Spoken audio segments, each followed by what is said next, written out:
The skeletons cleared the way, providing cover as they escorted Lin Moyu and Mu Qianqian into the Dragon King's lair. Several clever human squads quickly followed behind Lin Moyu, rushing into the instance. In an instant, more than half of the human professionals outside had entered the dungeon. Once Lin Moyu stepped in, the undead army vanished as well. With the human forces reduced by more than half, they were suddenly at a disadvantage. Sensing the unfavorable situation, several human squads quickly retreated from the battlefield, distancing themselves from the chaos. This left only the abyssal demons and the dragon factions. They glared at one another, each side ready to strike at the other. It seemed as though a great battle was about to erupt between the abyssal demons and the dragons.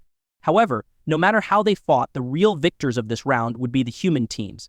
At least 10 squads had successfully entered the dungeon earlier.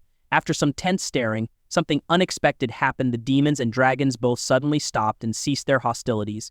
Then, as if they had an unspoken agreement, both sides rushed toward the dungeon entrance together. Strangely enough, they didn't attack each other the entire way. One by one, the teams entered the dungeon. The remaining humans stood dumbfounded, utterly shocked by what they had just witnessed. What was this? These two opposing races, notorious for fighting to the death upon meeting, suddenly decided not to fight at all? A few seconds later, the remaining humans snapped back to their senses and also charged into the instance. In no time, the area outside the dungeon became eerily empty. Only the strange phenomena in the air hinted at the treasure within, enticing others to come and fight for it. Far away, Mo Yun sat atop her Holy Spirit unicorn, hovering in the air. She was stunned, unable to comprehend what had just transpired. The Dragon King's Lair dungeon had always been one of the most fiercely contested dungeons. The three major factions, humans, demons, and dragons, would engage in chaotic battles for the opportunity to enter. Each skirmish would inevitably lead to rivers of blood, and casualties would be heavy on all sides. But now, the space outside the dungeon was completely empty, with every team smoothly entering. Mo Yun simply couldn't wrap her head around it. The world had changed too drastically for her to accept. In the distance, more abyssal demon teams arrived, their roars echoing through the air. On the ground, new human squads appeared as well. Mo Yun quickly moved further away, keeping her distance. Alone, she wasn't an obvious target. The newly arrived abyssal demons, seeing the empty dungeon entrance, mistakenly believed they were the first to arrive. Overjoyed, they rushed in without hesitation. The human professionals followed suit. In just 5 minutes, Mo Yun witnessed at least another 10 squads enter the dungeon. She estimated that this instance of the Dragon King's lair must have the highest number of participants in history. Inside the Dragon King's lair, Lin Moyu and Mu Qianqian were greeted by a chilling atmosphere. The temperature plummeted drastically, dropping to below freezing. Everywhere was adorned with icicles, and the ground was covered in a layer of pale blue ice. The temperature hovered around 50 degrees, though this was still tolerable for seasoned professionals. Mu Qianqian gave a small gasp of excitement. "We're lucky it's an ice dragon." Lin Moyu glanced at her. The icy environment made it fairly obvious without needing to say it. The Dragon King's lair was a peculiar dungeon where the setting changed each time someone entered. Similar to the Divine Selection secret realm, the environment and the type of dragon encountered varied. Sometimes one would face a fire dragon, other times it might be an ice dragon or dragons of other elements. According to records, the Dragon King's lair had revealed over a dozen types of dragons so far. Among them, the black dragon was considered the most challenging. An ice dragon, on the other hand, was relatively easier to handle. However, the harder the challenge, the more dragon crystals the boss would drop. Lin Moyu murmured softly, "When the time comes, make sure you time your collection skill carefully." Mu Qianqian, having worked with him before, nodded confidently. "Don't worry, I know what to do." Ahead of them loomed a massive dragon's lair, towering over 100 meters high and 50 meters wide. One unique feature of the Dragon King's lair was its lack of minor mobs. The entire dungeon contained only one monster, the dragon boss. Defeating the dragon meant clearing the dungeon. The rules were simple, but accomplishing this was far from easy. Depending on the difficulty level, the dragon's attributes would vary greatly. As they entered the lair, a cold wind swept through. The wind carried a damp chill, instantly thickening the ice on the ground. The icicles hanging from the cave ceiling grew larger as well. The skeletal armor on Lin Moyu surfaced, reacting to the wind's aggressiveness. Even without a direct attack, the wind itself carried significant offensive power. Mu Qianqian's face turned slightly pale. "It feels like its breath." Lin Moyu asked, "What kind of dragon did you encounter the last time you entered the Dragon King's lair?" Mu Qianqian replied, "We faced a poison dragon. The moment the battle began, we were all poisoned. We had 5 healers in our team, but even they couldn't keep up. And the poison was incredibly potent, our healers couldn't dispel it. The longer the battle dragged on, the stronger the poison became. In the end, we had no choice but to withdraw." Lin Moyu raised an eyebrow. "Did you not prepare antidotes?" Mu Qianqian sighed. "We did, but they were ineffective. The entire lair was filled with poison. The moment we cleared one dose, we'd be poisoned again. And antidotes have cooldown times. We couldn't use them indefinitely. Listening to her explanation, Lin Moyu was reminded of the Earth-touched dragon god. Still, situations like this didn't faze him. The dragon's lair was vast and deep. After walking for about 20 minutes, they finally saw the ice dragon. The dragon lay sprawled on a massive crystalline throne, its blue body emanating a frigid aura that froze the entire cave. The throne itself was encased in ice filled with countless treasures that glittered with radiance. The ice covering the cave walls was thick and solid, clearly the result of the dragon's handiwork. The ice dragon remained asleep, its breath releasing gusts of cold air that blew toward them like fierce winds, triggering Lin Moyu's skeletal armor. Mu Qianchan was right, the chilling winds were, in fact, its breath. Lin Moyu felt the dragon's presence. Though he hadn't used his detection spell yet, he could already gauge its power. It was comparable to the Earth-touched dragon god, though far weaker than the ancient phoenix. When compared to the ancient Earth dragon's true form, the difference was like night and day. After facing so many bosses, Lin Moyu had developed a keen sense for such things.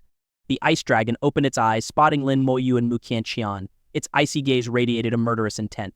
With a deafening roar, it awakened fully. The dragon rose to its full height of 30 meters, its length surpassing 50 meters. Its massive tail and expansive wings spread wide as it roared furiously at Lin Moyu. Lin Moyu's detection spell locked onto it.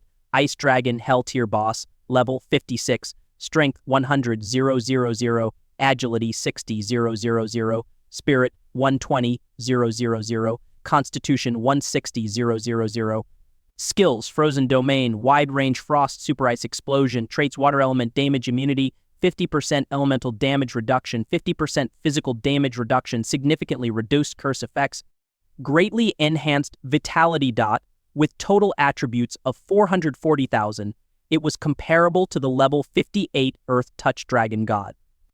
However, considering this was a level 56 Hell-tier dungeon boss, its stats actually exceeded those of some level 58 world bosses. The Dragon King's lair was indeed a high-difficulty dungeon. Clearing it required an exceptionally strong team. Lin Moyu whispered, "Let's get started." 15 squads of undead soldiers appeared in unison, filling the lair. The lair was fortunately large enough to accommodate them. The Lich generals raised their staffs high as chants as echoed throughout the cavern. Blinding white light erupted, illuminating the icy walls in dazzling brilliance. The skeletal warriors charged forward as buffs were cast while the skeletal mages unleashed their spells. 3,000 skeletal warriors and 2,250 skeletal mages surged into action. The sheer scale of their assault even startled the ice dragon, its roar shifting into an odd pitch. The skeletal mages' spells blanketed the dragon, engulfing it in flames, wind, and lightning. The cave reverberated with the cacophony of magic explosions. The ice dragon's blue scales were battered by constant eruptions. Mu Qianqian stared in awe, momentarily dazed. Lin Moyu's undead army had grown significantly since their last encounter. After her initial shock came excitement. With such overwhelming numbers, victory seemed inevitable. Mu Qianqian could almost feel the dragon crystals calling to her. She was confident Lin Moyu would share the extras after awakening his talent he had. After all, given her an earth gemstone the last time. The ice dragon's roar was abruptly cut off as a barrage of spells struck its open mouth. It spread its wings and soared upward, breaking through the mages' attack formations. But the skeletal warriors had already reached it. Many leaped onto its body, clinging to its scales as they were carried into the air. Even mid-flight, the skeletal warriors slashed relentlessly with their blades, their dedication unwavering. The ice dragon's body was soon covered in red burns and blackened scorch marks. The red came from flames, while the black was from lightning strikes. Its scales bore countless cracks, some inflicted by wind blades. The skeletal mage's onslaught was no joke. Over 2,000 spells had inflicted considerable damage. The ice dragon thrashed in rage, shaking violently to dislodge the skeletons. But the skeletal warriors clung tightly, refusing to fall. Even their feet were used to secure their grip, their sharp bony toes wedging firmly into the gaps between the dragon's scales. Their blades continued hacking away, leaving deeper fissures in the scales. Lin Moyu raised a finger, and a crimson light descended. The curse of damage took effect. Skill: Damage Curse. Damage Curse, level 35. Curses all enemies within a 27.5-meter radius, increasing all damage they take by 27.5% for 1 minute. The entire dragon's lair was enveloped in a crimson glow from the curse. The reflective surfaces of the cave endlessly mirrored the red light, instantly transforming the icy blue cavern into a deep red hue. The level 11 damage curse, despite being significantly weakened by the ice dragon's natural resistances, still managed to amplify damage twofold. Both dragons and those with draconic bloodlines inherently possess strong resistance to curses. Even so, the skeleton's attacks were already formidable, and with a twofold damage boost, they became incredibly lethal. The skeletal warriors clinging to the ice dragon unleashed their skills simultaneously, causing icy blood to spray everywhere as the dragon roared in agony. The ice dragon's body began to glow, and a thick layer of ice formed over its entire being. In an instant, all the skeletal warriors on its body were completely frozen. Skill wide-range freeze. The temperature in the cavern plummeted further. Even the skeletons on the ground were encased in thick layers of ice. Frozen in place, their movements slowed to a crawl, as though under the effects of a slow curse. The Lich generals tirelessly cast dispelling skills, freeing the skeletal warriors from the frozen state. Lin Moyu and Mu Qinqian, protected by their skeletal armor, were shielded from the freezing attack. The freezing effect also carried a minor offensive capability, though its primary strength lay in its control properties. However, against the Lich generals, such control effects were rendered useless. The ice dragon roared furiously, its body radiating an intense blue light once more. Skill. Frozen domain. Snow began to fall throughout the cavern. The snowflakes, sharp as blades, landed on the skeletons and exploded, further freezing them in place. The Lich generals became even busier, juggling healing and dispelling duties. Hovering in the air, the ice dragon refused to descend, significantly limiting the effectiveness of the skeletal warriors. Only the skeletal mages could continue attacking it. Not being able to fly is truly inconvenient, Lin Moyu thought to himself. His mind drifted to the bone dragon he had seen during his class advancement vision.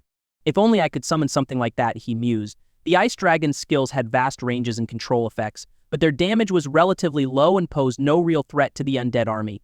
The battle reached a stalemate once again. Lin Moyu, unwilling to prolong this any further, decided to act. Flames ignited in his palm. The ice dragon let out a sharp cry of pain, its massive body trembling as its flight became unstable. A series of soul flames struck the ice dragon, inflicting excruciating pain. Enraged, the dragon shifted its focus to Lin Moyu. "Come down here and see what I'll do to you," Lin Moyu muttered under his breath. But the ice dragon stubbornly refused to land, roaring repeatedly as its body erupted with an even more intense blue light.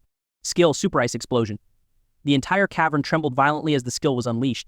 The thick layers of ice accumulated throughout the dragon's lair detonated simultaneously, sending shards flying in every direction. The falling ice chunks exploded upon impact with the ground, creating shockwaves akin to fiery explosions that swept through the entire area. Lin Moyu's skeletal armor creaked under the immense force, prompting him to take the situation more seriously. Earlier, he had thought the ice dragon's skills were purely control-based and lacked offensive power. Now he realized he had underestimated it.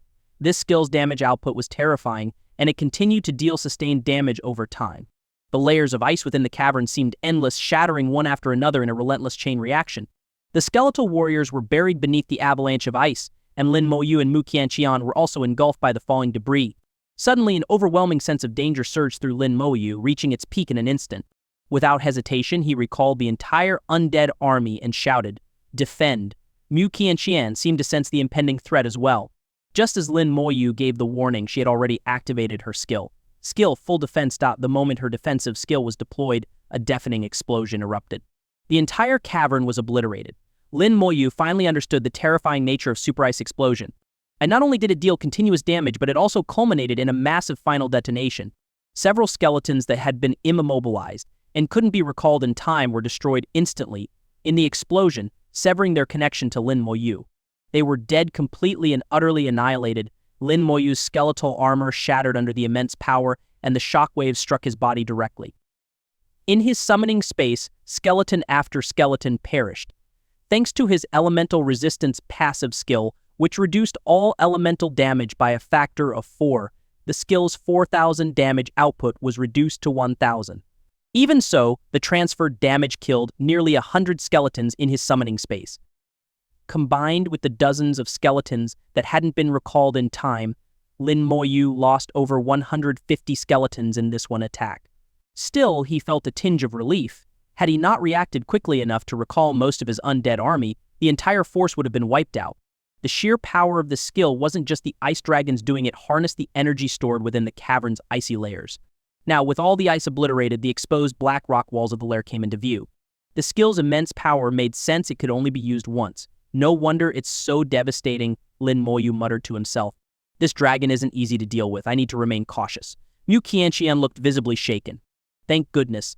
Thanks to her full defense, she had emerged unscathed. A weak roar echoed from above, tinged with exhaustion.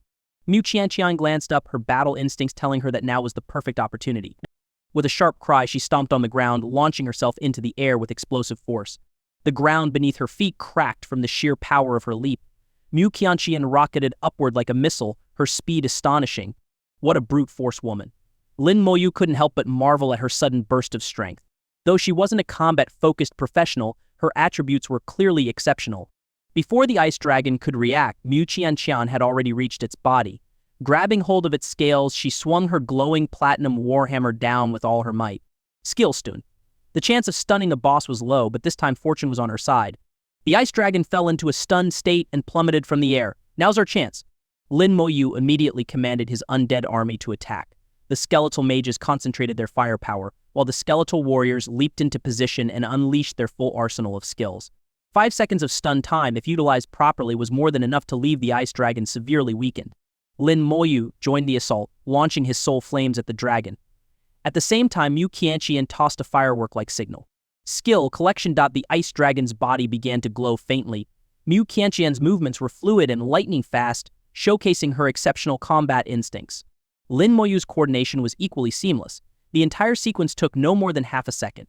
Before the ice dragon even hit the ground, the skeletal mage's spells rained down on it. The first wave of skeletal warriors intercepted it mid-air, unleashing their skills. Then the second wave. And the third. By the time the ice dragon crashed to the ground, 4 waves of skeletal warriors had completed their burst attack. The remaining skeletal warriors swarmed over the fallen dragon, attacking every part of its body with relentless ferocity. Their skills erupted like a storm, leaving the dragon no room to breathe. In just 5 seconds, nearly every skeletal warrior had unleashed their full barrage of skills. The skeletal mages, too, had delivered 5 full rounds of concentrated fire. This was a true gang assault, pure and unrelenting. When the stun effect wore off, the ice dragon awoke, letting out a weak roar. To Lin Moyu and Mu Qianqian, it sounded more like a death wail. Anyone could tell the ice dragon was finished. Though the undead army had dealt the killing blow, the true Mvep was Mu Qianqian. Without the crucial 5 seconds she had secured, Lin Moyu would have had to drag the fight out much longer. Ice dragon slain.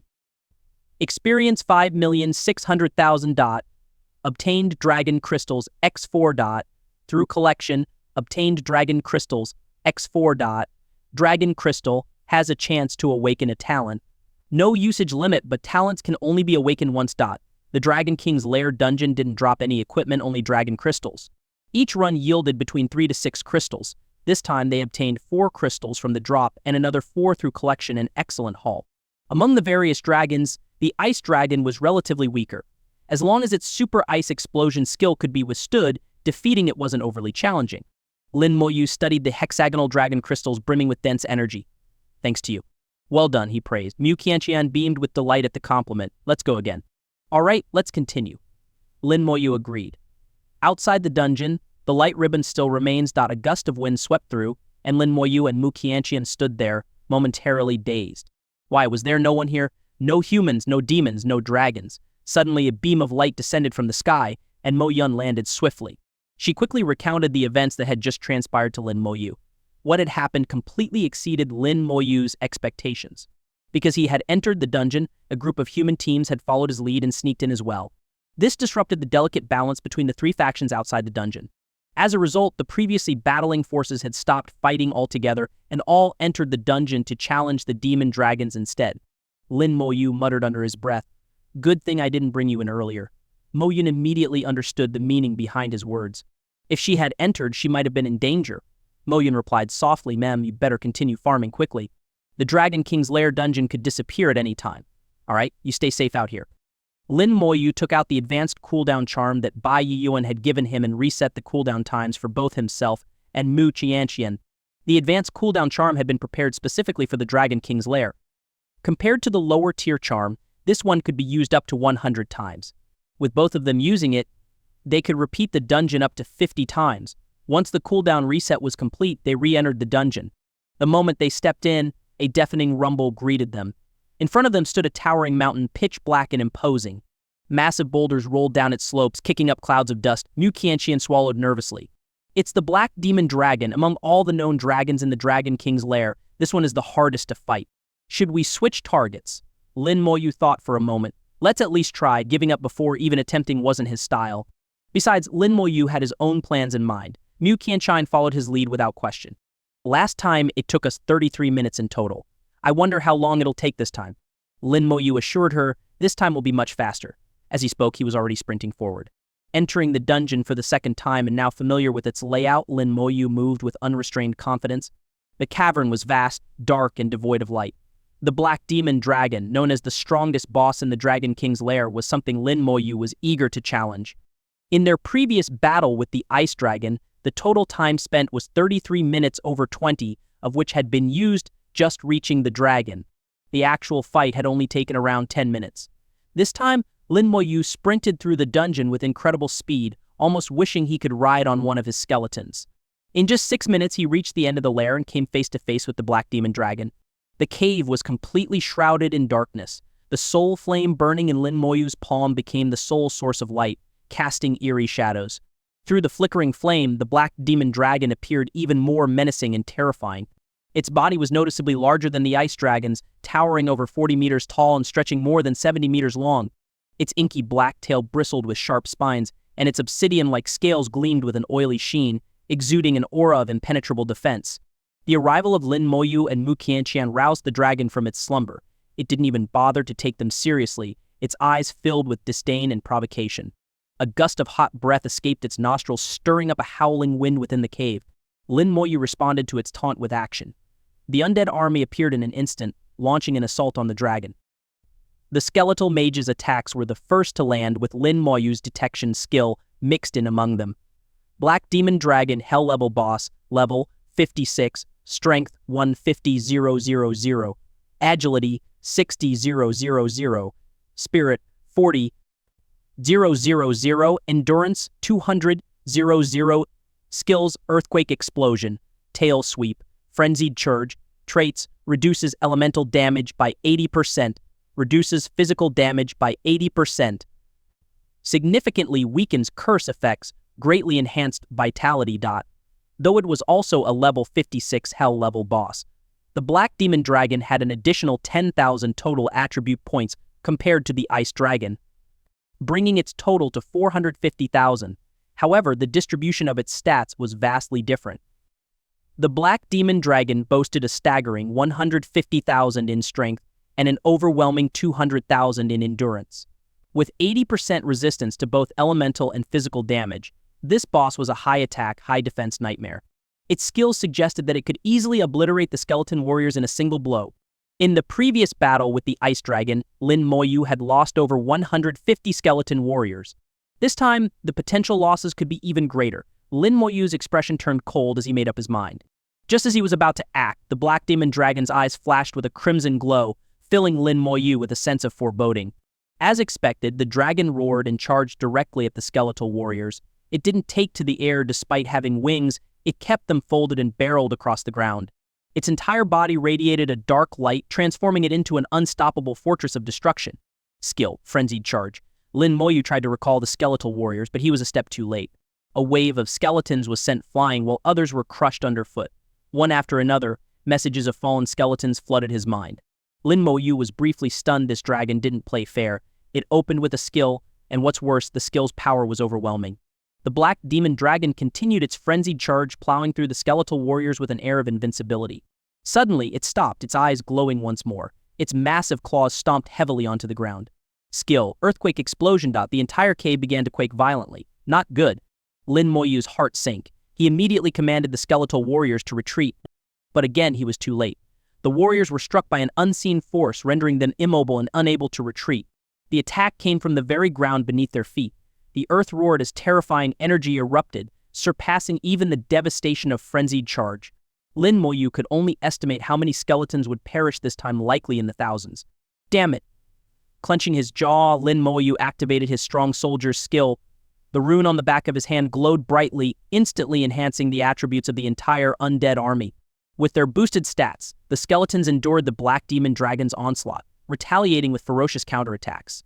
The skeletal mages unleashed relentless spells, while Lin Moyu cast his damage curse without hesitation. The Lich generals focused entirely on healing. At that moment, Mu Qianqian charged forward at high speed. Get back. Do you have a death wish? Lin Moyu shouted. Her full defense skill was still on cooldown. If she faced the Black Demon Dragon head-on, even her skeletal armor might not hold up.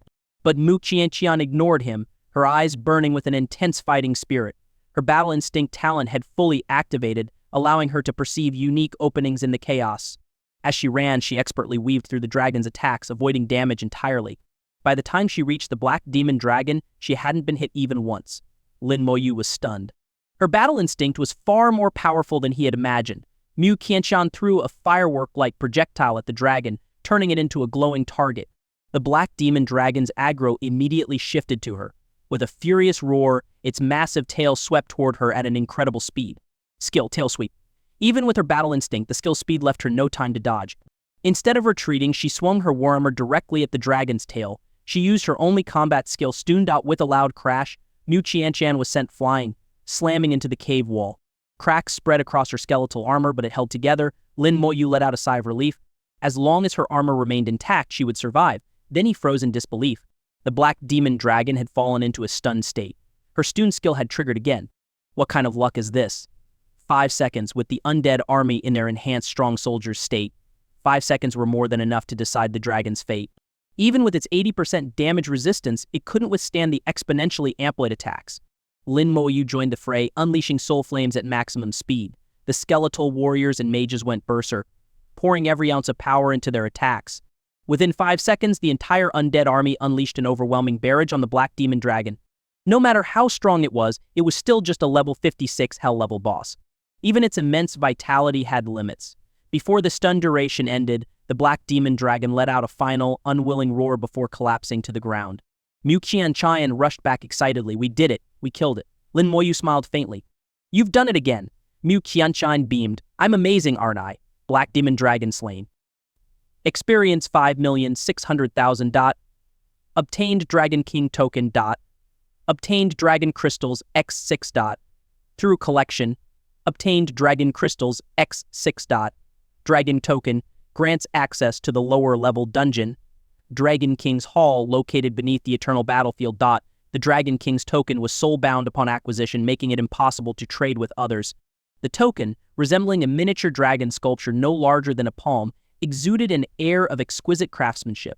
Lin Moyu examined it with curiosity. He hadn't expected the black demon dragon to drop something as rare as the Dragon King's token. Wasn't the Dragon King's lair only supposed to drop dragon crystals? What was this?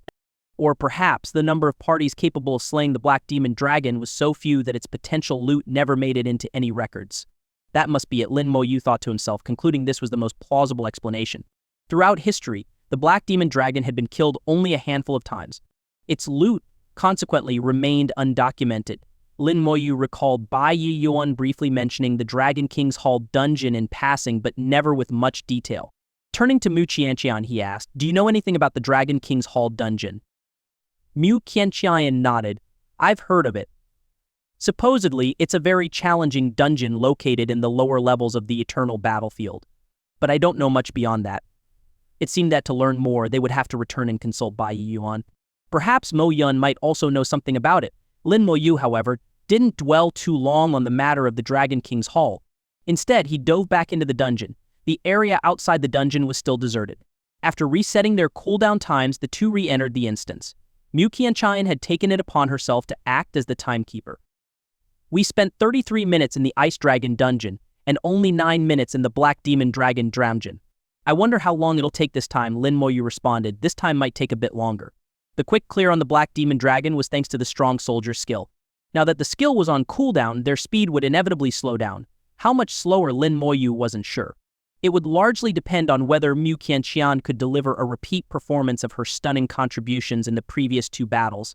Her stun skill had been absolutely critical, arguably the deciding factor. If she could pull it off again this time, for their 3rd run they encountered the Wind Demon Dragon. The entire dragon's lair was filled with howling winds that never ceased. The gales, sharp as blades, had polished the rocky walls of the cavern to a mirror-like smoothness. The Wind Demon Dragon's body glowed faintly with green light. Its wings flapped rhythmically, keeping it suspended in mid-air. Each beat of its wings unleashed a powerful gust of wind. The skeletal warriors struggled against the fierce winds, their approach agonizingly slow. And even when they managed to get close, they were blocked by a dense wall of wind elements, unable to land any meaningful attacks on the dragon. The wind elements were so thick that they formed visible streams of air wrapping tightly around the Wind Demon Dragon like a suit of armor. This elemental armor kept all of the skeleton warriors at bay. The Wind Demon Dragon stats were comparable to those of the Ice Demon Dragon, but it was clearly harder to deal with. Its whirlwind armor was far more troublesome than any simple protective barrier. Even the mage's spells were frequently blown off course by the relentless winds. Lin Moyu found himself at a loss for how to proceed. Fortunately, the Wind Demon Dragon's offensive abilities weren't particularly lethal. Its wind elemental attacks covered a wide area, essentially functioning as map-wide bombardments. Each attack encompassed the entire dragon's lair. Thankfully, the attacks weren't strong enough to deal fatal damage to the skeletons. The Lich generals were more than capable of keeping up with the healing. "I can't hit you, but you can't kill me either." The stalemate dragged on. The skeleton warriors couldn't get close, and the mage's spells were only half as effective. Meanwhile, the Wind Demon Dragon's attacks were equally ineffective against Lin Moyu and his undead army. Mu Qianqian spoke up. "How about I give it a try?" After all, the Wind Demon Dragon didn't seem to possess any fatal skills, and Mu Qianqian had the protection of her skeletal armor.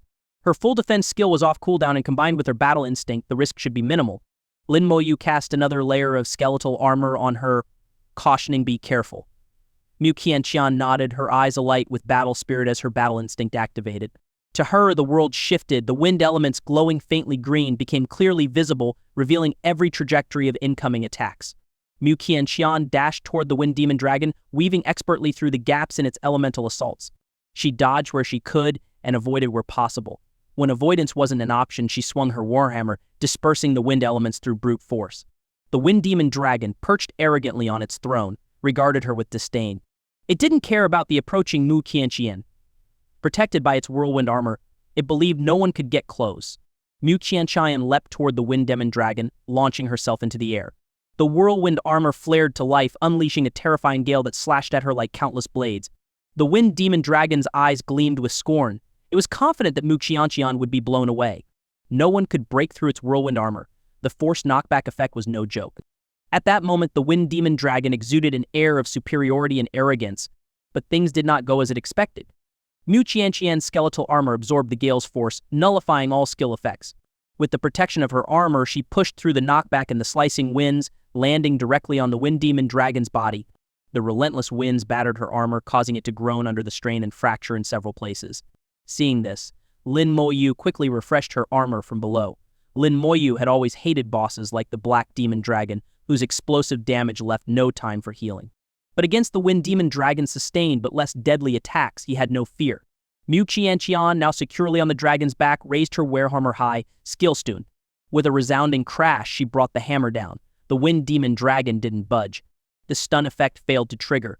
The dragon roared in mockery, as if laughing at Mu Qianqian's futile effort. Such a pitiful strike was hardly worth its attention. Mu Qianqian remained unfazed. If once wasn't enough, then twice. 5 seconds later, she struck again. Still no effect. The Wind Demon Dragon let out another disdainful snort. The winds in the lair howled louder, filling the space with an oppressive roar.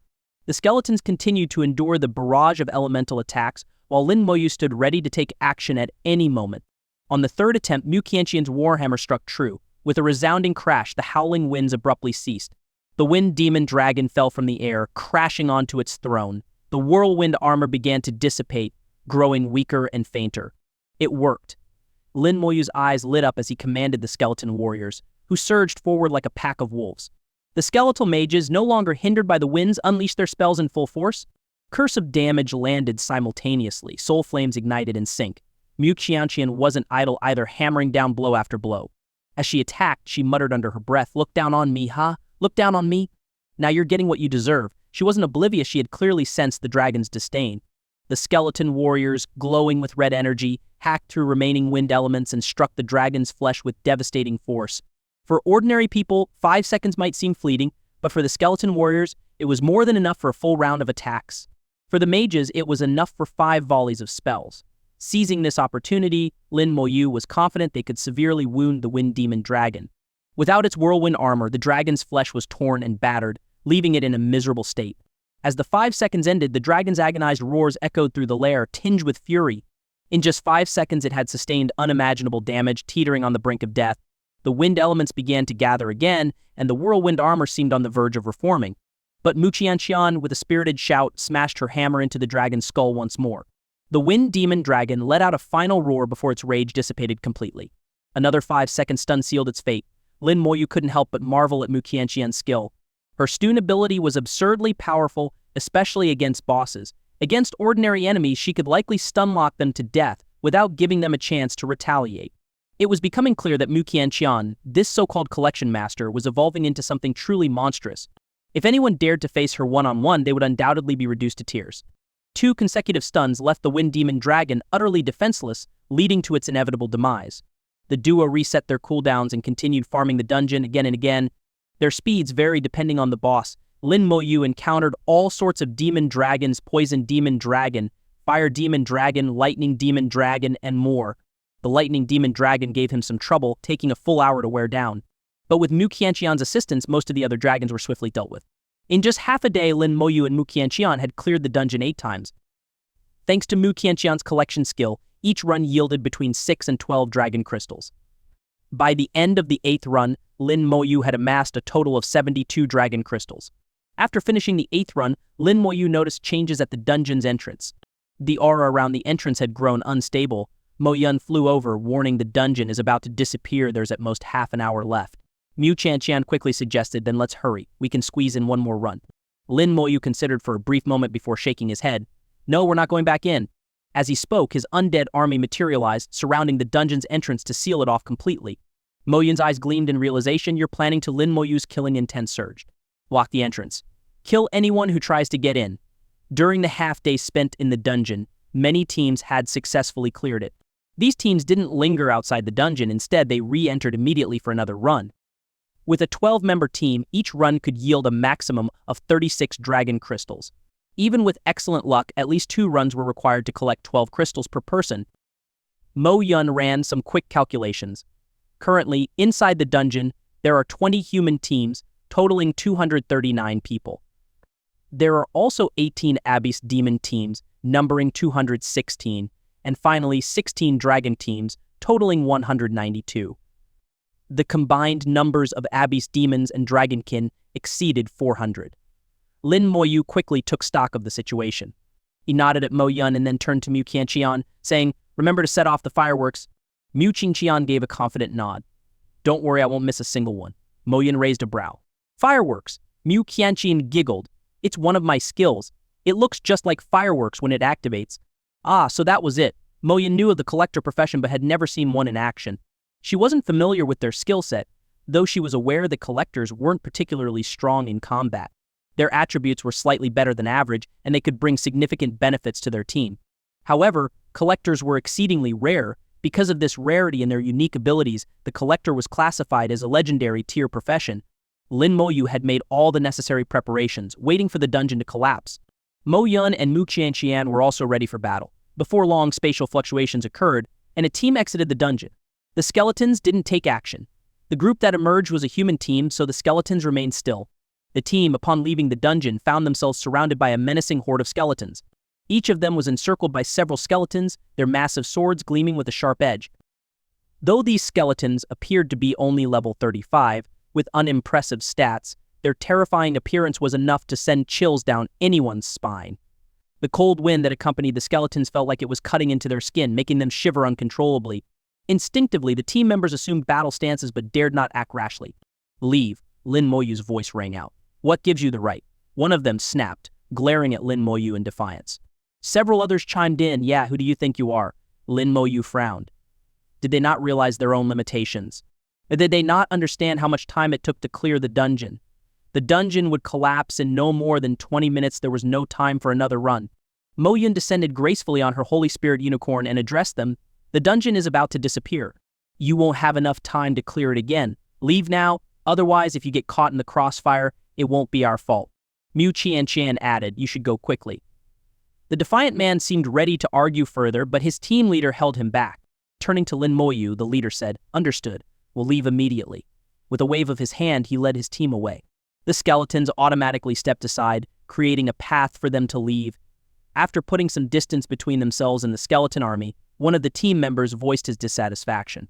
"Captain, why did we have to leave?" The captain replied solemnly, "The dungeon is indeed about to collapse. We don't have time for another run. Besides, that's Lin Moyu we're dealing with. It's better not to provoke him. So what if it's Lin Moyu? He's strong, sure, but he has no right to block the dungeon entrance." and the man heard of Lin Moyu's reputation and knew he was formidable, but this behavior seemed unreasonable. The captain responded, "I think he's planning to ambush the Abyss Demons and Dragonkin." Hearing this, the rest of the team glanced back toward Lin Moyu. At that moment, Lin Moyu stood exuding an overwhelming killing intent, his gaze fixed firmly on the dungeon's exit. Before the dungeon collapsed, several more teams completed their runs and emerged. These were also human teams, and the skeletons remained inactive. Moyun and Mu Qianqian persuaded these teams to leave as well. Most were reasonable, recognizing Lin Moyu and guessing his intentions. Some, however, refused to listen, insisting on re-entering the dungeon. Lin Moyu didn't stop them. If they got caught in the crossfire later, that was their own choice. Adults should be responsible for their own decisions. The spatial distortion around the dungeon grew increasingly unstable. When the dungeon collapsed, everyone inside would be forcibly teleported out. Lin Moyu was fully prepared. The soldier rune on the back of his hand was beginning to heat up. Mu Qianqian gripped her hammer tar, one hand glowing faintly as her fireworks skill was ready to go. Moyun hovered in the air, vigilantly surveying the area. Her role was to prevent any enemies from escaping by flying. If any managed to take to the skies, her anti-flight skill would ensure they experienced the crushing despair falling back down. As for the human teams still inside, Lin Moyu would do his best to avoid harming them. He had already dismissed his wind and water skeleton mages, leaving only the fire and lightning mages. The wind and water mages' area of effect spells were too indiscriminate. Enhanced by the strong soldier's skill, even a glancing hit could cause significant harm. With a faint popping sound, the vortex at the dungeon entrance burst like a bubble. The next second, the space distorted violently, ejecting everyone inside the dungeon. Attack. A crimson glow spread out as the slow curse took effect instantly. The strong soldier's skill and Mu Qianqian's fireworks detonated simultaneously, filling the air with dazzling light. The skeleton warriors and the newly teleported players began to glow simultaneously. The skeleton warriors' soul flames flared brightly as they raised their massive swords and activated their skills in unison. The skeleton mages unleashed a torrent of spells, focusing their attacks on one type of target, anything with wings. The Abyss Demons and Dragonkin bore the brunt of the assault, suffering devastating blows. Screams of agony filled the air, echoing one after another. Mu Qianqian's fireworks skill could only target 200 enemies at once, and some human players were inevitably caught in the crossfire. But there was no helping it. She couldn't wait for her skill to cool down before launching a second wave. Lin Moyu's objective was to conclude the battle within seconds. The cacophony of screams persisted without pause. Flames erupted, lightning roared, and the crimson glow of the skeleton's blades flashed amidst the chaos, spraying blood in all directions. The blood of demons and dragonkin mixed with their anguished cries, staining the eternal battlefield. When players exited the dungeon, they had about 2 seconds to orient themselves. For Lin Moyu, 2 seconds was more than enough to act decisively. These were just players after all. Even against a black demon dragon, Lin Moyu was confident he could heavily injure it within 2 seconds using the strong soldier's skill. The presence of human players complicated things slightly. Otherwise, the fight would have been even quicker, just a few corpse explosions and everything would be over. The human teams Lin Moyu had previously driven away were now watching from a distance, cold sweat dripping down their backs. They bore witness to the gruesome fate of the Abyss's demons and dragonkin. The moment they exited the dungeon, they were slaughtered before they could react. A wave after wave of attacks left no room for retaliation. Imagining themselves in the demons and dragonkin's place, the humans shuddered. The conclusion was obvious death. This level of destruction is insane. These were level 50+ demons and dragonkin, but they went down like tofu, cut to pieces. It's not just Lin Moyu's skeletons that are strong. Lin Moyu himself is an absolute monster. Those poor guys, they worked so hard to get their dragon crystals, only to lose them all. Lin Moyu is making a killing here. Yeah, military merit, experience points, dragon crystals, he's raking it all in. The Abyss demons and dragonkin were swiftly annihilated. After 2 seconds, only a few remained standing. One Abyss demon, shrouded in black light, unleashed a surge of abyssal power, forcing back the surrounding skeletons. He attempted to escape, heavily wounded, soaring into the sky. Moyun, astride her Holy Spirit unicorn, intercepted him. Her skill activated, anti-flight. The demon, filled with despair, plummeted back into the skeleton horde and fell silent. A dragonkin knight also activated extreme defense and made a desperate charge. Mu Qianqian intercepted him, her hammer smashing down. Skill stun. The knight froze in place as his extreme defense shattered. He was executed on the spot. In 5 seconds, the battle was over. The battlefield fell eerily silent. Only the cold wind stirred by the skeletons remained. Lin Moyu sensed the strong presence of dragon crystals. Scattered across the ground were numerous crystals. Lin Moyu was momentarily stunned. Every single crystal the enemies had collected had dropped. With a thought, the skeleton warriors began picking up the crystals while efficiently stripping the dragonkin of their equipment. Amidst the skeletons, over 100 human players stood in shock. They had only just realized what had happened. Lin Moyu had staged an ambush outside the dungeon. In less than 5 seconds, he had slain over 400 abbeys, demons, and dragonkin players. By the time the skeletons had finished collecting the dragon crystals, the humans were still in a daze. Lin Moyu, Mu Qianqian, and Mo Yun's military insignias gleamed brightly. Each of them had earned over 270,000 military merits and a significant amount of experience. Lin Moyu had also gained numerous demon core fragments and dragonkin bloodline essences through Mu Qianqian's collection skill. A large amount of dragonkin equipment was stashed away in Lin Moyu's storage space. But the biggest surprise was the dragon crystals. Lin Moyu hadn't expected them to drop.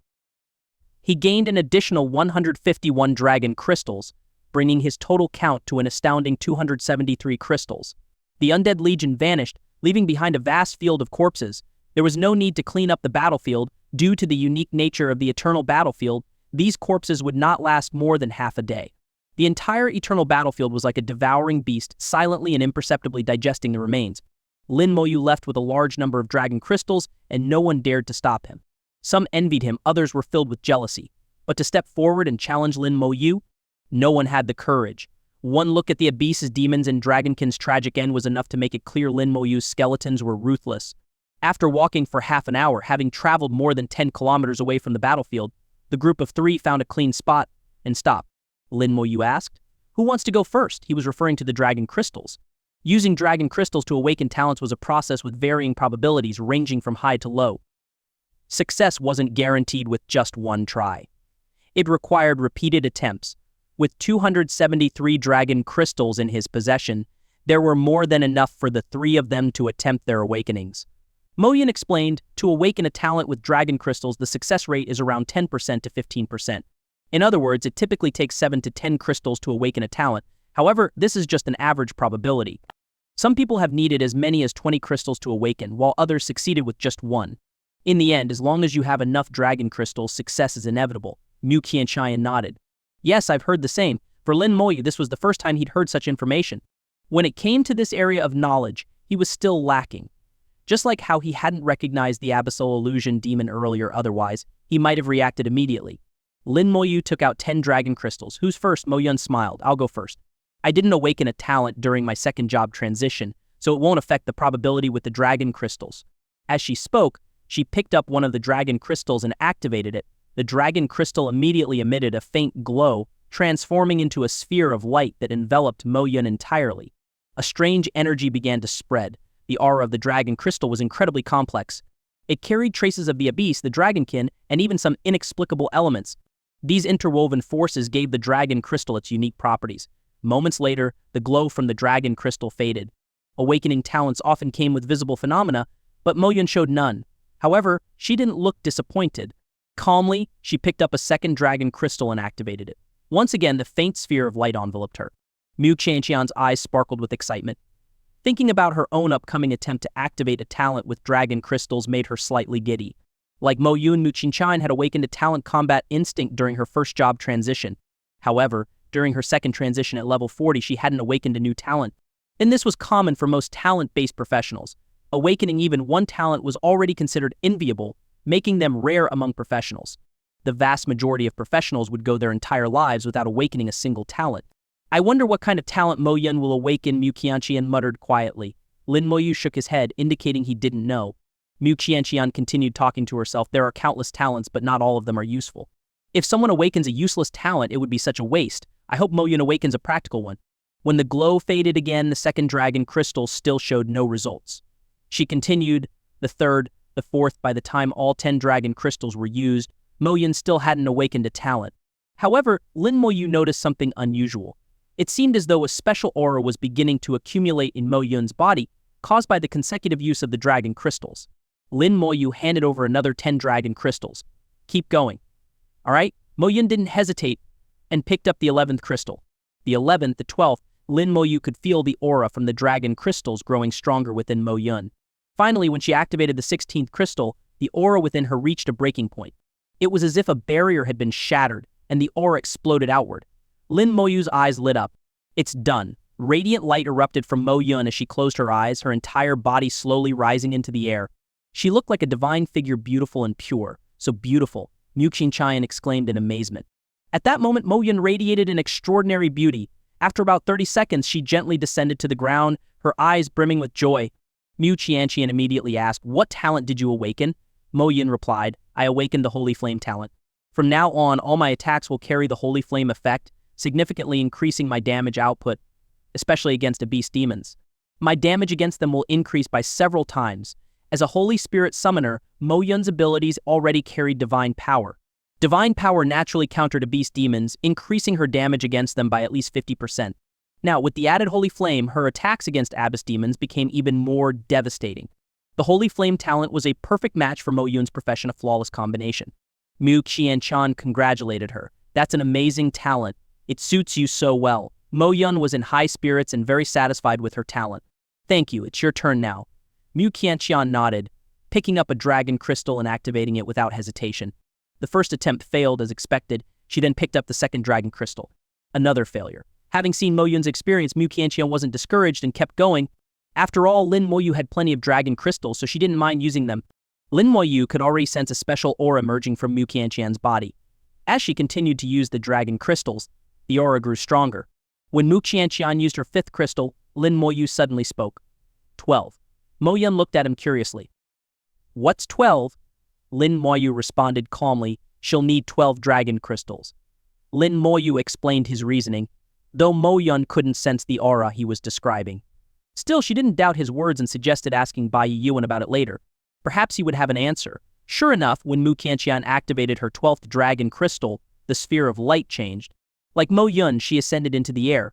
Mu Qianqian's beauty was no less striking than Mo Yun's, and her figure was equally impressive. At this moment, she looked breathtaking. But to Lin Moyu, a steel-hearted man, there was no difference between the two. And he didn't even take a proper look at either of them. Instead, he was preoccupied with wondering why he could sense this unusual aura. After half a minute, Mu Qianqian descended, her awakening complete. Before Lin Moyu or Mo Yun could ask, Mu Qianqian excitedly shared her talent. "I awakened the Precision Strike talent.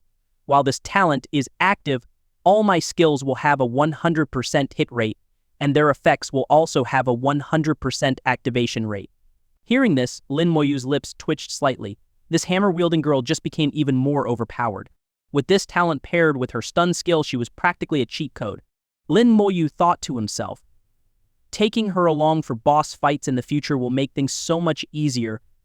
Completely oblivious to Lin Moyu's slightly odd expression, Mu Qianqian cheerfully exclaimed, "Isn't my talent amazing?" Mo Yun, unaware of Mu Qianqian's stun skill, agreed that the talent was indeed very good. A 100% hit rate for any skill was unquestionably an excellent talent. Finally, Lin Moyu began activating his dragon crystals. After using just 2 crystals, he determined that he would need 8 in total. Without hesitation, he took out 6 more crystals and activated them all at once. The 6 crystals emitted a brilliant light that engulfed Lin Moyu. He felt himself surrounded by the dragon crystal's unique aura. As the aura peaked, it suddenly burst apart. "You have obtained the talent Summon Life Link. Summon Life Link. Within a specific range, your summoned creatures are linked together, sharing all damage they receive." Range 20 meters. Lin Moyu was slightly stunned, so this was his new talent. In this way, the skeletons within a 20-meter radius would either survive together or perish together. He began to imagine scenarios where this talent would be useful. Against creatures with powerful but localized attacks, his skeletons, which might have been instantly killed before, could now distribute the damage among themselves. This would greatly reduce the casualty rate. However, there was a downside. If a single skeleton were subjected to an attack that exceeded its limit by dozens of times, all the linked skeletons would suffer massive damage, potentially leading to a total wipeout. This talent had both advantages and disadvantages. Its effectiveness would depend on the situation. Lin Moyu felt slightly disappointed. This talent wasn't particularly outstanding, but he had no choice but to accept it. Suddenly, a voice echoed in his mind. System detected a new talent awakened by the host. Beginning talent optimization system. Lin Moyu froze in place. Since his job transition, the system had only appeared once. After that, there had been no trace of it. Unexpectedly, the system re-emerged just as he was awakening his talent. Talent optimization? He wondered how the talent would be improved. The corners of Lin Moyu's mouth unconsciously curled into a faint smile. The system had never let him down before. In Mo Yun and Mu Qianqian's eyes, the light surrounding Lin Moyu which had been dimming as if signaling the end of the awakening process, suddenly grew dazzlingly bright once again. In fact, it was brighter than ever before. Mu Qianqian exclaimed, "What's going on?" Mo Yun fell into deep thought. She searched her knowledge base but couldn't find any explanation for the situation before her.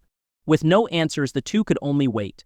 Still, seeing the faint smile on Lin Moyu's face within the glowing sphere, they felt somewhat reassured at least nothing seemed to be going wrong. Several minutes later, the system completed the talent optimization, new talent iron, summon life link, all summoned creatures are linked together, sharing both damage and healing. Upon seeing the newly optimized talent, Lin Moyu shuddered slightly. The optimized talent was overwhelmingly powerful. Compared to the earlier version, Summon Life Chain, this new version was leagues ahead. There was no range limitation. As long as it was one of his summoned creatures, they could share damage together. Even skeleton mages in the rear could now provide substantial life force support to skeleton warriors fighting at the front lines. Whether the summoned creatures were outside or inside the summoning space, they were all connected through this life link. In the summoning space, the skeleton's natural recovery speed was already incredibly fast. This connection now allowed for a trade injuries for survival strategy. The most critical aspect of this talent was the shared healing. This meant that healing spells cast by the Lich General would no longer be limited to individual skeleton units within the army. Instead, the healing would now affect all the skeletons across the Undead Legion. Even a powerful boss could easily wipe out dozens or even hundreds of skeletons in one go. But to instantly annihilate thousands of skeletons at once, that would be almost impossible. This dramatically enhanced the survivability of his summoned army. Additionally, this talent synergized perfectly with Lin Moyu's damage transfer skill. Any transferred damage that the skeletons absorb would now be shared across all linked skeletons. This truly embodied the principle of live together, die together. Lin Moyu believed that as long as he didn't recklessly throw himself into harm's way, it would be exceedingly difficult for anyone to completely annihilate all 5,000 of his skeletons at once. Now, this was a truly exceptional talent. The system was incredible. In his heart, Lin Moyu silently praised the system. After its brief reappearance, the system once again vanished without a trace. No matter how much Lin Moyu tried calling for it, there was no response. The system is so aloof, he muttered to himself with amusement, his mood significantly lifted. As the glow around him dissipated, Lin Moyu opened his eyes, only to be met by two pairs of curious, wide eyes staring at him. Wait, no, three pairs. The third belonged to the Holy Spirit Unicorn. Mu Qianqian, ever the curious one, eagerly asked, "What talent did you awaken?" Lin Moyu didn't hide anything and briefly described his talent. Mu Qianqian gasped at such an amazing talent. "Does that mean your summoned creatures are practically unkillable now?" Mo Yun added thoughtfully, "It's either none of them die or all of them die together. But to take out all of your summoned creatures at once would be nearly impossible." Lin Moyu simply smiled faintly. It wasn't that it was absolutely impossible. The ancient phoenix was not something to be taken lightly. Even now, if he were to face it head-on, Lin Moyu believed there was still a high chance he would lose. This wasn't due to a lack of confidence, but rather a rational conclusion based on the ancient phoenix's characteristics and skills. Unless he could kill it before it unleashed its final skill, winning was unlikely. And that would require using his strong army skill for an instant kill. It might work, but Lin Moyu had no intention of trying. He wasn't foolish enough to engage in a kill 1,000 enemies, lose 800 allies scenario. Between the three of them, they had used a total of 34 dragon crystals. This left 239 dragon crystals, remaining a significant and enviable fortune. Lin Moyu turned to the others. "Where are you heading next?" He had already completed all the tasks Bai Yuan assigned him and was ready to return. Mo Yin replied, "I still need to stay here for a while." Mu Qianchan's eyes showed a hint of reluctance. "I'll be returning to the Knight's Order. Sister Night Rain and the others need me." Indeed, having a master collector like Mu Qianchan in the team could greatly enhance their rewards. Clearing a dungeon with her was equivalent to doubling the profits. Not to mention, with her current abilities, she was no longer just a tool person. Especially during boss fights, she had the potential to shine in ways that would leave others in awe. Lin Moyu nodded. "Then let's part ways for now. Until we meet again." Mu Qianchan handed him a positioning teleportation stone. "Take this. If I ever need your help, you're not allowed to refuse." Lin Moyu agreed without hesitation, "I promise." With a hint of reluctance, Mu Qianqian bid farewell to Lin Moyu and activated the teleportation stone, returning to the Knight's Order. As soon as she left, Lin Moyu noticed Mo Yun giving him a peculiar look. Mo Yun's gaze was serious, even slightly stern. "And the way Mu Qianqian looks at you seems unusual. There's nothing going on between you two, right?" It took Lin Moyu a moment to understand what she meant. "You're overthinking it." Mo Yun's expression grew firm. "You're not allowed to let Yi Yai down." "I won't," Lin Moyu replied decisively. He hadn't even considered venturing into that kind of situation. Good. Make sure you don't, Mo Yun said before mounting her Holy Spirit unicorn. With a flash of light, she disappeared into the sky. Lin Moyu thought of Ning Yi and couldn't help but smile.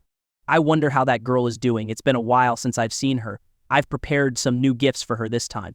Dragon crystals and earth gems would make excellent presents. As he pondered, Lin Moyu took out the teleportation scroll Bai Yiyuan had given him.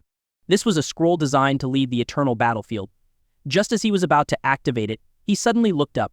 In the distance, a cluster of black dots was approaching rapidly. A moment later, a streak of black light descended from the sky. It was a black spear radiating abyssal energy.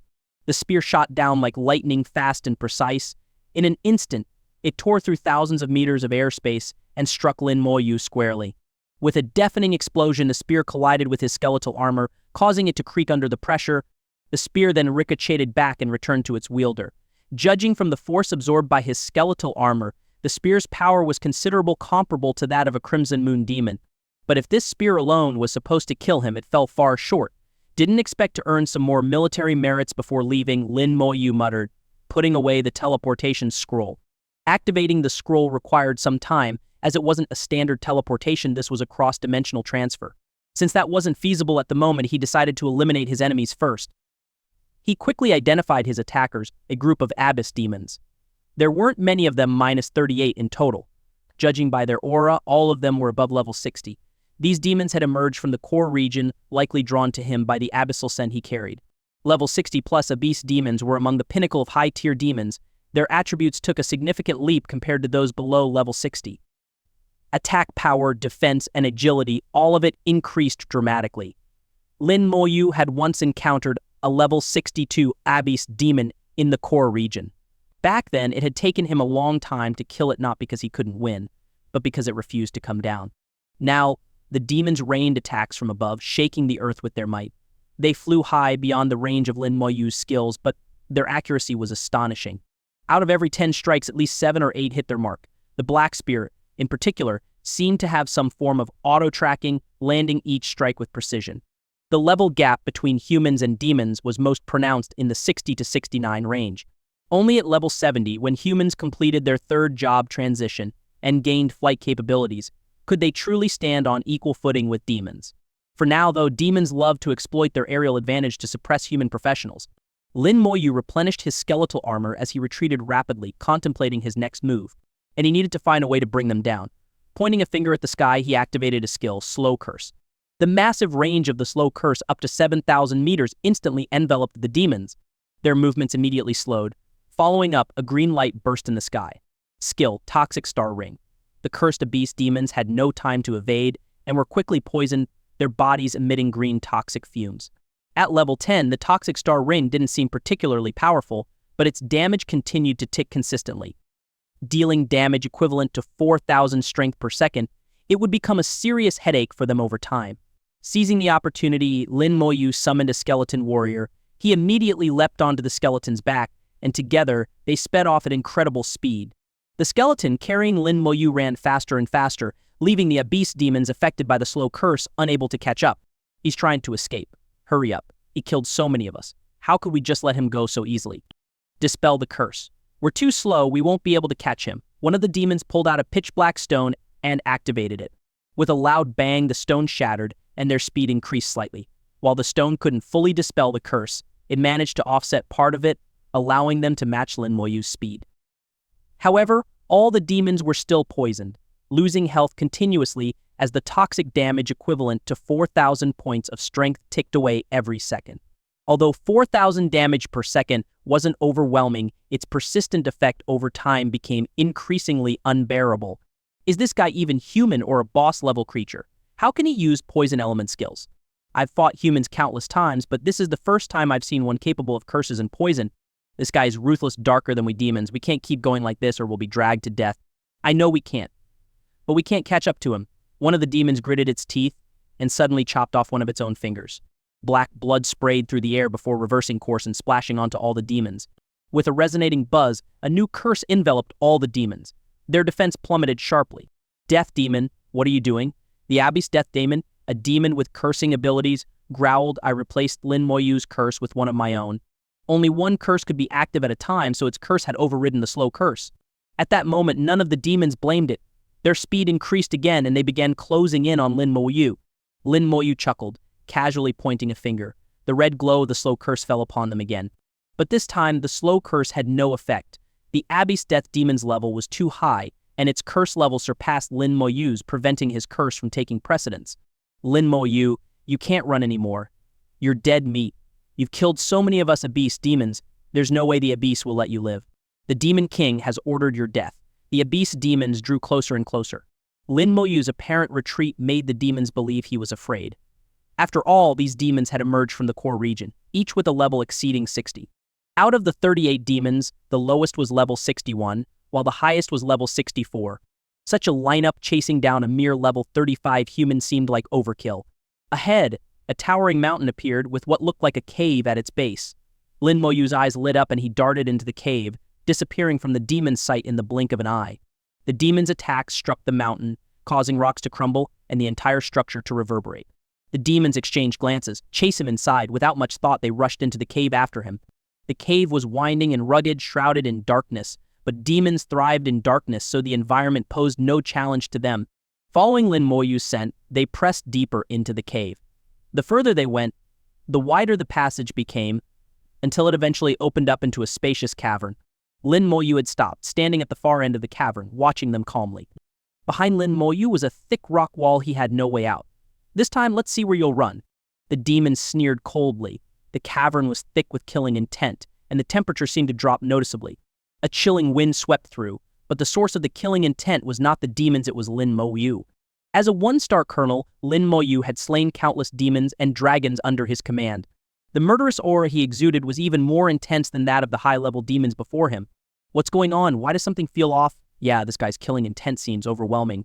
Wait, look at his military insignia. It was only now that they noticed the shimmering golden insignia on Lin Moyu's shoulder, adorned with a single star.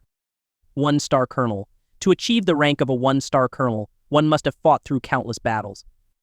Such individuals had undoubtedly killed numerous demons or dragons. And yet Lin Moyu was only level 35. The realization sent shivers down the spines of the demons. Just then, the sound of footsteps echoed behind them. A swarm of skeleton warriors emerged from the passage, filling the cave to the brim and cutting off the demons' escape route entirely. Lin Moyu had silently released 2 Lich Generals along the way, hiding them in the shadows. Now, the Lich Generals led their undead armies, blocking the demons' retreat. It wasn't easy to lure you all down here. Lin Moyu smirked.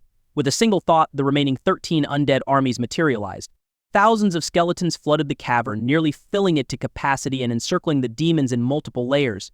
The Lich Generals cast buffs over all the skeletons, their radiant white light illuminating the cavern as if it were daylight. One of the demons gritted its teeth. Do you think these level 35 trash skeletons can stop us? Lin Moyu's voice was calm. Thank you for the military merits. I'll gladly accept them. As soon as he finished speaking, the skeleton warriors charged. The skeleton mages unleashed their spells in a brilliant cascade of fire and lightning, filling the cavern with red and white flashes. The highest level demon among them, a level 64 Abyss demon, swung its spear furiously. Bang, bang, bang, skeletons were sent flying in all directions. At level 64, its strength was immense, dealing significant damage to the skeletons. However, the skeletons that were struck only sustained minor injuries.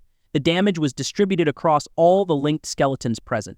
Moreover, the Lich General's healing spells now affected the entire army, not just their individual units. This meant that all the skeletons simultaneously benefited from the healing power of 15 Lich Generals. In Lin Moyu's estimation, unless he encountered absurdly powerful bosses like the Ancient Phoenix or the Elder Earth Dragon, or demons exceeding level 70, his skeletons were nearly unkillable. The trapped demons fought like cornered beasts, launching frenzied attacks against the skeletons. Some even tried to fly and break through the mountain to escape. But the skeletons blocked their every move. Not only were the demons encircled on all sides, but even the ceiling was crowded with skeletons.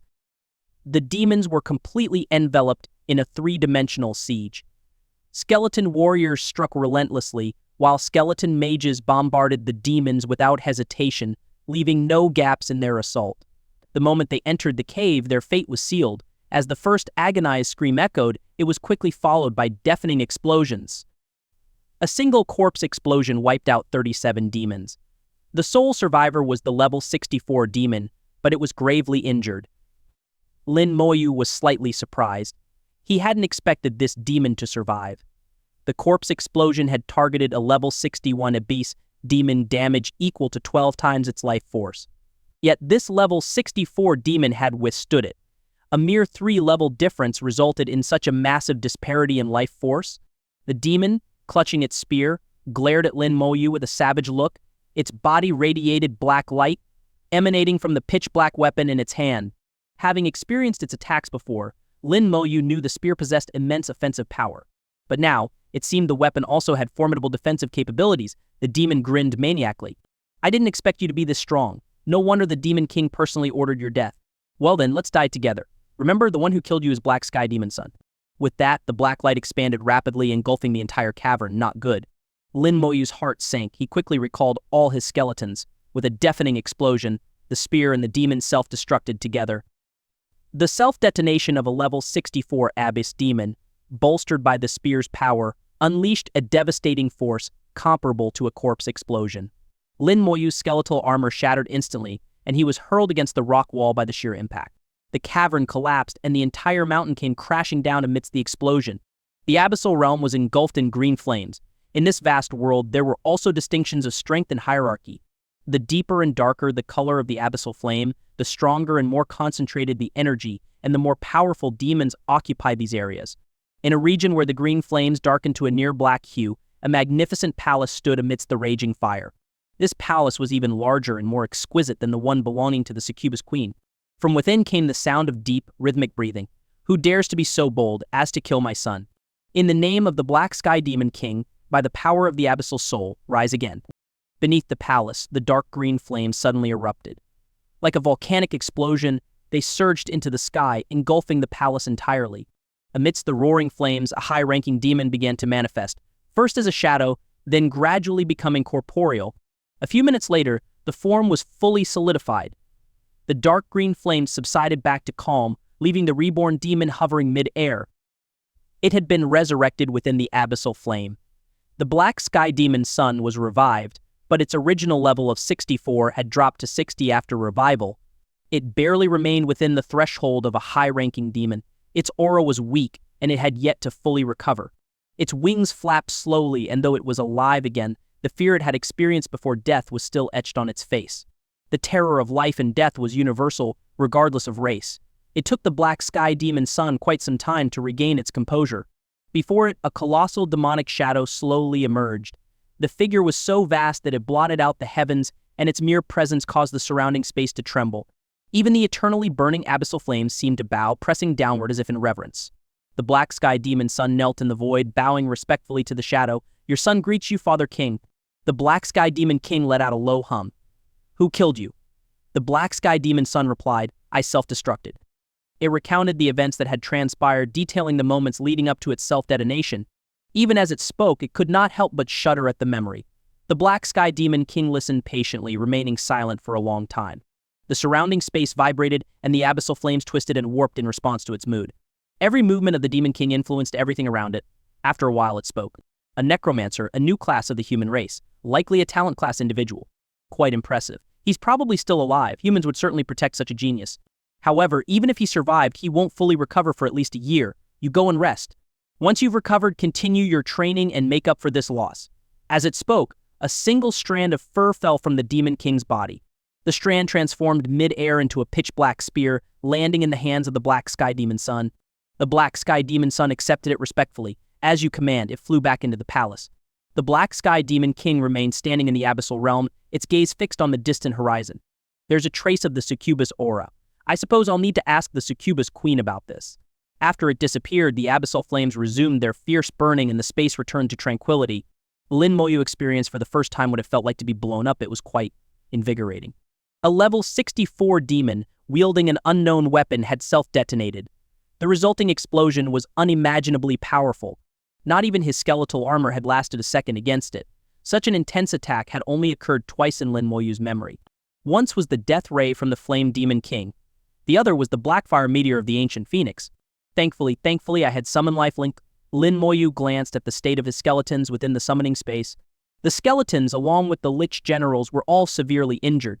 The golden bones of the skeletons were covered in countless fine cracks. The Lich generals were no better, their withered skin was riddled with wounds. Although none of them were on the verge of death, they had sustained significant damage. If not for Summon Life Link and its ability to transfer damage, his undead army would have lost at least half its forces this time. The cost would have been immense. As it stood, the undead army was merely heavily injured. Within the summoning space, they would recover in no time. Lin Moyu felt a sense of relief. The eternal battlefield remained calm. The collapse of a single mountain was insignificant in the vast, boundless expanse of this ancient land. It was like a drop of water falling into the ocean, not even a ripple was stirred. Amidst the mountain's ruins, a pure white light began to shine, shooting straight into the sky like a beam. Bone spikes with piercing force shattered the surrounding rocks. Lin Moyu's glowing fingers manipulated the bone spikes, carving out a path through the rubble. As he once again saw the eternal battlefield's unchanging light, Lin Moyu let out a long sigh of relief. It's time to go back. Finding a flat piece of ground, he retrieved a teleportation scroll and activated it. The scroll unfurled, emitting a radiant glow. It quickly etched a single-use teleportation array beneath Lin Moyu's feet. Leaving the eternal battlefield required breaking through space across an immeasurable distance. This could only be achieved with a teleportation array, not something simple like a teleportation stone. 2 minutes later, the teleportation array burst with brilliant light, carrying Lin Moyu away. The sensation of traversing between two distinct spaces was unlike any teleportation Lin Moyu had experienced before. At that moment, he thought of Ning Yi, who feared teleportation. If she had to undergo cross-space teleportation, it would probably be even harder for her, he mused with a faint smile. A few minutes later, his feet touched solid ground once more. The familiar aroma of tea and the sound of wind rustling through bamboo greeted him. Lin Moyu had returned to the Bai Shen courtyard. Meng Anwen sat alone, sipping tea. Without opening his eyes, he remarked, "You're back." Lin Moyu bowed respectfully. "Greetings, Lord Meng." Meng Anwen acknowledged him with a hume. "Rest for a while. Your teacher will return shortly." Lin Moyu approached the tea table and began preparing tea for Meng Anwen. In Battlefield 1, within the Hall of Heroic Souls, Bai Yuan and Mo Xinghai remained seated. During this time, neither had left. Lin Moyu's soul imprint had grown significantly stronger compared to when he first entered the eternal battlefield. This indicated that his level had increased. The same was true for Mo Yun, who had also made progress. The two sensed no danger and thus appeared relatively relaxed. Suddenly, Bai Yuan burst into laughter. "The brat's back." Lin Moyu's return to the Bai Shen courtyard caused a change in his soul imprint, which Bai Yuan instantly detected. Mo Xinghai nodded. "It's good he's back." Bai Yuan stood up. "Old Mo, I'll head back first." Mo Xinghai rose as well. "I'll come along. I'd like to meet your student." He was curious about Lin Moyu. Bai Yun's standards were notoriously high. Anyone he accepted as a disciple and deemed to have godlike potential had to be an exceptional genius. But just how exceptional? That would require seeing for himself. Mo Xinghai also wanted to compare Lin Moyu to his own granddaughter and see who was stronger. Bai Yuan laughed heartily. "All right, let's go see what the brat gained from the eternal battlefield." The massive doors of the Hall of Heroic Souls closed with a resounding boom, exuding an air of solemnity. Throughout the human realm, only a handful of individuals were qualified to enter the Hall of Heroic Souls. During Lin Moyu's time in the eternal battlefield, only Bai Yuan and Mo Xinghai had been present in the hall. No third person had entered. A few minutes later, Bai Yuan and Mo Xinghai arrived at the Bai Shen courtyard. Seeing Lin Moyu unharmed, Bai Yuan beamed with joy. "Brat, not bad, you're already level 35. Lin Moyu bowed respectfully. "Greetings, teacher." He then turned to Mo Xinghai and bowed. "This must be Lord Mo. It's an honor to meet you." Mo Xinghai was taken aback. He was certain he had never met Lin Moyu before. "You know me," Lin Moyu replied. "You bear a 6-point resemblance to Miss Mo Yun. I believe I'm not mistaken."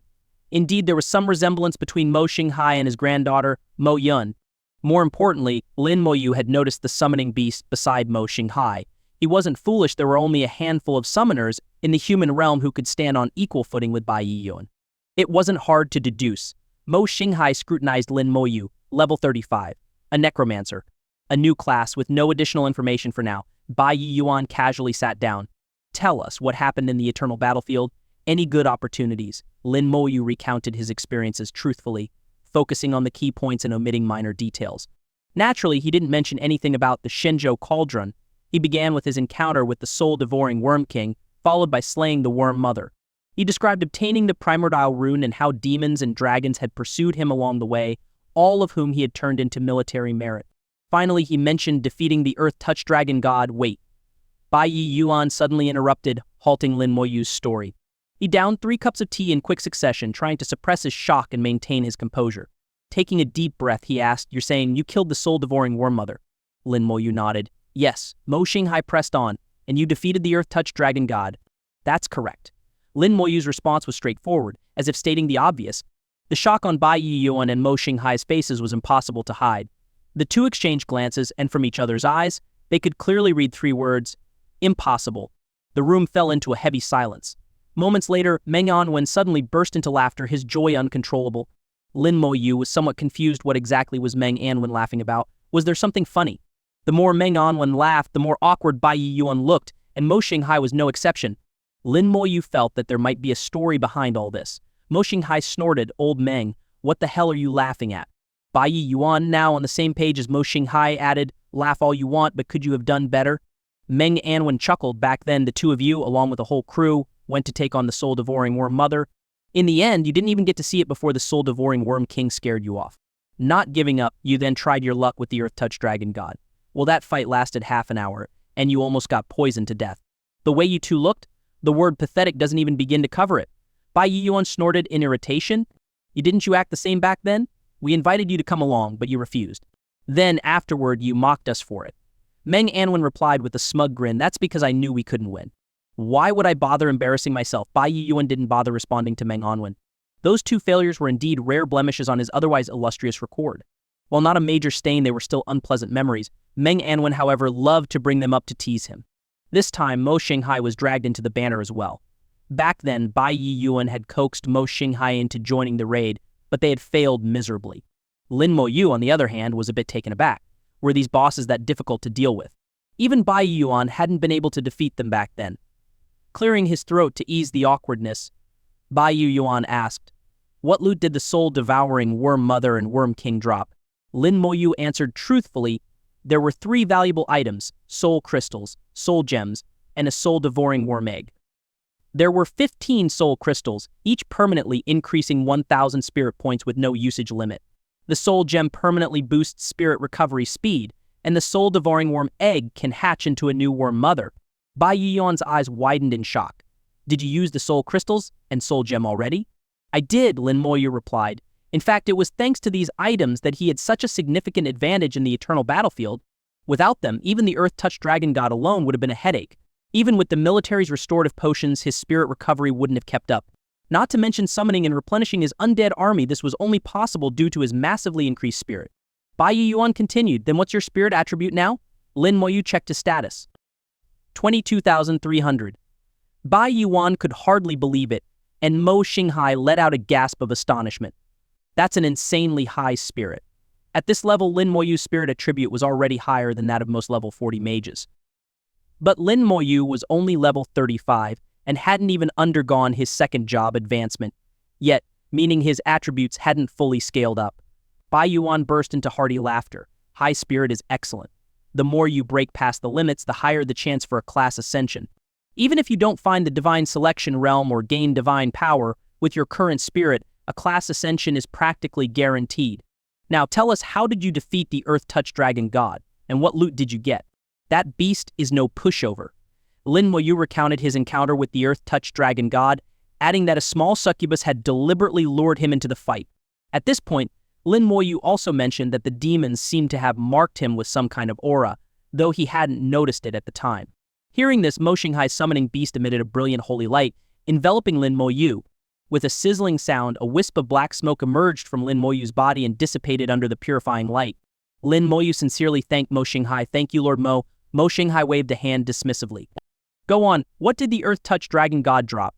He held a deep grudge against the Earth-touched dragon god. His defeat back then had been truly humiliating. "It mainly dropped toxic gems and toxic crystals," Lin Moyu explained, detailing their effects. Mo Xinghai muttered under his breath, "Compared to the soul-devouring worm mother, the Earth-touched dragon god seems to fall short." Bai Yuan shook his head. "Not necessarily. After all, there's the toxic star ring skill. Poison-type skills are extremely rare. It's hard to find even a handful among the entire human race." "True," Mo Xinghai admitted. "Poison skills are indeed uncommon." This time, they weren't as shocked as before, at least not to the same degree. Lin Moyu continued, mentioning his encounter with Mo Yun and how he completed the fusion of the primordial rune. Just as the fusion was nearing completion, the demons launched another attack on him, one event after another. Even someone as experienced as Bai Yu and a god-tier powerhouse found himself stunned.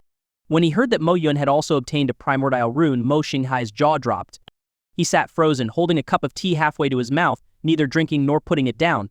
Even Meng On, usually the calmest of them all, opened his eyes in surprise. No one could have imagined that in just over 2 months Lin Mo Yu had experienced so much. Any single event would have been enough to shock people for days. Altogether, they left even these god-tier powerhouses reeling. Afterward, we entered the divine selection realm and obtained divine power. Then, I met a master-gatherer adventurer, and we farmed the core of the earth instance together a few times. From it, I obtained some earth hearts and earth gems. As he spoke, Lin Mo Yu took out the earth hearts and earth gems. There were 10 earth hearts and 2 earth gems in total. Lin Mo Yu kept 2 of each for himself, intending to save them for Shi Xing'an. Meng Anwen's eyes lit up. With a wave of his hand, an earth heart flew into his grasp. After careful observation, Meng Anwen sighed. With these, there's a chance humanity might see the emergence of another Earth Knight. It wasn't a certainty, but merely a possibility. Meng Anwen was cautious by nature and never made absolute declarations about events that hadn't yet occurred. Bai Yuan grew visibly excited. How many years has it been since humanity last saw an Earth Knight? Lin Mo Yu said, I kept 2 Earth Hearts and 2 Earth Gems. I have a friend who's a holy knight, and I want to give them to him for his advancement. Bai Yuan patted his chest. No problem. When your friend is ready for advancement, bring him to Xiaojing City. I'll personally oversee the process and ensure the highest chance of a class ascension. Thank you, teacher. Meng Anwen gathered the remaining Earth Hearts and Earth Gems. Kid, you've done the human race a great service this time. You deserve a proper reward later. Lin Mo Yu quickly replied, that's my duty. After that, the Flame Demon King sent an abyssal phantom to kill me. But it failed. Then Mo Yun discovered the demonic dragon hall, so I went to farm it. Lin Mo Yu ended his story there, deliberately leaving out his experiences in the core areas and anything about the ancient Earth Dragon. His instincts told him those details were better left unsaid. Besides, being relentlessly hunted by the ancient phoenix was something he found somewhat embarrassing. At this moment, he could empathize with Bai Yuan's earlier sentiments. Mo Xinghai asked quietly, if I recall, the demonic dragon hall instance is always hotly contested. Bai Yuan nodded. It is. Back in our day, we had to fight tooth and nail just to get in. Lin Mo Yu explained, when I arrived, the 3 major races were already engaged in battle. I took the opportunity to charge in. Once I was inside, many human adventurers followed suit. After that, the fighting stopped. There wasn't a single person left outside the instance. Everyone had gone in to farm dragon crystals. Bai Yuan hadn't expected such a scenario, but quickly understood. Lin Mo Yu's arrival had disrupted the balance, causing everyone to dive into the instance. Lin Mo Yu suddenly added, oh teacher, I killed the Black Demon Dragon and obtained a Dragon King token, which allows access to the lower level Dragon King Hall instance. Bai Yuan was once again stunned. A Dragon King token? That's something everyone dreams of, but very few ever get one. The Dragon King Hall is located in the lower spatial layers. You'll know more when you get there, I won't spoil it for you. Meng Anwen, however, exposed him without hesitation. What do you mean you won't spoil it? You've never even been inside the Dragon King Hall. Bai Yuan retorted in a cold voice, old Meng, you're no fun at all. Meng Anwen chuckled, unabashed. What are you going to do about it? Hit me. Lin Mo Yu watched the 2 old friends bicker and smiled as he took out 200 dragon crystals. Teacher, these are the remaining dragon crystals, so many. Both Bai Yuan and Mo Xinghai shot to their feet. Staring at the mountain of dragon crystals piled on the table, they were utterly dumbfounded. Bai Yuan muttered under his breath, how many times did you farm the demonic dragon drawl? Did you raid the dragon's lair or what? Remembering Lin Mo Yu's relentless farming of the tyrant instance for desert fruits, Bai Yuan knew the kid had the determination to pull off something like that. Lin Mo Yu explained, most of them came from the abyssal demons and dragon races I intercepted. He then recounted how he had camped at the entrance to the instance, ambushing those trying to enter. It was only then that they noticed the golden military insignia on Lin Mo Yu's shoulder, partially hidden beneath his hair. A golden insignia gleamed on Lin Mo Yu's shoulder. A colonel, more specifically a 1-star colonel. It took 100,000 military merit to achieve the rank of colonel, and 1 million to attain the 1-star designation. For every additional million, another star would be added. Lin Mo Yu, at only level 35, had already become a 1-star colonel. It was unimaginable how many demons and dragons had fallen by his hand to achieve this. Mo Xinghai sighed, good heavens, a 1-star colonel at level 35. That's unprecedented in history. Bai Yuan shook his head, never. I haven't even seen a colonel at level 45 in all my years.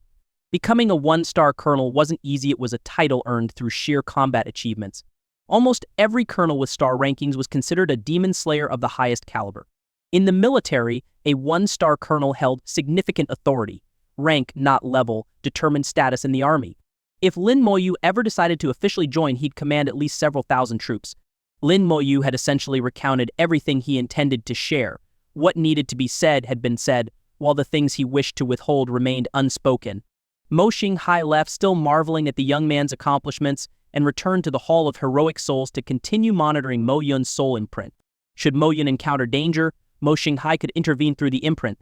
At worst, he could ensure Mo Yun's immediate resurrection.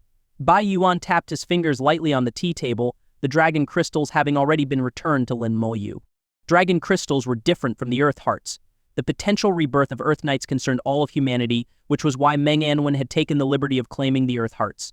But dragon crystals were personal loot, and neither Bai Yuan nor Mo Xinghai would take them from Lin Moyu. With a fox-like grin, Bai Yuan turned to Lin Moyu. Now that it's just the three of us, if there's anything else you want to say, feel free to speak up. Being a seasoned veteran, Bai Yuan could tell Lin Moyu hadn't divulged everything.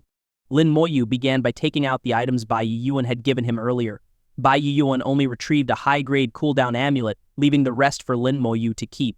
Lin Moyu then produced a shield, turtling shield. Teacher, take a look at this piece of equipment. It's just a platinum-grade shield. Bai Yuan cast a casual detection spell mid-sentence, but his expression immediately turned serious. His eyes sharpened like lightning as he stared at Lin Moyu. You went into the core region. Lin Moyu nodded. I only ventured a little way in. The monsters there were too strong, so I couldn't go deeper. Bai Yuan let out a breath of relief. Good thing you didn't. Had you gone any further, you'd be dead for sure. There are some creatures in the core region you absolutely cannot provoke, especially not alone. That said, this shield is impressive. It's one of the finest platinum-grade shields I've ever seen. Unfortunately, it's just platinum. If it were legendary, it'd be perfect. Lin Moyu asked, are legendary grade items really that powerful? Bai Yuan nodded. They are. Comparing legendary grade to platinum grade is like comparing night to day. That said, this shield is exceptional. Excluding legendary shields, it's easily among the best. As for its value, it's hard to estimate. It's worth at least 50 billion, but if the right buyer comes along, it could fetch upwards of 100 billion. Meng Anwen interjected, you don't necessarily have to sell it. If the timing is right, it could be used to trade for some excellent items. Keep it. It's part of your gains after all. Lin Moyu stored the turtling shield and brought out a pile of dragon equipment. Teacher, is this dragon equipment of any use? Bai Yuan blinked, slightly startled. This kid, even this had been looted. All he could say was, well done. Bai Yuan explained, some dragon equipment is compatible with our use, but some isn't. Sorting it out can be a bit of a hassle. You could sell it to blacksmiths, they'd gladly buy it to smelt down and repurpose the materials. Lin Moyu nodded, understanding. It was more or less what he had expected. Lin Moyu wasn't done with his questions yet. When I use dragon crystals, I can sense a unique aura that seems to help me estimate how many crystals I'll need to complete my talent awakening. Meng Anwen explained, that's because your spirit has surpassed 20,000, allowing you to perceive such things. The higher one's spirit, the sharper their senses became. So that was it. It seemed Lin Moyu had simply been overthinking. Bai Yuan sipped his tea. After entering the Divine Selection realm and obtaining divine power, what level did you reach? Each trial in the Divine Selection realm was different, but regardless of the method, the final level of divine power obtained was always comparable. Meng Anwen spoke leisurely, no need to ask, it's definitely higher than yours. Bai Yuan retorted, surpassing the elder generation is perfectly natural. Of course he'd be stronger than me. Back in his day, Bai Yuan had raised his divine power to level 5 in the Divine Selection realm, tying the previous human record. It was a legendary feat, one that countless people aspired to emulate, including Mo Yun. Lin Moyu had deliberately refrained from mentioning his divine power level earlier when Mo Xinghai was present. In a low voice, he said, 30. Only level 3? Ha! Bai Yuan seemed slightly disappointed, but then he abruptly leapt to his feet, exclaiming in shock, what did you just say? Say it again. Lin Moyu calmly repeated, 30. Bai Yuan's jaw dropped, his expression utterly flabbergasted. The teacup he had been holding was nowhere to be seen. He must have accidentally tossed it aside in his shock. He nearly flipped the tea table over. Meng Anwen burst into laughter, thoroughly enjoying Bai Yuan's loss of composure. Bai Yuan, still reeling, muttered, how is that even possible? Lin Moyu hesitated, before cautiously adding, actually it's already level 35 now. Seeing Bai Yuan's reaction, Lin Moyu was almost afraid to say it. Level 35, Bai Yuan suddenly remembered Lin Moyu's unique class feature. Any skill that matched his level could automatically level up alongside him. but divine power. For even that to follow the same rule, at this realization, Bai Yiyuan could only mutter monster. On the one hand, he was thrilled that Lin Moyu had surpassed him. On the other, he felt profoundly shaken. Waving Lin Moyu off with a mix of exasperation and pride, he said, "Go on, get some rest. I need a moment to myself." Obediently, Moyu left the White God courtyard. After his departure, Meng Anwen's laughter echoed throughout the courtyard. Well, feeling a bit crushed now, Meng Anwen gloated, clearly enjoying Bai Yiyuan's discomfort. Bai Yiyuan tried to maintain his composure. "I've said it before, surpassing the mentor is the natural order. I'm only happy my disciple is stronger than me. But your face says otherwise. That's just because I'm shocked." "Shocked, you hear? You wouldn't understand such feelings, you block of wood. I think it's less shocked and more terrified, isn't it? Shocked, terrified, call it what you will. Either way, the stronger Lin Moyu is, the happier I am." This time, Bai Yiyuan spoke with absolute sincerity. But then in a quieter voice he confessed, "Still, with Lin Moyu being this strong, training him further is going to be a real challenge." Meng Anwen chuckled, "Simple, just have him retrace the path you once walked. See if he can go even further." Bai Yiyuan started at the suggestion. "You mean to say, let him, Lin Moyu, return to the academy." But instead of heading to the dorms to rest or lingering on campus, he immediately teleported to Fortress 1. He intended to use the military's advanced skill training facilities there. It had been a while since he acquired the Toxic Star Ring skill. Although he'd been practicing it whenever possible, it was still only at level 10. Among all his skills, only Toxic Star Ring and Corpse Explosion hadn't been fully leveled yet. Due to his class feature, the higher his own level, the harder it became to level up his skills. So he needed to train them as soon as possible. As for fatigue, ever since obtaining divine power, his recovery rate had skyrocketed. Unless he engaged in back-to-back battles, Lin Moyu barely felt tired anymore. At level 35 with divine power, his fatigue recovery rate was 35 times faster than normal. Meditating for just a few minutes or even taking a short nap was equivalent to several hours of rest. Lin Moyu felt like an unstoppable machine, always full of energy. The sensation was oddly exhilarating, being perpetually refreshed and ready. His arrival at Fortress 1 immediately drew attention. The one-star colonel insignia on his shoulder was striking. God-class beings were rare, and colonels weren't common either. Anyone who achieved the rank of colonel was a true warrior worthy of respect. But Lin Moyu's level? At only 35, it was hard for people to believe. Soldiers patrolling the fortress saluted him on sight, their eyes brimming with reverence. Even if their levels were higher than Lin Moyu's, military protocol respected rank above all else. Lin Moyu returned their salutes. Every soldier of the Shensha army deserved respect. Arriving at the military skill training center, he spent some military merit to use the facilities. As a colonel, all facility fees were halved. For Lin Moyu, spending a few hundred or thousand merit points was nothing. He earned them so quickly, often by the tens of thousands at a time. Inside the training center, his spirit immediately became more active. His recovery rate surged dramatically.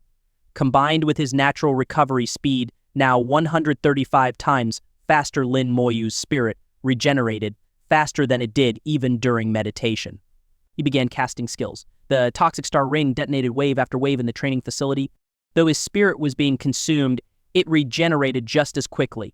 Lin Moyu cast skill after skill without pause, yet his spirit depletion remained minimal. The skill's level rose rapidly. After expending less than a tenth of his spirit, Toxic Star Ring had already reached level 11. By the time his spirit was entirely depleted, the skill had climbed to level 17. Lin Moyu then entered a meditative state. In just 10 minutes, his spirit was fully restored. So satisfying. Lin Moyu exclaimed with a delighted grin. The training efficiency here was even better than when he used desert fruits. He didn't even bother eating earth-touch dragon god meat anymore. Meditation alone was enough, and the time saved wasn't worth the cost. After half a day, Lin Moyu finally left the military training grounds. His Toxic Star Ring skill had successfully been trained to level 35, matching his own level. From now on, as Lin Moyu leveled up, the skill would automatically level up alongside him. Toxic Star Ring level 35 creates a poisonous aura within a range of 35 meters, dealing damage equivalent to 350 strength points per second for 35 seconds. With enhancements, however, the range of the skill expanded to a staggering 1,400 meters, and its duration extended to 1,400 seconds over 20 minutes. Within this time frame, it could deal damage equivalent to 14,000 strength points per second. It was akin to having a warrior with 14,000 strength points slashing at you every second for 1,400 seconds, a relentless onslaught with no chance to defend. At first glance, Toxic Star Ring might not seem particularly impressive, but upon closer analysis it was profoundly devastating. Within the human race, poison-based skills were rare, and no specific profession specialized in poison. The majority of poison-related skills were found on monster bosses, and even among abyssal demons, they were seldom used. Lin Moyu's skill was extraordinarily unique, rarer even than those possessed by legendary class professionals. While training his skills in the military training ground, Lin Moyu also took the opportunity to replenish his skeletal forces. His 15 undead legions were now at full strength again, comprising 3,000 skeletal warriors and 2,250 skeletal mages. Additionally, his summoning space housed 200 skeletal warriors and 150 skeletal mages. In total, he now commanded 5,600 skeletons and 15 lich generals, all connected through the summoned life link talent, which allowed them to share damage as one. Feeling the strength of his undead army, Lin Moyu was deeply satisfied. "Brother Lin." A voice called out from the side. Lin Moyu turned his head and smiled faintly. "Brother Shi, good to see you." Shi Xingyan approached, hand in hand with Liang Yu. Seeing this, Lin Moyu chuckled. "Congratulations." It was rare to see Liu, who was usually composed, blush slightly. The two had long harbored feelings for each other, but until now, they hadn't taken that final step. It seemed they had officially become a couple at last. Liang Yu asked, "Where's Yai?" Lin Moyu replied, "Her family arranged for her to undergo specialized training. I haven't seen her for 2 months now." Shi Xingyan said, "Brother Lin, where have you been during this time? I couldn't get in touch with you at all. I was sent to the eternal battlefield by my teacher. By the way, I have something for you." Shi Xingyan was currently level 34, still a ways from the level 40 threshold for his second-class advancement. Nonetheless, Lin Moyu decided to give him the items now as a congratulatory gift for his relationship with Liang Yu. Lin Moyu led them to a quiet spot within the military facility, away from prying eyes. Shi Xingyan looked puzzled. Why so secretive? Liang Yu, being more observant, lightly tapped Shi Xingyan. "You blockhead. If Brother Lin is being cautious, there's definitely a good reason." Shi Xingyan murmured an "oh" and fell silent. Lin Moyu took out the Heart of the Earth and Earth Gem and handed them to Shi Xingyan. The moment Shi Xingyan saw the items, his breathing quickened. His eyes sparkled with disbelief, and his entire body trembled with excitement. "Brother Lin, are these for me?" His voice shook as he spoke. To him, these items were nothing short of priceless treasures. The opportunity for class ascension during a second-class advancement was his dream. If a holy knight underwent class ascension, they would transform into a radiant knight, a class of legendary rank. But radiant knight was the ceiling for ascended classes. They could not progress further to mid-legendary or high legendary ranks. There were natural limitations compared to those who naturally awakened into legendary professions. The inherent gap in attributes made all the difference. Shi Xingyan had always admired Zhou Lesheng, the radiant knight, but he also knew that, in his lifetime, he might never catch up to Zhou Lesheng. At best, he could only come close. Yet now Lin Moyu had placed the path to the pinnacle of knighthood right before him. How could Shi Xingyan not be overwhelmed? This was the path to becoming an Earth Knight, a truly hidden profession. The ultimate pinnacle of knighthood, a peak existence more powerful than even high legendary professions. In the history of humanity, Earth Knights had appeared one after another, creating miracle after miracle. On any battlefield graced by the presence of an Earth Knight, humanity was invincible. This belief had deeply permeated the subconscious of every professional. Liang Yu was equally thrilled, no less excited than Shi Xingyan. But she reacted faster. "You fool, put them away quickly. Don't let anyone see." The Heart of the Earth and Earth Gem were treasures of the highest caliber. Together, their combined value was immeasurable. Shi Xingyan hurriedly stored them away, stammering, "Brother Lin, such a great favor, I don't even know what to say. Just saying thank you feels far too inadequate." Lin Moyu said, "When you're close to your second-class advancement, contact me. My teacher can help increase the success rate of your class ascension." Class ascension was essential to becoming an Earth Knight. Shi Xingyan had no reason to doubt Lin Moyu's words. "Brother Lin, your teacher is White God," Lin Moyu said plainly, without hiding it. Shi Xingyan froze and Liang Yu gasped, covering her mouth in shock. They hadn't expected that the legendary White God was Lin Moyu's teacher. Then again, who but Bai Yiyuan could be worthy of teaching someone like Lin Moyu? Shi Xingyan etched Lin Moyu's words into his memory. "When the time comes, I'll definitely seek your help, Brother Lin." Lin Moyu chuckled. Of course, Shi Xingyan made up his mind to level up as quickly as possible. He wanted to undergo his second-class advancement soon and strive to become an Earth Knight. It had been nearly a century since humanity had last seen an Earth Knight. Shi Xingyan hoped to become the first Earth Knight in 100 years. Determination burned in his eyes. Liang Yu held his hand and said, "I'll be with you." Shi Xingyan nodded. "Thank you. Having completed his skill training, Lin Moyu planned to return to Shajing Academy. He now had the necessary level and contribution points. He had never paid much attention to his contribution points, but upon checking, he found they had already reached 6,000. These points were all earned from killing abyssal demons and dragons. Unknowingly, they had accumulated to such a high number. He now fully qualified to apply for admission to the Creation Academy. Returning this time, he could submit his application. Joining the Creation Academy might even allow him to fight alongside his sister in the future. Suddenly, a flash of red light erupted from the teleportation array in his line of sight. Lin Moyu stopped in his tracks. Why was the teleportation array glowing red? The next moment, the red light intensified, shooting skyward from the array. Alarm bells rang out as Fortress 1 immediately activated its protective barrier. The red teleportation array was locked, no one could enter or leave. The fortress entered war mode, and soldiers mobilized at once. Everyone within the fortress paused what they were doing. Even those indoors rushed outside. In the next moment, a booming military order echoed. First level military order. All professionals below level 40, stay and defend Fortress 1. Prepare for battle. First level military order. All professionals between levels 40 and 60 proceed through the military teleportation array to Fortress 6. First level military order. All professionals above level 60 and below 3rd advancement proceed through the military teleportation array to Fortress 7. First level military order. All top-tier professionals proceed through the military teleportation array to Fortress 8. The same orders resounded across all fortresses. Red beams of light shot into the sky from each fortress teleportation array. These arrays connected only to other fortresses. Professionals within the fortresses sprang into action, following the orders and heading to their designated destinations. In the military, orders were absolute, none dared to disobey. In times of war, every citizen of the Shensha Empire became a soldier, ready to fight. Lin Moyu walked toward the teleportation array. Although he was only level 35, staying here would waste his combat potential. Only the battlefields of Fortresses 6 or 7 would be suitable for someone of his caliber. Stop. Low-level professionals are to remain at Fortress 1. A soldier guarding the teleportation array said, blocking Lin Moyu. Please return. Your level is too low. Entering a higher-level battlefield would mean certain death. Lin Moyu didn't argue. He simply revealed the insignia on his shoulder. The soldier immediately saluted. Greetings, Colonel. Rank, not level, was the rule of the battlefield. Lin Moyu asked, am I eligible to enter? The soldier hesitated, caught between the military orders and Lin Moyu's 1-star colonel rank. At that moment, a team arrived and their captain asked, what's the matter here? And the soldier quickly explained the situation. Upon seeing Lin Moyu's colonel insignia, the captain saluted. Sir, according to regulations, you are eligible to proceed to any of Fortresses 6, 7, or 8. Lin Moyu nodded. I'll head to Fortress 6. Understood. Please enter the teleportation array.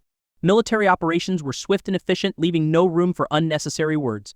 Lin Moyu stepped into the teleportation array. Amidst a flash of red light, he was transported to Fortress 6. The sky above Fortress 6 was even darker, the air heavy with an oppressive atmosphere. It felt like the calm before a storm, a foreboding tension hanging over the fortress. Here, all of the military teleportation areas had been fully activated, with personnel moving rapidly in and out. Those arriving at Fortress 6 were all professionals between levels 40 and 59. The military orders were absolute, and everyone obeyed without hesitation. This operation was of the highest level of first-level military order issued from the command center at Fortress 1. No one dared disobey. Dozens of teleportation arrays operated simultaneously, their efficiency astounding. Across the 9 fortresses, there were over 600 teleportation arrays in total, each one capable of ferrying large numbers of troops every minute. Lin Moyu emerged from one of the teleportation arrays, only to be met with urgent shouting. Move, quickly get into the teleportation array. Those exiting the array, hurry up and clear the way. I don't block others. The crowd here was far larger than at Fortress 1, and everyone present was a high-level professional above level 40. A low-level professional like Lin Moyu was a rare sight, almost non-existent. Amid the shouting, Lin Moyu stepped out of the teleportation array, but he was immediately stopped by someone. You're in the wrong place. Go back to Fortresses 1 through 5. This is no place for low-level professionals. You'll die here, said a soldier who appeared to be level 50. Lin Moyu calmly pointed to the officer insignia on his shoulder. Thank you for your concern, but I'll be fine. Upon seeing the insignia, the soldier's demeanor shifted instantly. He snapped to attention and saluted. Greetings, Colonel. The soldier himself was an 8-star lieutenant, so seeing a 1-star colonel naturally required him to show the proper respect. Lin Moyu nodded slightly in acknowledgement and returned the salute. Carry on with your duties. I'm heading to the city walls. Yes, sir. The soldier didn't dare to stop him further. Military discipline was strict, and orders had to be followed. The sky above Fortress 6 felt even heavier than before. Through the transparent protective shield, one could see the pitch-black heavens. Light within the fortress was scarce, making the surroundings nearly indistinguishable from night. Normally, the entire fortress relied on various tools to provide illumination. But now, the glow of the shield was enough to light up the fortress and the surrounding 10 kilometers of land. Everyone moved with urgency, their faces grim. This was always the atmosphere before a major battle. At the center of the fortress stood a massive demon eye which had ceased its usual rotation. It was now fixed in one direction, the direction from which the enemy would soon arrive. The demon eye in Fortress 6 was significantly larger than the one in Fortress 1. Teacher once told me that the demon eye's maximum observation range can reach up to 10,000 kilometers, Lin Moyu thought to himself. That's why it can issue early warnings, giving us time to prepare for battle. Bai Yuan had once explained the purpose of the demon eye to Lin Moyu. Its primary function was to monitor enemy movements. Even invisible foes could not escape its gaze. The demon eye was one of the greatest masterpieces of human alchemists.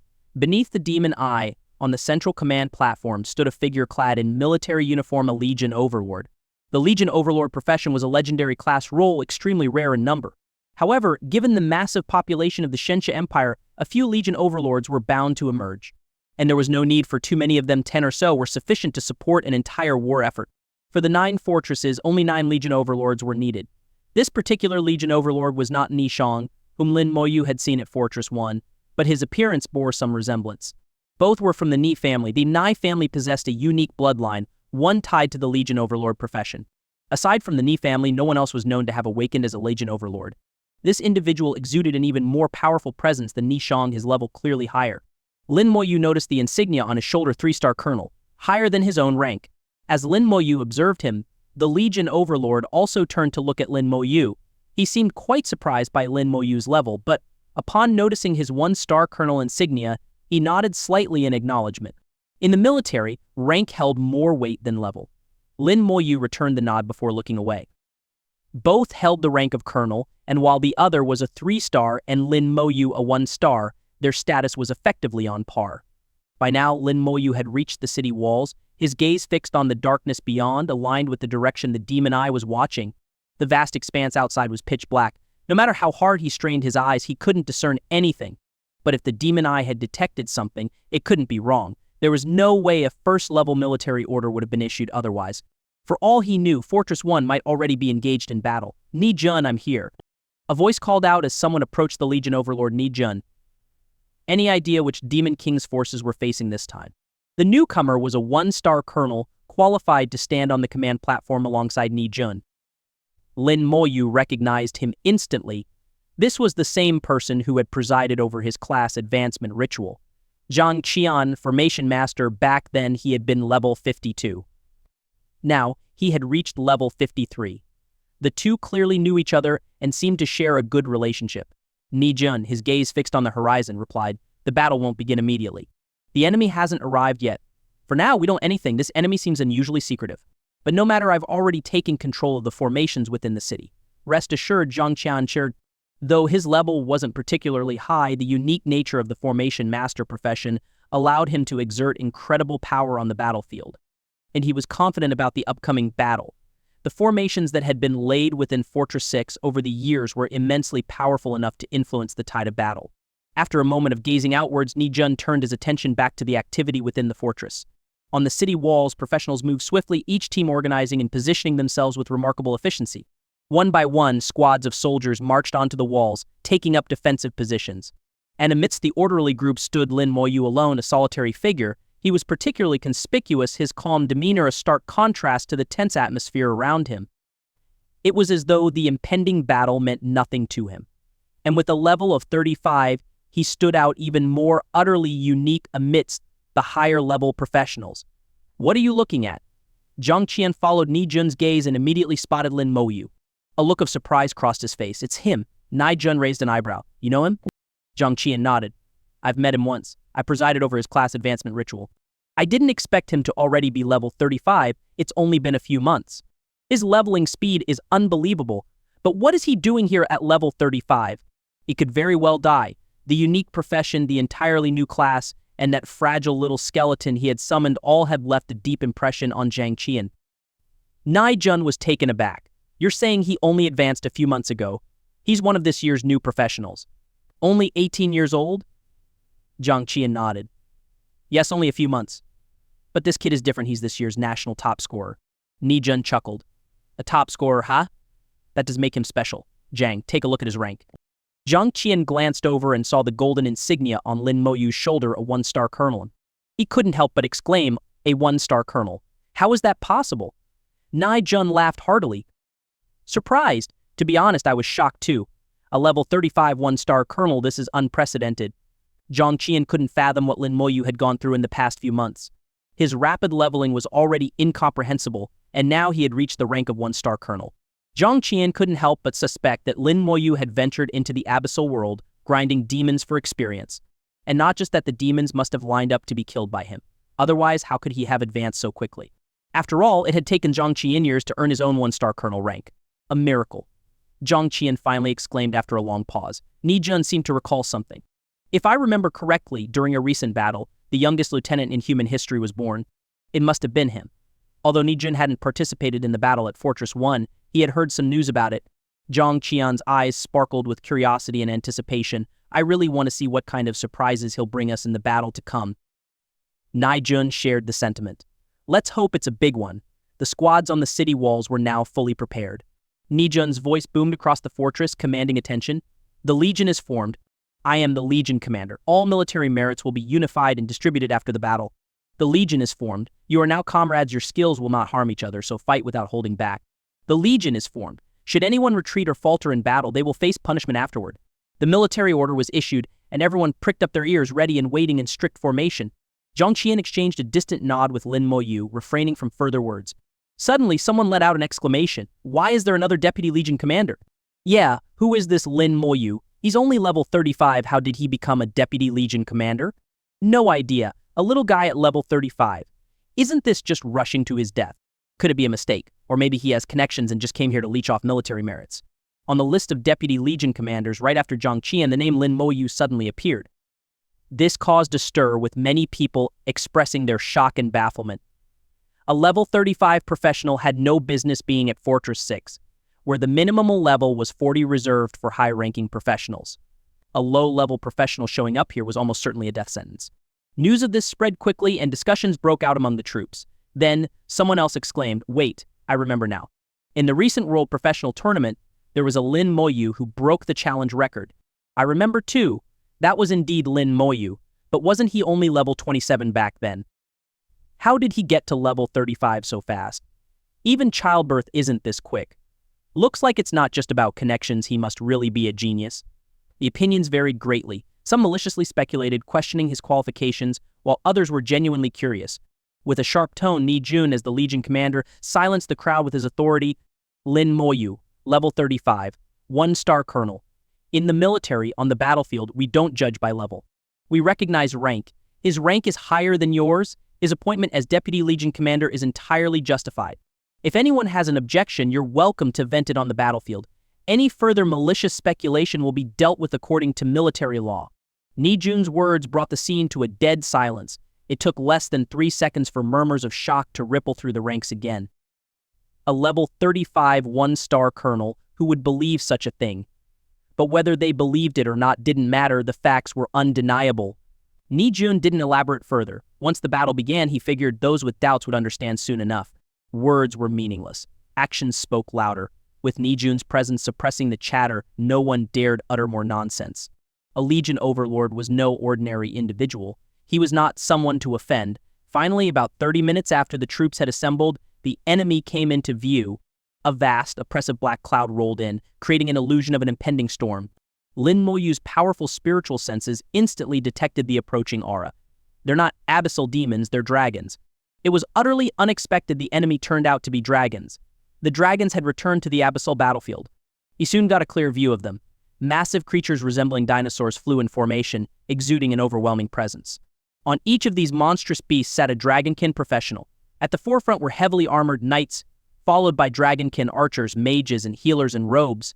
Jun also saw the incoming force and muttered, "It's the Dragonkin Legion." Zhang Qian, visibly startled, said, "I never thought the dragon would return to the abyssal battlefield." It seems they finally found their way back. Ni-jun sneered. Found their way back. Hardly. They must have brute forced it. Don't overestimate those lizard brains. Zhang Qian laughed heartily. You're right. Those guys aren't known for their intelligence. Soon, the other professionals in the fortress also got a clear view of the enemy. They're not abyssal demons, it's the dragonkin.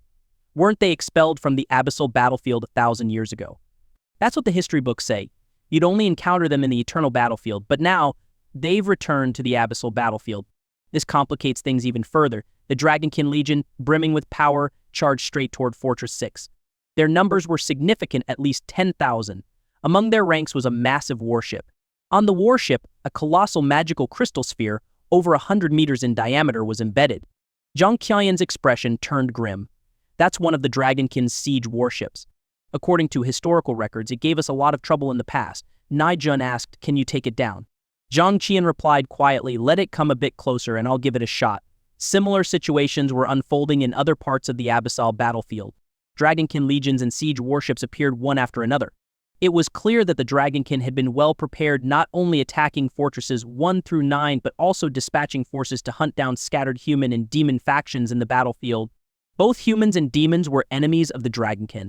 This resurgence of the Dragonkin seemed poised to disrupt the balance of the abyssal battlefield and possibly even the balance among all races.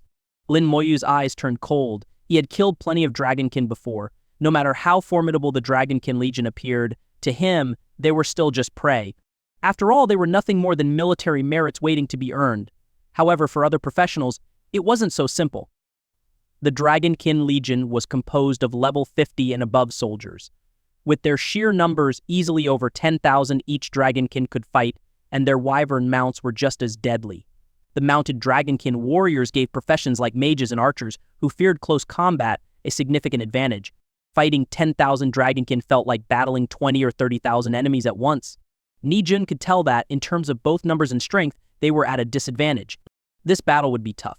As the Dragonkin drew nearer, Ni-jun began activating his skills. He drew the magical sword from his waist and raised it high. The blade's tip erupted with a massive halo light. The halo expanded rapidly, sweeping across the entire fortress and enveloping everyone within. A deep, resonant voice rang out. Power, agility, spirit, constitution. With each word, rings of light burst forth, enhancing the attributes of everyone present by 50%. This was the hallmark of the Legion Overlord profession: unparalleled battlefield support, irreplaceable in war. After enhancing their attributes, Ni-jun cast additional buffs: elemental resistance, magical power boost, bloodlust strike. Elemental resistance increased by 50%, spell damage by 30%, and physical attacks now drained enemy life force to heal the attacker. Beyond Ni-jun's buffs, auxiliary professionals within other teams, such as prophets and support roles, began casting their own enhancements. Though the human race's base attributes weren't as strong as other races, their ability to stack buffs made up for it. With doubled base attributes and superior equipment, the collective strength of the humans was formidable. Brilliant, multicolored lights danced through the air. The only exception was Lin Moyu's Undead Legion, which didn't receive buffs from other professionals. This had once been a source of frustration for Lin Moyu. Fortunately, his Lich General skill compensated for this shortcoming. Standing on the city wall, Lin Moyu gazed through the protective shield at the approaching Dragonkin. A faint smile curled at his lips. More military merits coming my way. Suddenly, the protective shield shimmered brightly. A beam of light shot out from within, targeting the Dragonkin. Lin Moyu turned to see Zhang Qian. He had made the first move. As a formation master, Zhang Qian had full control over all the formations within Fortress 6. His attacks were executed through these formations. It was said that with a fully operational formation, a formation master was invincible against professionals of the same level. No one of equal rank could defeat them. Fortress 6 was filled with intricate formations, and although Zhang Qian was only level 53, wielding these formations made him as powerful as a level 60 professional. The initial light beam was thin, about the size of a fist, but as it traveled, it absorbed vast amounts of elemental energy, growing larger and larger. By the time it neared the Dragonkin, the beam had transformed into a massive column of light over 5 meters in diameter. The Dragonkin Legion reacted swiftly. The massive magical crystal on their warship emitted a rainbow-colored beam of light in response. The two beams collided in midair, creating a miniature sun that illuminated the ground brilliantly. The terrifying energy unleashed tore through the dark, desolate land of the abyssal battlefield, causing thunderous explosions. When the light faded, the siege warship and the Dragonkin Legion remained unscathed. Zhang Qian's initial strike had failed. He sighed softly. It didn't work. Nijun, seemingly unsurprised, said, "That's to be expected. The Dragonkin siege warships are incredibly powerful. Our military records have plenty of accounts of their strength." Zhang Qian nodded. "I was just testing the waters. The real show begins now." Once again, Zhang Qian activated the fortress's formations.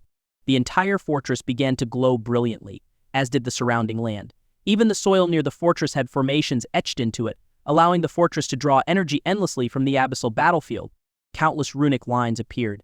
The fortresses were never meant to be mere shelters, they were weapons of war. A terrifying surge of power erupted and countless bolts of lightning rained down from the sky, striking the Dragonkin Legion. Thunder roared as the Dragonkin siege warship shimmered with brilliance. The massive magical crystal sphere on the warship immediately projected an enormous canopy like a giant umbrella, enveloping the entire Dragonkin Legion beneath it. It firmly withstood the relentless lightning strikes. Not only did it repel the attacks, but it also absorbed the energy contained within the lightning, converting it into its own power. The magical crystal, over 100 meters in diameter, contained a staggering amount of energy. As lightning struck the barrier, crackling and flaring chaotically, it had no effect. The magical crystal on the siege warship flickered with multicolored light, growing stronger as it absorbed more and more energy from the attacks. Zhang Qian did not cease his assault. His expression turned solemn. The Dragonkin siege warship, a perfect blend of offense and defense, truly formidable.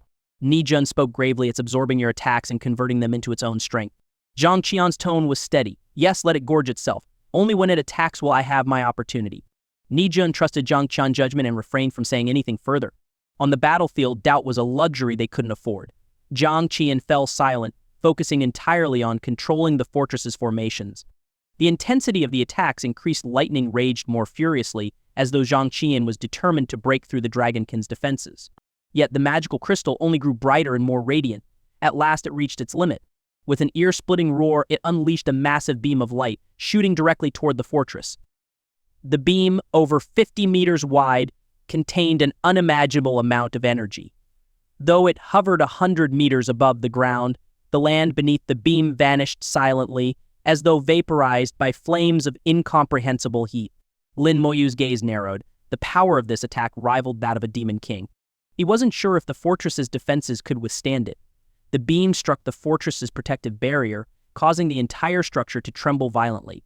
The barrier glowed brighter than ever before, radiating an intense brilliance. Nijun's expression darkened.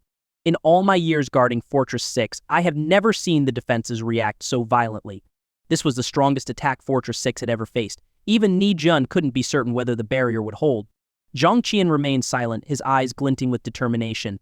In his vision, runes from the formations flashed one after another, growing faster and stronger.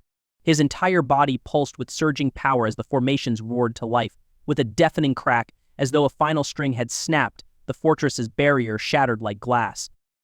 Simultaneously, the countless bolts of lightning that had been gathered above the Dragonkin Legion coalesced into a single, massive thunderbolt over 100 meters wide. It descended with terrifying force. The protective shield covering the Dragonkin Legion shattered upon impact. The thunderbolt pierced through, striking the siege warship with pinpoint accuracy. The magical crystal on the warship exploded, and the entire vessel was torn apart in the ensuing blast. Dragonkin near the warship were flung through the air, and the warship itself plummeted from the sky, shattering on impact with the ground. Ha ha ha ha ha. In the end, I still won. Zhang Qian laughed loudly, victorious in this battle of wits and power. As he had predicted, the only chance to destroy the Dragonkin warship was in the moment it launched its attack. And he had succeeded. Even though it was his first time engaging a Dragonkin siege warship, he had found its weakness. This was the hallmark of a formation master, finding the enemy's vulnerabilities in the smallest of details. He had won, though at a cost. The fortress's barrier was destroyed and couldn't be restored for the time being. Now it was time for the Shengsha army to engage the Dragonkin Legion in close combat. Still laughing, Zhang Qian activated the remaining formations with the last of his strength. No-fly zone. The fortress, which had dimmed after the battle, lit up once more. A massive halo radiated into the sky, creating a no-fly zone with a radius of over 100 kilometers. Without needing god-tier mages or specialized skills, a formation master could use formations to establish an enormous no-fly zone. This stripped all races of their ability to fly, robbing the Dragonkin of their aerial advantage. Wyvern-mounted Dragonkin descended from the sky, just as they had anticipated. They showed no sign of panic. The moment they touched the ground, they launched a charge. The Dragonkin Legion, numbering over 10,000, included nearly 1,000 wyvern knights at the forefront. Behind them were archers and mages with healers bringing up the rear. At the very back of the legion stood a single figure who did not join the charge. This was the army support specialist, akin to a legion overlord, responsible for maintaining the buffs and statuses of the entire force. The Dragonkin army maintained a strict formation, moving with precision and overwhelming momentum. The killing intent they exuded was so tangible it seemed to weigh down the battlefield. After 1,000 years away from the abyssal battlefield, the Dragonkin intended to demonstrate their full might in this battle. Their goal was to defeat the humans, secure a foothold in the abyssal battlefield, and use it as a base to launch continuous attacks against both the humans and the Abbeys. It was their chance to avenge the humiliation they had suffered a millennium ago. Every Dragonkin soldier's eyes burned with murderous intent. With the fortress's barrier breached, the battle was about to begin in earnest. Lin Moyu observed calmly, murmuring to himself, 9,600 soldiers in total, 800 teams with 12 members per team. Each team has 3 knights, 3 archers, 3 mages, and 3 healers. Their team composition differs slightly from ours. With 3 healers per team and the Dragonkin's naturally robust vitality, their endurance is exceptional. They don't distinguish between professions by rank, but rather by bloodline strength, quite different from us humans. As Lin Moyu analyzed the situation, the Dragonkin Legion drew closer. Nijun raised his magical sword, releasing one final buff before the battle began. Skill, battle morale, cast aside fear and bolster resolve. For 10 minutes, increase defense by 30% and attack power by 30%. The human forces were ready. The fortress gates opened and the first wave of troops surged out, prepared for battle. On the walls, mages and archers stood poised to attack. At that moment, Lin Moyu suddenly leaped from the wall, landing outside the fortress. And he strode directly to the front of the human army. Then, as though on a leisurely stroll, he began walking toward the Dragonkin forces. Everyone stared in stunned silence, unable to comprehend what he was doing. What is he doing? Has he lost his mind? Is he trying to throw his life away? That's the Dragonkin Legion, a force of 10,000. What can one man possibly accomplish? He's crazy. This guy is absolutely insane. The so-called genius has clearly let his arrogance cloud his judgment. Some shouted for Lin Moyu to return, but he ignored them, continuing his steady march forward. On the command platform, Nijun was momentarily dumbfounded. He muttered, "What is he trying to do?" Zhang Qin shook his head, equally unsure. Nijun's voice turned serious. Before reaching the third advancement, no individual, no matter how powerful, can take on an entire legion alone. This guy must be out of his mind. I need to stop him. Just as he was about to act, Zhang Qian stopped him.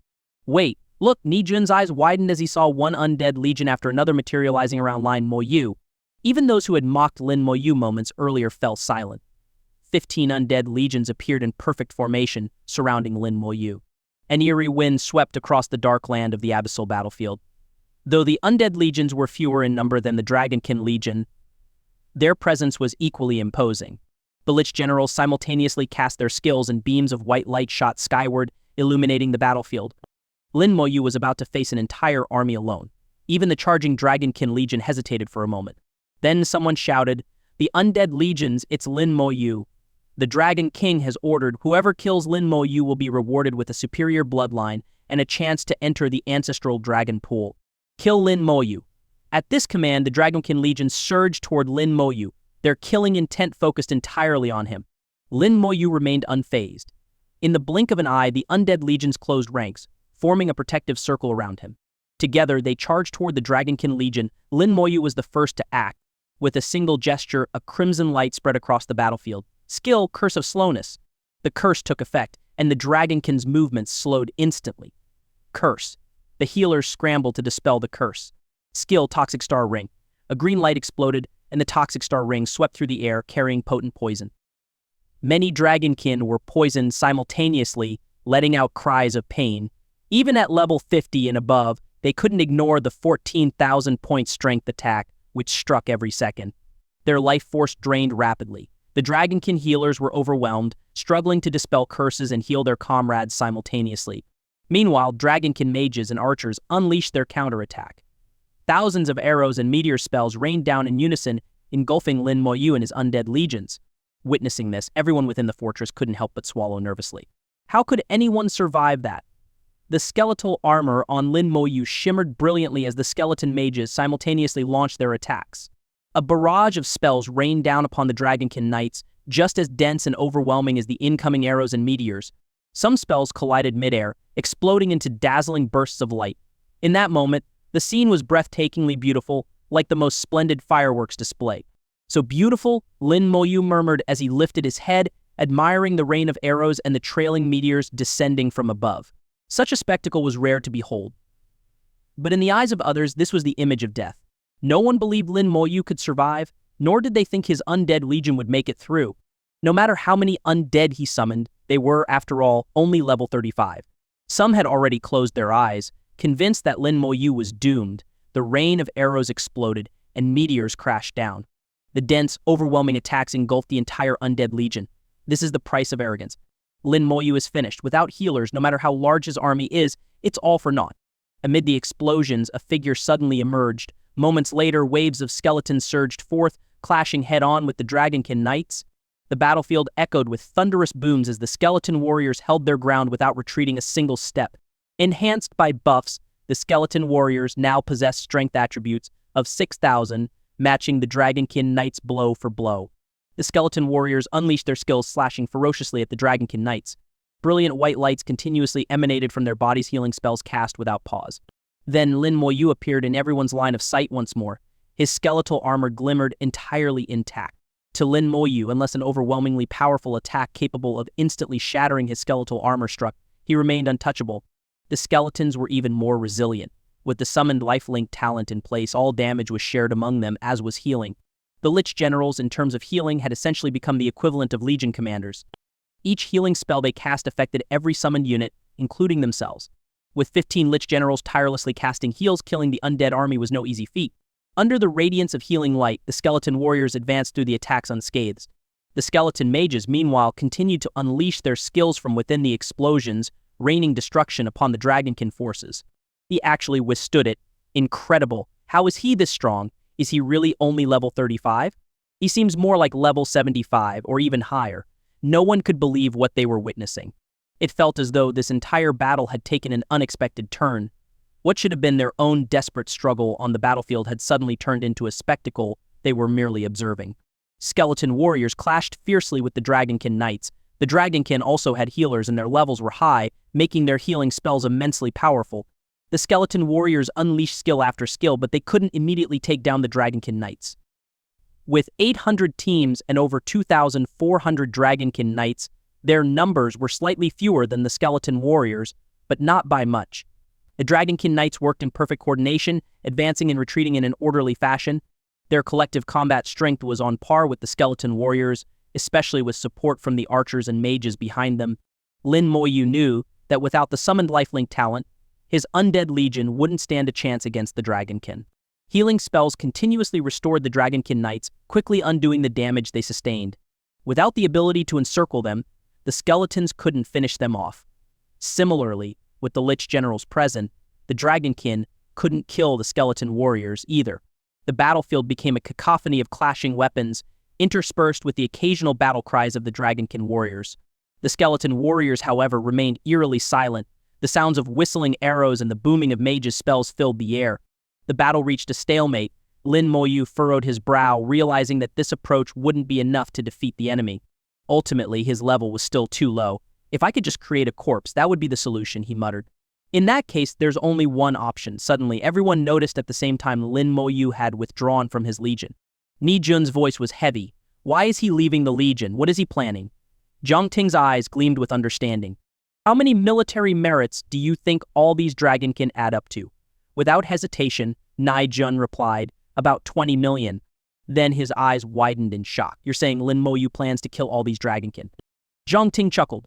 What else? Can you think of another reason? Ni Jun shuddered. If he pulls this off, he'll become a divine general on the spot. With 100,000 merits, one becomes a colonel. For every additional 1 million, a star is added. At 10 million merits, one ascends to the rank of divine general. For every additional 10 million merits, another star is added.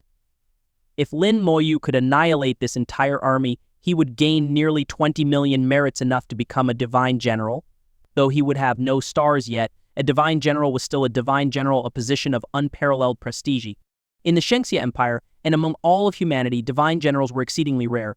Ni Jun muttered, A level 35 Divine General? That sounds like a fantasy. Zhang Qian shook his head. He might be level 36 or 37 by then. And don't forget, these dragonkind don't just provide military merits, they also give a huge amount of experience. Not to mention the contribution points for the Shijiang Academy. Ni Jun suddenly remembered Lin Moyu was still a student at Shijiang Academy, a new recruit as of today. For a moment, he didn't know whether to laugh or cry. He felt a strange discomfort in his chest. Lin Moyu had indeed withdrawn from the Legion with such intentions. He wasn't foolish enough to share the military merits and experience of killing so many enemies with others. Even if they gave him a larger share, how much more would that be? It was far better to leave the Legion and claim it all for himself. If I become a Divine General, I might scare my mentor half to death when I return, Lin Moyu mused with a grin. He raised his hand, revealing glowing runes etched into his skin, skill, strength of soldiers. A brilliant light exploded across the undead army. In an instant, the entire Legion underwent a dramatic transformation. Their momentum surged, and their attack power skyrocketed. What's happening? Why have the skeletons suddenly become so powerful? I can't hold them back, heal me quickly. What skill did he use to make them so much stronger all of a sudden? I know it's the skill of the Primordial Rune. He's using a Primordial Rune skill. Caught off guard by the sudden surge in power from the undead Legion, the Dragonkin were thrown into chaos. Numerous Dragonkin knights suffered severe injuries, activating their emergency defenses in the nick of time. Otherwise, they would have perished in the next moment. With a single thought, Lin Moyu commanded the skeleton warriors to bypass the knights and charge directly at the archers and mages in the rear. Under the effects of strength of soldiers, the skeleton warriors' attributes soared. Their strength and speed far surpassed those of the Dragonkin knights, who were powerless to stop them. One could already imagine the fate of the archers and mages facing such enhanced skeleton warriors. The leader of the Dragonkin knights roared, "Forget the skeletons, kill Lin Moyu." Yes, kill Lin Moyu. They suddenly realized that Lin Moyu was the true threat. As long as he was alive, the skeletons would persist. Lin Moyu chuckled softly, "You can't kill me." The towering Lich generals surrounded Lin Moyu, forming an impenetrable barrier. Beyond them, over 1,000 skeleton mages stood guard. The Dragonkin knights couldn't get close. Despair began to spread among the Dragonkin ranks, rising like a tidal wave. Then, a scream pierced the air. A Dragonkin archer had finally fallen to a skeleton warrior's blade. It's over. The first corpse had been created, sealing the Dragonkin's fate. Skill corpse explosion. With a 200-meter blast radius and 1,200% of the corpse's life force as damage, the explosion erupted with deafening force. The surrounding Dragonkin were instantly annihilated, unable to resist. One explosion followed another, an unrelenting chain of destruction. Lin Moyu began using the Dragonkin as practice for his skills. He had always known how difficult it was to level up corpse explosion.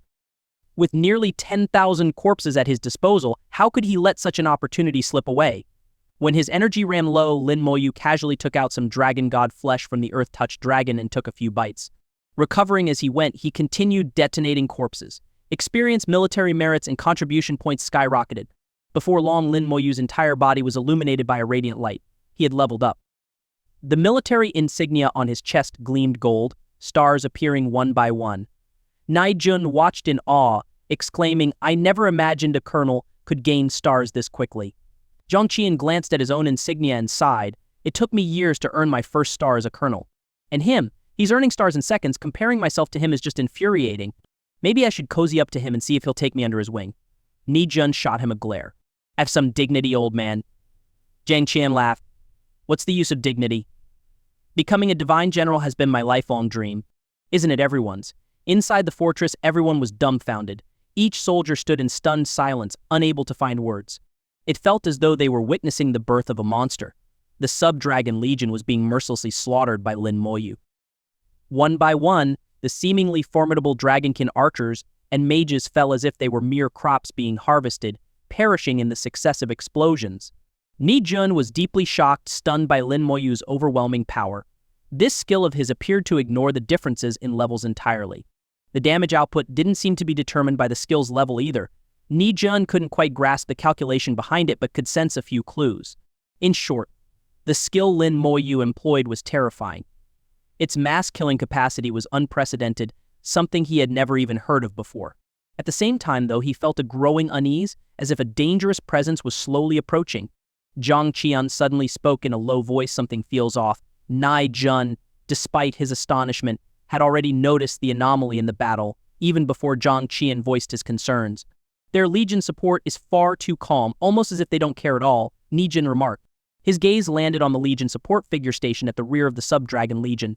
That figure stood far back, not making any move forward. Its expression remained indifferent, showing neither fear nor anxiety. Watching its own Legion being massacred with such an emotionless demeanor was highly unusual. Nijun even detected a sense of scheming from its gaze. Jiang Qian spoke gravely. There's something wrong with their Legion support and their soldiers as well. Normally by this point, their morale should have completely collapsed. But look at these Dragonkin soldiers. Sure, they're showing signs of urgency, fear, and anger, but their reactions seem stiff. Moreover, the knights, mages, and archers all look like they were cut from the same mold. Nijun followed Zhang Qian's words and observed carefully. Indeed, it was just as Zhang Qian described. Suddenly, Zhang Qian exclaimed, "Their Legion support is moving." At the far end of the Sub-Dragon Legion, the previously stationary Legion support finally made its move. Its staff struck the ground heavily, unleashing a radiant glow that formed a complex magical array. A massive portal materialized above its head, and from within, a Dragonkin warrior leaped out. This Dragonkin warrior stood over 5 meters tall, massive in build, clad in enormous armor, and wielding a platinum lance. And the most striking feature was the dragon horn-like decorations on its head, knees, and legs. Nijun hesitated. Is this a Dragonkin warlord? Zhang Qian immediately activated his observer's eye to verify the information. His expression turned grim. Yes, a level 70 Dragonkin warlord. A level 70 Dragonkin warlord was equivalent to a human elite professional at level 70 after completing 3 class advancements. The higher the level, the greater the disparity between them. The gap between level 59 and level 60 was already immense, and each subsequent level increase was nothing short of extraordinary. Reaching level 70 and completing the 3rd class advancement marked a qualitative transformation. This applied not only to humans but also to other races. At level 70, Dragonkin earned the title of warlord. From that point onward, the Dragonkin followed a path entirely different from humans. 1,000 years ago, in human history, there had been battles between humans and Dragonkin warlords, with victories on both sides. It was unclear which developmental path was ultimately superior, but all accounts confirmed the immense strength of Dragonkin warlords. Nijun said gravely, "What about the suppression formation? How could a level 70 Dragonkin be allowed here?" Zhang Qian responded, "It seems that Fortress No. 9 is under immense pressure. They must have reduced the energy supply to the suppression formation, giving the Dragonkin an opening. That was the only plausible explanation. The suppression formation comprised of interconnected nodes from Fortresses No. 1 through No. 9 and various positions within the abyssal battlefield formed a complete system. This formation strictly limited the maximum level that could enter each region. Once war commenced, the formation would fully suppress all combatants. Under normal circumstances, a level 70 entity should not have appeared, but its presence here indicated that Fortress No. 9 was under severe strain, forcing them to divert energy from the suppression formation. Zhang Qian added, "I've already sent a request for reinforcements to Fortress No. 8 through the formation. Hopefully they can send elite professionals over, though it might take some time." Nijun said solemnly, "Fortunately, Lin Moyu has a large undead legion. It should be able to hold out." The Dragonkin warlord wasted no time after its appearance and charged toward Lin Moyu at an incredible speed. Even within the no-fly zone, where flight was impossible, its ground speed was astonishing, like a bolt of lightning tearing through the battlefield, cracking the earth beneath its feet. Meanwhile, the Dragonkin Legion support figure wasn't idle either. It cast another skill, sending a dazzling beam of light skyward from its staff. In the sky, a radiant orb appeared, illuminating the battlefield like a second sun. Under this light, Lin Moyu's undead legion rapidly vanished. Within moments, the battlefield was devoid of the undead army. Lin Moyu realized his summons were being restricted and could no longer be used. Summoning Seal Rune. The light orb in the sky functioned identically to the Summoning Seal Rune. Not good. Nijun exclaimed in alarm. Zhang Qian's face also paled. "I'll urge them to send reinforcements faster." Without summons, what was left for a summoner? Inside the fortress, worry gripped everyone watching Lin Moyu. This is bad. Without his summons, how is he supposed to fight? The Dragonkin newcomer looks incredibly powerful. I think it's even stronger than the previous Sub-Dragon Legion. Judging by its aura, it must be level 70. It's on par with our elite professionals. Should we go help Lin Moyu together? Why rush? Why don't you see that Lin Moyu himself isn't panicking? By this point, nearly the entire Sub-Dragon Legion had been wiped out, with only a few stragglers remaining. Near Lin Moyu, bodies were piled high as though he stood atop a mountain of corpses. His body continued to glow with white light leveling up. He had already reached level 37. Nearly 10,000 Dragonkin warriors, all above level 50, had provided him with an immense amount of experience, catapulting him to level 37. His military insignia had also undergone a transformation, changing from gold to purple. Divine General Lin Moyu died. With a thunderous roar, The Dragonkin warlord leaped high into the air, its lance descending like a relentless storm. The lance's momentum was ferocious. Even before it landed, the ground below was already cracking. All the corpses around Lin Moyu were sent flying hundreds of meters away. It seemed the warlord had realized Lin Moyu's ability to use corpses for attacks. By restricting Lin Moyu's summoning abilities, it had also neutralized his corpse explosion skill. The skeletal armor on Lin Moyu shimmered brilliantly but emitted cracking sounds under the sheer force of the attack. Even the residual energy from the strike was enough to nearly shatter his armor. The attack power is indeed formidable. At this moment, Lin Moyu's Strength of Soldier's skill still had 10 seconds left. These 10 seconds were his strongest moment. With over 70,000 spiritual power, his skill damage was more than doubled. Additionally, all skill damage received a 500% bonus. In the Strength of Soldier's state, his attack power was over 10 times its usual level. Skill, Damage Curse. A flash of red light swept across the battlefield, followed by a burst of white light. Skill, Skeletal Fangs. Lin Moyu raised his right hand, directing his fingers toward the airborne Dragonkin warlord.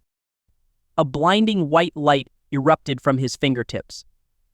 At level 37, Skeletal Fangs unleashed 1,480 bone spikes in a single wave. In an instant, the bone spikes sealed off all avenues of escape for the Dragonkin warlord. The warlord roared furiously, and its lance slashed downward with immense force. The overwhelming power shattered numerous bone spikes, forcibly clearing a path. Lin Moyu remained unfazed. With his left hand, he summoned a flicker of soul flames. While it could break through Skeletal Fangs, the warlord could not evade the soul flames. A small, unassuming flame flickered across its forehead. A blood-curdling scream echoed across the battlefield. Even a level 70 Dragonkin warlord couldn't withstand the pain inflicted on its soul, especially under the amplified effects of Strength of Soldiers.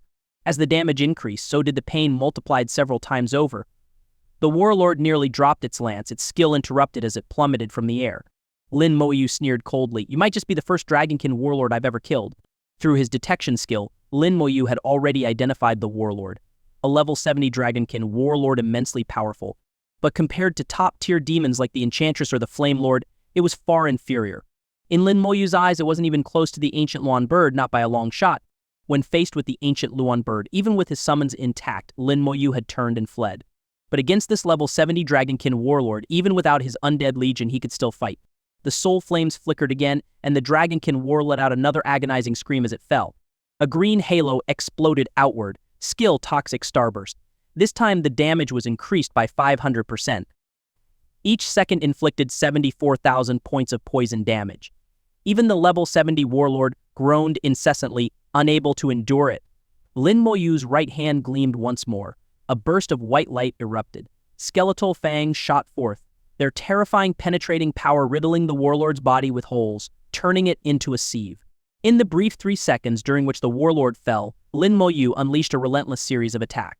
Even after it hit the ground, his assault didn't let up. Wave after wave of skeletal fangs bombarded the warlord, 3 volleys per second. The soul flames continued to burn without pause. The Dragonkin warlord, who had charged in with overwhelming momentum and killing intent, was now curled up in agony, screaming endlessly. Its soul burned with unrelenting fire, and its body was pierced repeatedly by skeletal fangs. Dragonkin blood drenched the battlefield. Lin Moyu recalled a line from his previous life. "They came full of life, but there's no going back now." Strength of Soldier still had 3 seconds remaining, more than enough. Suddenly, Lin Moyu noticed a look of deathly resolve in the warlord's eyes. That gaze was all too familiar. "Let's die together." Its expression turned maniacal. Lin Moyu's face shifted dramatically as he quickly retreated. Boom! A mushroom cloud rose high into the sky. The explosion seemed as though it could tear the heavens and earth apart. Shockwaves swept across the ground, reaching far and wide. Even the fortress over a kilometer away shook violently under the impact, rumbling incessantly.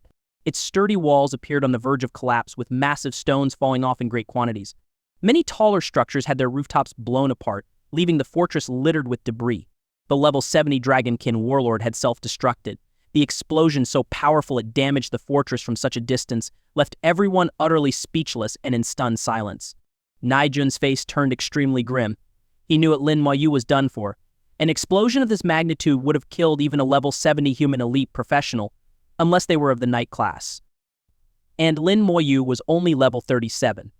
Though his combat prowess was astonishing, capable of single-handedly annihilating an entire army, and even overpowering a level 70 Dragonkin warlord, his glaring weakness was his low level. His attributes and vitality were far from sufficient. Nijun had gauged Lin Moyu's vitality before and could tell it wasn't much different from an ordinary level 37 professional, perhaps even less than a knight of the same level. Zhang Ting's lips twitched as if he wanted to say something but couldn't find the words. After a long pause, he finally spoke with deep regret. What a loss. Nijun also sighed. I didn't expect the enemy to self-destruct. It seems Lin Moyu truly pushed it to its limits. Zhang Qian said quietly. The Dragonkin likely never anticipated that even after sealing Lin Moyu's summoning abilities, he would still possess such immense combat power. Without his strength of soldier's skill and his undead legion, Lin Moyu absolutely wouldn't have been a match for the level 70 Dragonkin warlord. It was simply a matter of timing. Had the warlord arrived even a dozen seconds later, Lin Moyu would have likely had to retreat. Everyone felt a profound sense of pity for Lin Moyu. As the light from the self-destruction gradually faded and the mushroom cloud dissipated, a figure appeared within their sight. The figure was shrouded in the familiar glow of skeletal armor, walking back slowly, seemingly unscathed. My God, he's alive. This is insane he survived such an explosion. How did he do this? His defensive abilities are unbelievable. No one could believe their eyes. Lin Moyu was still alive. The ones most delighted by his survival were Nijun and Zhang Qian. From their vantage point, they understood just how much humanity needed someone like Lin Moyu, a genius of his caliber who might not even appear once in a century. If he could continue to grow, it would undoubtedly be a blessing for humanity. Lin Moyu returned to the fortress completely unharmed. Meanwhile, the skeletons in his summoning space were rapidly recovering. The level 70 Dragonkin warlord's self-destruction was indeed terrifying. His skeletal armor had been instantly shattered, but his damage transfer ability had activated, redirecting the immense damage to his skeletons and Lich generals. The summon lifelink talent also played a crucial role, distributing all the damage among the skeletons and Lich generals. Although they had all been severely injured, not a single skeleton had perished. In the summoning space, they would fully recover in less than half a day. For Lin Moyu, this meant he was completely unharmed. The self-destruction attack seemed to rely mainly on physical damage, Lin Moyu thought to himself. I have a 50% immunity to physical damage, which helped me mitigate a significant portion of it. However, I need to be cautious in the future. If I encounter two Dragonkin warlords or high-level demons self-destructing simultaneously, I might truly be in danger. And if a level 60 or higher boss self-destructs, I probably wouldn't be able to withstand it either. Lin Moyu weighed the risks carefully in his mind and came to a conclusion. As a summoner and a magic-based professional, he wasn't supposed to be at the front lines in the first place. It was only because of his damage transfer passive skill that he had been neglecting this point. But now, with the enemies he faced growing increasingly powerful, he couldn't afford to ignore it any longer. If only I had the same level of defense as the Lich generals, I'd be much safer, he mused. Lich generals had incredibly high constitution attributes, boasting the highest defense and vitality among all his summoned creatures. If he could be like them, his safety would indeed increase significantly. But it was just wishful thinking. Theoretically, it was impossible. Even if he were to switch to the Knight class, he wouldn't reach the level of a Lich General. After all, Lich Generals sacrifice 3 key attributes to specialize solely in Constitution. Pulling himself out of his thoughts, Lin Moyu immediately became aware of countless gazes filled with admiration. Inside the fortress, every soldier and most of the professionals were watching him. They looked at him as though he were a returning hero. In unison, they all saluted Lin Moyu. Greetings, Divine General. Their voices rang out in unison. The purple military insignia on his shoulder exuded an air of nobility. Even though it had no stars, the title of Divine General was unparalleled in significance. In the military hierarchy of humanity, Divine Generals were the most exalted existence. Even within the Shenxia Empire, the 12 council members who held the empire's highest authority were ranked below Divine Generals. When they met a Divine General, even they had to bow respectfully. The military was the foundation of the Shenxia Empire, an irreplaceable pillar. And the title of Divine General represented not just rank, but unparalleled contributions. Lin Moyu nodded slightly in acknowledgement. Even this small gesture left every soldier present feeling both honored and overwhelmed. For them, becoming a Divine General was the ultimate goal of a lifetime's dedication. Lin Moyu had achieved that goal at just level 37. He was a prodigy, the brightest genius of this era. Nijun and Zhang Qian stepped down from the command platform and approached Lin Moyu, saluting him in unison. Lin Moyu smiled faintly. Master Zhang, it's been a long time. Zhang Qian laughed heartily. It truly has, Divine General Lin. I always knew you were extraordinary, but I didn't expect you'd become a Divine General so quickly. Lin Moyu smiled back. It was just a stroke of luck. Thank you for presiding over my awakening ceremony back then. Who knows? If someone else had officiated, I might have awakened as a different class. Zhang Qian was delighted by the compliment, his face breaking into a grin like a blossoming chrysanthemum. Oh no. It's all thanks to your exceptional talent, Divine General Lin. I was merely there to oversee the job. Ni Jun chuckled. Let's not stand on ceremony here. The battle at this fortress is over. Divine General Lin, where do you plan to go next? Lin Moyu asked. How are the other fortresses faring?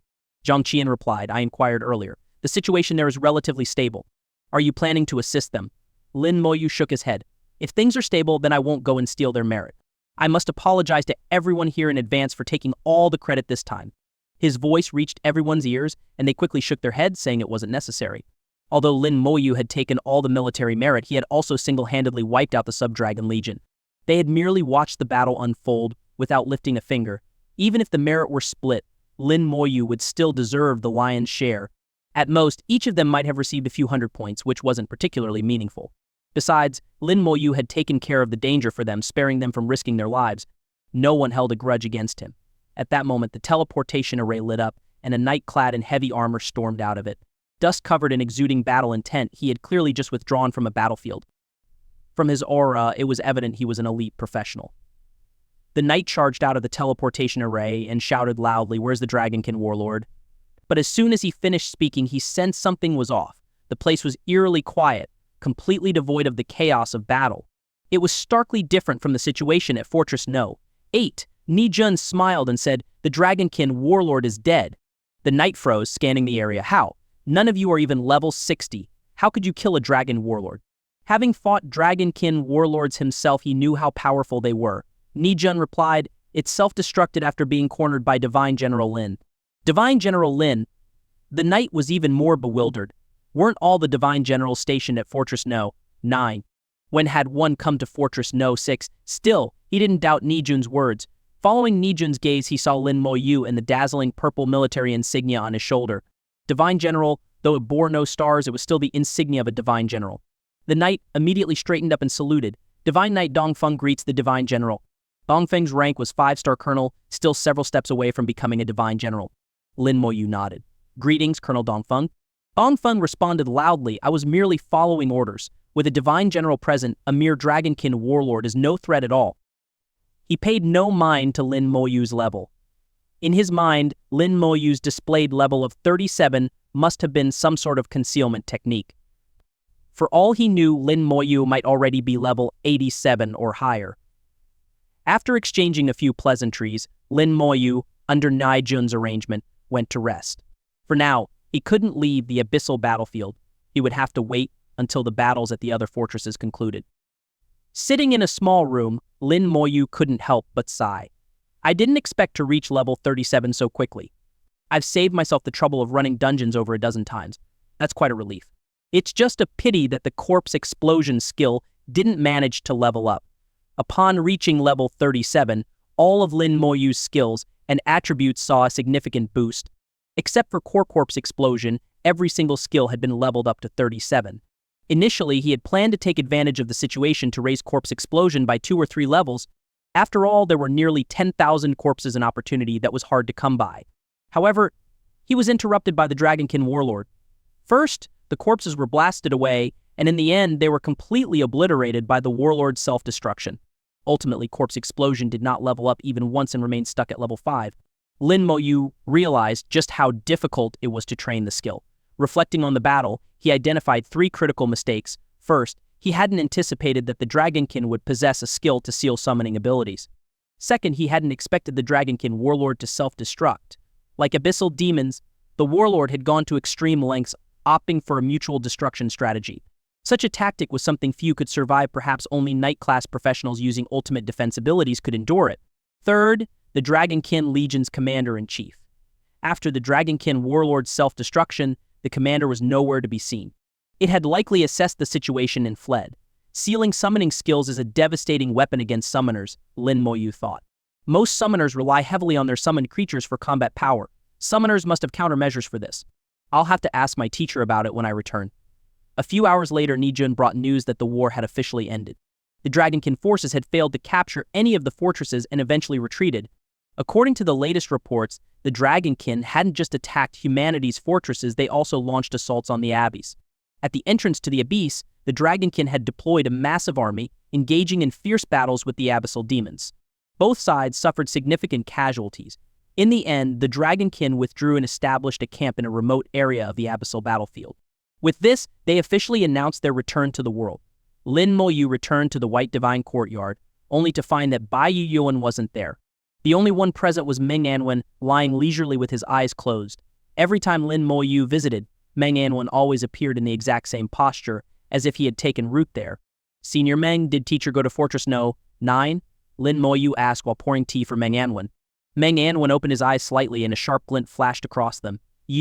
How did you become a divine general?" Lin Moyu recounted everything that had happened at Fortress No. 6. Meng Anwen looked somewhat surprised. "You single-handedly wiped out a sub-dragon legion of tens of thousands, and even forced a Dragonkin warlord to self-destruct. You certainly deserve the title of Divine General." From Meng Anwen's tone, Lin Moyu sensed an underlying meaning.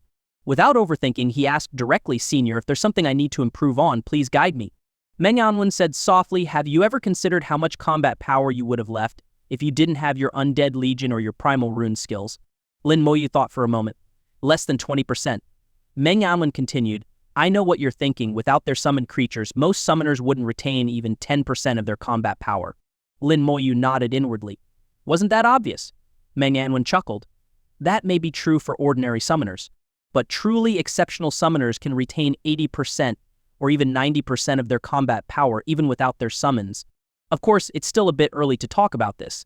There are certain things you'll only be able to master after your 3rd class advancement, but you can start learning now. Train yourself to fight even without your summoned creatures.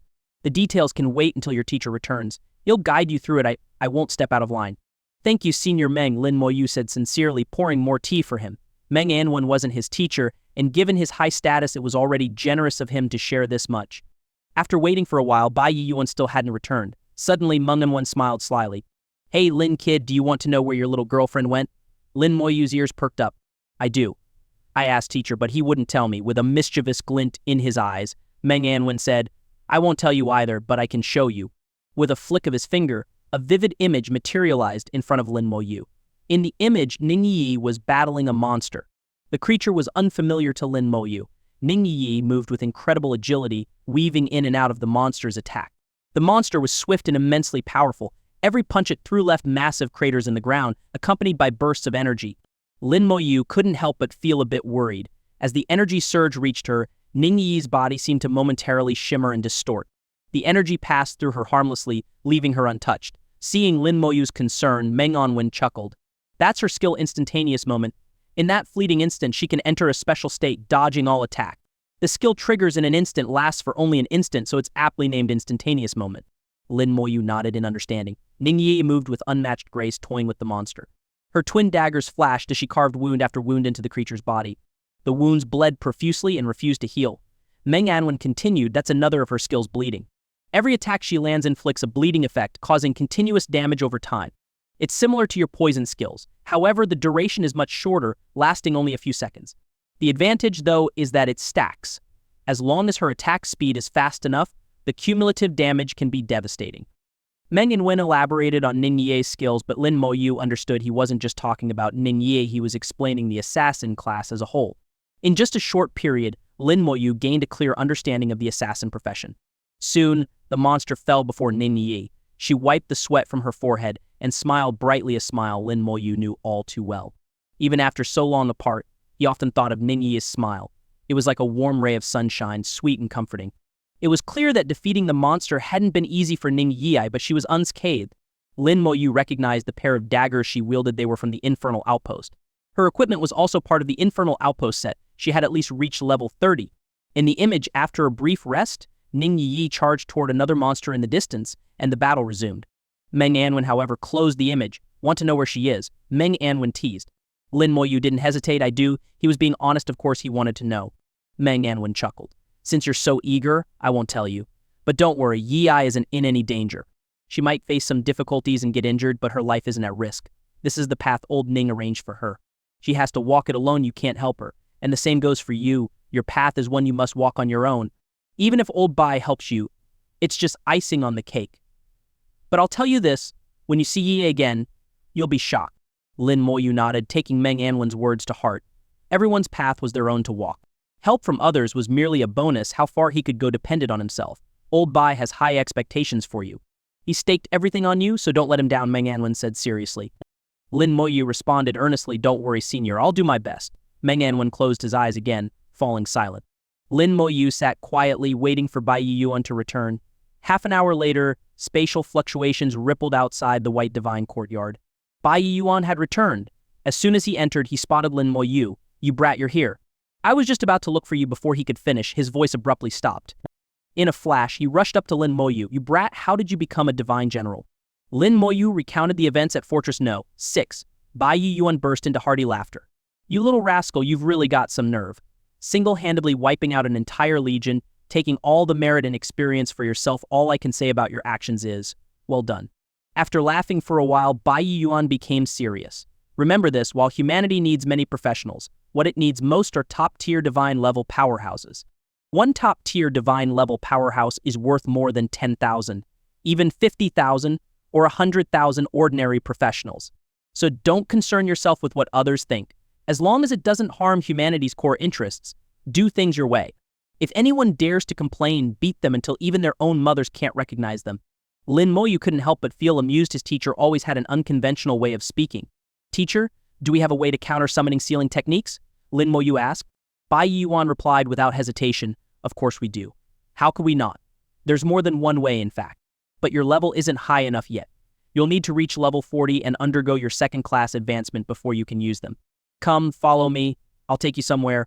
As Lin Moyu stepped out of the teleportation array, the sound of waves greeted his ears. Bai Yuan had brought him to an island surrounded by the vast sea. The island was enveloped in a massive shimmering barrier. Sunlight passed through it, refracting into a beautiful spectrum of colors. Standing amidst the radiant hues of the barrier, Lin Moyu found himself momentarily dazed. Bai Yuan chuckled. What's the matter? Are you thinking that barriers are something only abyssal demons use? Lin Moyu shook his head. Though the barriers I've encountered so far have all been created by abyssal demons, I don't believe that only they hold the mastery of such techniques. Bai Yuan laughed heartily. Exactly, that's the right mindset. He led Lin Moyu further into the island. Tuck away your military insignia. We wouldn't want to scare anyone. After all, a level 37 divine general was enough to intimidate quite a few people. Continuing, Bai Yuan explained, as humans we're naturally not as powerful as demons or dragonkin. But we possess something they don't, the ability to learn. We studied the barriers created by abyssal demons, combined that knowledge with our own formations, and through continuous refinement, we developed our own unique barriers. The protective shields you saw at the fortresses on the abyssal battlefield are a product of merging formations with barriers. Listening to Bai Yuan's words, Lin Moyu nodded silently. Indeed, humans were innately weaker than demons and dragonkin. But humanity possessed a capability unique to them, the capacity to learn.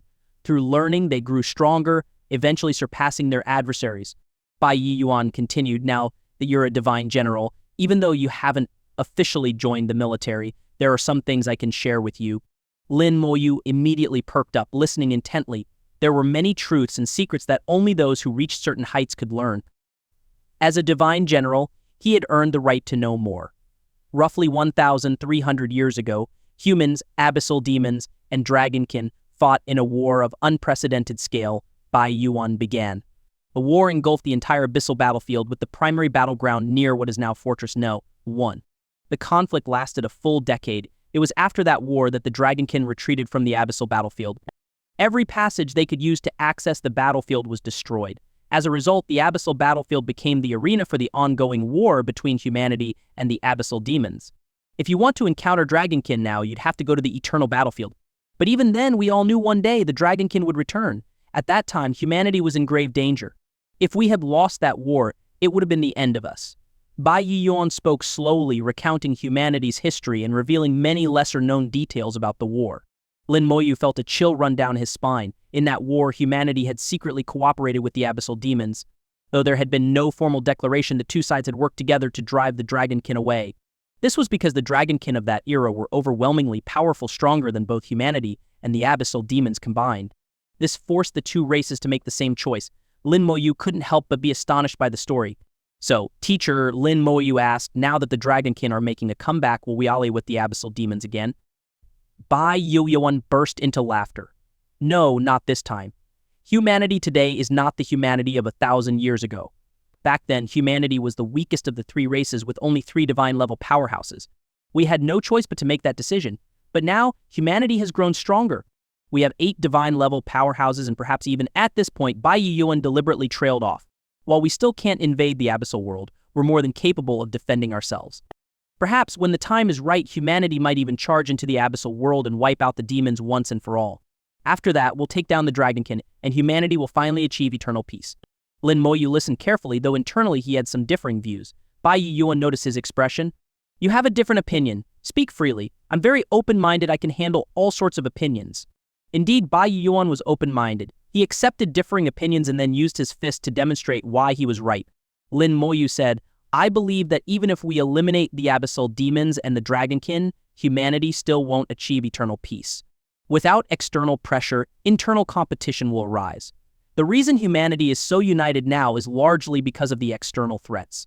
Without that pressure, unity would be much harder to maintain. Bai Yuan froze in his tracks, his steps halting mid-stride. He hadn't expected Lin Moyu to express such thoughts. After all, those very words were ones he had heard from certain influential people before. So, what do you think should be done? A voice suddenly asked. Lin Moyu looked up to see someone approaching. Though the figure appeared to move slowly, they crossed over 100 meters in less than a second, arriving in front of him. Bai Yuan glanced at the newcomer and said to Lin Moyu, Go ahead, share your thoughts. Lin Moyu voiced his ideas directly. I think we shouldn't completely eliminate them.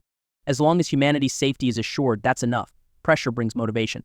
It's pressure that unites humanity and drives its growth. The best scenario would be for humanity to grow strong enough that even if the abyssal demons and Dragonkin join forces, we'd have nothing to fear.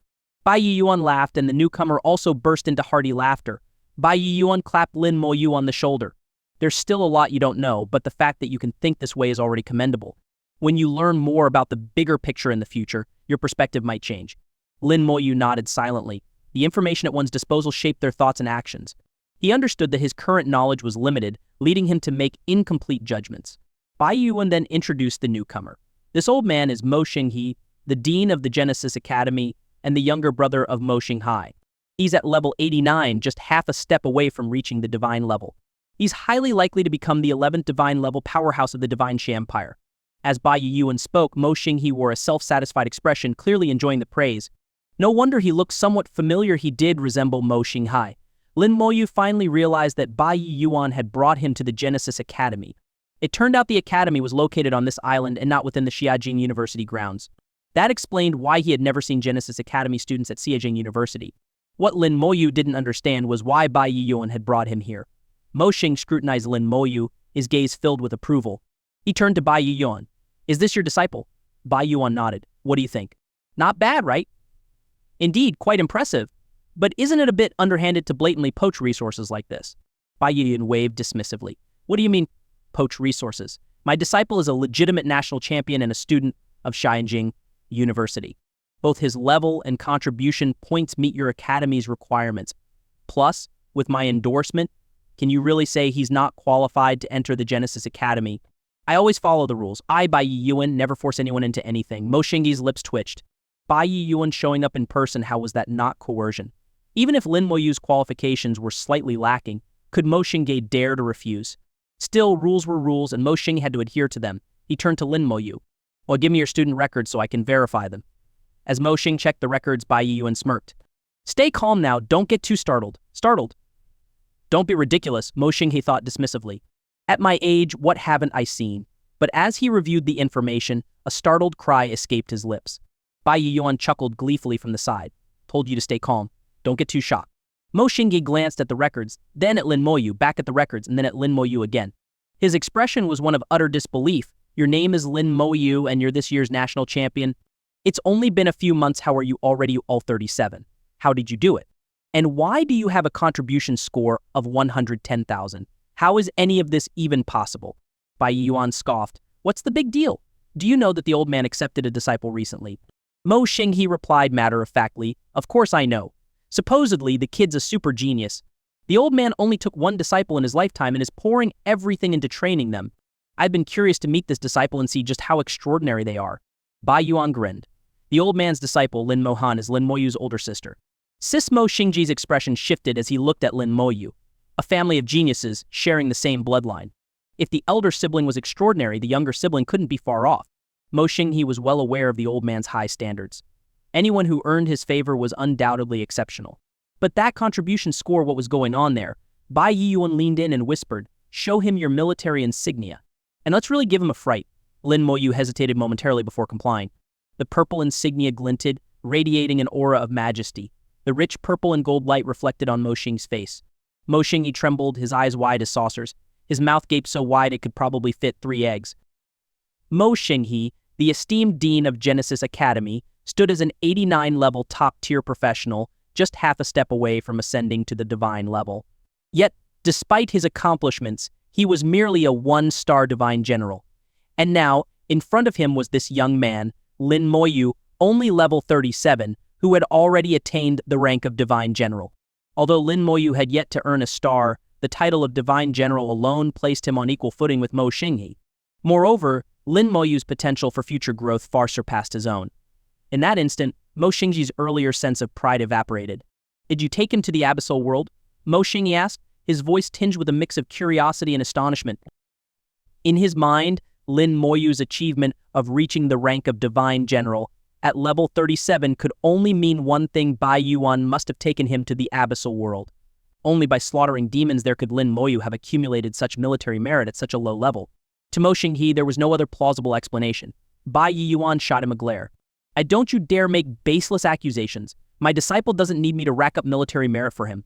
Mo Xingyi didn't doubt Bai Yuan's words. Knowing Bai Yuan's character, lying wasn't his style.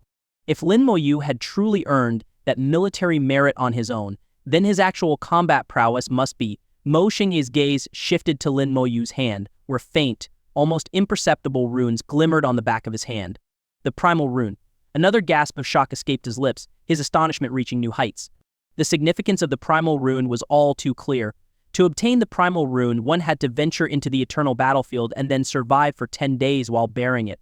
During those 10 days, it was inevitable that countless dragonkin and abyssal demons would come seeking to claim their life. And given the unique nature of the eternal battlefield, not even someone like Bai Yuan could intervene. Lin Moyu would have had to rely solely on himself. Mo Xingyi's entire demeanor shifted as he looked at Lin Moyu. Clearing his throat, Mo Xing said, "According to the Academy's rules, Lin Moyu does indeed qualify for admission to Genesis Academy. However, per Genesis Academy standards, Lin Moyu must still undergo a detailed assessment. Lin Moyu, please follow me." At that moment, Mo Xingyi genuinely placed Lin Moyu on equal footing with himself. Even his tone became noticeably more polite. Within the Academy, Mo Xingyi, as the dean, was Lin Moyu's senior. But by military rank, they were both divine generals, standing on nearly the same level. Lin Moyu responded with a respectful nod. "Thank you, Dean Mo, for the trouble." "It's my duty," Mo Xingyi replied, foregoing any semblance of arrogance. Under Mo Xingyi's leadership, the group officially entered the Academy grounds. The scale of the Academy exceeded Lin Moyu's expectations. The island itself was vast, and the Academy matched it in size, with facilities that rivaled those of Shaojin University. Despite its grand scale, Genesis Academy housed only around 300 students, a stark contrast to the tens of thousands enrolled at Shaojin University. Here, each student was an elite, a prodigy in their own right. Lin Moyu had always wondered why Shaojin University only recruited around 150 new students each year nationwide. Even when accounting for students nurtured internally by the university, the total number of new recruits barely exceeded 300 annually. Yet the university's total student body surpassed tens of thousands, not even including those from the 3 top-tier academies. It was only later that Lin Moyu learned the truth. A study term at Shaojin University could last up to 30 years. Once students reached level 40 and completed their second-class advancement, becoming advanced professionals, they could choose to graduate. Graduates could join guilds, organizations, or the military. However, the majority opted to remain at the university, primarily because of the dungeon hall, a resource unavailable anywhere else. Consequently, the student population at Shaojin University grew steadily, surpassing tens of thousands over time, with more joining each year. As Lin Moyu walked through Genesis Academy, he encountered several students. They paused to greet Dean Mo Xingyi respectfully, casting curious glances at Lin Moyu. After all, anyone personally escorted by the dean was bound to be extraordinary. Along the way, the academy grounds appeared sparsely populated with only a few students in sight. Many of the training grounds were completely empty, leaving Lin Moyu puzzled. Noticing his confusion, Mo Xingyi smiled and explained, "Today is the Academy's monthly assessment day. Most of the students are taking their assessments." Bai Yiyuan added, "The 3 top-tier academies each conduct monthly assessments and annual exams. Failing these assessments leads to immediate expulsion and a return to Shaojing University. Furthermore, students are barred from reapplying to a top-tier academy for 5 years." Lin Moyu was taken aback. The consequences were severe, especially the 5-year ban on re-entry into a top-tier academy. The impact of such a penalty was immense. Throughout their walk, Lin Moyu observed many of the academy's facilities, including skill training grounds, an independent library, dungeon entrances, medical zones, material storage rooms, equipment rooms, and even alchemy labs. Most importantly, the majority of these resources were free to use. The abundance of resources here was staggering. With such resources at their disposal, failing the assessments could only be attributed to a lack of effort or talent. The academy had no intention of wasting resources on those who didn't meet their standards. "Are the monthly assessments particularly difficult?" Lin Moyu asked. Mo Xingji chuckled. "The monthly assessments aren't too hard. As long as you're not too lacking, you can pass. But achieving a high score is another matter entirely. Today's assessment content is unknown. The topics change every month. You'll have to pass the assessment if you want to join Genesis Academy," Mo Xing added. Lin Moyu nodded. If he couldn't even pass the assessment, he wouldn't deserve a place at Genesis Academy. Bai Yiyuan laughed heartily. "Their so-called assessments are child's play for my disciple." "And why wouldn't they be?" Lin Moyu was a divine general at level 37, a feat unprecedented in all of humanity. While countless level 37 professionals were still striving to earn the rank of second lieutenant, Lin Moyu had already become a divine general. The gap wasn't just significant, it was astronomical, a difference of tens of thousands of times. Such a person failing the assessment was inconceivable. Finally, they arrived at the back of the academy where 2 examination arenas came into view, one large and one small. The larger arena was designated for assessments of advanced professionals above level 40, and the smaller one was for those below level 40. In Genesis Academy, students below level 40 were few, numbering only about 50. The remaining 200 or so students were all above level 40. In the smaller arena, Lin Moyu spotted several familiar faces. Among them were Su Sheng, whom he had competed against in the professional tournament, Fan Jia, whom he had encountered in the dungeon hall, and Ling Yizhan, whom he had met on the eternal battlefield. Everyone's attention was focused on the assessment, so Lin Moyu's arrival went largely unnoticed. In the small arena to the right, Lin Moyu saw Su Sheng undergoing his assessment. The once arrogant Su Sheng had lost much of his pride. After being defeated by Lin Moyu in the professional tournament, he had suffered a significant blow. Upon entering Genesis Academy, he found himself surrounded by individuals even more talented than him. The realization that he was no longer exceptional dealt him another heavy blow. Now, Su Sheng had become more humble and cautious. Whether this was a good or bad thing remained to be seen. Su Sheng was currently fending off an opponent, a level 41 abyssal demon. The opponent wasn't a real demon, but a simulation created through formations. However, the simulated demon's power was indistinguishable from that of a real level 41 abyssal demon. At first, Su Sheng used spells to counter the demon's attacks and even managed to retaliate. But once his shield was broken, he was forced to dodge relentlessly, and the situation quickly turned against him. The demon's attack speed was too fast, leaving Su Sheng with few opportunities to counterattack. As a mage, Su Sheng lacked the agility of archers or assassins and was occasionally struck during his evasive maneuvers. Fortunately, none of the injuries were too severe. Mo Xingyi explained, "Today's assessment requires students to survive for 1 minute against their assigned opponent. Surviving for 1 minute is enough to pass. For different professions, we have different assessment criteria. For example, healers must keep their target alive for a minute while also ensuring their own survival.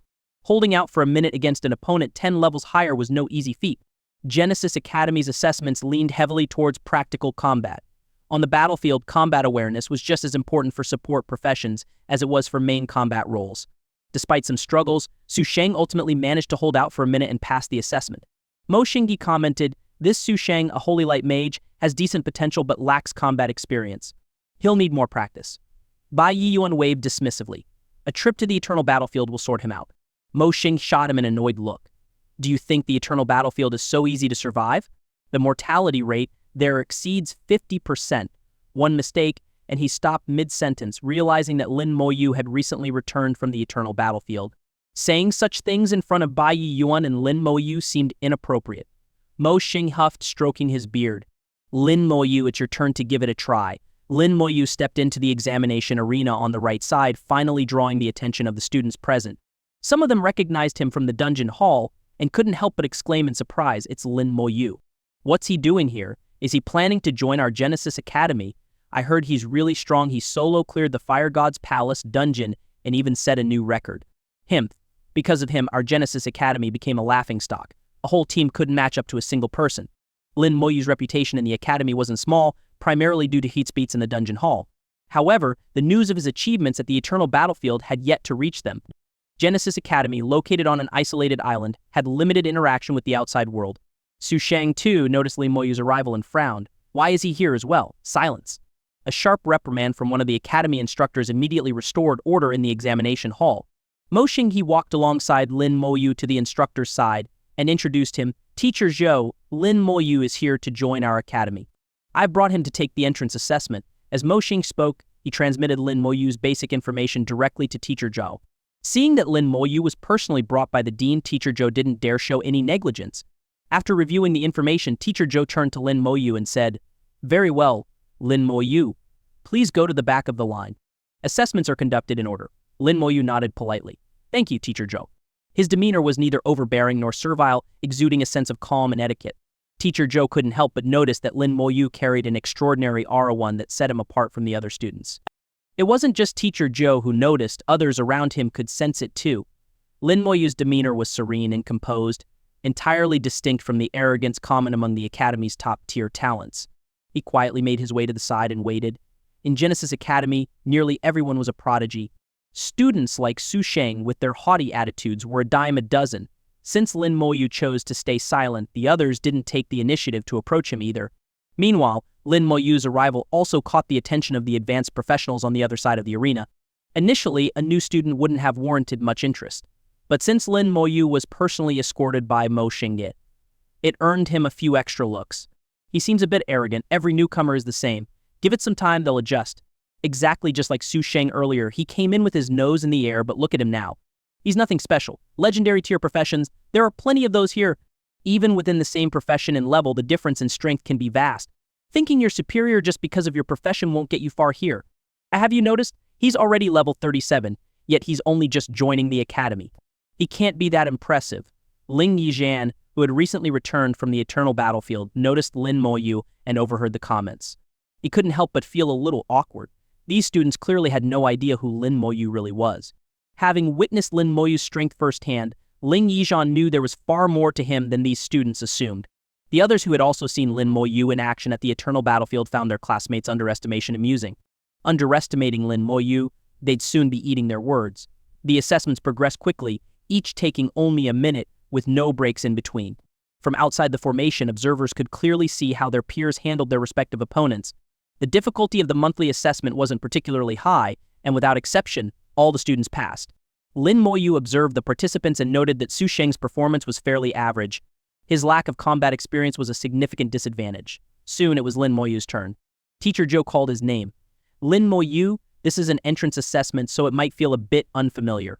And don't worry too much about the results, just do your best. You might get hurt inside the formation, but you won't actually die, so there's no need to be afraid." Teacher Zhou kindly offered a few words of encouragement. As a level 37 participant, Lin Mo-yu would be facing a level 47 opponent. After level 40, the gap between levels grew increasingly significant. In comparison, a level 31 student, like Su Shang facing a level 41 opponent, actually had it much easier. Lin Mo-yu responded politely, "Thank you for your concern, Teacher Zhou, I'll be careful." With that, Lin Mo-yu stepped into the formation. As the formation activated, a demon materialized before him, a blade demon from the abyss, wielding 8 arms and 8 blades. Gasps erupted from the crowd. How unlucky he got one of the toughest abyssal demons. Not just any demon, the blade demon is notoriously difficult to handle. Exactly. Its 8 blades are as powerful as platinum tier weapons, capable of devastating attacks. It can fight both at close range and from a distance. Let's see how Lin Mo-yu deals with it. Though they had heard about Lin Mo-yu solo clearing the Fire God's Palace, many were skeptical of his true combat prowess. Arrogance blinded them, they wouldn't believe it until they saw it for themselves. Lin Mo-yu assessed the blade demon before him. With a simple press of his palm, skeletal armor materialized around his body. At level 37, his skeletal armor offered a defense equivalent to 148,000 constitution. From this moment onward, even if he stood still and allowed the blade demon to attack for an entire minute, it likely wouldn't even scratch his armor. With a faint hum, the assessment officially began. Lin Moyu raised his right hand and pointed. A crimson glow spread through the air skill Damage Curse. Simultaneously, his left hand released a burst of flame skill Soul Flame. The Blade Demon, now afflicted by the Damage Curse, lunged directly at Lin Moyu. Its expression remained unaffected by the Soul Flame. It was entirely immune to the attack. Lin Moyu paused briefly, quickly realizing the truth. This Blade Demon was a simulation created by the formation, not a real demon. Having no soul, it was naturally immune to soul-based attack.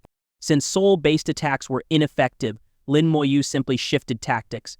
After all, this assessment felt like child's play to him, posing no real challenge. The Blade Demon closed the distance, its 8 massive blades descending simultaneously. Clang, clang, clang. The blades struck Lin Moyu's skeletal armor, but the armor held firm, unmoving and undamaged.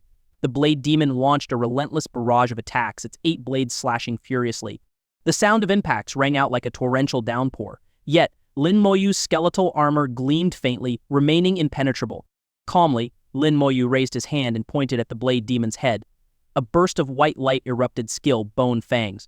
At level 37, Lin Moyu unleashed 1,480 Bone Fangs in a concentrated explosion.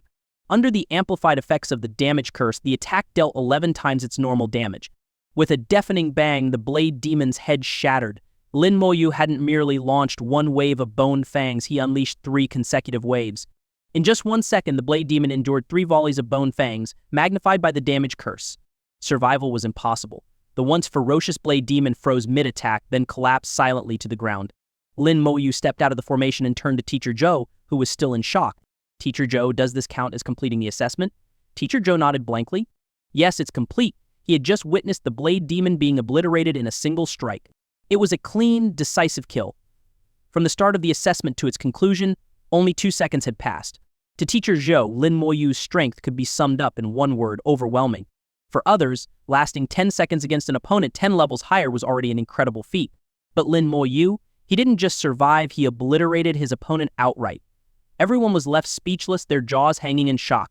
Su Sheng's pupils shrank to pinpoints. He's even stronger now. The gap between us is growing wider and wider. Clenching his fists, Su Sheng felt a mix of frustration and helplessness. The two of them were no longer on the same level, it wasn't even close. In the advanced professionals arena, students were equally stunned. They couldn't fathom how Lin Moyu had achieved such a feat. A level 47 opponent wasn't something that could simply be one shot, not even for them. Mo Xinghe had expected Lin Moyu to pass the assessment but hadn't anticipated such a dominant, overwhelming performance. It was truly astonishing. Bai Yuan gave Lin Moyu a thumbs up. Well done. Mo Xinghe addressed Lin Moyu with a smile. Congratulations, Lin Moyu. From this moment on, you are officially a member of Genesis Academy. Lin Moyu bowed respectfully. Thank you, Dean Mo. Mo Xinghe felt a sense of satisfaction after all. It wasn't every day that a divine general showed him such deference. Teacher Zhou will guide you through the academy and familiarize you with everything. I'll take my leave for now, Mo Xinghe said before turning to leave. His demeanor, however, didn't escape Teacher Zhou's notice. When Mo Xinghe spoke to Lin Moyu, it seemed like a conversation between equals entirely different from how he addressed other students.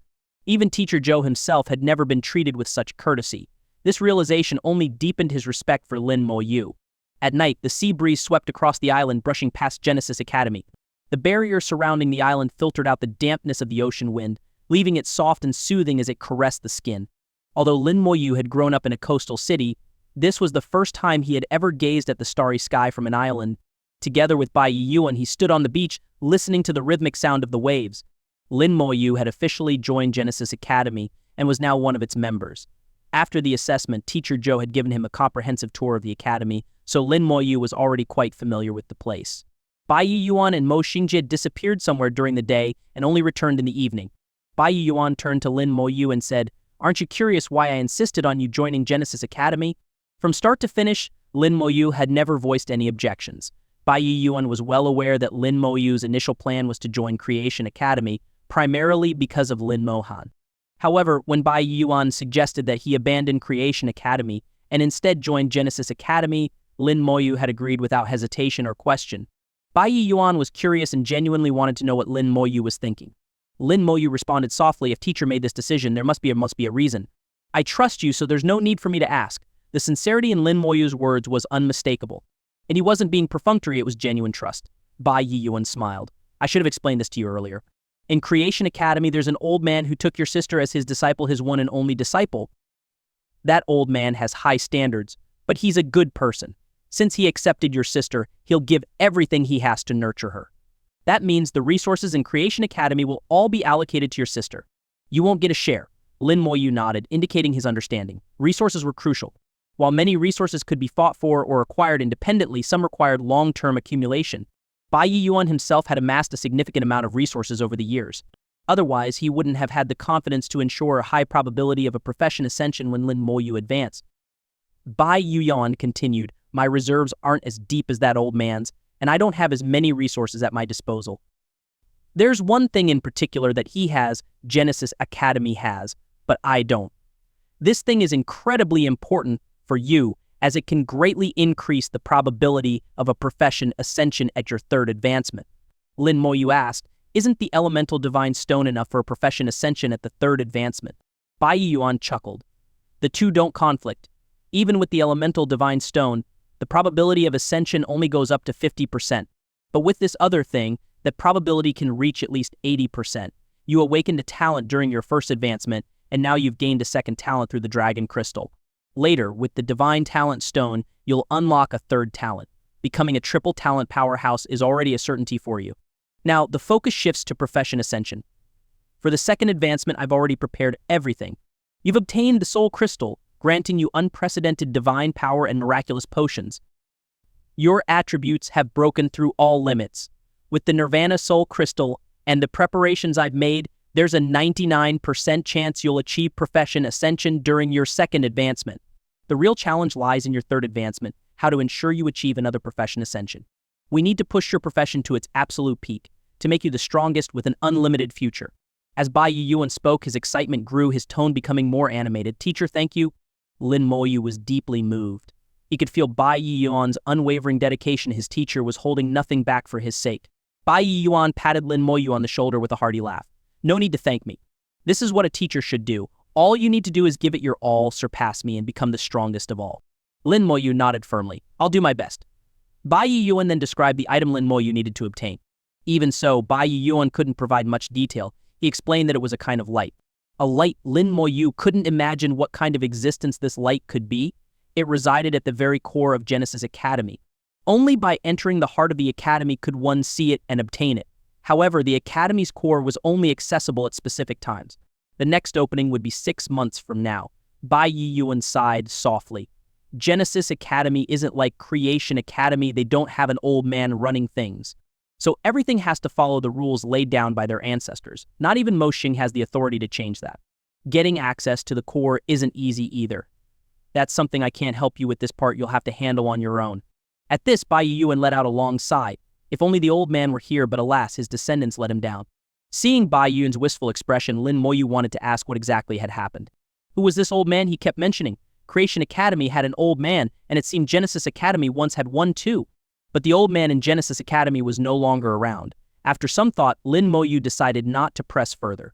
Perhaps there were things he wasn't qualified to know just yet. Bai Yiyuan left while Lin Moyu stayed at Genesis Academy. The Academy boasted an independent repository of knowledge, akin to the library of Shajiang Academy. However, in certain areas, the Genesis Academy's repository held even more advanced information than Shajiang Academy, particularly on subjects like abyssal demons and dragons. What Shajiang Academy had, they had. And what Shajiang Academy didn't have, they also had. In this regard, their repository could be considered an upgraded version of Shajiang Academy's library. After his intense battles, Lin Moyu took this opportunity to calm his mind. Genesis Academy had prepared a single occupancy dormitory for him, a standalone building resembling a villa. It was fully equipped with all the amenities one could need. But instead of settling in, Lin Moyu headed straight to the repository. The biggest difference between Genesis Academy and Shajiang Academy was its emphasis on practical combat. The materials and books in the repository were predominantly centered around abyssal demons and dragons. Lin Moyu gathered a large stack of books and began delving into them. He intended to thoroughly study everything about abyssal demons to ensure he wouldn't encounter another situation like the one with the abyssal illusion demon. That same day, word about Lin Moyu spread throughout the academy. In the Eternal Battlefield, Lin Yixin's team had spent several days with Lin Moyu and developed a fairly amicable relationship. Several members of the team shared what they knew about Lin Moyu, sparking a wave of astonishment throughout the academy.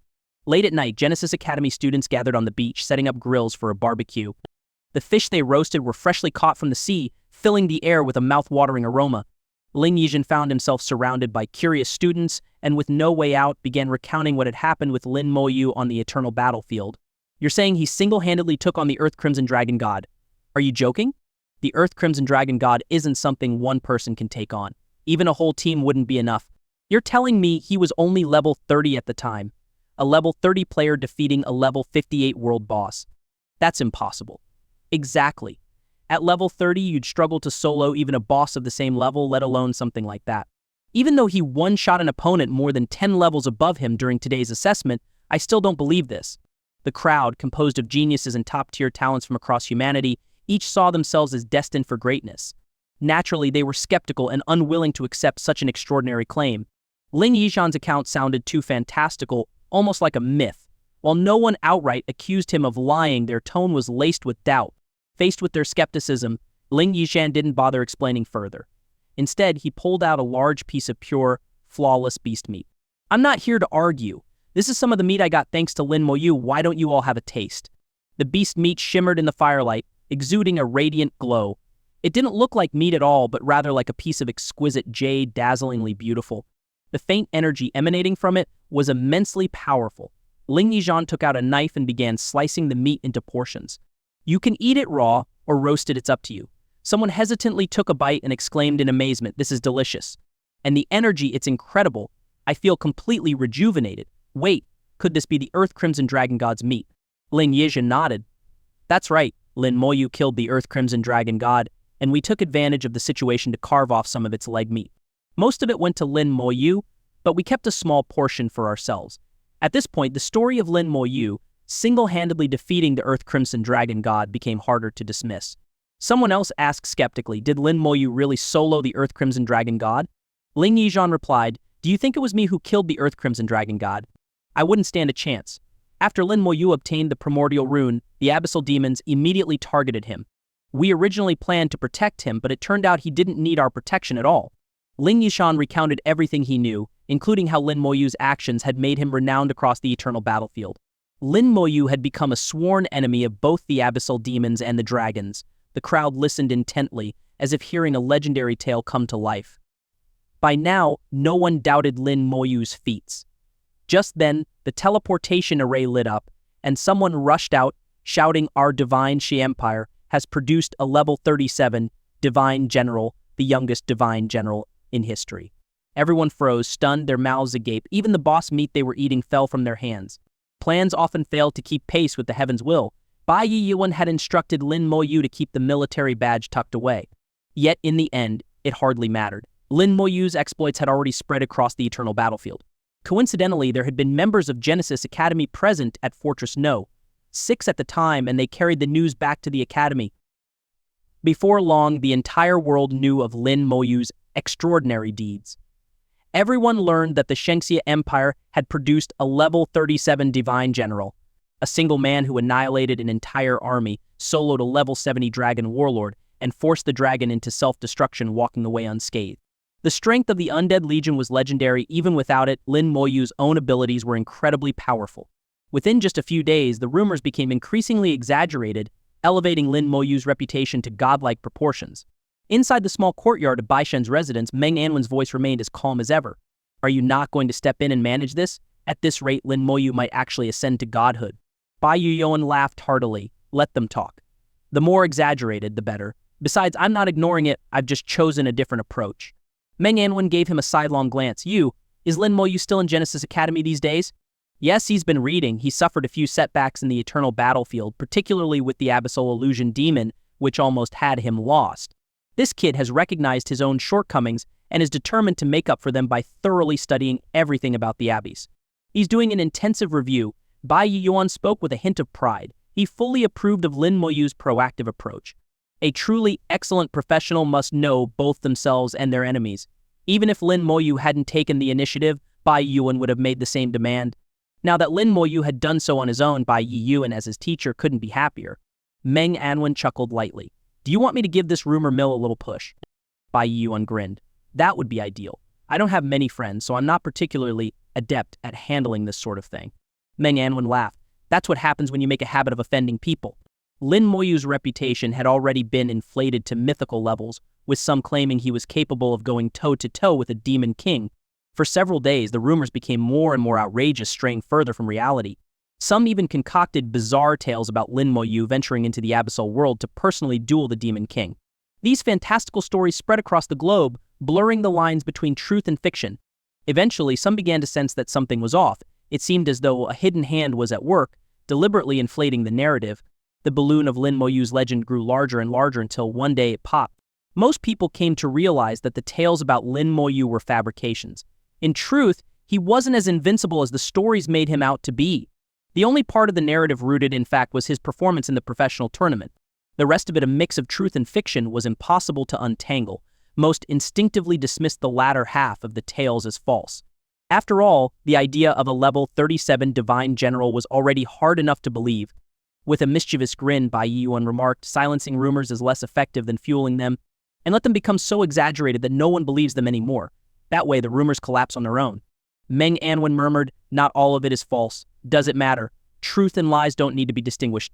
I only know someone is trying to use this to set up my disciple for failure, so I decided to play along.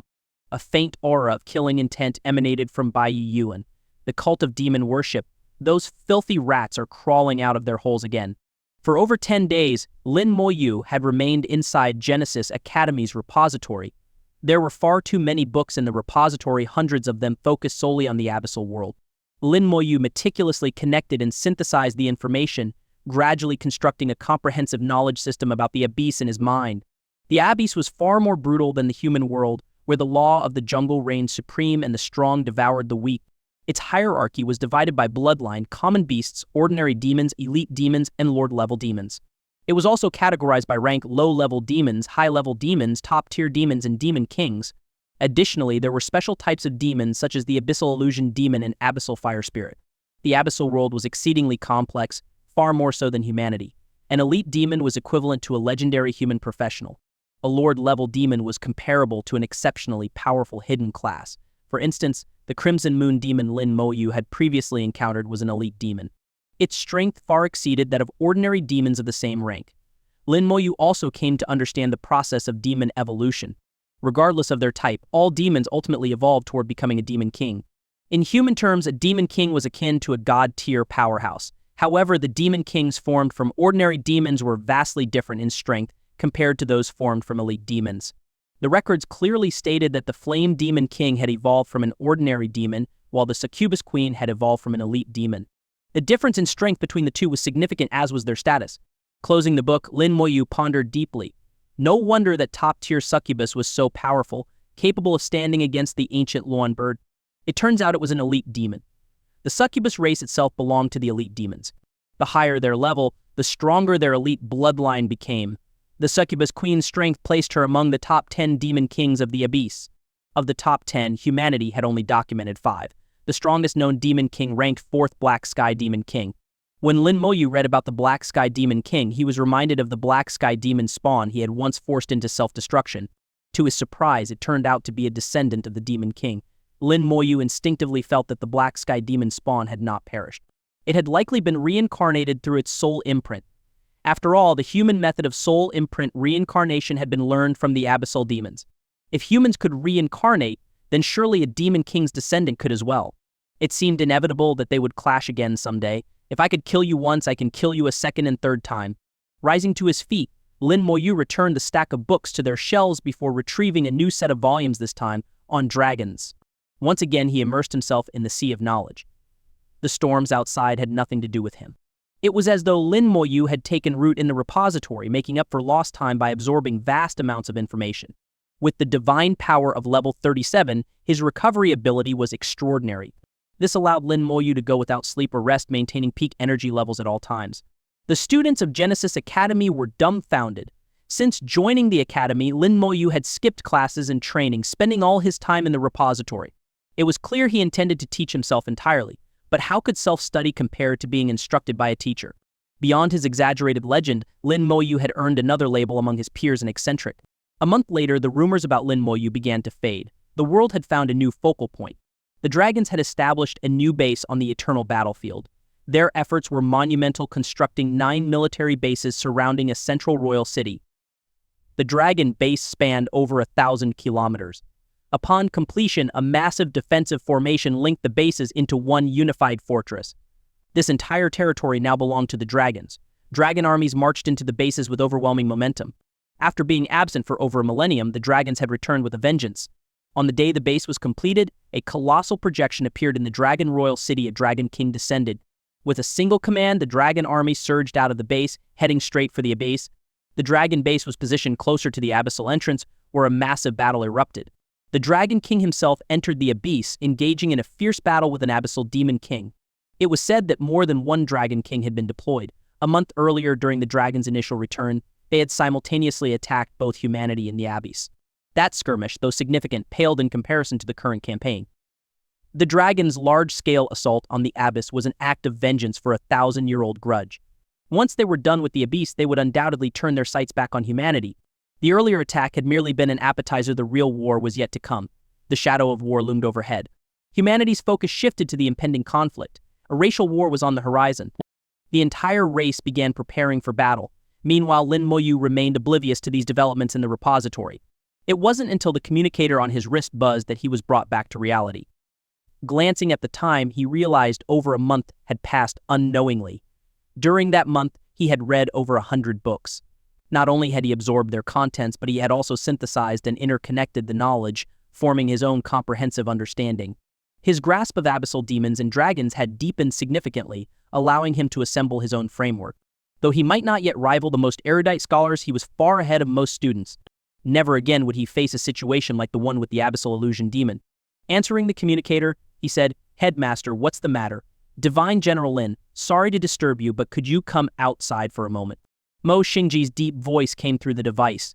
Lin Moyu looked up, and through the large floor-to-ceiling window, he saw Mo Xingji standing outside the repository. Mo Xingji stood at the entrance of the repository, his presence drawing the attention of many onlookers. It was rare for Mo Xingji to appear within the academy, and his sudden arrival undoubtedly meant something significant. It looks like Dean Missouri is waiting for someone. Who in this entire academy could make Dean Missouri wait? If the dean needs someone, it's usually just a matter of giving an order. Well, that's you talking. Why don't you take a look at who the dean is waiting for? The crowd's murmurs grew as they saw Lin Moyu stepping out of the repository. After a month of study and reflection, Lin Moyu's aura had settled, becoming calm and composed. Gone was the sharp, battle-hardened edge, the aura of killing intent that had surrounded him upon returning from the battlefield. The students suddenly understood Mo Xingji had been waiting for Lin Moyu. No wonder. In the entire academy, only Lin Moyu could warrant the dean's personal visit. Who is Lin Moyu? He's a divine general. On the military hierarchy, he's on par with the dean himself. I wonder what the dean needs from Lin Moyu. Judging by his expression, it seems rather serious. Well, it has to be serious. The dragons have been going berserk on the eternal battlefield recently, clashing with our forces several times. I've heard many lives have been lost. For all we know, we might all be heading to the battlefield soon. The students speculated endlessly. Over the past month, the dragons had indeed been acting aggressively, their actions a release of pressure that had been building up for a millennium. Lin Moyu approached Mo Xingji. "Divine General Mo, what's the matter?" Since Mo Xingji had chosen to address him using military terms, Lin Moyu responded in kind, adhering to protocol. This formality indicated that their discussion would likely pertain to military matters. A faint smile appeared on Mo Xingji's weathered face. "I've come to ask for Divine General Lin's assistance." "Is it a personal matter or an official one?" Lin Moyu asked. Mo Xingji nodded. "An official matter. Go ahead. This matter is somewhat complicated, so let's talk as we walk." Mo Xingji gestured to the side, and the two began walking shoulder to shoulder. Mo Xingji explained in a calm tone, "Recently, the Dragon Outpost dungeon near Fortress No. 1 has been acting up. Ever since the dragons returned to the eternal battlefield, that dungeon has undergone some form of mutation." Lin Moyu raised an eyebrow slightly. He was familiar with this dungeon, but wasn't sure what sort of mutation had occurred. He remained silent, waiting for Mo Xingji to continue. Mo Xingji elaborated, "Dragon Outpost is a dungeon that dates back 1,000 years, essentially a remnant of the dragon relics left behind during the war of that era. There are many similar dragon relic dungeons scattered across the eternal battlefield, varying in level and difficulty. At the time, we thought nothing of it, assuming they were merely remnants of dragon power. Unexpectedly, with the dragon's return, all these dungeons mutated and became dragon teleportation bases. Dragon armies can now use these dungeons to teleport directly to various locations across the eternal battlefield. It's only now we've realized that these dungeons were intentionally left behind by the Dragon Kings of that era. They've played a pivotal role in the dragon's return. Lin Moyu felt a growing sense of unease. How severe have the casualties been? Mu Xinghe replied, not too bad over 1,000 deaths. 1,000 deaths were by no means a small number. Professionals could recover from injuries, regrow limbs, and heal even the gravest wounds. But death was irreversible unless they too had planted a soul imprint. Lin Moyu's eyes gleamed with cold light, his killing intent subtly rising. Why didn't you simply destroy the dungeons? He knew that god-tier powerhouses were fully capable of obliterating dungeons. For them, it shouldn't have been a difficult task. Mo Xinghe sighed. By the time we realized the situation, it was already too late. The dragons used special methods to reinforce the dungeons. They can now only be destroyed from the inside. Lin Moyu didn't ask further questions and instead got straight to the point. What do you need me to do? Mo Xinghe said, we need you to enter the Dragon Outpost dungeon and clear it on hell difficulty. Work with the military's team to destroy it from within. Lin Moyu frowned slightly. But my level, Mo Xinghe quickly explained, the dungeon mutation increased its difficulty, raising its level from 25 to 35. The entry requirements have also changed accordingly. The Dragon Outpost dungeon had originally been a level 25 dungeon. Following the mutation, it had been upgraded to level 35, with all restrictions and difficulty settings altered.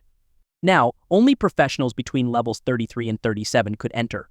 Normal difficulty had been reduced to solo play. Nightmare difficulty now required a 3-person team. Hell difficulty was restricted to a 5-person team.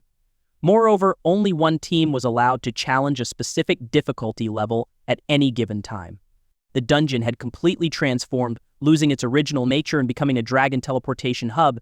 Clearing normal and nightmare difficulty was relatively manageable. However, conquering hell difficulty with just 5 people was an enormous challenge. Mo Xinghe continued to destroy the dungeon. All 3 difficulty levels, normal, nightmare, and hell, must be cleared simultaneously. Once all 3 are cleared, the dungeon's 3 exits will appear simultaneously. At that point, we'll use specially crafted scrolls to detonate them all at once. This will completely obliterate the dungeon. Lin Moyu asked, given the military's strength, finding 5 appropriately leveled legendary professionals to clear hell difficulty shouldn't be impossible, right? Hell difficulty, while challenging, could be overcome with caution. Mo Xinghe sighed heavily. It could have been done until the dragons intervened. Their forces have now occupied the dungeon's hell difficulty level. Dragon Outpost was their trap to begin with, and they've managed to manipulate it to a certain extent. Lin Moyu's gaze sharpened. So the military failed? Mo Xinghe nodded. Not only did we fail, but we also paid a heavy price. 2 legendary professionals lost their lives in the dungeon. The deaths of 2 legendary professionals were indeed a significant loss. The Dragon Outpost dungeon was dangerously close to Fortress No. 1.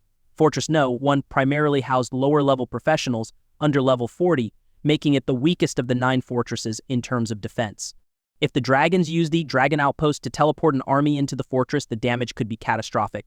Lin Moyu didn't hesitate. Let's go. Mo Xinghe asked, do you need time to prepare? Lin Moyu shook his head. There's no need. It's just a level 35 dungeon. It won't be that difficult.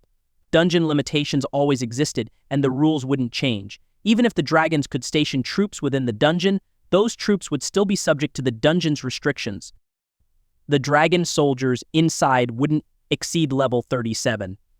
Even if they were level 47, Lin Moyu wouldn't consider them a threat. Fortress No. 1 was shrouded in the shadow of war. The walls, damaged during the dragon attack a month ago, had mostly been repaired. However, traces of dried blood still lingered in certain areas. Lin Moyu and Mo Xinghe left Fortress No. 1 and headed toward the Dragon Outpost dungeon. Along the way, they encountered a few minor monsters, all of which were dealt with effortlessly by Mo Xinghe. Mo Xinghe, an 89th level Holy Spirit Grand Summoner, shared the same class as Mo Yun. During his second advancement, his profession had undergone a transformation. However, he had not achieved a second transformation during his third advancement, making him a mid-tier legendary professional. Lin Moyu couldn't fully grasp Mo Xinghe's combat methods. He didn't summon any creatures. Instead, with a simple gesture, a beam of light would annihilate the monsters instantly. A summoner's combat strength typically lay in their summons, but this clearly didn't apply to Mo Xinghe.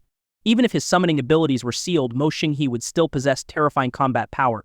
Lin Moyu recalled something Bai Yuan had once said, sealing summoning abilities was useless against a third advancement summoner. However, Bai Yuan hadn't elaborated, indicating that the time to explain had not yet come. Thus, Lin Moyu merely observed without asking further questions. As they approached the dungeon, Lin Moyu noticed the military presence. A unit had been stationed at the dungeon's entrance, keeping a close watch on it. The two men, both wearing purple Divine General badges, passed through unimpeded. Every soldier greeted them with reverence. The leader of this unit was Jiao Zixong, a 3-star colonel and level 70 Holy Sword Knight with 3 advancements. Having received prior notice of Mo Xingyi and Lin Moyu's arrival, Jiao Zixong had made all necessary preparations to welcome them. He saluted both men respectfully, showing no sign of disdain for Lin Moyu's lower level. Leading them to the dungeon's entrance, Jiao Zixong pointed out subtle changes. The dungeon now emanated a distinct dragon aura, confirming the presence of actual dragons, not just monsters. Jiao Zixing explained, about 20 days ago, a dragon army suddenly emerged from the dungeon. There were many professionals outside the dungeon at the time, and they were caught completely off guard. The casualties were significant. The dragon army then began hunting down low-level professionals near the fortress until our forces arrived. Afterward, we surrounded the dungeon. The dragon army reappeared once more, and we eliminated them on the spot. Lin Moyu asked, "How exactly do you need me to assist?" Jiao Zixing gestured, and 3 pre-prepared teams stepped forward, 1 solo, 1 3-member, and 1 4-member team. Jiao Zixing explained, the military has formed a 4-person team to accompany Divine General Lin in clearing Hell difficulty. We've also prepared teams for normal and nightmare difficulties. Once the dungeon is cleared, we'll use these linked scrolls to detonate its exits and destroy it completely. As he spoke, Jiao Zixing produced 3 meticulously prepared linked scrolls. Lin Moyu took the linked scrolls into his hands, examining them carefully. The 3 scrolls radiated immense energy and were interconnected, functioning as a unified mechanism. It was his first time encountering such an item. Jiao Zixing explained, these are specially crafted linked scrolls developed by our military. Their unique property is that all 3 must be activated simultaneously to trigger the explosion. Activating just 1 scroll does nothing. Once Divine General Lin clears the dungeon, the scrolls must be placed beneath the dungeon's exit and activated afterward. On the surface of each scroll, you'll notice 3 thin lines. As each scroll is activated, one of these lines will light up. When all 3 scrolls are activated, there will be a 5-second countdown before the explosion. This meant Lin Moyu would have 5 seconds to leave the dungeon, a time frame more than sufficient for him. Lin Moyu nodded slightly. Understood. However, I'll clear the dungeon alone. They won't be necessary. Jiao Zixing's expression shifted. Divine General Lin, this is a Hell difficulty level 35 dungeon. Mo Xing chuckled. Colonel Jiao, rest assured. Divine General Lin has always cleared dungeons solo. He's more than enough. Jiao Zixing opened his mouth to say more, but after glancing at the Divine General insignia on Lin Moyu's shoulder, he held his tongue. The disparity in their ranks was significant, and he was obligated to follow Lin Moyu's orders. After some thought, Jiao Zixing relented, saying, in that case, Divine General Lin, please exercise caution. Our other 2 teams will also pick up the pace and clear their respective dungeon difficulties as quickly as possible. Lin Moyu gave a faint nod before stepping into the dungeon with the scrolls in hand. With a wave of his hand, Jiao Zixing dispatched the other 2 teams to tackle the normal and nightmare difficulties. Having cleared those 2 levels multiple times, Jiao Zixing was confident there would be no issues. Clearing all 3 difficulties and coordinating the simultaneous detonation of the exits were critical to destroying the dungeon entirely. Whether or not the mission succeeded depended largely on Lin Moyu. As the other teams departed, Jiao Zixing turned to Mo Xingyi. Divine General Mo, are you certain Divine General Lin can handle this alone?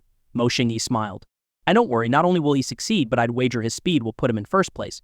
Jiao Zixing found this difficult to believe, but at this point he had no choice but to trust Mo Xing's confidence. All right, Jiao Zixing sighed. After all, a Divine General wouldn't make baseless claims. Mo Xingyi chuckled lightly, appearing as though he was prepared for a good show. In his hand was a circular device identical to the linked scrolls in design, with 3 thin lines on its surface. This device allowed him to monitor the activation status of the scrolls. The environment was familiar, as were the monsters. It had been a long time since Lin Moyu last entered this dungeon. Though the dungeon's level had increased, the appearance of the monsters remained unchanged. Lin Moyu recalled his first time entering this dungeon, how he had tasted the bitter experience of being controlled by monsters. It hadn't been an easy or enjoyable run. In fact, his initial attempt had been somewhat arduous. But now, with a single thought, 17 undead legions materialized around him. And he hadn't just been reading books during his time in the repository at Genesis Academy, he had also been replenishing his undead legions. In a month's time, without engaging in meditation, all 17 legions had reached full capacity. 3,400 skeletal warriors and 2,890 skeletal mages, a total of 6,290 skeletons. The skeletal warriors, now level 37, boasted a base attribute total of 68,000 across their 4 stats. With buffs applied, their attributes soared to 88,400. The skeletal mages, with their focus on mental attributes, reached an astonishing 158,600 in that category alone. With such attributes, a level 35 dungeon, Lin Moyu had always challenged dungeons above his level, even hell difficulty ones. This was his first time attempting a dungeon below his level. The idea amused him. With a surge of light, the undead legions were buffed and ready. 2 dragon monsters approached from the front. A detection spell shot out from Lin Moyu's hand. He was curious to see how much stronger the dungeon had become after its mutation. Mutated Dragon Spearman, Hell-Enhanced Elite Monster, level 36, Strength 20,000, Agility 15,000, Spirit 10,000, Constitution 35,000, Scare Sweep, trait infused with dragon power, reducing physical damage by 30% and elemental damage by 30%. These attributes were laughably weak. After spending time on the eternal battlefield, where monsters commonly had attributes in the hundreds of thousands, these mere 80,000 combined attributes seemed far too feeble. Any single attribute of his skeletal warrior surpassed the total attributes of these monsters. Lin Moyu felt no interest in engaging them directly. The undead legions, glowing with their buffs, surged forward like a tidal wave. They swept through the dungeon, leaving destruction in their wake. Corpse explosion wasn't even necessary. 35,000 constitution couldn't sustain much life force. The skeletal warriors felled the monsters in just a few strikes. The undead legions moved with such speed and force that they didn't halt for even a moment, overwhelming the dungeon like an unstoppable tsunami. Lin Moyu had to jog to keep up with them. This method of clearing dungeons would terrify even legendary professionals. Who cleared dungeons like this? It was outright bullying the monsters. With the Lich General present, all control-type skills used by the dragon monsters were rendered ineffective. The undead legions attacked with wild abandon, slashing with blades and bombarding with spells. In just over 10 minutes, Lin Moyu reached the familiar site of the dungeon's fortress walls. The walls hadn't changed, they remained the same as before. However, the number of monsters had increased and new faces had appeared. Among them, Lin Moyu sensed an unusual aura. These were true dragon soldiers. When the dragon soldiers spotted Lin Moyu, they radiated hostility. Lin Moyu carried a strong draconic scent, one that reeked of dragon blood. To the dragons, he was a figure bathed in their kin's blood. These dragon soldiers had been assigned to the dungeon to defend its hell difficulty level. During their last encounter, they had ambushed and successfully killed 2 human challengers, forcing the rest to retreat. This time, Lin Moyu had come alone. But the situation was entirely beyond the dragon soldiers' expectations. While Lin Moyu was indeed alone, his undead legion numbered over 6,000. With a thought, Lin Moyu commanded the undead legions to charge the gates. A torrent of spells from the skeletal mages rained down on the fortress walls. Both the monsters and dragon soldiers atop the walls were drowned in magical destruction. Their hatred for Lin Moyu had only just begun to rise before being extinguished by the relentless onslaught. The fortress gates, sturdy as they were, crumbled within seconds under the assault. The undead army surged forward. They first cleared the walls of all enemies before advancing into the fortress. Hidden in the corners of the city were stealth-type dragon monsters, but they too were swiftly eliminated by the skeletons. In just 20 minutes, Lin Moyu stood before the dungeon's boss. The boss was familiar, though its level and attributes had increased significantly. However, behind the boss stood a phalanx of 1,000 dragon soldiers, assembled in perfect formation and ready for battle. With such a force supporting the boss, it was clear why a typical 5-person team couldn't clear the dungeon. But their opponent was Lin Moyu. At the forefront of the dragon army stood a commanding officer, clad in armor and exuding a grim demeanor. It had been aware of Lin Moyu's presence since the moment he entered the dungeon. What it hadn't anticipated was that Lin Moyu would reach this point in just 20 minutes. The speed was astonishing. The dungeon's monsters had been unable to slow him down. To the dragon officer, Lin Moyu radiated overwhelming danger. With a shout, the dragon army charged at Lin Moyu. The dungeon boss, the outpost guardian, moved in tandem with them, launching an attack alongside the soldiers. Even in the face of overwhelming odds, the dragons were fearless in battle. Admirable courage, but unfortunately to Lin Moyu, their numbers were meaningless. If anything, the larger their numbers, the faster the outpost guardian would fall. dragon soldiers below level 37, regardless of their profession, even the tankiest knights couldn't withstand the skeletal warrior's strikes. The skeletal mages unleashed waves of spells, decimating swathes of enemies in an instant. A flash of red marked the application of a curse, amplifying the damage. Explosions erupted, and within moments, over 1,000 dragon soldiers were annihilated. The outpost guardian, having barely reached the undead legion's front lines, collapsed with a thunderous crash. And the more corpses there were, the stronger Lin Moyu's attacks became. Numbers held no significance. The dragon officer trembled, disbelief etched across its face as it met its end under a concentrated barrage from the skeletal mages. The timer stopped at 23 minutes and 15 seconds. The swirling vortex representing the dungeon exit turned slowly. Lin Moyu placed the linked scrolls underneath it with precision. With a slight mental nudge, he activated them. The scrolls glowed faintly, extending strands of energy that intertwined with the dungeon's exit. Now, it was just a matter of waiting for the nightmare and normal difficulty dungeons to be cleared. Once all 3 linked scrolls were activated, the dungeon would be obliterated. Inside the dungeon, the sound of continuous explosions echoed. The corpses of 1,000 dragon soldiers were not to be wasted. They were excellent materials for refining his corpse explosion skill. Lin Moyu casually pulled out a small piece of meat from the earth-touched dragon god, eating as he performed his skill. Outside the dungeon, the circular device in Jiao Zixing's hand suddenly emitted a purple light. Jiao Zixing gasped. The scroll in Divine General Lin's possession has been activated. How is that possible? It's only been 23 minutes. Mo Xingyi had already noticed and smiled faintly. I told you, trust Divine General Lin. What's incredibly difficult for you is nothing more than child's play for him. Jiao Zixing no longer dared to doubt. Yes, you're absolutely right. A Divine General is truly incomparable to us mere mortals. Clearing a hell difficulty level 35 dungeon in just 23 minutes, while also eliminating a station 1,000-strong dragon army. This was beyond what ordinary people could achieve. Jiao Zixing had heard of Lin Moyu's feats at Fortress No. 6 before, though he had harbored some skepticism. Now, he was utterly convinced. It was no wonder why the military had specifically requested Lin Moyu's assistance. The higher-ups in the military must have known something. Regardless, the most challenging hell difficulty dungeon had been handled. All that was left were the normal and nightmare difficulties. Those should be finished too. Once this dungeon was destroyed, the dragons would lose the ability to teleport their army directly near Fortress No. 1. This would secure the safety of the professionals stationed around Fortress No. 1. 40 minutes later, the circular device in Jiao Zixing's hand lit up again. Another scroll had been activated. Seeing the mission nearing completion, Jiao Zixing's face broke into a smile. Now we just need the nightmare difficulty cleared. It shouldn't take long.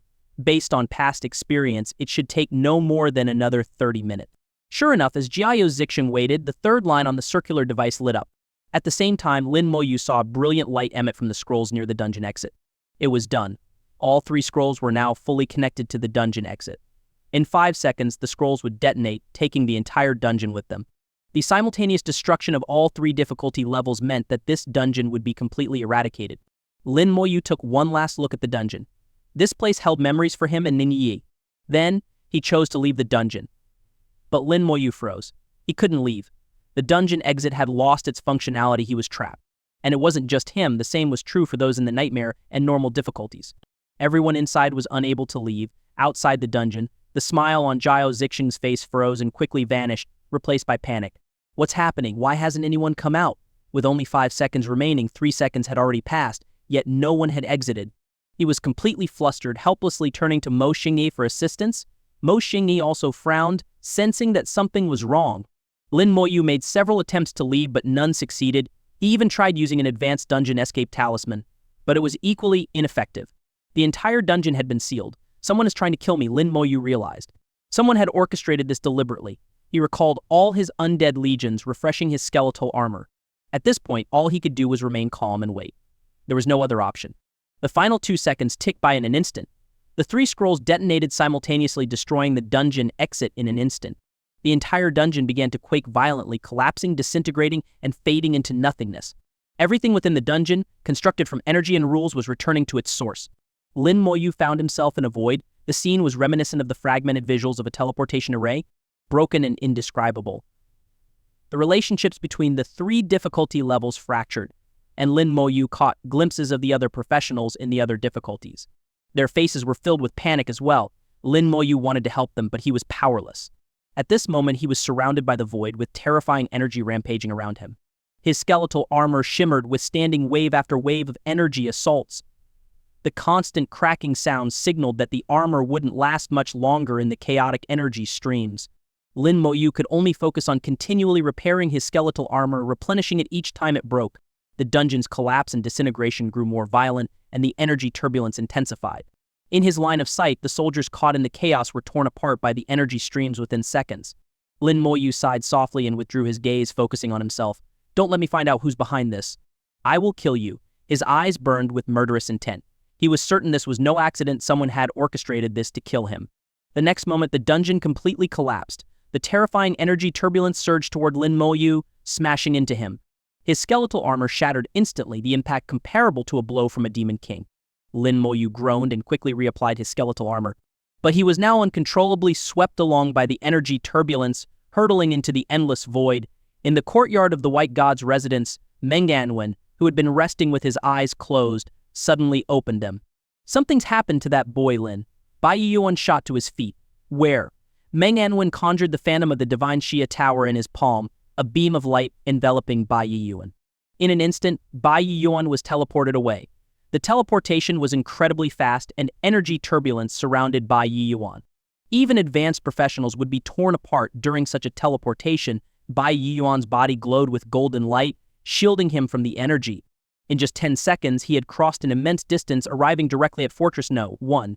Like a streak of lightning, Bai Yuan shot through the sky at an astonishing speed. In less than half a minute, Bai Yuan had traveled from his courtyard to the skies above the dragon encampment dungeon. By then, the dungeon had already collapsed, and the swirling vortex was completely distorted, on the verge of disappearing. Bai Yuan appeared instantly before the vortex, reaching out with a massive hand to grasp it. The collapsing vortex stabilized momentarily under his grip. You used linked scrolls to destroy this dungeon, didn't you? His sharp gaze swept over everyone, and the aura of a god-level powerhouse erupted, shaking the heavens and earth. Jiao Zixing trembled uncontrollably. Things were already chaotic enough, and now a god-level powerhouse had shown up, none other than the legendary Bei Shen White God. Jiao Zixing stammered, unable to form coherent words. Mo Xinghe sighed and quickly explained everything. Bai Yuan's killing intent exploded. The might of a god-level powerhouse was terrifying and unprecedented to most people. Now, the earth within a 100-mile radius quaked as if struck by an earthquake. Cracks spread like spiderwebs, the sky changed color, and energy clashed in the air with thunderous roars. Everyone felt as if a giant hand was pressing down on them, immobilizing them and making it hard to breathe. Even Mo Xinghe, at level 89, felt the overwhelming pressure and realized just how vast the gap between himself and Bai Yuan was. With a clench of his fist, Bai Yuan crushed the dungeon vortex, which shattered with a loud bang. The dungeon had completely collapsed, and the vortex was now useless. His voice dripped with menace, whose idea was it to involve Lin Moyu in destroying this dungeon? Jiao Zixing stammered, his mouth moving but unable to form a coherent response. Mo Xinghe intervened. Don't make it hard on him. The order came from Fortress No. 9. They asked me to consult Lin Moyu. Bai Yuan pressed further. And where did the linked scrolls come from? Linked scrolls were military-grade items, impossible to obtain outside official channels. Each scroll could be traced. Jiao Zixing trembled as he answered. They were also sent from Fortress No. 9. I don't know the specifics. Fortress No. 9. Bai Yuan sneered coldly. Someone at Fortress No. 9 had tried to harm Lin Moyu. Did they think that just because he hadn't killed in years, he had grown old and weak? Killing intent surged, forming terrifying phenomena in the sky. The heavens themselves seemed to herald the end of days. Suddenly, Manhwa's voice echoed beside his ear. Don't be hasty. The boy Lin is fine. He's entered the abyss. Bai Yuan froze. Lin Moyu had entered the abyss. In an instant, he pieced together the details and understood what had happened. His overwhelming aura gradually receded. Rising into the air, Bai Yuan disappeared like a flash of lightning. In the White God's courtyard, Bai Yuan returned. His voice booming like thunder. It must be those damned people from the cult of demon worshippers. To think they've infiltrated the military, even reaching high-ranking positions. How did you know Lin Moyu's fine and that he went to the abyss? Manhwa sipped his tea leisurely, showing no signs of urgency. And don't forget, who do you think created the abyss teleportation stone Lin Moyu carries? It was through this abyss teleportation stone that Manhwa sensed Lin Moyu's presence in the abyss. Moreover, Lin Moyu's soul imprint in the Hall of Heroic Souls remained intact, proof that nothing had happened to him. During the time Bai Yuan had been away, Manhwa hadn't been idle. In fact, he had taken numerous actions. Recalling the Abyss teleportation stone, Bai Yuan felt reassured. So, you're saying Lin Moyu can return here anytime. Meng Anwen nodded. Yes, anytime. So there's no need to worry? In fact, his teleportation point is set right here. Bai Yuan frowned. Then why hasn't he returned? Meng Anwen chuckled. If he hasn't come back, it's obviously for his own reasons. You're his mentor, not his father. Don't be so overbearing. Bai Yuan scoffed. I'm old enough to be his great-grandfather, you know. Stop with your nonsense. What about the matter with Fortress No. 9? What do you plan to do? Meng Anwen's voice turned serious. Thorough investigation. I want to see which hand dared to stretch this far. I'll chop it off. At that moment, a chilling aura emanated from Meng Anwen. Green flames were everywhere, on the ground and in the sky. Clusters, patches, and waves of them spread endlessly. The abyssal fire was the essence of the Abyss, the foundation of its world, and its source of light. Lin Moyu observed the abyssal world carefully. The abyss, it's not much different from what the books describe. This should be the outskirts of the abyss. He made his judgment based on the color of the abyssal fire.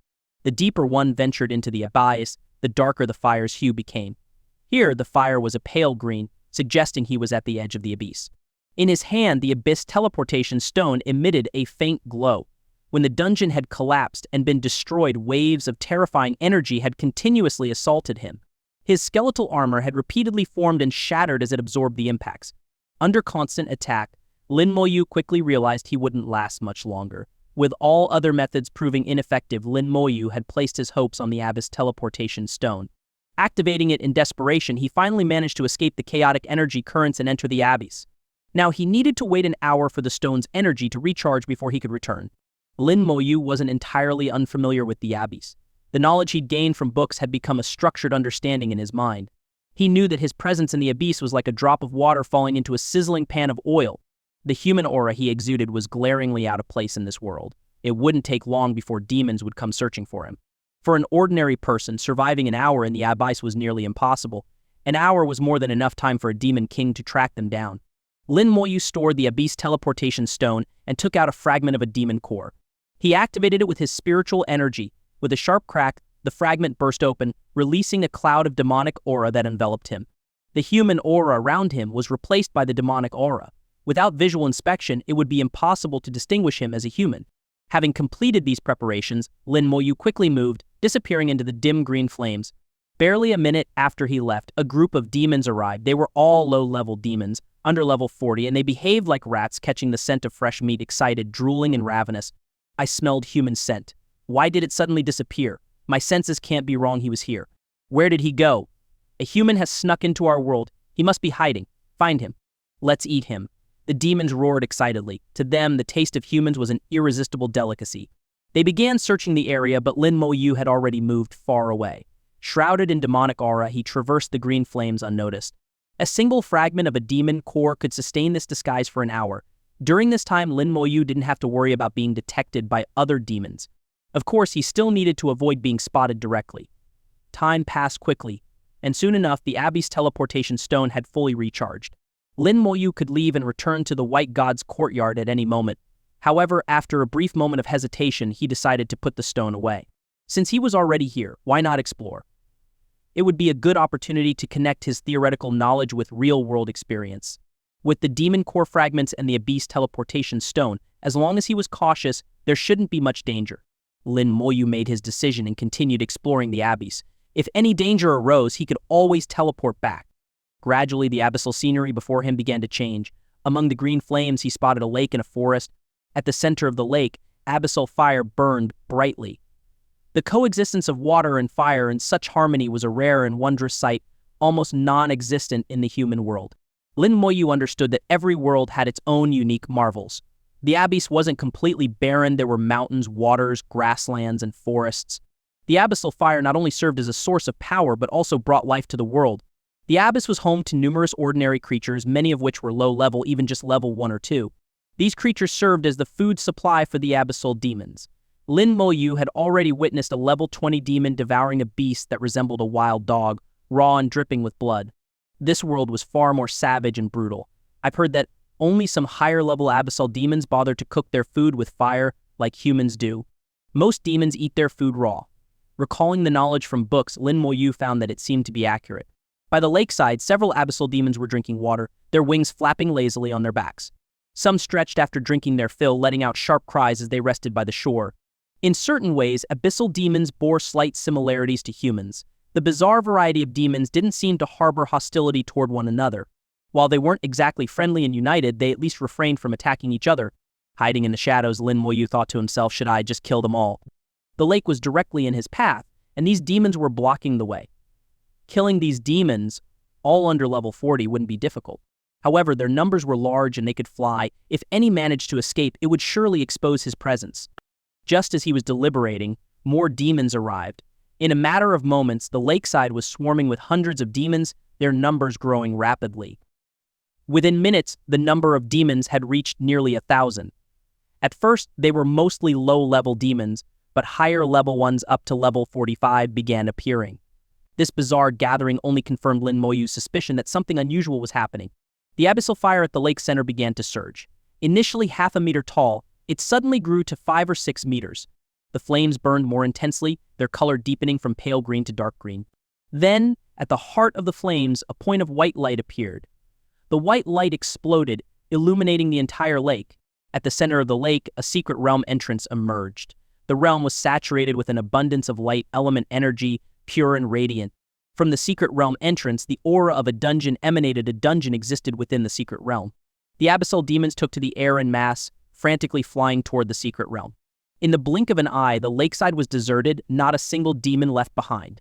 Lin Moyu sensed the overwhelming light element energy emanating from the white light.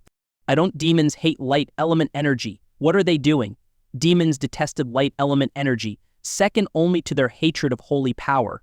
So what could they possibly be after? And why had such pure light element energy appeared in the abyss? Suddenly, Lin Moyu's eyes lit up. One of the elemental dungeons, the light element dungeon. No wonder it was impossible to find the light element dungeon. Turns out it's hidden in the abyss. Perhaps I can obtain some light element crystals. Without hesitation, Lin Moyu made his way toward the lake center. Though he couldn't fly, he had his own solution. Summoning a skeletal warrior, he used it as a mount to leap across. Given the attributes of his skeletal warrior, a leap spanning over 100 meters was effortless. The lake wasn't particularly large, and the secret realm was just over 100 meters from the shore. With precision, the skeletal warrior carried Lin Moyu and leapt directly into the secret realm. The secret realm turned out to be somewhat different from Lin Moyu's expectations. It wasn't an entirely pure white world of light. Inside, clusters of abyssal fire floated about. These flames, merged with light elements, had taken on a unique form, a mix of green with specks of white light. Demons within the secret realm were absorbing this peculiar abyssal fire. As the fire entered their bodies, their auras grew stronger and their levels began to rise. White light spots appeared on the demons' bodies. Each demon displayed an expression of both pain and delight. As their power increased, their levels advancing through an arduous evolution. These demons were completely immersed in their evolution process, paying no attention to the sudden presence of a human in their midst. Lin Moyu immediately understood they were undergoing an upgrade. Evolving, it was as if he had stumbled upon a new continent. This was knowledge absent from any book. Lin Moyu's curiosity was piqued by this unusual abyssal fire. Using his detection skill, he cast it toward the flames.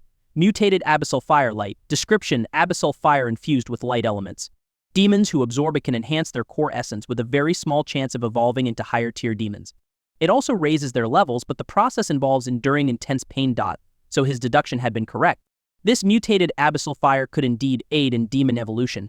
No wonder so many demons had flocked to this place. At that moment, the secret realm flickered and more demons arrived. As soon as they entered, they spotted Lin Moyu standing at the entrance. Human, the newly arrived demons let out a startled cry, and in an instant, it was as if cold water had been poured into a pot of boiling oil. The entire secret realm erupted in chaos. The demons within the realm turned their gazes toward Lin Moyu, their eyes filled with bloodthirst. A human actually made it in here. Ha, how delightful. I never thought I'd get to enjoy the taste of human flesh even in the abyss. He's got some nerve daring to intrude on our secret realm. One after another, the demons charged toward him, their malicious intent palpable. The exit to the secret realm was sealed, leaving no escape route for Lin Moyu. Lin Moyu chuckled lightly as an undead legion materialized beside him. Skeletal warriors raised their blades and skeletal mages unleashed their spells. These demons, most of whom weren't even level 40, were utterly incapable of withstanding the skeletal warriors. Compared to dungeon creatures, these demons were far weaker. The moment combat began, they were turned into nothing but ash and dust. Screams of agony filled the air, and within moments the 100-odd demons guarding the entrance had been wiped out. Lin Moyu summoned additional undead legions which stormed deeper into the secret realm. Soon the realm echoed with the cries of demons. You have slain Abyssal Snake Demon, Elv, 33. Experience 660,000. Military merit 100. You have slain Abyssal Dog Demon, Elv, 34. Experience 680,000. Military merit 100. You have slain Abyssal Wolf Demon, Elv, 32. Experience 640,000. Military merit 100. The kill notifications popped up incessantly. While the secret realm wasn't vast, its design also wasn't conducive to escape. Even demons capable of flight couldn't evade the relentless pursuit of Lin Moyu's undead legions. It was like catching turtles in a jar, effortless. Wherever the undead legions went, no demon survived. Following the dungeon's aura, Lin Moyu soon arrived at the dungeon vortex. Dungeon, World of Light, level 40, difficulty, normal, nightmare, hell, as he expected. It was a light element dungeon. Lin Moyu felt a surge of excitement. His judgment had been spot on. The light element dungeon, which was nowhere to be found in the human world, was actually hidden within the abyss. Had he chosen to leave earlier, he might never have discovered this place in his lifetime. The level requirement for the dungeon was between 35 and 45. This explained why no demons above level 45 were present in the secret realm. The demons Lin Moyu's undead army had been fighting were all below level 35. The ones above level 35 must have already entered the dungeon. Confident in his strength, Lin Moyu chose the hell difficulty and directly entered the dungeon. As he stepped into the dungeon, the undead legions in the secret realm instantly vanished. The realm returned to silence. Deep within the secret realm, a cluster of green flames burned fiercely, growing larger and darker in color. Gradually, a pair of eyes appeared at the heart of the flames. Meanwhile, more demons entered the secret realm. The sight of demon corpses strewn across the ground left them visibly shaken. One of the demons sent out a signal, causing a ripple of unrest across the abyss. Inside the dungeon, Lin Moyu was greeted by an even denser concentration of light elements. The creatures within the dungeon were pristine white, appearing as if carved from crystal or gemstone. They were strikingly beautiful to behold. Yet beneath their immaculate exteriors lay extreme danger. Light element sprite, hell level elite, level 41, strength 5,000, agility 30,000, spirit 50,000, constitution 5,000, skill, blinding explosion traits immune to light element attacks, immune to physical attacks, reduces elemental damage by 90%. Lin Moyu, who had grown accustomed to all kinds of monsters, couldn't help but marvel at this one. Its strength and constitution were absurdly low at 5,000, lower than even many sub-level 30 monsters. However, its agility was extremely high, indicating remarkable speed. Its spirit stat, an astonishing 50,000, suggested it was likely a magic-type creature. After analyzing its traits, Lin Moyu understood why its constitution could afford to be so low. As a light element monster, immunity to light element attacks was expected. Complete immunity to physical attacks was also understandable for an elemental creature. But a 90% reduction in damage from other elements. That was terrifying. It was the highest immunity stat Lin Moyu had ever encountered. This monster was undoubtedly unique. As for its skill, blinding explosion, Lin Moyu had yet to fully grasp its effects. Before he could think further, the light element sprite charged toward his undead army. With an agility stat of 30,000, its speed was incredible, and in the blink of an eye it was upon them. A burst of white light erupted, dimming the entire world. Lin Moyu's vision was overwhelmed by a searing white, leaving him momentarily blind. His eyes stung painfully as a deafening roar echoed in his ears. For a moment, Lin Moyu thought he might go blind. It took a while for his vision to return, and when it did, he realized the light element sprite had self-destructed. The explosion's power was significant, causing some damage to his skeletal army. Fortunately, the damage was distributed among over 6,000 skeletons, rendering it negligible. The Lich General casually cast a healing spell, restoring the skeletal army to their original state. After the first sprite's self-destruction, it seemed to trigger the dungeon's mechanisms. A large number of light element sprites appeared, charging at Lin Moyu with reckless abandon. What followed was a chain of self-destructive explosions. White light burst forth repeatedly, forcing Lin Moyu to keep his eyes tightly shut. Guided by his skeletal warriors, Lin Moyu pressed forward into the depths of the dungeon. Thankfully, the skeletons allowed him to progress without relying on his sight. This was Lin Moyu's first encounter with monsters whose primary form of attack was self-destruction. Fortunately, their levels weren't too high. If creatures at level 60 or above used this tactic, his entire team might be obliterated in an instant. The diversity of dungeons never ceased to amaze him, and Lin Moyu couldn't afford to let his guard down. The world of light was monotonous, devoid of any terrain features. It was an endless expanse of open space. In this vast, empty world, Lin Moyu and his skeletons were the only distinguishable features. With no clear direction, Lin Moyu sent his skeletons to scout for a path. Gradually, the layout of the dungeon took shape in his mind. Lin Moyu discovered that he was in a massive plaza.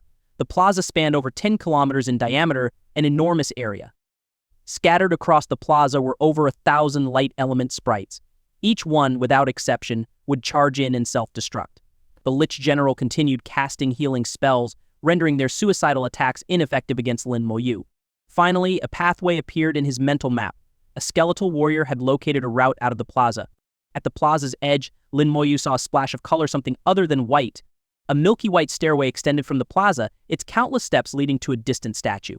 An angel, Lin Moyu muttered, momentarily stunned. The statue appeared to be carved from jade, with 4 wings spread behind its back. It held a staff in one hand and emanated an aura of solemnity and holiness. In the history of humanity, there were scattered references to angels, but they were sparse and fragmented. Angels seemed to be an ancient race, so old they had nearly been erased from history.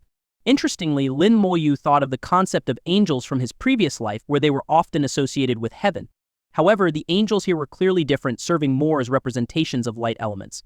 Though the angel statue intrigued him, Lin Moyu's focus remained on the stairway before him. Step by step, the staircase stretched into the distance, winding upward and ultimately leading to the angelic statue. Along the staircase, objects were placed at regular intervals. Sweeping his gaze across, Lin Moyu noticed that every 100 steps held an item. Many light element sprites lingered along the path. To claim the items, one would have to endure the self-destructive attacks of these sprites. But this challenge posed no issue for Lin Moyu. The light element sprites couldn't even dent his skeletal armor. All he had to do was close his eyes during the explosions. The rest posed no difficulty at all. Without hesitation, Lin Moyu strode forward. The sprites rushed toward him, detonating with loud booms. Amid the explosion shockwaves, Lin Moyu emerged unscathed, pressing onward without pause. The skeletal armor completely absorbed the impact of the light element sprites' self-destructive attacks, rendering them ineffective in mere moments. This corridor was much longer than the trials he had faced in the Chosen Secret Realm, but at the same time, the challenge was far less demanding. After all, this was just a level 40 dungeon. How challenging could it possibly be? Before long, Lin Moyu reached the first set of 100 steps and claimed the first item. Light crystal shard. 5 light crystal shards can be fused into a light crystal dot. As he examined the shard, the corners of Lin Moyu's mouth lifted into a slight smile. As expected, this dungeon wasn't about defeating monsters. It was a trial-based dungeon. Passing the trials was enough to claim the rewards. The light crystal shard in his hand resembled a small fragment of glass radiating faint white light. It seemed unremarkable at first glance, but Lin Moyu could sense the dense light elemental energy contained within. The shards were useless on their own. They would only become valuable when fused into a complete light crystal. Lin Moyu looked ahead. The corridor stretched endlessly, appearing to have no end in sight. Every 100 steps, there was another shard, and possibly other items as well. Lin Moyu quickly realized that this dungeon would yield significant rewards. All of this, I'll take it all. As Lin Moyu continued onward, the power of the light element sprite's explosions steadily increased. The skeletal armor began to glow brighter, indicating that the impacts were growing stronger. However, it was still far from reaching the armor's limits. Lin Moyu remained unfazed and continued walking forward. One light crystal shard after another was collected. Soon enough, he had gathered 5 shards. Without hesitation, Lin Moyu fused them into a complete light crystal on the spot. Light crystal can be combined with other single-element crystals to form an elemental divine stone, increasing the chance of class ascension during the 3rd class advancement. The more elements the stone contains, the stronger the effect. It can also be used independently to permanently enhance fire resistance. However, using it independently will prevent it from being used in the creation of an elemental divine stone dot. After obtaining the light crystal, Lin Moyu took out his elemental divine stone and fused the light crystal into it. Minutes later, Lin Moyu held a brand new elemental divine stone in his hands. Elemental divine stone, fire, poison, earth, light, increases the chance of class ascension during the 3rd class advancement by 20%. With 4 elements fused, the ascension chance had doubled compared to a 3-element stone. According to Lin Moyu's knowledge, 3 elements remained water, wind, and lightning that could still be integrated. He wondered how high the final ascension chance could go. Bai Yiyuan had once mentioned that the elemental divine stone could increase the ascension chance by up to 50%, but Lin Moyu was unsure if this was accurate. He didn't doubt Bai Yuan's words, but believed it was better to see for himself. Stowing away the elemental divine stone, Lin Moyu pressed forward. The long corridor was far from over. At most, he had only covered 1/10 of it. Ahead, countless items awaited his collection. Moreover, Lin Moyu wouldn't mind gathering more light crystals. He still had another elemental divine stone to enhance. After a while, Lin Moyu reached the 1000th step and obtained another complete light crystal, which he fused into another elemental divine stone. This stone, composed of earth, fire, and light, was specially prepared for Ningyi. The path ahead remained long and many rewards were still to be claimed. By now, the light element sprites had grown much stronger compared to when Lin Moyu first started. The power of their self-destructive attacks had at least doubled, yet for Lin Moyu it still wasn't enough. It now took 5 light element sprites detonating to destroy his skeletal armor once. The armor not only absorbed all the damage but also nullified all impact, allowing Lin Moyu to remain completely unshaken. Among mage-class skills, Lin Moyu could think of no defensive ability superior to skeletal armor. Step by step, Lin Moyu advanced steadily and quickly toward the angelic statue. Except when stopping to collect items, he never paused. Even the blinding white light of the explosions couldn't halt his progress. The 2000th step, the 3000th step, Lin Moyu collected 4 more light crystals along the way. Since this light element dungeon didn't exist in the human world, very few people had ever obtained light crystals over the years. Now that Lin Moyu had the opportunity, he naturally intended to gather as many as possible. Something's changed. At the 3000th step, Lin Moyu had covered more than half of the corridor. By this point, he was close to the angelic statue. Ahead, the items on the staircase were no longer spaced every 100 steps. In the distance, at the 3500th step, a single item gleamed brilliantly, standing out with its extraordinary aura. Now, items were spaced every 500 steps. From afar, the glowing item appeared vaguely familiar to Lin Moyu. Based on prior experience, he could roughly guess what it was. Quickening his pace, Lin Moyu pressed forward. The power of the light element sprite's explosions increased once again. Now it took only 2 self-destructive blasts to destroy his skeletal armor. Lin Moyu replenished the armor as he advanced. For him, it still posed no significant challenge. As long as the skeletal armor could withstand a single wave of attacks, he had enough time to refresh it. Finally, Lin Moyu reached the 3500th step. Picking up the radiant gemstone, Lin Moyu examined it. Light gem permanently reduces light element damage by 50%. There is a chance to acquire a light element skill upon first use. Just as I thought, Lin Moyu said with a smile. It was exactly as he had predicted. With a slight focus of his mental energy, he activated the gem. A radiant white light enveloped his entire body, transforming Lin Moyu into a giant sphere of light. The glowing sphere persisted for a while before gradually fading. This outcome indicated that Lin Moyu hadn't awakened a new skill. Suddenly, the jade-like angelic statue trembled slightly. The staff in its hand emitted a beam of light, which descended upon Lin Moyu. The fading sphere of light around him reignited, shining brilliantly once more. A massive concentration of light elements gathered around Lin Moyu, and faint wings began to form on his back. Though enveloped in the light, Lin Moyu remained fully conscious, observing everything. He noticed that, after releasing the beam, the angelic statue's aura significantly weakened, as if it had expended most of its accumulated power. Skill acquired, Blessing of Light. Blessing of Light, Lev. 1. Grants immunity to all negative statuses, including curses, seals, silences, and restraints for 30 minutes. Cooldown, 30 minutes. Lin Moyu was overjoyed. It was as if a pillow had appeared just as he was about to nap. Nothing could be more perfect. With the skill's active duration matching its cooldown, it could be used continuously. He no longer had to fear summoning sealing spells. Lin Moyu gave a slight bow to the angelic statue. Thank you. The statue remained motionless. Lin Moyu wasn't sure if its actions were dictated by some rule, or if it possessed a consciousness of its own. Regardless, his gratitude was genuine. It felt right to express thanks. With a permanent 50% reduction in light element damage and a new skill to negate negative statuses, this trip to the abyss had been immensely rewarding. The corridor wasn't over yet. Lin Moyu continued forward. At the 4000th and 4500th steps, he obtained 2 more light gems. By now, the power of the light element sprite's self-destructive attacks had grown overwhelming. Each explosion now completely destroyed his skeletal armor. Lin Moyu knew that under such powerful attacks, even a knight using ultimate defenses might struggle to push through. Like the chosen secret realm, the final stretch was clearly designed to be nearly impossible for ordinary individuals. Replenishing his skeletal armor repeatedly, Lin Moyu pressed onward with careful determination. Finally, he reached the top. At the summit, a box awaited him. The box, composed of light elements, dissolved into countless fragments of white light the moment Lin Moyu touched it. The objects inside the box appeared in his hands. Heart of Light can awaken the wakened dot of light dot. Key to the light temple unlocks the true light temple dot. Lin Moyu studied the two items thoughtfully. Previously, there had been the flame god's flower and the flame god's key, which could unlock the true flame temple and awaken the flame god. Now, the light temple and the god of light had made their appearance. Could there be a connection between the two? Boom. Suddenly, the dungeon trembled violently and the angelic statue began to collapse. The staff in its hand transformed into a beam of light, flying straight into Lin Moyu's grasp. Monarch's staff, fragmented, legendary weapon. All attributes 500,000. A legendary weapon. Though incomplete, it remained usable and undamaged. At the head of the staff, where something was originally meant to be embedded, there was now only an empty socket. The missing component had stripped the legendary weapon of its skill bonuses, leaving its attributes incomplete. Yet even so, when Lin Moyu saw its attribute bonuses, he couldn't help but feel a surge of excitement. The stats were simply 2 incredible 500,000 to all attributes.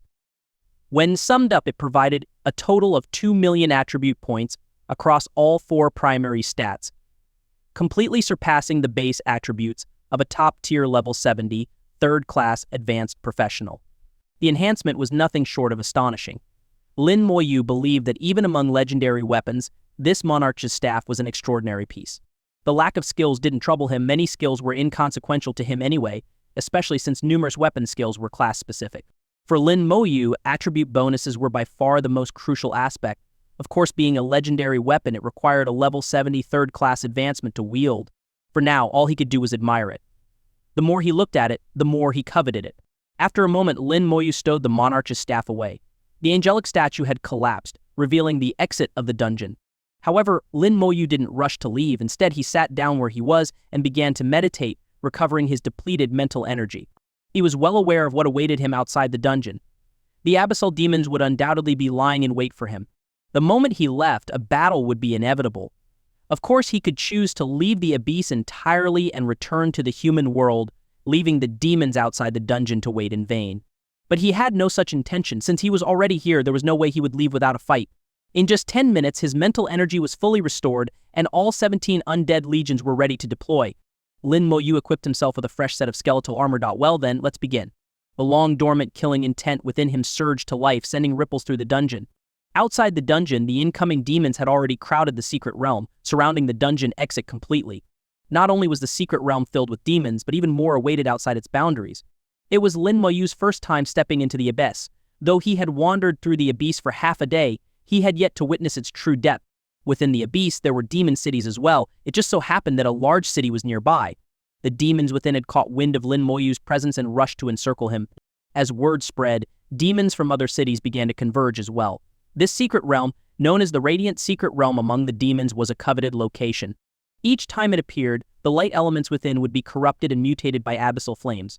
By absorbing these mutated flames, demons could enhance their resistance to light element damage and even promote bloodline evolution. And not only could it boost their levels, but it also offered a chance for ordinary demons to evolve into elite demons. With such immense benefits, demons flocked to the Radiant Secret Realm whenever it emerged. Usually, thousands of demons below level 45 would come to absorb the mutated abyssal flames. However, this time was different. Even those above level 45 were stirred into action. While they couldn't enter the secret realm due to level restrictions, they waited outside, eager to strike the moment Lin Moyu emerged. A human infiltrating the abyss was an exceedingly rare event, and the demons were ecstatic, their excitement palpable. The air shimmered slightly as Lin Moyu's figure appeared outside the dungeon. He's out. It's a human, kill him. Attack, we'll divide the spoils later. The demons attacked in unison, unleashing a torrent of assaults that engulfed Lin Moyu in an instant. Upon exiting the dungeon, Lin Moyu was subject to a 2-second immobilization to buff an unavoidable constraint. In those 2 seconds, he would have to endure countless attacks. Lin Moyu had full confidence in his skeletal armor. He believed it could withstand the onslaught for 2 seconds. Even if it couldn't, he had damage transfer and summon lifelink at his disposal. With his 17 undead legions and over 6,000 skeletons sharing the damage, he was certain he could survive the initial assault. The skeletal armor gleamed brilliantly, absorbing wave after wave of attacks. This guy's defensive skill is insanely tough. Keep at it, break it down. Most of the demons were below level 45, with a majority being low-tier demons. Their attacks lacked significant power. In the span of 2 seconds, they managed to unleash 4 or 5 waves of attacks. The demons poured all their strength into trying to annihilate Lin Moyu, their grotesque faces alight with anticipation as they envisioned him being blasted to pieces. Suddenly, a flash of white light swept across. The skeletal armor, which had been on the verge of collapsing, was instantly restored to full integrity. The 2 seconds were up. A cold smile tugged at Lin Moyu's lips. My turn. The space around him warped violently as his undead legions emerged. The secret realm, packed to the brim with demons, became a battleground in an instant. The undead legions appeared in the gaps between the demons, and as soon as they materialized, the skeleton warriors began swinging their blades, while the skeleton mages launched attacks at the nearest targets. What are these undead creatures? No. They're his summons. This guy's an undead summoner. Look at how many there are. These skeletons are insanely strong. The sudden appearance of the undead legions threw the demons into complete disarray. Demons under attack screamed in panic, while those on the outskirts remained oblivious to the chaos within. The sheer number of demons made it impossible for those outside to push in or for those inside to escape. Buzz, a peculiar hum echoed as red light rained down from above. Over every demon's head appeared a small red sword. Curse of damage, instantly amplifying all damage received by the target by 12 times. A symphony of screams erupted, marking the beginning of a massacre. With the death of the first demon, the sound of explosions filled the secret realm. The demons fell like harvested wheat. Corpse explosion, Level 6 detonates a corpse, dealing damage equal to 35% of the corpse's health to enemies within a 6-meter radius. With the talent enhancement, the range expanded to 240 meters and the damage multiplied to 14 times the corpse's health. In the Dragon Outpost dungeon, Lin Moyu had finally leveled Corpse Explosion to level 6, using the countless dragon corpses to achieve this breakthrough. Thanks to his comprehensive talent bonuses, each level up of Corpse Explosion significantly enhanced its power and range. This secret realm wasn't particularly vast, spanning just over 1 kilometer in depth. One round of Corpse Explosion instantly cleared the area around Lin Moyu of demons. The flying demons plummeted to the ground like raindrops. In mere moments, the ground was piled high with corpses. The demons outside the explosion's range had no idea what had transpired. What's going on? Before they could grasp the situation, the corpses near them abruptly detonated. Their consciousness faded, souls obliterated, they died instantly and cleanly. Numbers meant nothing to Lin Moyu. He advanced swiftly, detonating one corpse after another. Explosions echoed endlessly throughout the secret realm, a relentless cacophony. In less than 10 seconds, no demon remained alive within the secret realm. Lin Moyu clapped his hands. Now, for the ones outside, a deafening roar suddenly erupted from the depths of the secret realm. The entire space trembled violently. A boss. Lin Moyu raised an eyebrow, surprised to find a boss in such a relatively small secret realm. From the depths, a dark green flame surged forth, transforming into a fire dragon that barreled toward Lin Moyu. Under normal circumstances, Lin Moyu might have prepared carefully using detection skills to analyze its attributes and abilities before strategizing a takedown. But now, there was no need for that. A faint smile graced his lips as he watched. One by one, corpses were hurled into the air, detonating mid-flight. As his gaze shifted deeper into the secret realm, Lin Moyu spotted a mass of green flames. The flames twisted and morphed until they took on the shape of a demon, an abyssal flame spirit. Lin Moyu recognized it immediately. The boss of this secret realm was an abyssal flame. In the abyss, the abyssal flames burned perpetually. Many flames mutated for various reasons, eventually forming abyssal flame spirits. Their forms varied greatly, but their existence was akin to the abyssal flame spirit summoned by the succubus queen. They were a unique type of elemental creature. The abyssal flame spirit lunged at Lin Moyu, enveloping the entire secret realm in its fiery glow, transforming it into a world of green flames. Lin Moyu spoke calmly. The last abyssal flame spirit dropped a flame gem. I wonder if you'll do the same. As he spoke, the skeletons flung corpses toward the flame spirit. Once again, explosions filled the air. Lin Moyu didn't bother analyzing the flame spirit's level. There was no need. Whether it was level 50 or 55, it didn't matter. Before the sheer number of corpses at his disposal, it was doomed to die. Even though the corpses were of relatively low level and weak vitality, the immense damage multiplier of Corpse Explosion was decisive. The only difference was how many explosions it would take. Blast after blast rocked the secret realm, and the abyssal flame spirit howled in agony. The fiery mass shrank with each explosion, its once massive form reduced to a flickering remnant. After enduring over 30 explosions, the abyssal flame spirit let out one final, anguished cry before being extinguished entirely. From start to finish, it hadn't even managed to get close to Lin Moyu. Abyssal Flame Spirit Slain. Experience 1,800,000. Flame Gem obtained. The Crimson Gem was identical to the Flame Gem Lin Moyu had obtained before. Flame Gem permanently reduces fire element damage by 50%. Has a chance to grant a fire element skill upon first use. When Lin Moyu had used the Flame Gem previously, he gained the permanent 50% fire element damage reduction, but hadn't obtained any corresponding fire element skills. This time, the Flame Gem was useless to him. He stowed the gem away and turned his gaze outside the secret realm. The realm itself was trembling. With the boss defeated, the secret realm was beginning to collapse and would soon vanish entirely. It likely wouldn't reappear for a long time. Moreover, the dungeon itself had undergone significant changes. The angelic statue had crumbled, meaning the rewards within had undoubtedly shifted as well. Most importantly, the monarch's staff was now in his possession. It was highly probable that the dungeon's location would change from this point onward.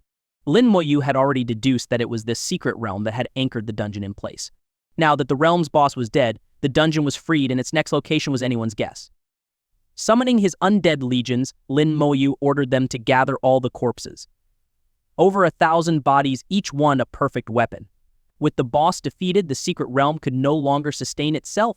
Like a bubble being popped, it disappeared from the world entirely. Lin Moyu and his undead legion simultaneously emerged outside the secret realm. The secret realm had been situated on a small island within a lake. The space was confined, leaving little room for maneuvering. The secret realm disappeared. They're out. What is with all those skeletons? What happened to the demons inside? The demons outside the secret realm shouted in alarm as they saw Lin Moyu's undead legions. Lin Moyu responded in his own way. A flash of red light descended, curse of damage took hold. One by one, corpses were hurled into the air and detonated mid-flight. Explosions thundered, and the airborne demons barely had time to react before being engulfed by the blast. Lin Moyu unleashed a relentless combination of curse of damage and corpse explosion. Even the corpses of level 30 demons were enough to severely injure level 40 advanced demons. When detonating the corpses of level 35 or higher demons, it was sufficient to outright kill level 40 advanced demons. With the combined effects of curse of damage and corpse explosion, the total damage output was over 20 times the base damage.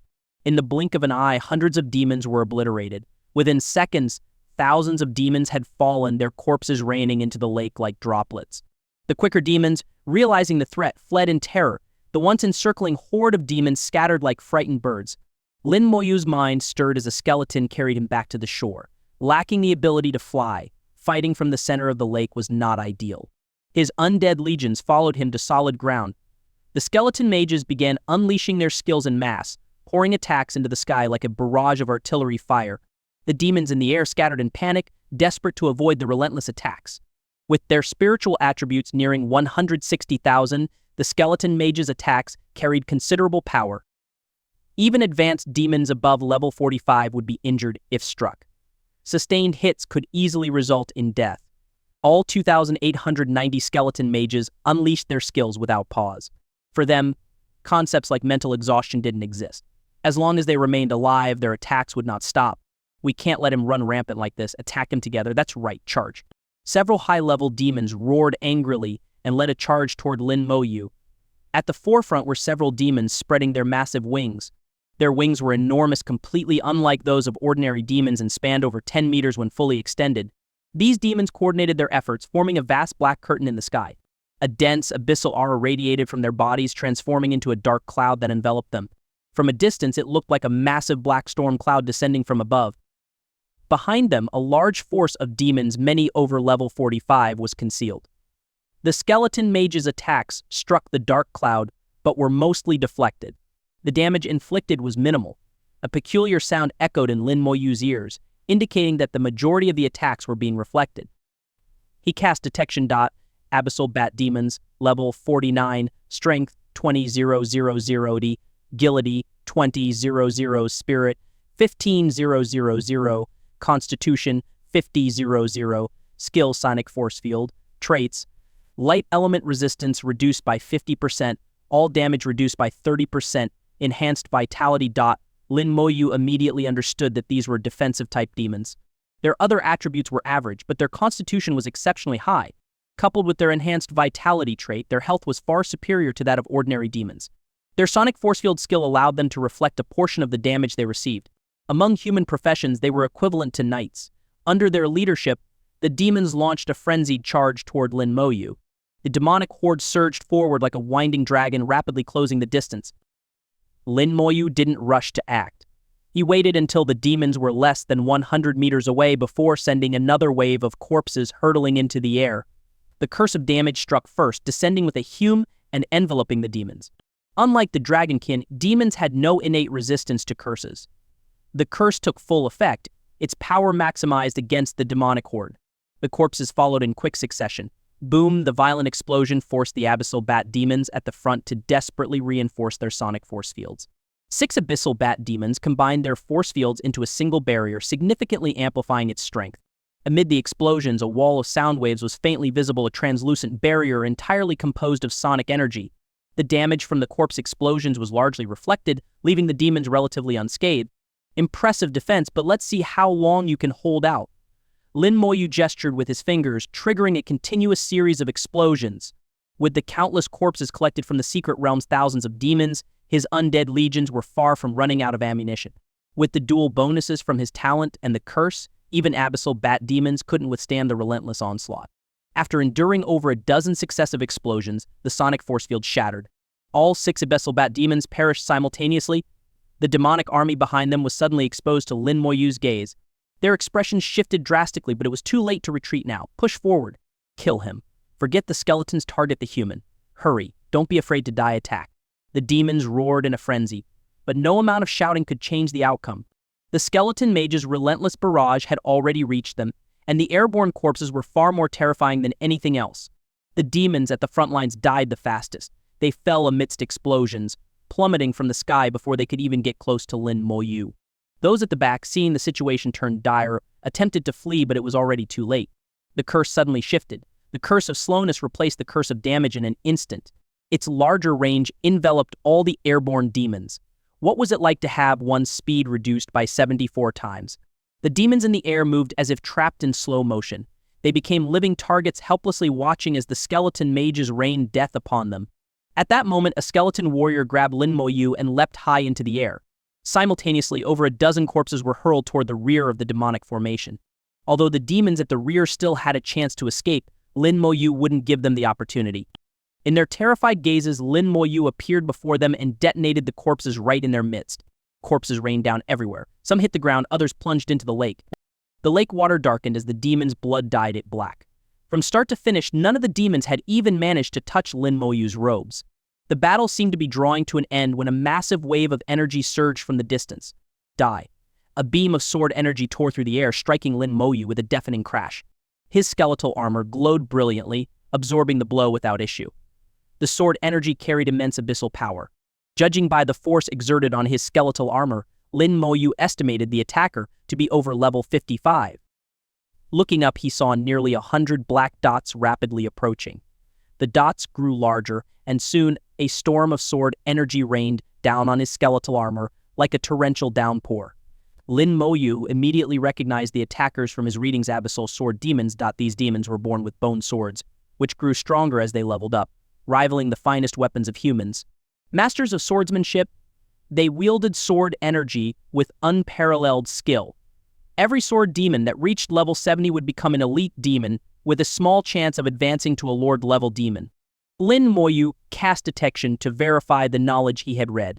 Abyssal Sword Demon, level 57, Strength 50,000, Agility 40,000, Spirit 20,000, Constitution 50,000, Skill, Sword Energy, Traits, Light Element Resistance reduced by 50%, Dark Element Damage reduced by 50%. A high offense, high defense type of demon. If these demons maintained their aerial position and attacked Lin Moyu from a distance with sword energy, they could prove troublesome. But now, the curse descended and corpses hurtled toward the sky like deadly projectiles. It didn't matter who they were, he'd blow them up all the same. It was rare for a human to infiltrate the abyss, a realm dominated by demons. In the minds of the abyssal demons, they were the invaders, the ones who breached human lands. When had it ever been the other way around? Even if humans occasionally ventured into the abyss, they were swiftly reduced to prey, becoming nothing more than food for the demons. And for someone like Lin Moyu to slaughter so many abyssal demons, such occurrences were virtually unheard of. After all, Lin Moyu wasn't a godlike powerhouse, he was merely a level 37 low-tier professional. For the demons, this wasn't just a loss, it was a humiliation. Lin Moyu's actions were a direct affront to the dignity of the entire abyss. The abyssal sword demons were determined to kill Lin Moyu. They needed to restore their pride. Sword energy surged everywhere, shredding the corpses Lin Moyu hurled at them into fragments. Among the many demons of the Abyss, abyssal sword demons ranked within the top 10 in power among those of the same level. Upon reaching level 70, they were guaranteed to ascend to elite demon status, each becoming a formidable force. Now, nearly 100 abyssal sword demons had joined forces, their momentum overwhelming. The air was filled with a dense weave of sword energy, forming what seemed like an inescapable net descending from the sky. Lin Moyu tried several times to throw corpses toward them, but they were all obliterated before they could land. He couldn't get close. Only the skeleton mage's spells could still deal some damage to the sword demons, but the sheer distance made it difficult. The demons were exceptionally agile in the air, and the damage they suffered was minimal. A standoff ensued, with both sides launching attacks from hundreds of meters apart. Neither could gain the upper hand. The abyssal sword demons' attacks were powerful, but they weren't sufficient to wipe out Lin Moyu's undead army. If only I had an anti-air skill, Lin Moyu muttered, or if I could fly, that'd work too. The lack of an anti-air ability, combined with his inability to fly, was Lin Moyu's greatest weakness at the moment. Some of the surviving demons seemed to notice this as well. Taking cues from the abyssal sword demons, they began launching long-range attacks. Abyssal energy materialized as beams of black light, hurtling toward the undead legion. Of course, their attacks were nothing compared to the abyssal sword demons. The difference was so vast that Lin Moyu didn't even bother acknowledging them. His gaze darkened and the undead legion suddenly sprang into motion. Remaining in a stalemate served no purpose. The undead legion, undeterred by the abyssal sword demons' attacks, circumvented the lake and advanced toward the direction the demons had originally come from. Since the demons had come from that direction, Lin Moyu intended to see what lay ahead. The attacks from the abyssal sword demons were ignored outright. Their attacks simply weren't strong enough to pose a threat to the undead legion. The abyssal sword demons were stunned as they watched Lin Moyu pay no attention to their assault. Is this really a human? Why does it feel like we're dealing with a world-class boss? Is it that our attacks are too weak? No, it's that his skeletons are too strong. We should be targeting the summoner, but he's hidden within the ranks of the skeletons. We can't even get to him. It seems only top-tier demons could pose a real threat to him. When did the human race produce such a terrifying professional? He seems even more troublesome than the legendary Earth Knight. Well, good thing he can't fly or disable flight, otherwise we'd be in real trouble. Helpless against the undead legion, the abyssal sword demons could only pursue them. The undead legion moved with incredible speed. In no time, they had left the lake far behind and entered a forest on the other side. Emerging from the forest, Lin Moyu's eyes lit up. In the distance, he saw a massive city. Abyssal flames burned fiercely within the city, casting an eerie green glow. The blackened city walls, combined with the green abyssal fire, painted the entire city in a sinister hue. From afar, it resembled a ghostly city. So the Abyss has cities too, Lin Moyu murmured to himself in surprise. There had been no mention of this in the books he had read. What he was witnessing now far surpassed anything recorded in texts. Although he couldn't see what was happening inside the city, he could sense it. The city was teeming with demons. To Lin Moyu, the demon's aura was as conspicuous as glowing beacons they couldn't hide from him. The enormous city gates stood wide open, and towering walls were lined with demon guards on patrol. Lin Moyu touched the abyssal teleportation stone in his pocket and said coldly, "Let's play siege today." In the past, it was always the demons attacking human cities. This time, the tables were turning. With a single thought, Lin Moyu's undead legion surged forward like a golden dragon, charging toward the demonic city at full speed. The demons in the sky were dumbfounded. He dares? Is this human insane? No human has ever attacked an abyssal city before. Even at the peak of the dragon race's power, they never attempted such a thing. It's always been us attacking human cities. How has it come to this? The demons were utterly incredulous. They knew they had to stop Lin Moyu, but they couldn't. They dared not descend. If they did, they would die. Not might die, they would die. From above, they rained down attacks frantically. Sword energy roared as it struck the skeletons, but the skeletons paid no heed. The Lich generals casually cast healing spells, undoing all the demons' efforts. On the pitch-black abyssal plains, the undead legion, glowing with a golden radiance, charged toward the demon city like a divine serpent. The demons on the city walls finally noticed Lin Moyu. The sound of alarms echoed through the city. At its center stood a towering 100-meter demon spire. The spire was instantly activated, radiating brilliant light. A protective barrier began to form, descending rapidly to envelop the city. Lin Moyu's eyes gleamed. Throw me in. Two skeleton warriors flanked Lin Moyu, grabbing his legs. With a powerful launch, they hurled him forward. Lin Moyu shot through the air like a cannonball, penetrating the barrier just as it descended fully to the ground. The undead legion, however, was left outside. The abyssal sword demons chasing from above halted abruptly. The barrier not only blocked the undead legion, but also barred them from entering. Seeing Lin Moyu now inside the barrier, the sword demons felt a chill down their spines. The summoner was inside. What was the point of keeping out his summoned army? This is bad, one demon murmured. They ceased their attacks. There was no point anymore. They could only watch helplessly to see what would unfold next. In the next instant, the undead legion vanished from outside the barrier. Inside the barrier, white light flashed as the undead legion reappeared.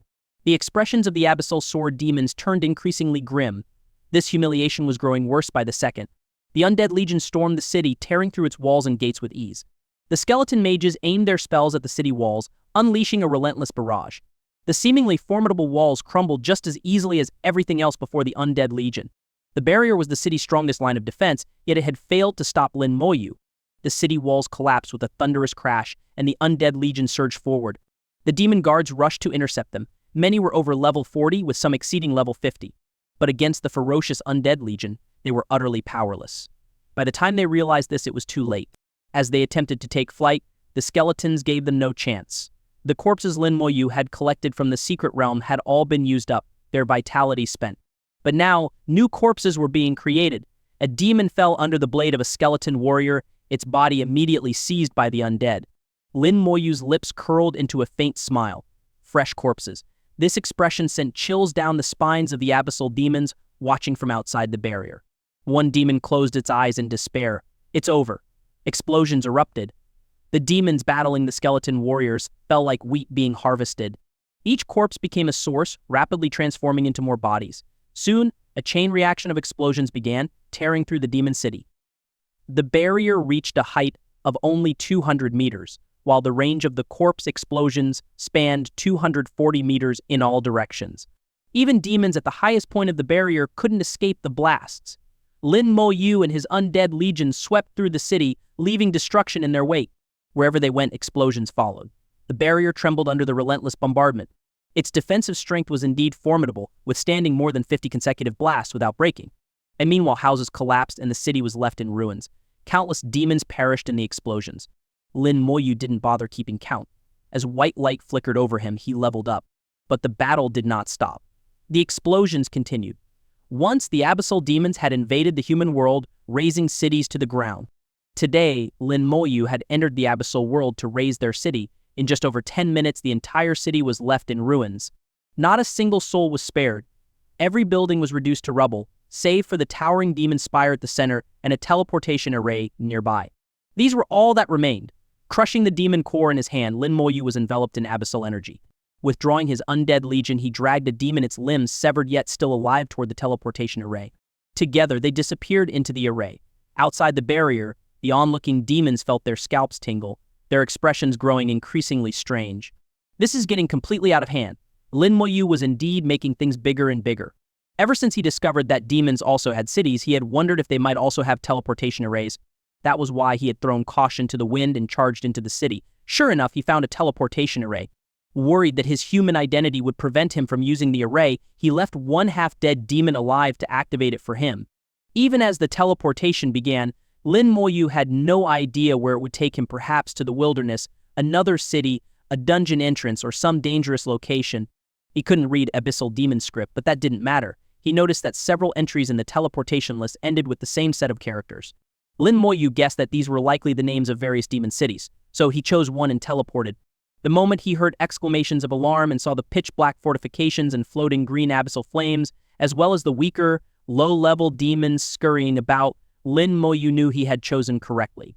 In that case, the undead legion appeared instantly. A burst of white light erupted from his hand, and the half-dead demon was reduced to a corpse. And corpses couldn't be wasted. He casually targeted a group of demons, cast a damage curse, and then hurled the corpse, detonating it mid-air. With a deafening explosion, buildings collapsed and a large number of demons perished.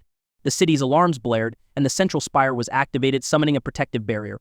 Lin Moyu laughed. If the attack had come from outside the city, this response would have been the right choice.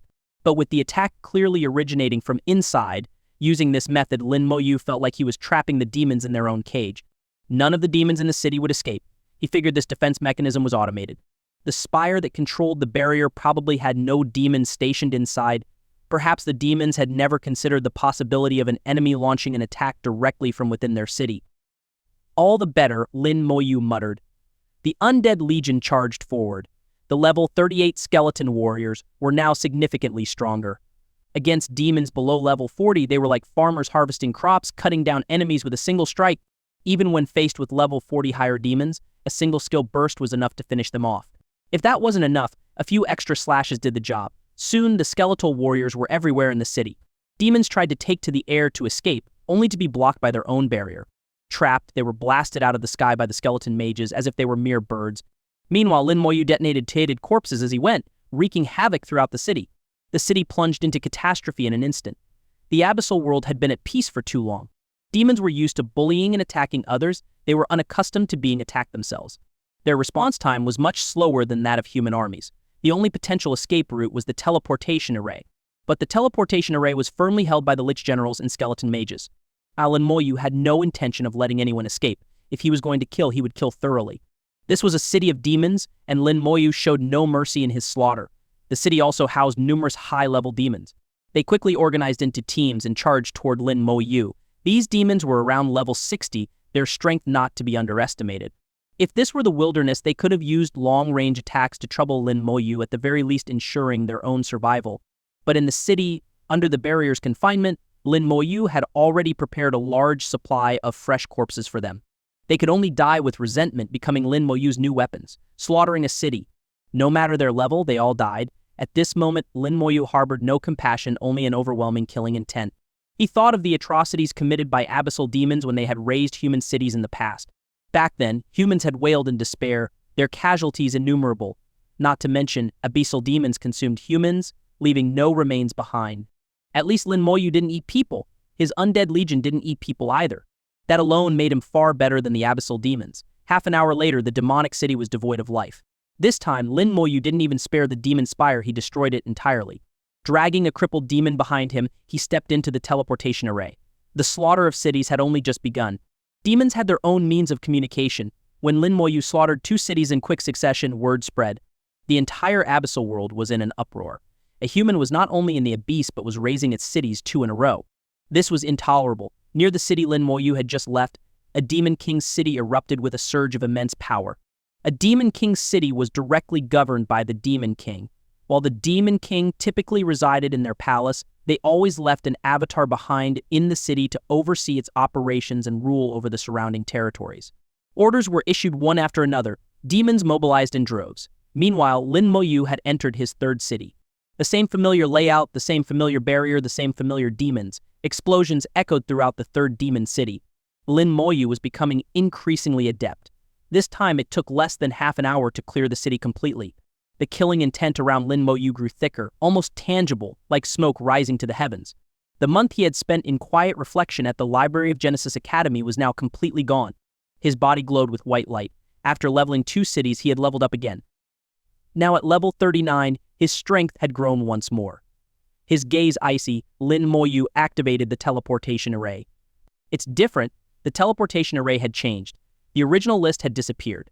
Now, there was only one destination remaining. Lin Moyu couldn't read the demon script, but he knew that this destination was bound to be dangerous. By now, the demons must have reacted. Surely they had prepared an elaborate trap waiting for him to step into it. Should he go or not? Without much hesitation, Lin Moyu touched the abyssal teleportation stone. Go. In his hand, he held the corpse of a high-level demon, a level 60 corpse. The teleportation took longer this time, lasting over 20 seconds. As soon as his feet touched the ground, he felt an overwhelming force descend from above, forming a massive fist that aimed to crush him into dust. His skeletal armor glowed brightly, emitting cracking sounds. It held for 2 seconds before shattering with a loud explosion. The remaining force struck Lin Moyu heavily. His vision had only just recovered from the teleportation, and his brief stiffness from the transfer had barely faded. The sudden attack shattered his skeletal armor. The residual force was still immense, dealing significant damage to his undead legion within the summoning space. The next moment, Lin Moyu released the undead legion while reapplying his skeletal armor. As soon as the undead legion appeared, they began rapid healing. 17 Lich Generals cast healing spells, simultaneously restoring the entire army in mere moments. Lin Moyu took a deep breath. That punch was terrifying. Thankfully, he had his life link with his summoned creatures. Otherwise, it would have cost him thousands of skeletons to survive. Well, you actually survived the punch from me.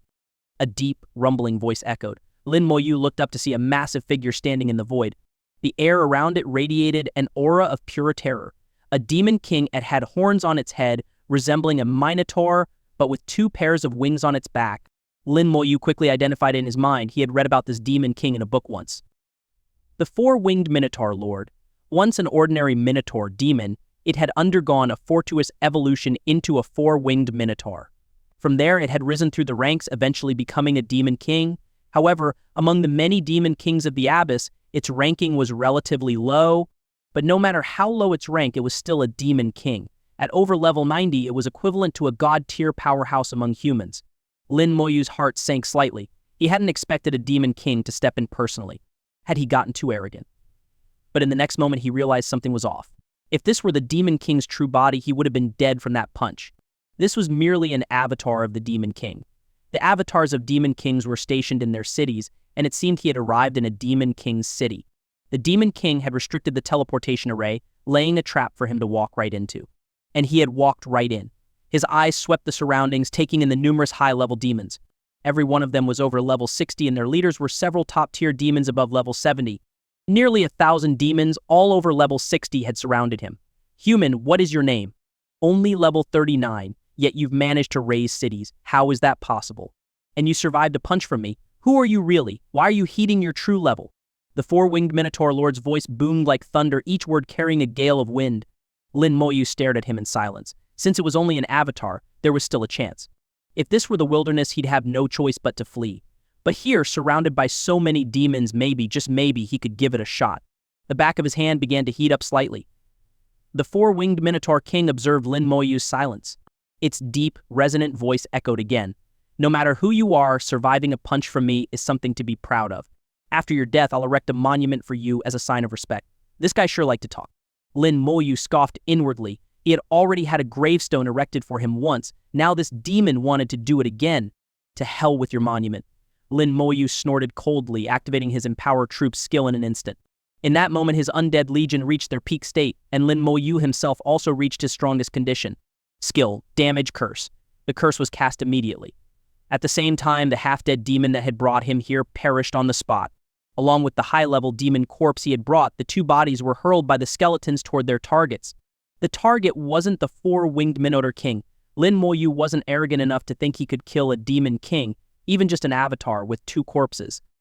But under the Empower Troop skill, the power of the corpse explosion was amplified by 500%. And this wasn't a simple additive increase, it was multiplicative. You dare make a move in front of me. The 4-winged Minotaur King roared, its massive fists smashing forward. In the void, 2 enormous spectral fists appeared, crashing down toward Lin Moyu like falling heavens. At the same time, the high-level demons charged at the undead legion. Lin Moyu ignored the massive fists and detonated the 2 corpses.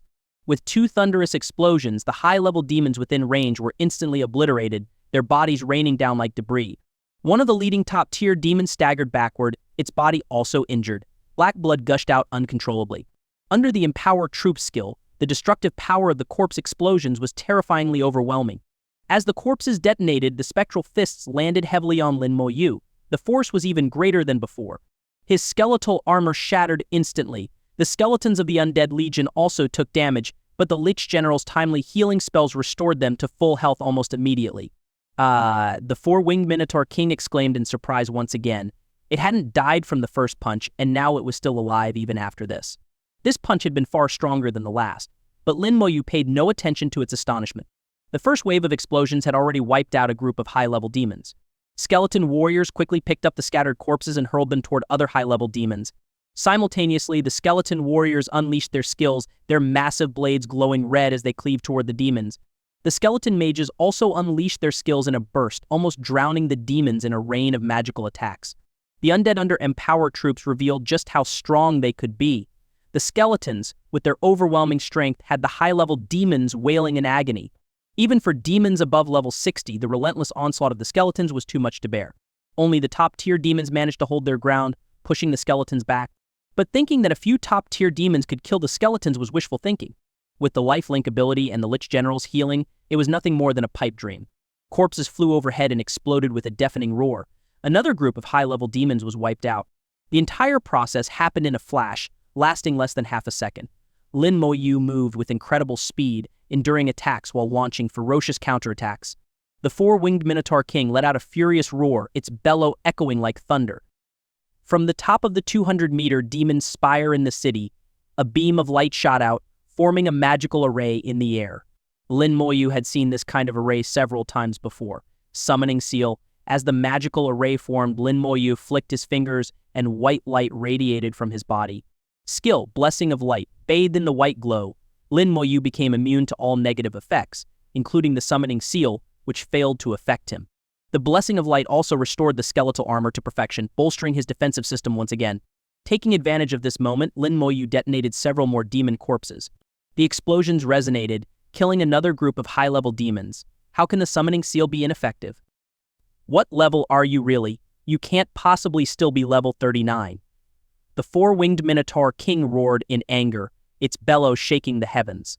Die. It descended from the sky, launching another attack at Lin Moyu. A dangerous glint flickered in Lin Moyu's eyes. He had been waiting for the four-winged Minotaur King to come down. If it had stayed in the air, he wouldn't have had a way to deal with it.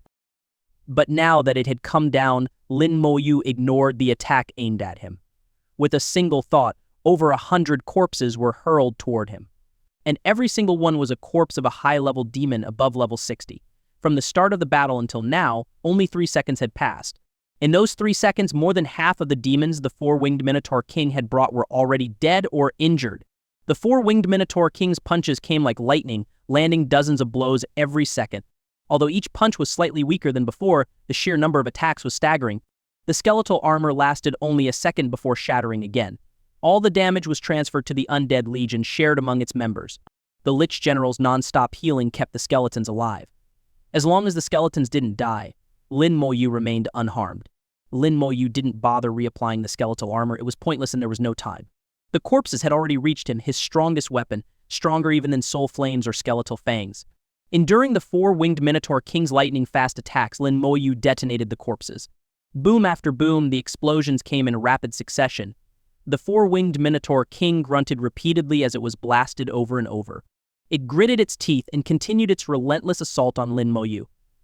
The scene turned into a contest of endurance who would fall first. A demon king, even an avatar, refused to believe it couldn't outlast a human. No matter how strong its opponent, if they weren't god tier, they couldn't possibly win. But by now, the four-winged Minotaur King had landed hundreds of punches on Lin Moyu, each blow connecting solidly. Yet Lin Moyu hadn't even groaned, as if oblivious to the pain. On the contrary, Lin Moyu's relentless skills had the Demon King groaning in pain. The Minotaur's stubborn temper flared. It was determined to fight Lin Moyu to the death. What it didn't know was that Lin Moyu possessed a 50% immunity to physical damage. With his passive physical resistance skill and a 40-fold talent amplification, Lin Moyu reduced all physical damage by 8 times. An attack of 80,000 points would only deal 10,000 points of actual damage, and that 10,000 was further distributed among all members of the Undead Legion. The Lich General's rapid and effective healing made killing Lin Moyu an almost impossible task. In Lin Moyu's estimation, the four-winged Minotaur King's avatar posed less of a threat than the top-tier succubus he had faced in the ancient battlefield. Even the strongest strike from the ancient Luan bird had been far more terrifying. As the corpses continued to explode in rapid succession, the four-winged Minotaur King's injuries grew worse, and its punches weakened. Finally, after holding on for just over 10 seconds, the Demon King's avatar disintegrated into ash from the relentless attacks. Of course, it was only an avatar. The moment it perished, an overwhelming aura surged from the distance. Lin Moyu's heart sank. The Demon King's true body was coming. The aura rapidly approached the Demon King's city.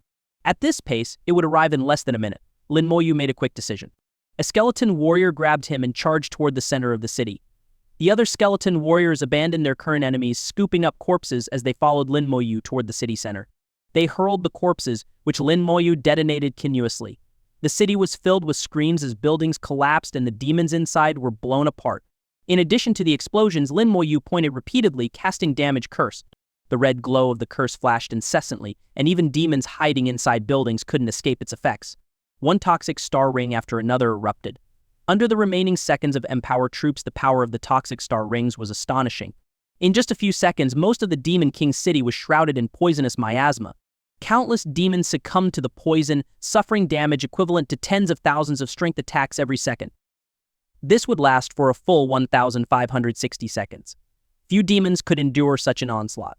Using the last moments of Empower troops, Lin Moyu unleashed devastation upon the Demon King's city. Before the Demon King's true body arrived, he detonated as many corpses as possible. Demons continued to fall to the poison. Lin Moyu was slightly startled to realize that the toxic star ring's destructive potential, in some ways, surpassed even the corpse explosions. Especially under the dual boosts of Empower troops and the curse, with its long duration and massive range, it was a devastating tool for mass slaughter. Finally, the four-winged Minotaur King's true body arrived. Its terrifying aura blanketed the entire city. By now, the city was unrecognizable, filled with destruction and death. Tens of thousands of demons lay dead. "I'll kill you." The four-winged Minotaur King roared, completely losing its mind. Its aura surged, forming a massive spectral Minotaur hundreds of meters tall. Skill Minotaur charge. The spectral Minotaur, accompanied by thunderous roars, charged toward Lin Moyu. Lin Moyu smiled faintly. He had no intention of battling the Demon King. It would be suicide. He activated the abyssal teleportation stone in his hand. Lin Moyu's figure instantly shattered like a bubble, disappearing without a trace. The spectral Minotaur crashed into the ground, causing the already devastated Demon King's city to collapse further into ruin. Back in the courtyard of the White God Academy, Meng Anwen murmured softly, "The kid Lin is back."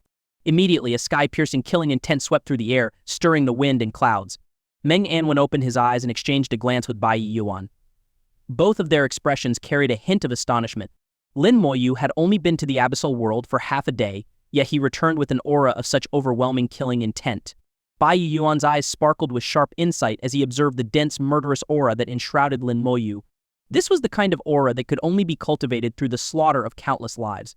Previously, after Lin Moyu had single-handedly wiped out the Sub-Dragon Legion, his killing intent was already intense. But compared to now, it was as trivial as a candle before the sun. The difference was worlds apart. If an ordinary low-level professional stood before Lin Moyu now, they would likely collapse under the sheer pressure of his killing aura. Lin Moyu returned to the courtyard and respectfully bowed to Bai Yuan and Meng Anwen. "Teacher, Senior Meng, I've returned."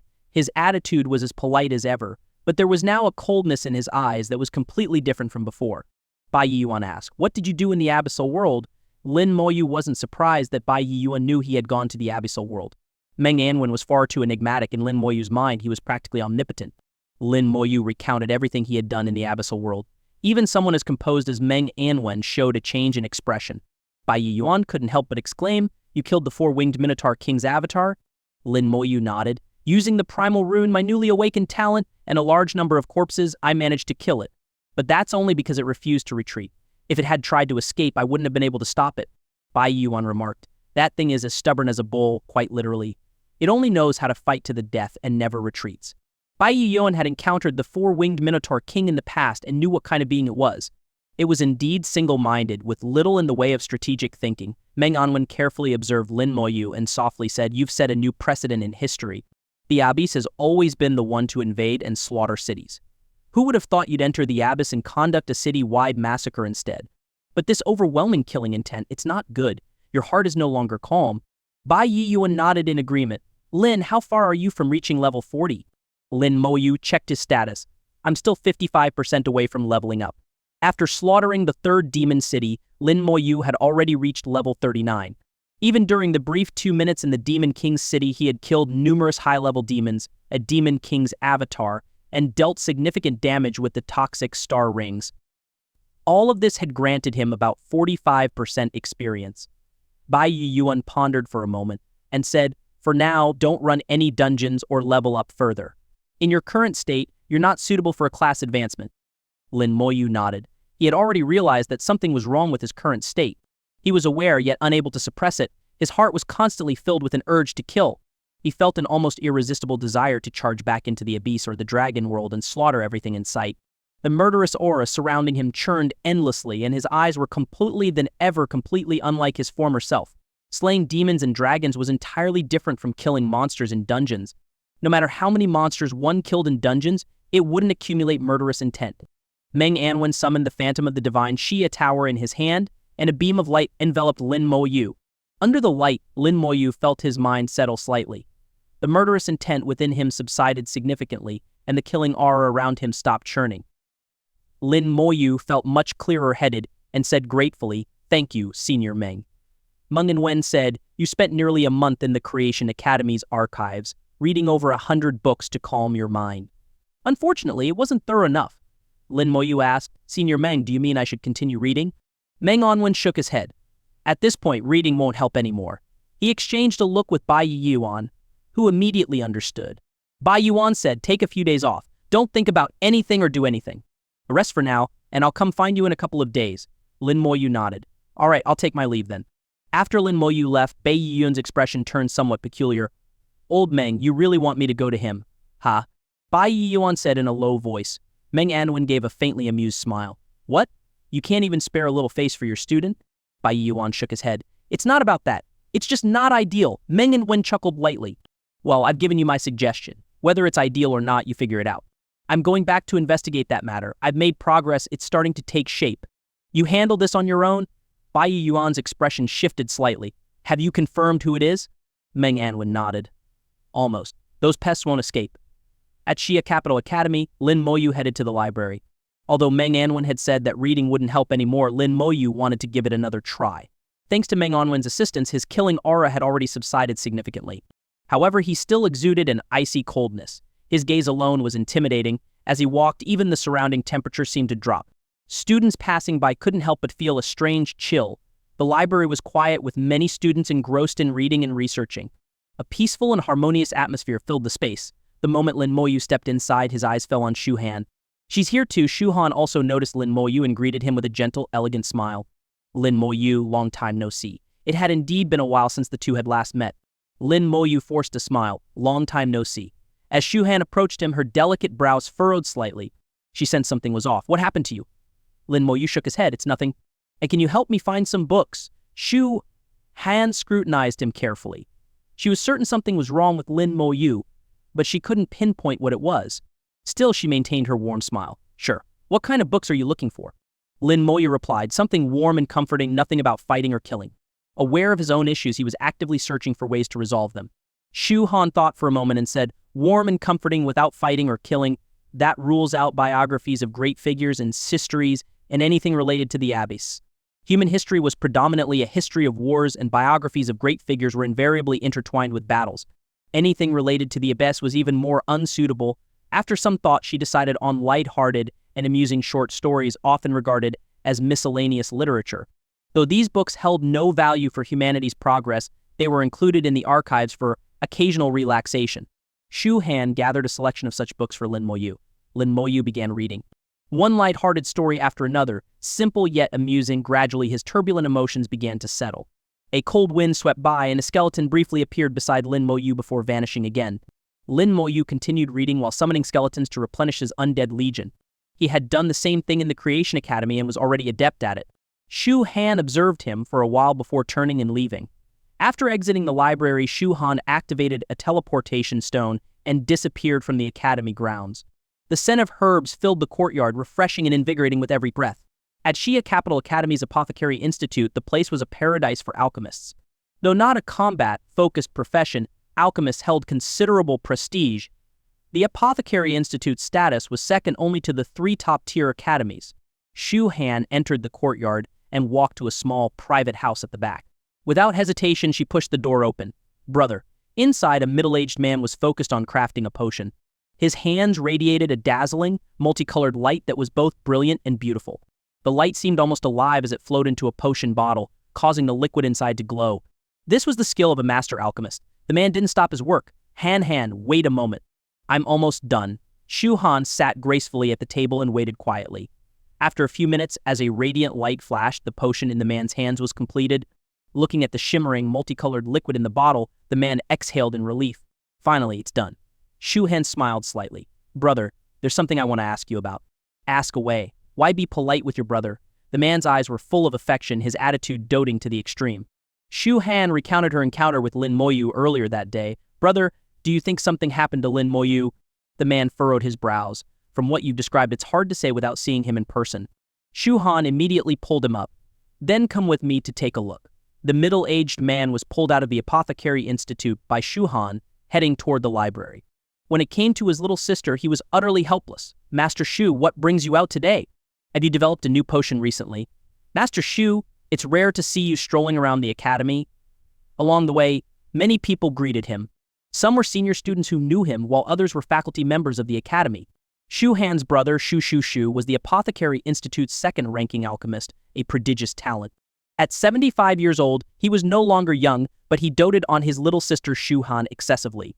Everyone who knew him was aware that he was a quintessential sister Khan.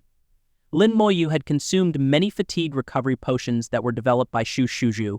Later, these potions were adopted as military supplies and ceased to be available for public sale. Shu Han led him to the library. Through the transparent glass, they saw Lin Moyu engrossed in reading.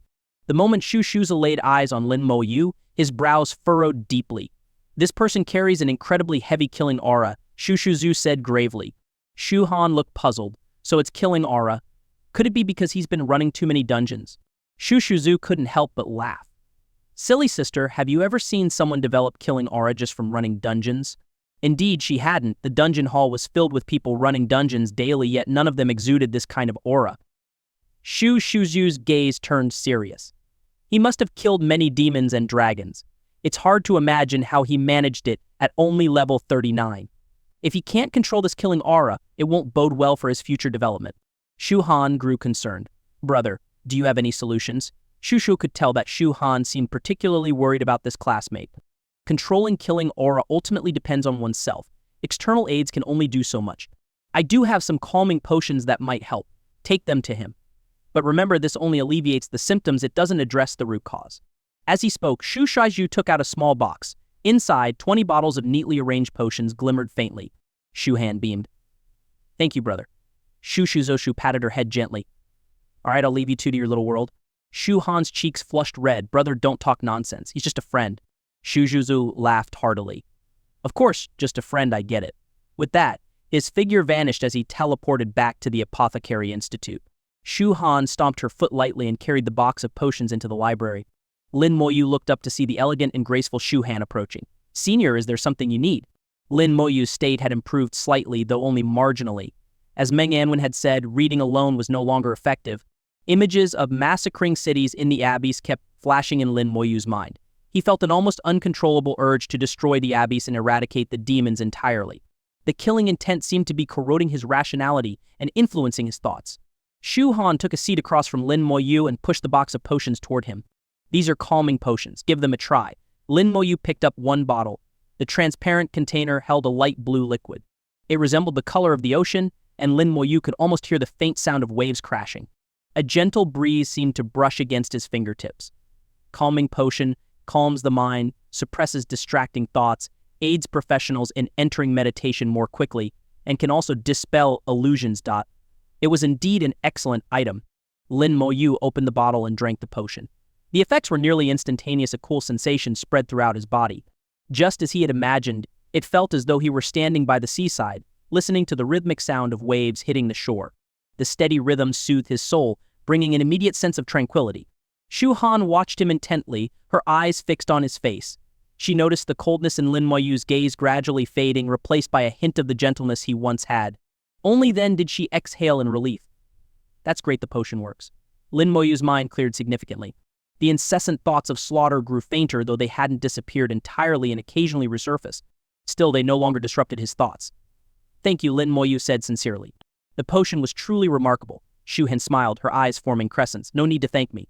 I'm just glad it helped. My brother said that ultimately controlling killing aura depends on oneself. External aids like calming potions can only provide temporary relief. Lin Moyu nodded. I understand. Shu Han's eyes sparkled with curiosity. Can you tell me what happened? Talking about it might help. All right, Lin Moyu closed the book he had been reading and returned it to its shelf. Reading no longer served any purpose, so there was no need to continue. The library was quiet and not an ideal place for conversation. The two walked through the academy grounds as Lin Moyu recounted his experiences in the abyssal world. As Shu Han listened, her eyes gradually widened. Her lips parted slightly and she forgot to close them, her expression a mix of shock and disbelief. Her stunned look carried an unintentional cuteness. Lin Moyu merely recounted the events without dwelling on the details of the process. He couldn't think about it too deeply, otherwise his killing intent would surge again. With the help of the calming potion, he realized that he was indeed facing a significant problem. It was akin to passing through a formidable trial. Failure to overcome it would lead to future complications. Suppressing it wasn't a viable solution. He needed to digest and absorb it, ensuring it no longer affected his thoughts. The key was figuring out how to process and resolve it. For now, Lin Moyu had no clear solution. This was the most he had spoken in a while, though it didn't provide any practical answers to his predicament. Still, Lin Moyu felt a sense of gratitude towards Shu Han. At the very least, the calming potion was a rare and invaluable resource. Like the fatigue recovery potion from before, it was not something easily acquired. Here, take this. Lin Moyu handed Shu Han a piece of earth crystal and a piece of light crystal. Shu Han didn't hesitate to accept them, her face lighting up with a smile. Looks like I've profited this time. Lin Moyu offered a faint smile but said nothing more. He had spoken enough for one day. After bidding Shu Han farewell, Lin Moyu turned and entered the skill training hall. At level 39, he could command 19 undead legions. Summoning them required a significant amount of time. Inside the hall, Lin Moyu repeatedly summoned skeletons, meditated to restore his energy, and then summoned more. The cycle continued. With the help of the calming potion, Lin Moyu was able to meditate and train normally. However, as the potion's effects wore off, he found himself unable to meditate again. Each attempt to meditate brought a flood of bloody memories into his mind, disrupting his thoughts. And he had no choice but to continue consuming the calming potions. Each potion lasted only 12 hours. Shu Han had been right, this was merely a stopgap measure, not a true solution. While honing his skills, Lin Moyu also contemplated ways to resolve his inner turmoil, though no viable method came to mind. 2 days later, his undead legions were fully replenished. 19 legions, totaling 7,410 skeletons. This was the peak of his abilities before his second-class advancement. Lin Moyu looked forward to the upcoming second advancement. The elevation of his class, the possibility of awakening new talents, the evolution of his skills, how would they transform in the end? Everything was unknown, yet exciting. As he stepped out of the training hall, he was greeted by daylight once more. Winter had arrived, and snowflakes drifted gently from the sky. They fell gracefully, landing on his face and bringing a slight chill. It's snowing, Lin Moyu murmured, observing the snow-covered earth. The world appeared clean and pure, as though all filth had been erased. The scene was beautiful, yet it suddenly reminded him of demons. If all the demons were dead, would the world be cleaner? As this thought arose, his killing intent surged again.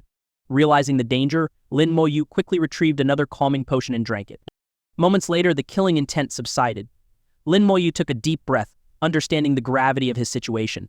Just then, his communicator buzzed. Come over. It was a message from Bai Yuan. Without hesitation, Lin Moyu activated his teleportation and left. On a vast expanse of yellow earth resembling a desert, the air was thick with the stench of blood. Here, killing intent surged endlessly, even influencing the heavens. Any clouds that drifted into the area were instantly scattered by the overwhelming killing aura. As Lin Moyu arrived, he nearly lost control of his own killing intent, barely managing to suppress it. Bai Yuan glanced at the calming potion in Lin Moyu's hand. That potion was given to you by that young lady, wasn't it? Same as the fatigue potion. Lin Moyu nodded. Yes. Bai Yuan chuckled but didn't dwell on the topic. Instead, he asked, do you know where this is? Lin Moyu shook his head. The teleportation distance had been quite long, likely taking them out of the Shengsha Empire. He couldn't associate this place with any map location in the human world. As they walked forward, Bai Yuan explained, don't bother guessing. This place doesn't exist on any human map. It's not part of the human domain, nor the Abyss, nor the Dragon Clan's territory. Like the Primal Battlefield and the Eternal Battleground, this is an independent space. This place is called the Blood-Soaked Land. The name matched the atmosphere perfectly. The air was filled with the pungent scent of blood. The yellow earth, upon closer inspection, was revealed to be the color of dried and weathered blood. Bai Yuan walked briskly, forcing Lin Moyu to exert himself to keep up. The fierce wind howled, carrying the metallic taste of blood into his mouth. Lin Moyu couldn't imagine what kind of person would willingly live in such a place. Noticing Lin Moyu's confusion, Bai Yuan sneered slightly. A bloodthirsty old monster lives here. Shut your damn mouth. Bai Yuan, you filthy dog, can't spit out ivory. A booming voice echoed as a blade appeared in the sky. The massive blade unleashed a 100-meter-long arc of light, crashing down like a destructive tidal wave. The sheer power was even greater than that of the four-winged barbaric bull king. Under the blade's light, the ground cracked, and the heavens trembled. Bai Yuan roared furiously, Old monster, if you dare harm my disciple, I'll break every bone in your body. He soared into the air, meeting the blade light head-on. His divine fist clashed with the blade light, producing a dazzling explosion. Terrifying energy erupted in the sky, radiating in all directions. Lin Moyu's skeletal armor shimmered brightly but shattered within 2 seconds. Even his undead legions were injured. Lin Moyu was stunned. The residual shockwave alone was as powerful as the clone of the four-winged barbaric bull king. So this was the might of a god-level warrior? Lin Moyu realized he had no true understanding of how powerful god-level beings were. Bai Yuan's strength was on an entirely different level, completely overshadowing the four-winged barbaric bull king. It was no wonder Bai Yuan had spoken so dismissively of the bull king before. The gap was, indeed, monumental. The blade light erupted again, as if determined to cut Bai Yuan down. What kind of deep-seated hatred was this, to attack so relentlessly without a word? Bai Yuan shouted angrily, "You've lost your mind." He summoned a pair of gauntlets, finally drawing his weapon. The two clashed violently in the air. Massive shockwaves rippled outward, affecting even Lin Moyu. His skeletal armor was repeatedly shattered by the residual force, leaving him no choice but to continuously refresh it. The undead legions appeared in mass. If they remained in the summoning space, they wouldn't last much longer. Only by existing in the outside world where the Lich generals could heal them could they endure. Seeing that Lin Moyu was unharmed, Bai Yuan felt reassured and fought back even more fiercely. His divine fists pounded relentlessly against the massive blade. Fists moved like shadows, landing hundreds of punches within a single second. Lin Moyu was dazzled by the display. At such a level of attack, he would undoubtedly be obliterated in an instant. And Bai Yuan wasn't even using any skills, these were just his basic attacks. The shockwaves became visibly tangible, spreading out in concentric circles. The ground roared and the space quaked. The massive blade was forced back by Bai Yuan's relentless assault, eventually retreating into the distance. A figure shot out from the far horizon, covering thousands of meters in the blink of an eye, grasping the blade. The blade radiated brilliance, unleashing a kilometer-long arc of light that tore through the heavens and the earth. It was true destruction. The blade light carried an overwhelming killing intent, sweeping across the land. The entire space seemed to transform, with the stench of blood reaching its peak. Kill. Lin Moyu's barely stabilized killing intent was instantly triggered, surging from within him. His eyes filled with a murderous glint, and a visible aura of killing intent shot skyward. In that moment, Lin Moyu lost his final shred of calmness. Bai Yuan roared, "You lunatic. I knew I shouldn't have come to you, you bastard." He could clearly see that Lin Moyu was in a terrible state. The back of Lin Moyu's hand glowed. Skill, strength, and soldiers activated. His right hand pointed forward, unleashing damage curse. His left hand ignited with flames, activating soul flame. It didn't matter who this person was, god level or not. At this moment, in Lin Moyu's eyes, they were an enemy, and if they were an enemy, they had to be killed. The curse and soul flames erupted simultaneously, followed by a barrage of spells from the skeletal mages. The overwhelming display even startled Bai Yuan. To the god-level figure, Lin Moyu, a mere level 39, wasn't worth a second thought. "Curse?" The figure sneered, his killing intent surging and significantly weakening the curse's effect. A flicker of fire landed on his head, causing his body to tremble as he let out a muffled grunt. The overwhelming killing intent weakened noticeably. The pain. The excruciating pain. The soul-level agony was unbearable. Then a green ring of light exploded around him. Toxic star ring. His body was instantly stained with a layer of green. He even uses poison? The figure's curiosity about Lin Moyu grew. He cast a glance at Lin Moyu, casually swinging his blade to extinguish all of the skeletal mage's spell attacks. At this level, such attacks were utterly ineffective. Bai Yuan landed beside Lin Moyu, slapping his shoulder. "Wake up." With a furious shout, the killing intent in Lin Moyu's eyes receded slightly. Regaining his senses, he quickly retrieved a calming potion and drank it. Under its effects, Lin Moyu's gaze gradually cleared up. The memory of what had just happened remained vivid in his mind. He hadn't expected himself to dare attack a god-level warrior. Being controlled by his killing intent had been an incredibly unpleasant experience. "Teacher," Lin Moyu said softly. Bai Yuan didn't say much, merely patting his shoulder. "Put them away now." Lin Moyu nodded, withdrawing his undead legions. Bai Yuan looked up and called out, "Old monster, enough fighting. Come down already." The figure descended with a grim expression, green still tinting his form. The toxic star ring continued its damage, equating to an attack of several 100,000 strength per second. As he landed, a light radiated from his body, dispelling both the curse and the poison. Once on the ground, he stared at Lin Moyu with a somber gaze. "This is your student." Bai Yuan wore a proud expression. "My disciple, what do you think? Not bad, huh?" The figure spoke coldly. "Not bad. For a mere level 39 to dare attack a god-level warrior, he probably doesn't know the meaning of the word death. What's the point of talking? You saw exactly what happened just now." Bai Yuan snorted. The two exchanged sharp words, neither giving the other any face. Turning to Lin Moyu, Bai Yu introduced, "This guy is Yan Kuang's, a god warrior at level 95. Lin Moyu's respect deepened. He had read about Yan Guangsheng in books, which detailed the countless battles he had fought. Yan Guangsheng was a figure on the same level as Bai Yuan, a pillar of humanity during his time. One of his most legendary feats was a solo battle against 3 abyssal demon kings. He killed one and forced the other 2 to flee, emerging unscathed. Afterward, Yan Guangsheng vanished from the public eye, now revealed to be living in seclusion here. Lin Moyu greets Senior Yan, he said respectfully. Figures like Yan Guangsheng were worthy of reverence. Yan Guangsheng merely grunted in acknowledgement. Why did you bring him here? Bai Yuan explained, can't you tell? The kid's killed too many demons and is now being corroded by killing intent. I came to ask for your help. Yan Guangsheng's expression darkened.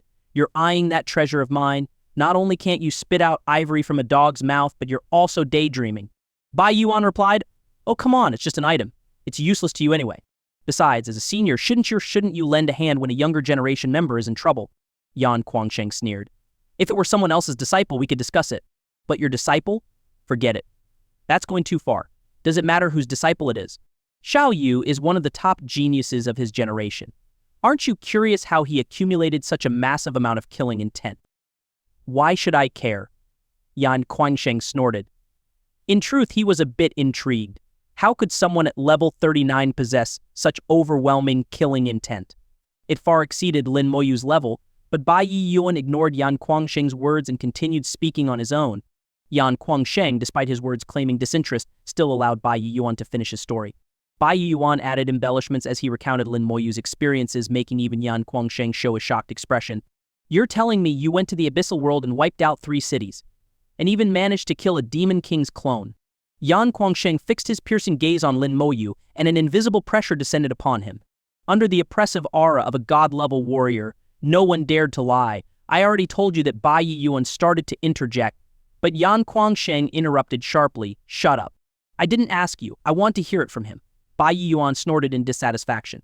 Normally he would have retorted without hesitation, but given their current predicament, he held himself back. Lin Moyu answered calmly, I destroyed 3 cities, killed the 4-winged barbaric Bull King's clone, and before the Bull King could arrive, I unleashed Toxic Star Ring on the Demon King's fortress.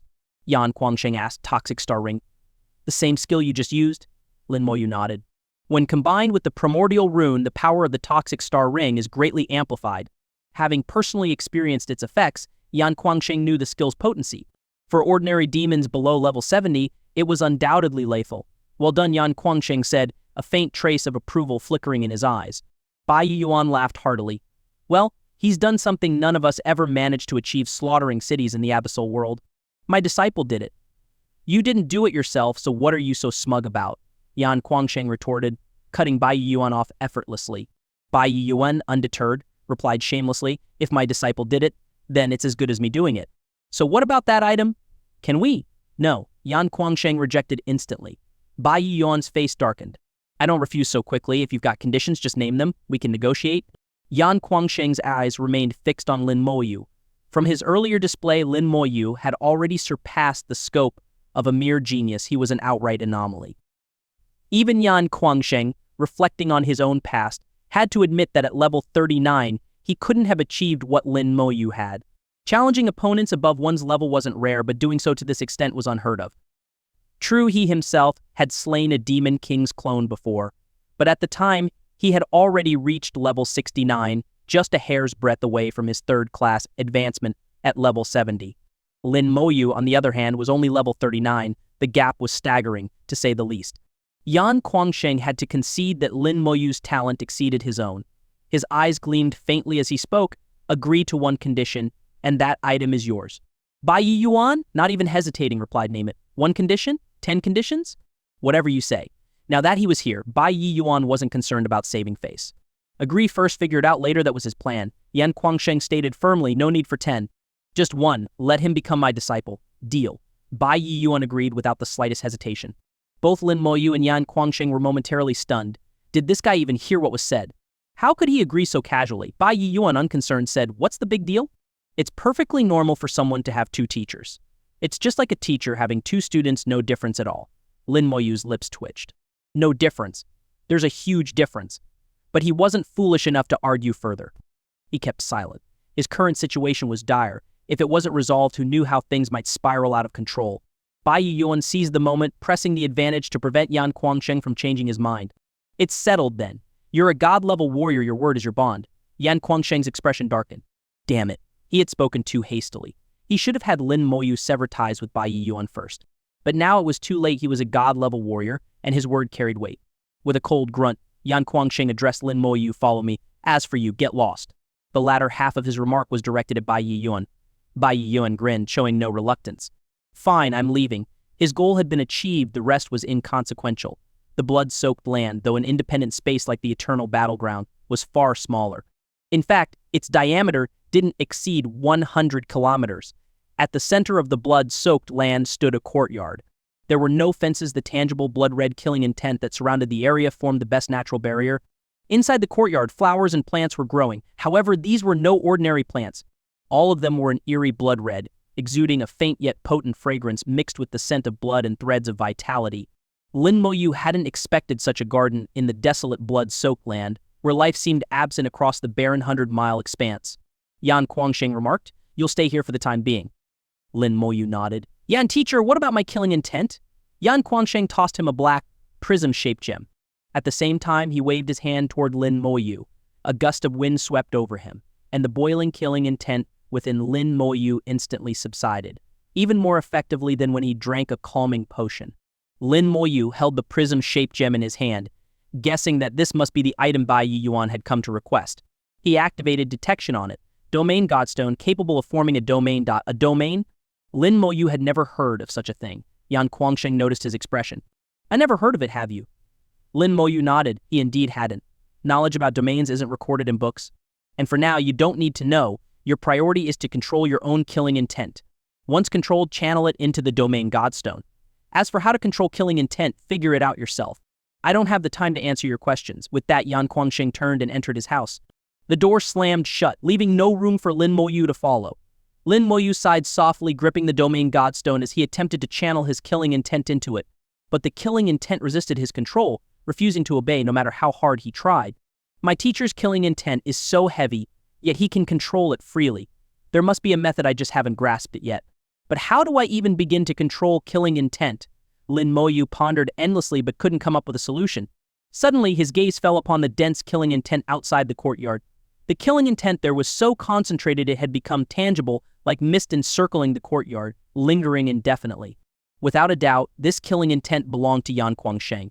Lin Moyu could sense his teacher's aura within it. His killing intent carries his imprint. A soul imprint. Lin Moyu could distinctly feel the unique mark left by Yan Guangsheng in the killing intent. A flash of inspiration struck. Lin Moyu seemed to understand something. He began using his mental energy to manipulate the killing intent. He tried repeatedly, only to fail each time. But Lin Moyu was neither discouraged nor ready to give up. If someone else could do it, he believed he could do it too. Without rest or fatigue, Lin Moyu persisted in his efforts. This wasn't a skill, something that could be used immediately upon learning. It was something that required painstaking practice. Time passed day by day. For 10 whole days, Lin Moyu sat there unmoving, focused entirely on his task. Yan Guangsheng observed him silently, nodding with approval. Lin Moyu's strong will had earned his recognition. Initially, Yan Guangsheng had only wanted to make Lin Moyu his disciple to spite Bai Yiyuan. Now, his opinion of Lin Moyu had begun to change. During these 10 days, Lin Moyu's uncontrolled killing intent attempted to erupt several times, only to be casually suppressed by Yan Guangsheng with a single slap each time. Finally, after 10 days, Lin Moyu managed to control a wisp of his killing intent.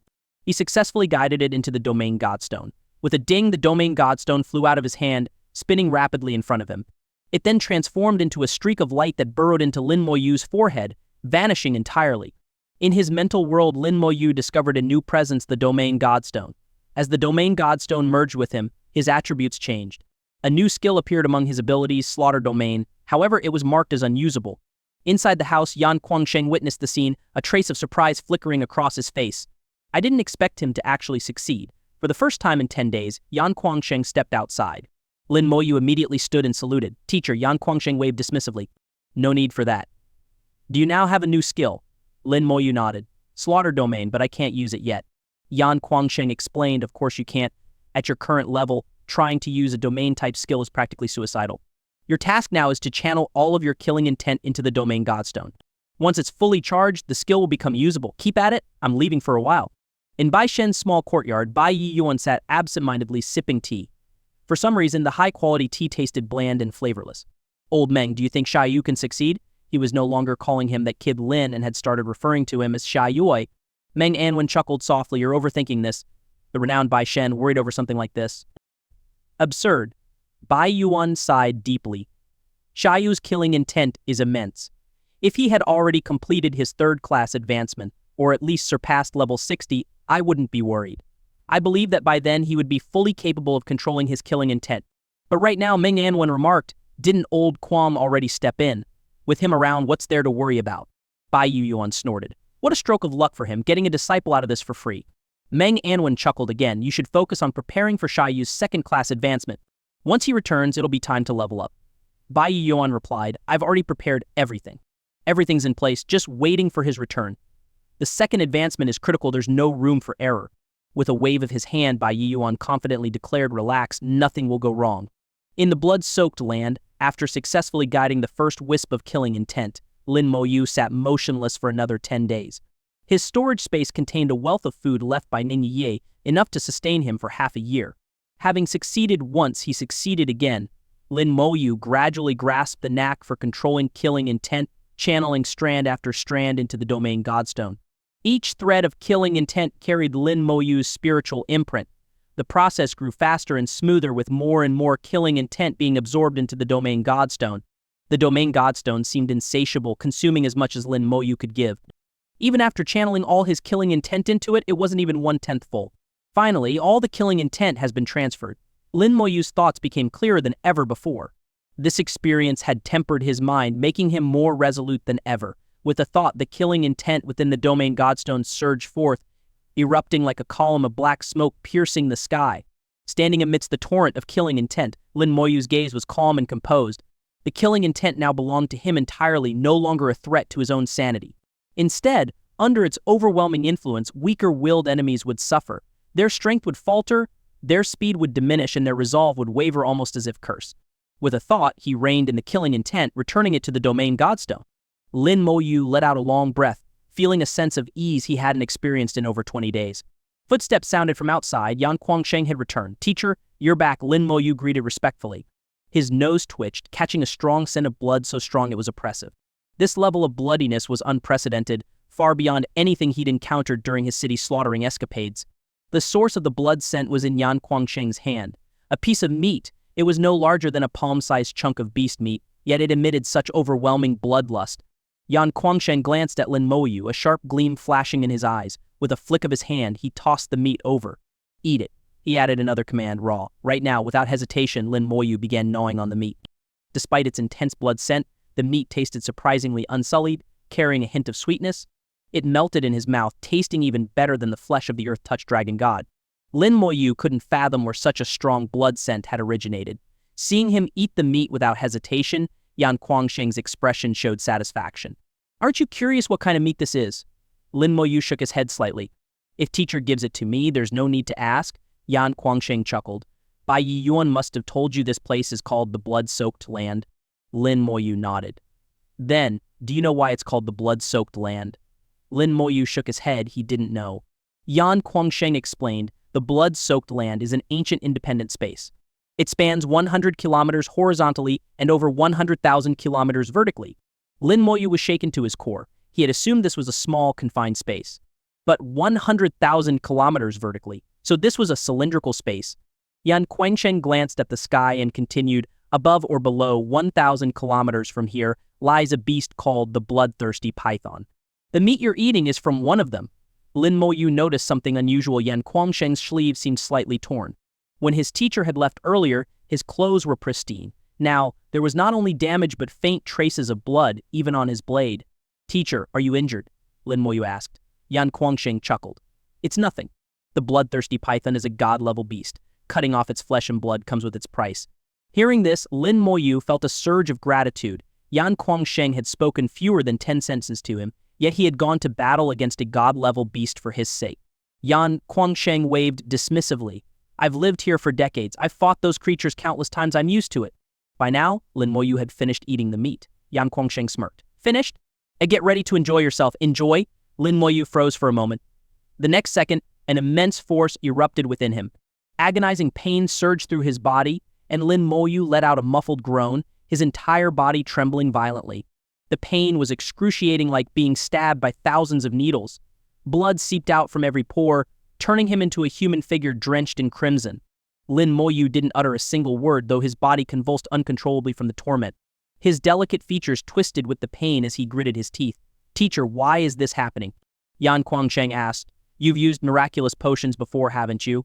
Miraculous potions are made from the blood and flesh essence of the bloodthirsty python, but once processed into a potion, their effect is significantly weakened.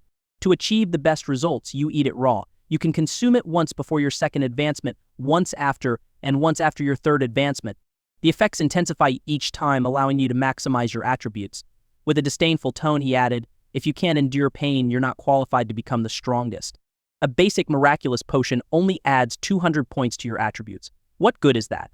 A real man endures pain to reap the rewards.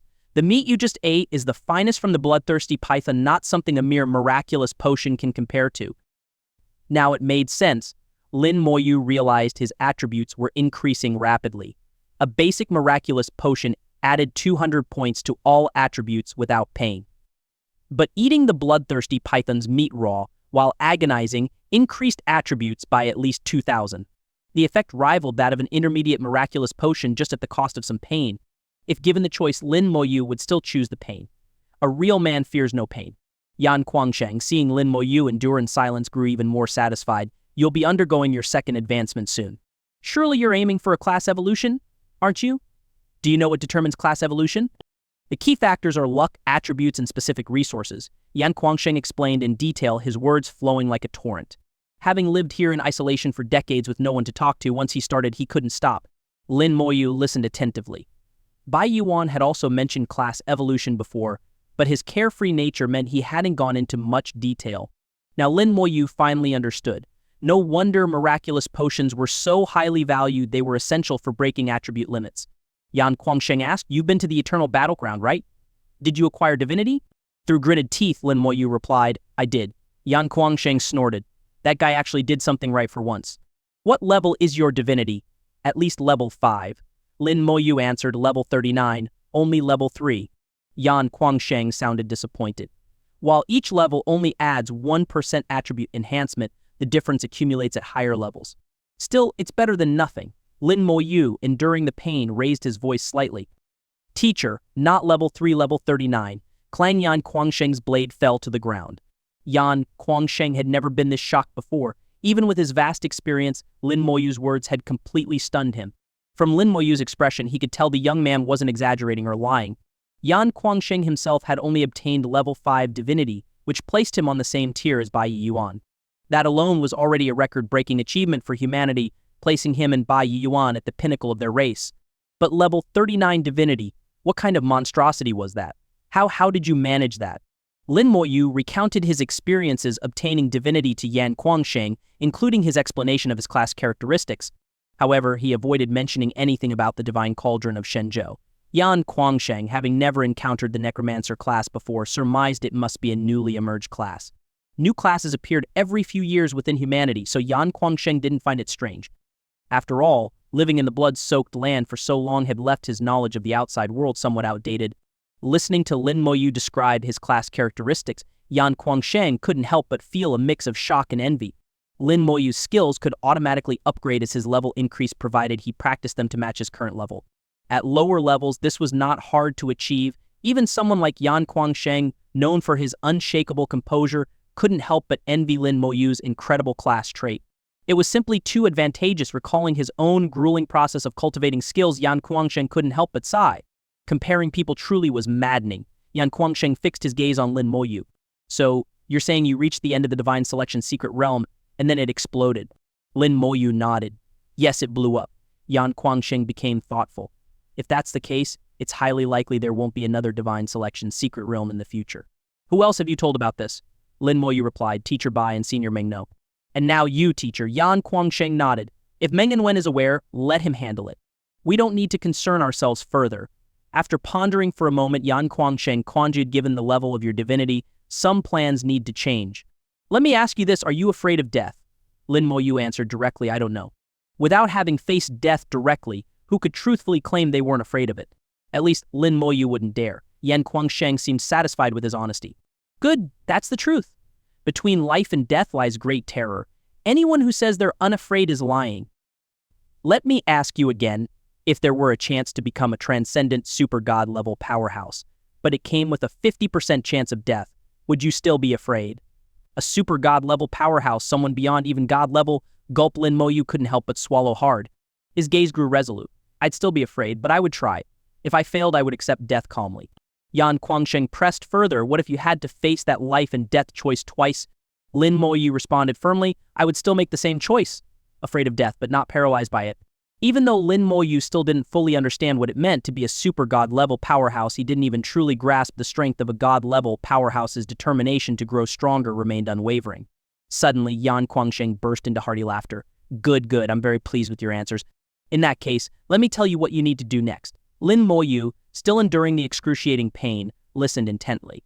What Yan Kuangsheng wanted him to do revolved around the meat of the bloodthirsty python. This was a miraculous type of beast meat, a relic of ancient times.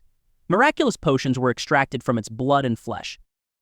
Lin Moyu had just consumed some bloodthirsty python meat, gaining a 2,000-point increase in all attributes 10 times the effect of a basic miraculous potion. The next time he could consume it would be when he reached level 50 or even level 60. This had been Yan Kuangsheng's original plan, but things were different now. With Lin Moyu's exceptionally high level of divinity, the earlier he raised his base attributes, the greater the long-term benefits. Every level up would yield even more significant growth. This meant that later on, the attribute gap between him and others would grow exponentially. Even Yan Kuangsheng couldn't estimate what Lin Moyu's final attributes might look like. This was one of the most critical steps toward becoming a super god-level powerhouse. According to Yan Kuangsheng's revised plan, Lin Moyu would need to consume bloodthirsty python meat again at the start of his second-class advancement. By leveraging the meat's properties, his attributes would skyrocket. Simultaneously, during his second-class advancement, he would aim for class evolution. Ideally, he would awaken a new talent as well, laying the strongest possible foundation for the future. However, this approach came with significant risk. As Yan Kuangsheng had said, it was a 50-50 chance life or death, all depending on luck. Lin Moyu spoke softly. Teacher Yan, I've always had good luck. Yan Kuangsheng laughed heartily. Good, wait here. Your teacher will fetch you a piece of python heart meat. With that, Yan Kuangsheng shot into the sky, soaring tens of thousands of meters high in an instant. Not all bloodthirsty python meat was equal. Different parts varied greatly in effectiveness. The best part was the python brain, followed by the python heart meat, with ordinary flesh being the least effective. The python brain was incredibly difficult to obtain. According to Yan Kuangsheng, it had been ages since humanity had secured one. Python heart meat was also hard to come by. Intermediate miraculous potions were made from it. The python heart meat wasn't the heart itself, but the flesh surrounding it. Lin Moyu could imagine the difficulty. Even someone as powerful as Yan Kuangsheng would face danger. Looking up at the sky, Lin Moyu's heart filled with gratitude. At that moment, though he was covered in blood and looked like a crimson figure, his eyes shone with clarity. The pain had subsided, and his attributes had increased by 2,000. To be precise, they had increased by 1,800. The 200 points he had previously gained from a miraculous potion had been offset by the python meat. His mental attributes already exceeded 20,000, so the 2,000-point increase barely registered. However, his other 4 core attributes, which had only been slightly over 2,000, had nearly doubled, causing a noticeable change. Lin Moyu understood that this was just the beginning. The upcoming second-class advancement would bring about a truly transformative change. During the second-class advancement, all attributes will double, and that's based on current base attributes. As teacher said, I need to consume the python meat at the start of the advancement to significantly boost my base attributes. That way, once I finish the advancement, my attributes will far surpass those of other class holders. I wonder just how much they'll increase. Anticipation filled Lin Moyu's heart. 7 days later, Yan Kuangsheng returned to the small hut. His body was drenched in blood, and there were still unhealed wounds on him. The recovery ability of a god-level powerhouse was astonishing, comparable to that of a world boss. Minor injuries would typically heal in the blink of an eye. However, Yan Kuangsheng's wounds were healing unusually slowly this time. Blood continued to seep from the injuries, each drop carrying a faint golden glow clearly different from ordinary human blood. Yan Kuangsheng smiled. Don't worry, just some scratches. Those creatures are stingy and didn't want to share, so I had to take it by force. As he spoke, Yan Guangsheng activated a purple talisman. A luxurious violet light enveloped his body, and his wounds began to heal rapidly. This was the glow of a god-level healing spell. Its effects were incredibly potent.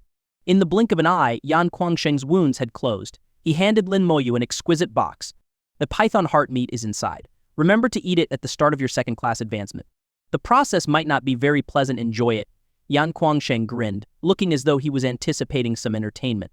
Lin Moyu was speechless. It seemed this temperamental teacher had quite the odd sense of humor. As he chuckled, Yan Guangsheng suddenly looked upward. Why are those guys here? Lin Moyu also looked up but saw nothing. Yan Guangsheng remarked, It's a few old-timers from the Empire. They've come to collect python meat for miraculous potion production. But this time they're in for some bad luck. Those beasts are in a foul mood right now. The Empire regularly sent people here to collect python meat for potion crafting. But this time Yan Guangsheng had just fought a fierce battle with the bloodthirsty pythons. The creatures were likely still enraged. Yan Guangsheng's face lit up with amusement.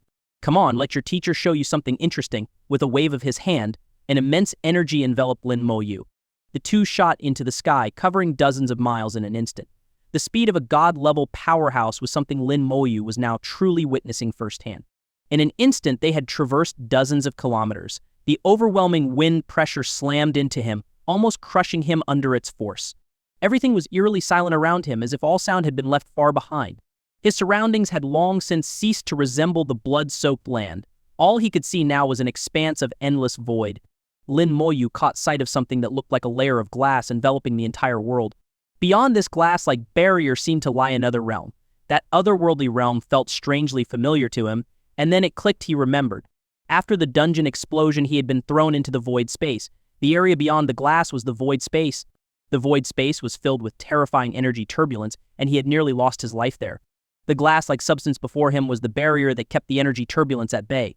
Teacher, what is that? Lin Moyu asked. He wasn't afraid to seek answers, embodying the spirit of a good student. Yan Guangsheng, an equally capable teacher, responded with patience. That's the spatial barrier. Beyond it lies the void space. Don't be fooled by how it looks like glass. It's incredibly sturdy. Even someone like me would struggle to break it.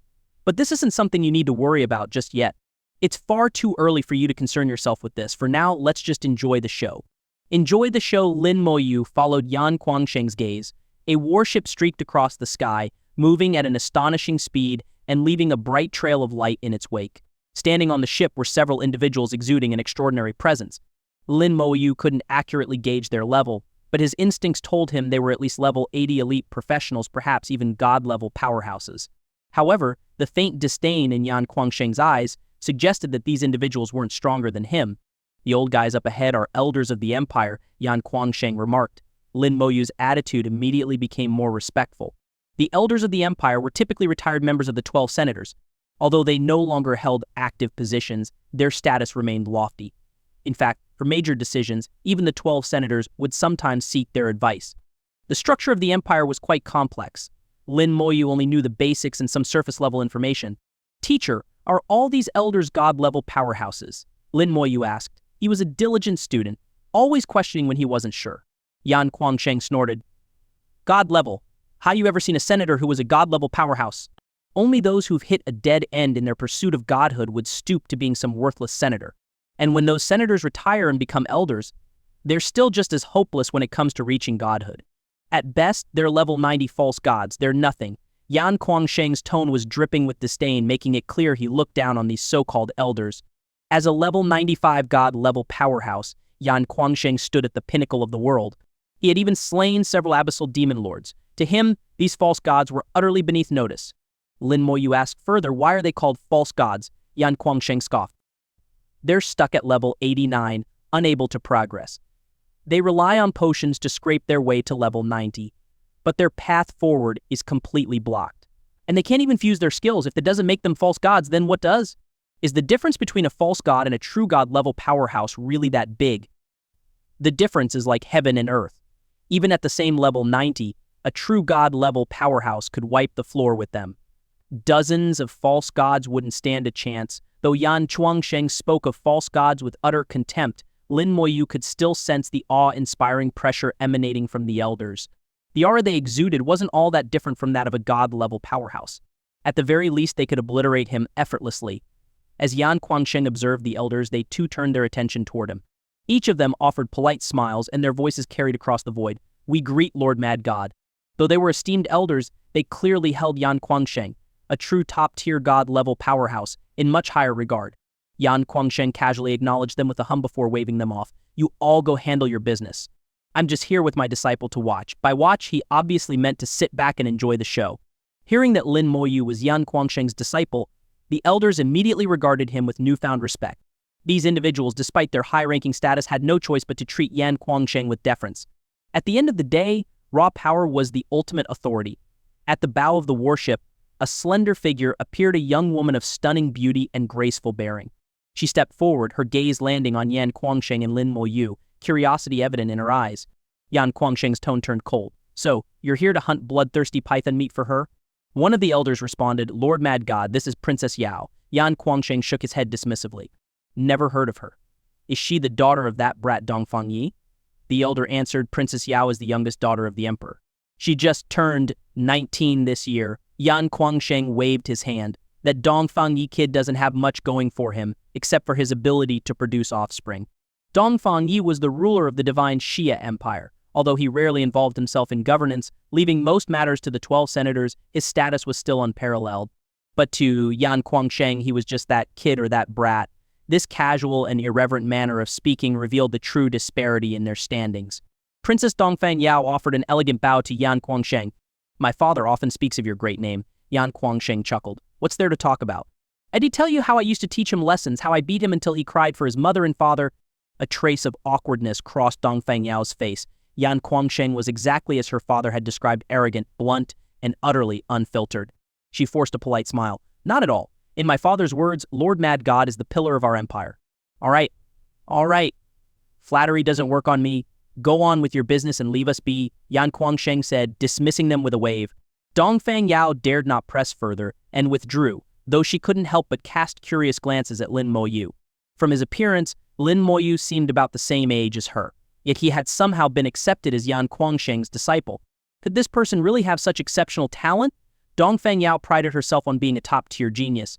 As a legendary class professional, she had reached level 36 in just over a year since her first class advancement.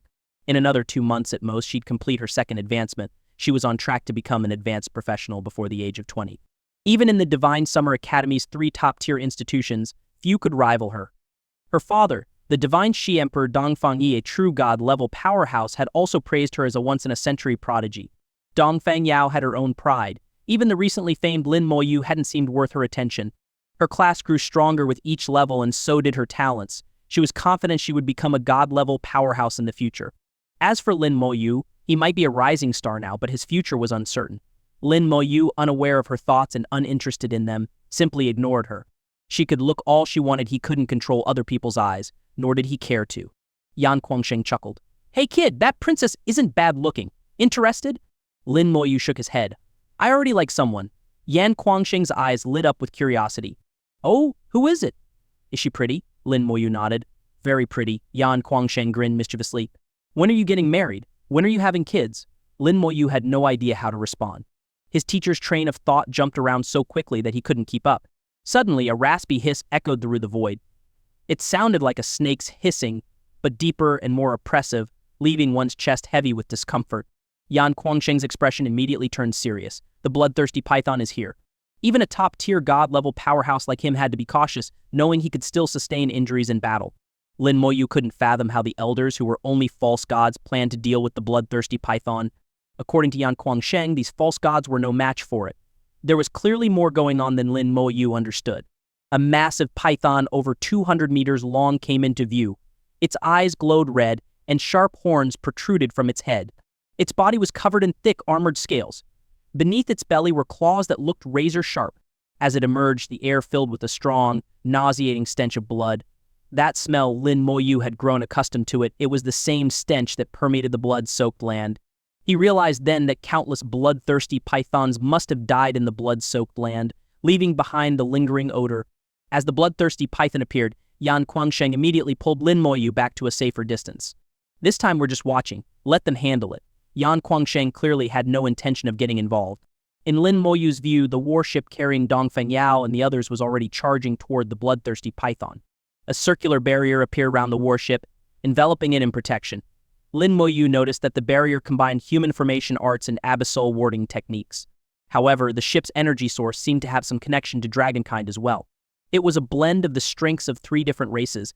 A thin beam of light shot out from the warship, striking the bloodthirsty python like a bolt of lightning.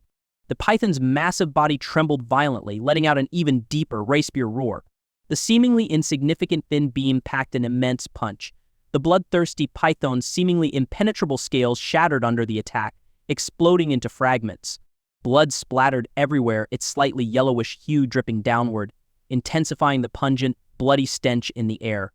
The moment Lin Moyu caught the scent of the python's blood, an uncontrollable urge surged within him, a strong impulse to rush forward and devour it.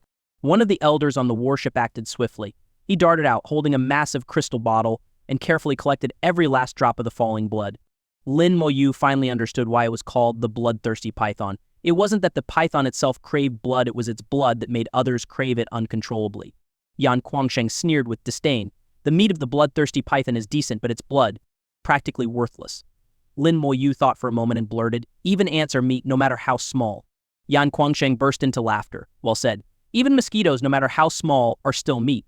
The bloodthirsty python, enraged by the attack, swung its enormous tail with astonishing speed. Lin Moyu's eyes couldn't even track its movement. All he saw was a blur before the tail struck the warship with a deafening crash. The warship's protective barrier twisted and deformed, seemingly on the verge of shattering. One of the elders placed his hand on the warship, causing it to glow brilliantly. The barrier stabilized, regaining its strength under his guidance. The warship launched another assault. This time, the attack wasn't a thin beam, but a massive blade, stretching over 100 meters, slashing down toward the bloodthirsty python.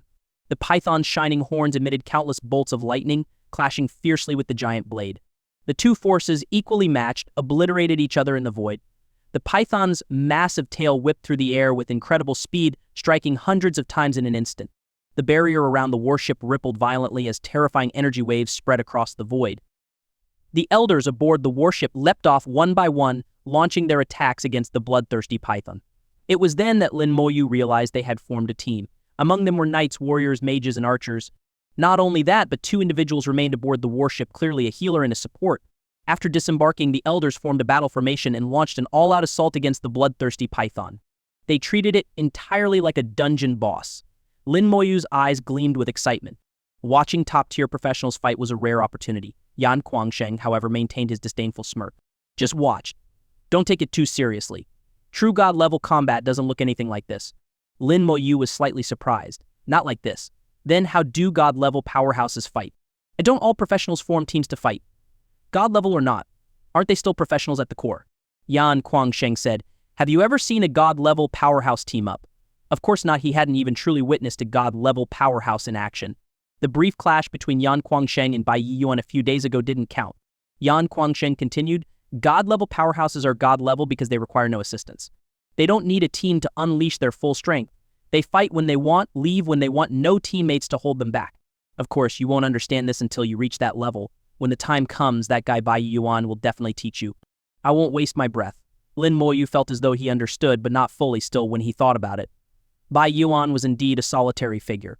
And he never seemed to team up with anyone. Records about Bai Yuan also depicted him as someone who always fought alone. Lin Moyu had always wondered, didn't Bai Yuan need healing or support buffs? Yan Guangsheng added, remember this, an elite level 89 professional, a level 90 false god, and a true level 90 god level powerhouse are entirely different concepts. Neither a level 89 elite nor a false god can stand against a true god level powerhouse. Even a team of a dozen false gods wouldn't be enough. Lin Moyu nodded.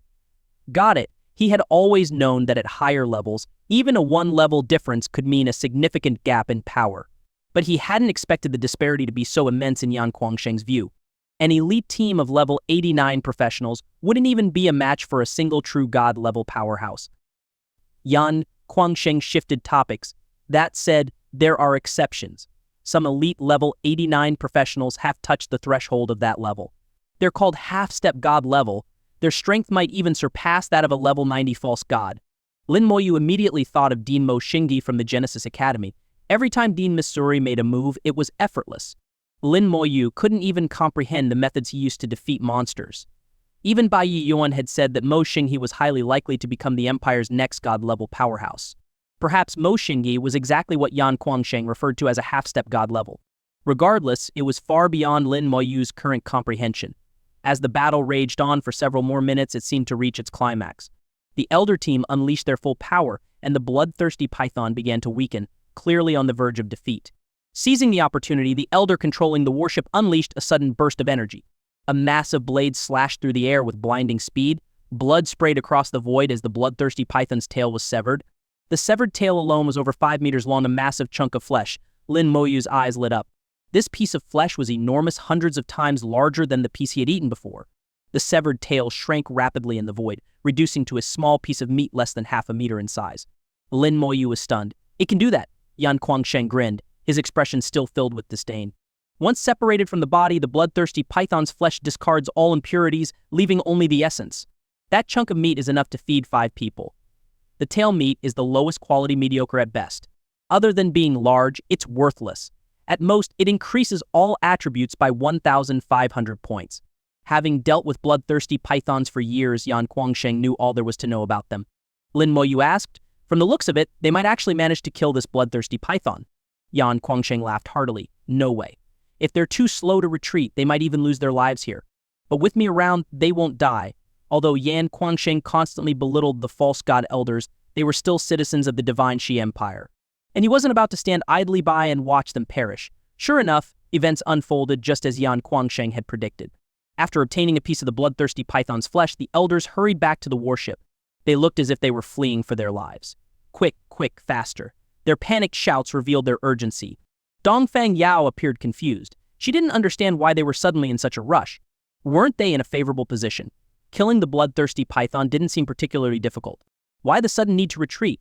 With questions swirling in her mind, she chose to remain silent. Before they had set out, her father, Dongfang Yi, had instructed her to listen to the elders in all matters, observe more, speak less or not at all.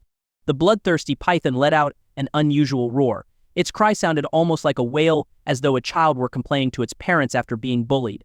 The sound broke through the limits of speed, reverberating across the entire void in an instant. "Hurry faster." The elders grew even more frantic in their urging. "This is as fast as it goes." The elder controlling the warship shouted back. The warship had already reached its maximum speed, streaking through the void like a shooting star. Yan Guangsheng chuckled. "Watch closely, this is when the real show begins. What do you think? Can they escape?" Lin Moyu was completely baffled. How could he possibly guess? He didn't even know what was happening. The next instant, his eyes widened in shock.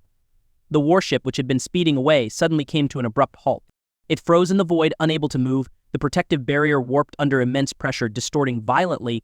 The air grew thick with an even more intense bloody stench, assaulting their senses. Lin Moyu couldn't help but swallow his saliva. An overwhelming hunger surged within him, as if an unparalleled delicacy had appeared before him, and he wanted nothing more than to devour it. From the void emerged a terrifyingly massive bloodthirsty python. Its body stretched over a kilometer long, and its claws alone were 200 to 300 meters in size. One of its enormous claws gripped the warship tightly, rendering it immobile despite the elders' desperate efforts. Lin Moyu couldn't fathom the sheer scale of the creature. A word popped into his mind: god-level world boss. The elders aboard the warship, including Dongfang Yao, turned pale as death. How did it get here so fast? It wasn't this fast before. We're doomed. Quick, call for Lord Mad God's help. They frantically called out to Yan Guangsheng, their only hope for survival. Yan Guangsheng grinned brightly. "Told you they wouldn't escape. Getting bloodthirsty python meat isn't as easy as it seems. Occasionally you get lucky, but luck doesn't last forever. This time they're out of luck. Bad luck. If I don't step in, they're as good as dead. Well, for the sake of us being from the same empire, I suppose I'll reluctantly save them. Kid, watch closely. This is how a god-level powerhouse fights." After delivering his monologue, Yan Guangsheng shot forward, raising his hand.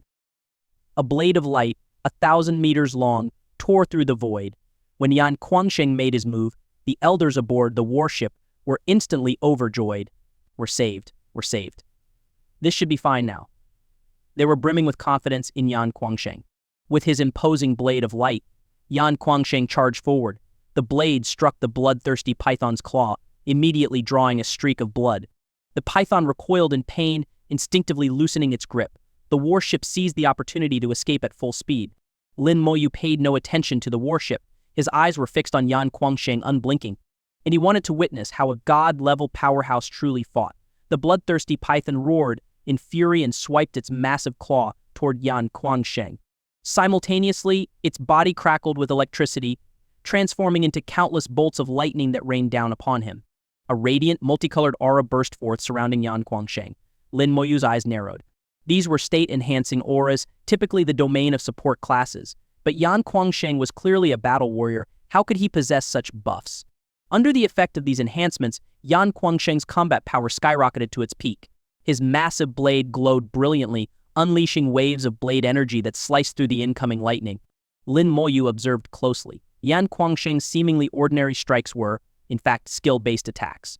Moreover, there was no delay between skills, no cooldowns. He seamlessly chained them together, executing combination attacks at an astonishing speed. In mere seconds, he unleashed dozens of strikes. Each strike was a skill, and every skill was a unique attack. The blade energy struck the bloodthirsty python, shattering its scales and drawing streams of blood. The python roared in anger, its entire body radiating dazzling light that illuminated the void. In an instant, countless bolts of lightning erupted from all directions, converging on Yan Kuangsheng. Undeterred, Yan Kuangsheng wielded his blade with wild abandon, his entire being glowing with an intense brilliance. Blade energy enveloped his entire body, exuding an overwhelming aura of destruction.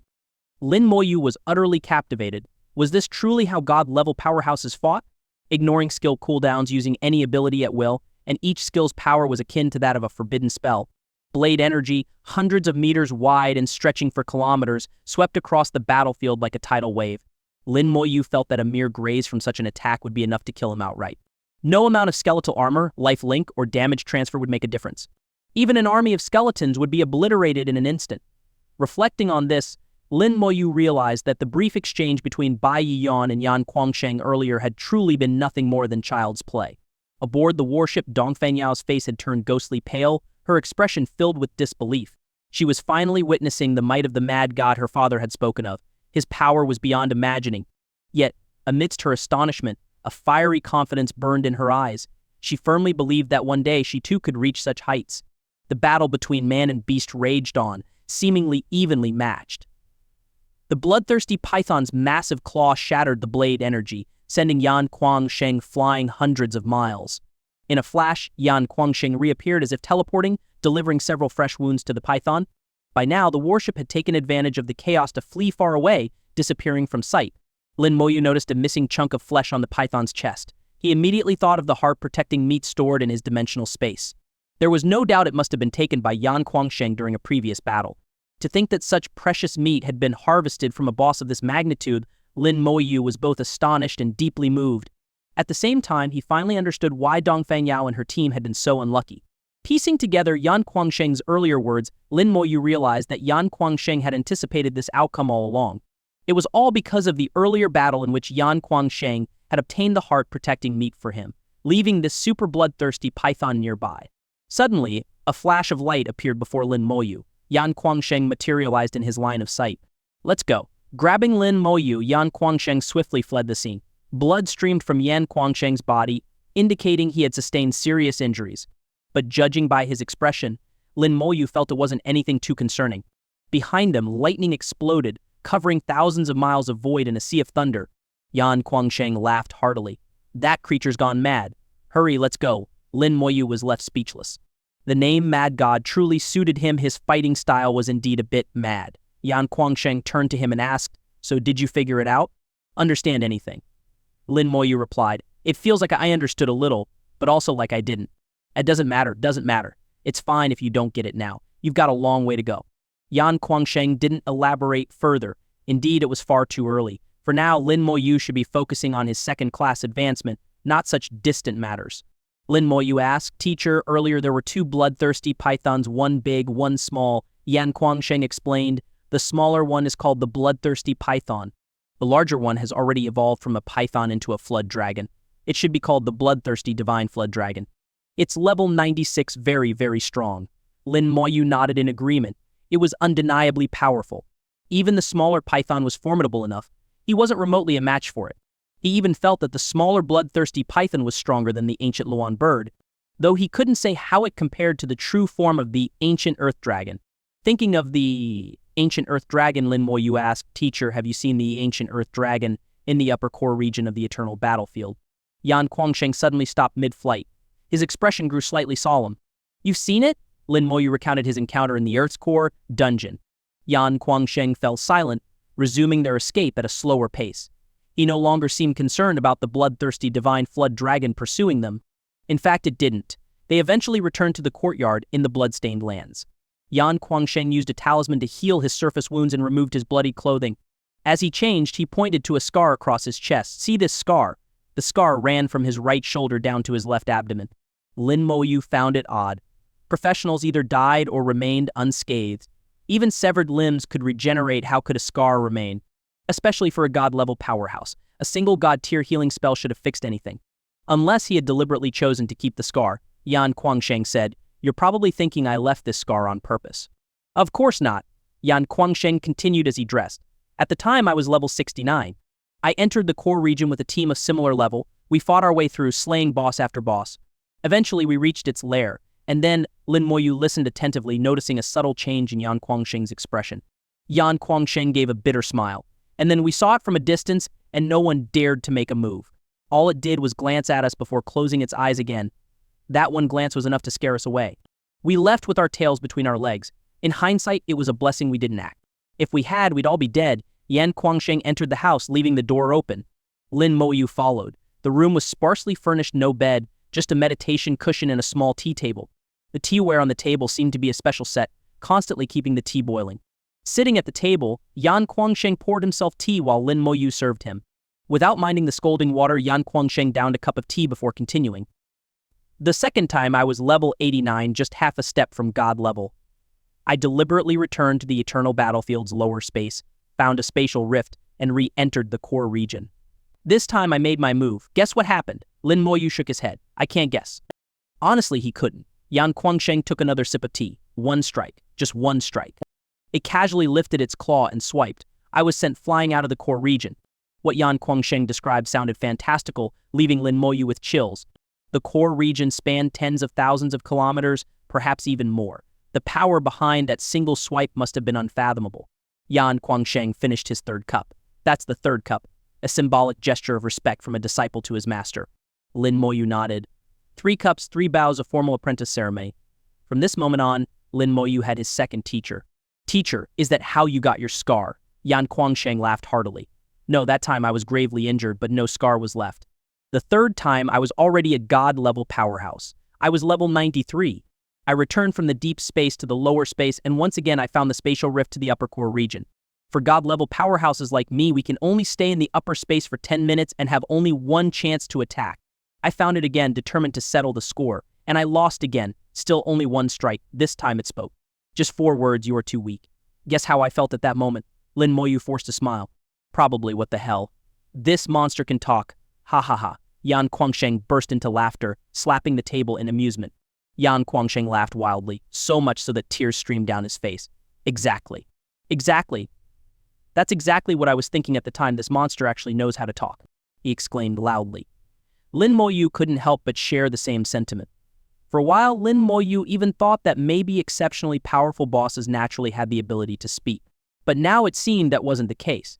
Given Yan Kuangsheng's vast experience, if even he, after reaching god level, was shocked to encounter a talking boss, it was clear how rare and extraordinary such an event was. Yan Kuangsheng finally finished laughing, wiping the tears from his eyes. "The scar on my body comes from that very encounter. I've slain countless bosses and cleared innumerable dungeons. The higher level the boss, the greater their intelligence, but I've only seen one that could actually speak." Lin Moyu asked. "I've heard that no one has ever managed to kill it." Yan Kuangsheng scoffed. "I was almost killed in a single strike. Who could possibly defeat it?" Lin Moyu thought of someone and tentatively asked in a low voice, "What about the old man from the Creation Academy?" Yan Kuangsheng's eyes lit up sharply as he turned to look at Lin Moyu. But soon, the flicker of light in his eyes dimmed. "That must have been Bai Yiyuan who told you about him, right?" Lin Moyu nodded. "Teacher Bai mentioned him a few times." "My sister is his disciple." Yan Kuangsheng looked utterly shocked, unable to believe it. "Your sister became that old man's disciple?" Lin Moyu nodded again. "Yes," Yan Kuangsheng muttered to himself, "with that old man's discerning eye, for him to accept your sister as a disciple, her talent and profession must be extraordinary." "They are," Lin Moyu replied, thinking about his sister. He guessed she must be over level 60 by now, Perhaps she was even approaching level 70. The gap in levels between him and his sister seemed to be growing ever wider. Lin Moyu couldn't help but smile bitterly. And even he had to admit he was somewhat envious of his sister's innate talent. Yan Guangsheng said, "The old man is indeed formidable, but compared to it, I don't think he's enough. At the very least, the old man wouldn't be able to kill me in a single strike. He'd need at least two." When mentioning the old man, Yan Guangsheng lost all traces of arrogance. In his life, there were only two beings he truly admired. One was that entity in the core region, and the other was the old man from the Creation Academy. Lin Moyu asked, "Teacher, is that man a supremely god-level powerhouse?" Yan Guangsheng shook his head at Lin Moyu's assumption. "Not yet. He's still just a step away. If our human race could produce a true supremely god-level powerhouse, we might finally have a chance to sweep away the abyss. Kid, since that being in the core region wants to make a deal with you, once you're strong enough, you should pay it a visit. The feeling it gives me is unusual, very unusual." Lin Moyu nodded. He had already planned to go there someday. After finishing his words, Yan Guangsheng waved his hand. "All right, it's about time for you to head back.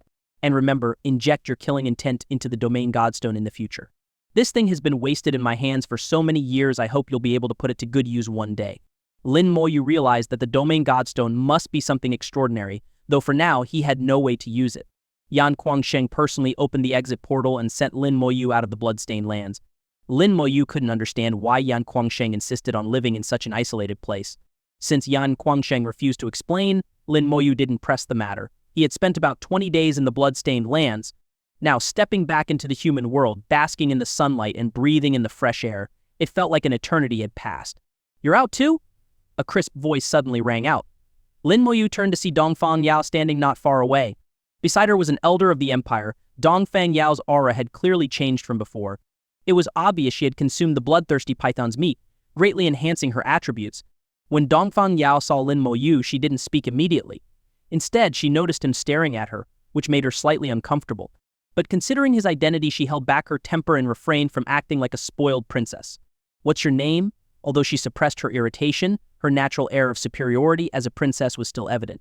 Her lofty demeanor was unmistakable. Lin Moyu glanced at her but didn't respond, turning and walking away. Dongfang Yao frowned. "How rude. Just because you're the mad god's disciple, you think you can ignore me, a princess." Lin Moyu replied softly, "I'm not ignoring you. I just don't feel like talking to you." Dongfang Yao was stunned by his response. Instinctively, she asked, "Why?" Lin Moyu said, "No reason. I just don't feel like it." With that, he activated his teleportation stone and vanished in an instant. Dongfang Yao didn't lose her temper. Instead, she turned to the elder beside her. "Elder Zhang, do you know why he's behaving this way?" Elder Zhang, being a seasoned and perceptive individual, understood the situation clearly. That young man has a proud nature. For the mad god to accept him as a disciple, he must obviously be an exceptional talent. "Princess, though you didn't show anger just now, your long-standing sense of superiority likely made him uncomfortable. That's why he didn't want to engage with you. But he doesn't dislike you, he simply doesn't want to interact with you." Hearing this explanation, Dongfang Yao realized it might indeed be the case. Her slight annoyance toward Lin Moyu dissipated entirely. "Elder Zhang, now that I've consumed the bloodthirsty python's meat and improved my attributes, what should I do next?" Elder Zhang replied solemnly, "The monarch has nearly completed preparations for your class advancement. There's just one final step left. Princess, you should focus on leveling up over the next few days. Once you reach level 40, the monarch should be fully ready." Dongfang Yao stretched lazily, her flawless figure on full display. "All right then, I'll go level up. I haven't been back to the academy in a while. It's a good time to take a look." At the White God courtyard, Lin Moyu stepped inside. The courtyard was as serene as ever, exuding a sense of calm and peace. Ming Anwen in particular maintained his usual composed demeanor. His tranquil aura seemed to influence the environment around him, creating an atmosphere of profound stillness within a 10-mile radius of the courtyard. Bai Yuan was absent, but Ming Anwen didn't open his eyes. He merely moved his lips, his voice carrying effortlessly. "The Domain Godstone is a fine treasure. It might prove invaluable in the future." Lin Moyu felt as though Ming Anwen knew everything, and he responded respectfully, "Thank you, Senior Ming." "I understand." Ming Anwen continued, "That old madman probably also gave you some of the bloodthirsty python's meat to eat, didn't he?" "Yes," Lin Moyu recounted Yan Guangsheng's plans to Ming Anwen. Ming Anwen squinted, pondering for a moment. "The old madman's method is undoubtedly the most effective, but it does carry risks. And becoming a supremely god-level powerhouse requires far more than just this. At best, this will help you take half a step forward. Consider carefully whether you want to go through with it." Yan Guangsheng had said something similar before Lin Moyu left, urging him to make his own decision. Indeed, the risks were real, but the rewards could also be great if he succeeded. Lin Moyu had already thought it through. I've made up my mind. A journey of 1,000 miles begins with a single step. If I don't dare to take the first step, there's no point in thinking about what comes after. A smile of admiration appeared on Ming Anwen's face. Well said, a journey of 1,000 miles begins with a single step. That's a fine mindset. In that case, proceed as you've decided. You're only one step away from completing your class advancement ceremony. Old Bai should have everything ready within a day or two. Use this time to level up and reach level 40. Then come back. Lin Moyu nodded. Understood. I'll go now. For him, leveling up wasn't a difficult task. With 55% of his experience bar left to fill, a few runs in the dungeon hall would suffice. The dungeon hall was as bustling as ever. It was the training haven for students of the Xia Capital Academy. Every day, a large number of students gathered here. The appearance of Dongfang Yao drew even more attention. Her striking beauty, flawless figure, and noble aura made her as captivating as a blooming rose. Her regal demeanor only added to her charm, leaving many in awe. Dongfang Yao, a former student of the Xia Capital Academy, had once lived and studied here. Few knew her true identity. Dongfang Yao scanned the hall and chose a dungeon with a suitable level. A level 37 water element dungeon, the Water God's Courtyard. At level 36, it was a perfect challenge for her to take on a dungeon just one level above her. Moreover, this dungeon only had a nightmare difficulty which wasn't too challenging. All she needed was a decent team, and with her abilities, she was confident they could clear it. Dongfang Yao was filled with confidence. At the same time, she relished the admiring gazes directed at her. Her outfit accentuated her femininity, showcasing her beauty to perfection. Just as she was about to start looking for a team, the crowd's attention suddenly shifted away from her. Someone had stepped out of the teleportation array, drawing all eyes. Why is he here? Dongfang Yao looked toward the newcomer, her expression showing a hint of surprise. It was Lin Moyu. When Lin Moyu appeared, the entire dungeon hall fell silent. It's Lin Moyu. He's back. What Lin Moyu? That's General Lin, the youngest general in the history of the human race, the one who single-handedly annihilated the 10,000-strong sub-dragon army. Though his combat strength isn't as overwhelming as some other generals, his ability to wipe out large groups is unparalleled. He's undefeated among those of the same level, undefeated. He soloed a level 70 dragon warrior at level 37, and that was with his undead army sealed. I think once General Lin completes his third profession advancement, he might even be able to solo a demon king. Various voices of discussion reached Dongfang Yao's ears. Only then did Dongfang Yao realize this person who didn't even want to engage with her was none other than the recently legendary Lin Moyu. Before, she had always thought that Lin Moyu's reputation was exaggerated. How could anyone possibly be as extraordinary as the rumors made him out to be? Especially with how the tales had grown increasingly fantastical to the point of being unbelievable. But now her opinion began to waver. If someone like Lin Moyu could catch the eye of the mad god and be accepted as a disciple, he was undoubtedly a top-tier talent. After all, god-level powerhouses weren't blind. So you're Lin Moyu. Dongfang Yao stepped in front of Lin Moyu, blocking his path. It had to be said Dongfang Yao was indeed stunningly beautiful, with an extraordinary temperament to match. She seemed to embody every virtue a woman could possess, but unfortunately, please step aside, Lin Moyu said flatly. To him, Dongfang Yao was just a stranger. As for her beauty, what did that have to do with him? Dongfang Yao was irritated. Why are you like this? She felt that her attitude had already been more than polite. This time, she had truly put aside her pride. She swore she hadn't acted arrogant. But Lin Moyu still showed no interest in interacting with her. She even felt a little aggrieved. Lin Moyu sighed. Please step aside. I really need to level up. If you have something to say, can it wait until I'm done? Dongfang Yao finally realized that this guy truly had no idea how to converse. After a quick moment of thought, she tried a different approach. Which dungeon are you going to? Let's team up. Lin Moyu shook his head. I'm going solo. Dongfang Yao wasn't ready to give up. If you solo on normal difficulty, it'll be very slow to level up. I'm soloing hell difficulty. Dongfang Yao was completely taken aback, unable to believe what she'd just heard. She couldn't fathom that Lin Moyu could actually solo a hell-level dungeon. She wanted to say more, but Lin Moyu had already walked around her and entered the dungeon hall. Lin Moyu was aware of her identity, the Empire's princess, the daughter of a god-level powerhouse. Born into privilege, she naturally carried an air of pride. Disputing with someone like her was unnecessary and far too troublesome. Dongfang Yao quickly followed after him. Who are you trying to fool? Lin Moyu didn't bother responding this time. He had already decided on his target dungeon before coming. Everything he said earlier was simply the truth. Whether others believed him or not didn't matter. Lin Moyu headed straight for the Water God's Courtyard dungeon and glanced at the records displayed. The current record for the level 37 dungeon had been set 3 months ago. Nightmare difficulty 1 hour, 8 minutes, and 22 seconds. Judging by this record, the dungeon's difficulty didn't seem particularly high. But upon further reflection, Lin Moyu realized he had misunderstood. A level 37 dungeon allowed players between levels 32 and 42 to enter. The team that set the record was clearly composed of high-level players above level 40. After their second profession advancement, players experienced a massive increase in attributes, enhanced skills, and upgraded gear, most likely platinum-level equipment. Naturally, their clear speed would be much faster. Moreover, this was only nightmare difficulty, which wasn't overly challenging. Seeing Lin Moyu standing in front of the Water God's Courtyard dungeon, Dongfang Yao said, "You're doing the elemental dungeon too. I'm also planning to do this one. Really, we can form a team." At that moment, she tried her best to suppress all her pride. She felt she had never been this patient before, but she was just too curious about Lin Moyu. The youngest general in the history of the human race, the Mad God's disciple, just these 2 titles alone draped Lin Moyu in an aura of mystery and intrigue. Dongfang Yao wanted to figure him out to satisfy her curiosity. Lin Moyu replied, "The dungeon might escalate in difficulty soon, so I suggest you hold off for now." After saying that, Lin Moyu disappeared, entering the dungeon. Dongfang Yao froze for a moment. "What do you mean escalate in difficulty? He actually went into the dungeon alone. Is he soloing normal difficulty?"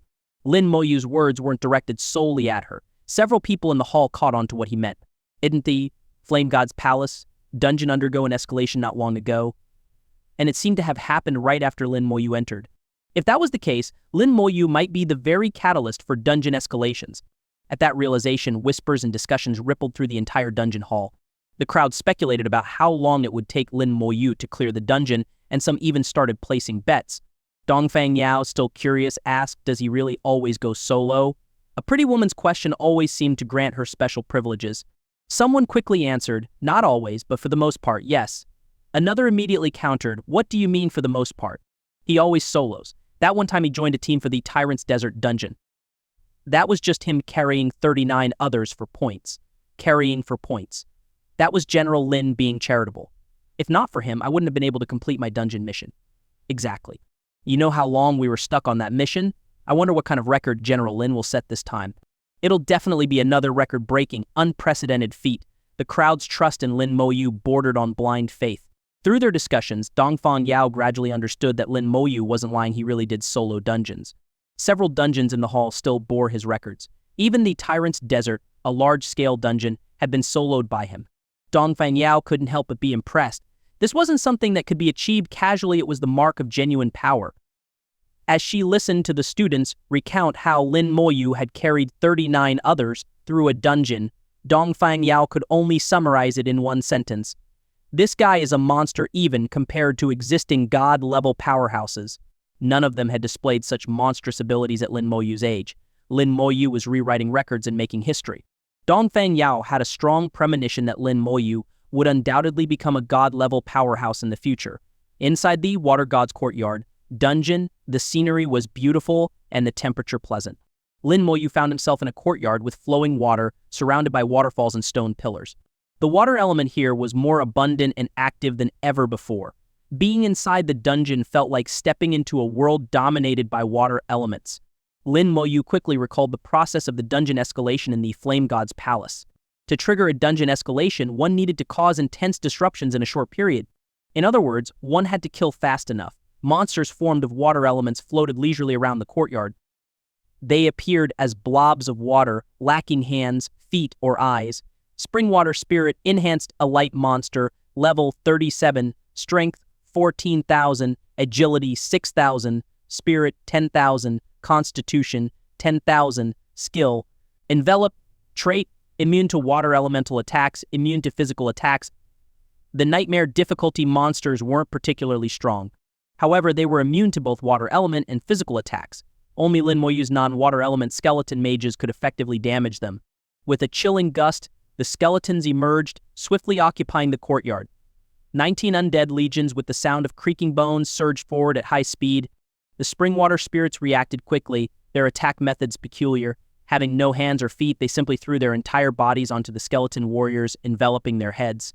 This caused ongoing damage to the skeleton warriors, but the damage wasn't significant and the skeleton warriors paid it no mind. The spirit's immunity to physical attacks meant the skeleton warriors couldn't harm them. Meanwhile, Lin Moyu's non-water element skeleton mages unleashed relentless attacks, swiftly wiping out the spirits. By now, Lin Moyu's skeleton mage count had exceeded 3,600, with nearly 3,000 of them being non-water element mages. At level 39, these skeleton mages annihilated the level 37 nightmare difficulty elite monsters effortlessly. The undead legions advanced without pause, mowing down everything in their path. Elemental monsters left no corpses behind. As such, Lin Moyu couldn't use corpse explosion. But it didn't matter, the current pace was fast enough. With or without corpus explosion, the difference was negligible. Wherever the undead legions went, monsters were swiftly eliminated. A clean sweep. For a level 39 player farming a level 37 dungeon, especially one at mere nightmare difficulty, there was no challenge for Lin Moyu at all. Lin Moyu strolled leisurely through the water god's courtyard, the dungeon map rapidly forming in his mind. The entire dungeon was composed of interconnected courtyards, each open in structure and surrounded by small waterfalls on all sides. The design of the environment was exquisite and harmonious, filled with an artistic touch. The sound of flowing water resonated in the air, interweaving into a beautiful symphony. Each courtyard had its unique melody and soundscape, creating an auditory masterpiece. Among all the dungeons Lin Moyu had experienced, the Water God's courtyard was undoubtedly the most artistic. Each courtyard contained 18 stone pillars, some of which were broken while others remained intact. Intricate carvings adorned the pillars, depicting various creatures, some resembling beasts, others humanoid. Among the humanoid figures, one appeared with the highest frequency, a female figure. Although the carvings weren't lifelike and her face couldn't be discerned, her unique aura made her instantly recognizable. Most of the carvings featured her as the central figure. These carvings on the stone pillars seemed to be telling a story. Lin Moyu murmured to himself. It's a pity that many of the pillars are damaged, leaving the story fragmented. In under 20 minutes, his undead legions had cleared all the courtyards. 18 courtyards in total, each with 18 stone pillars. Coupled with the distinct melodies and sounds of flowing water, the entire dungeon was a masterpiece of artistry. The courtyards were arranged in a circular spiraling pattern. At the far end of the dungeon lay a swirling vortex of water. Without hesitation, Lin Moyu leaped in, following the vortex deeper into the watery depths. As he jumped into the vortex, the entire dungeon rumbled. Back in the dungeon hall, the Water God's courtyard, entrance suddenly burst into radiant light. A strange aura emanated from the entrance, quickly spreading throughout the hall. It's upgraded. General Lin was right. The dungeon really upgraded, just like last time with the Flame God's Palace. General Lin is truly extraordinary. Now the water element dungeon will also drop elemental crystal fragments. The hall erupted into exclamations of amazement. Lin Moyu had triggered the dungeon's upgrade mechanism with astounding speed, clearing the courtyard stages of the Water God's courtyard.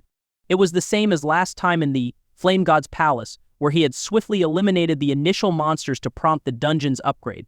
But this time, Lin Moyu seemed even more composed and effortless. When the upgrade process concluded, the entrance vortex stabilized once more. Dongfeng Yao checked the dungeon's information again and found that a new difficulty, hell, had been added.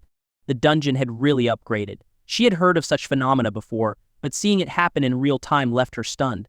The Water God's courtyard had stood unchanged for centuries, maintaining its original state. What it was hundreds of years ago was exactly what it had been moments before the upgrade.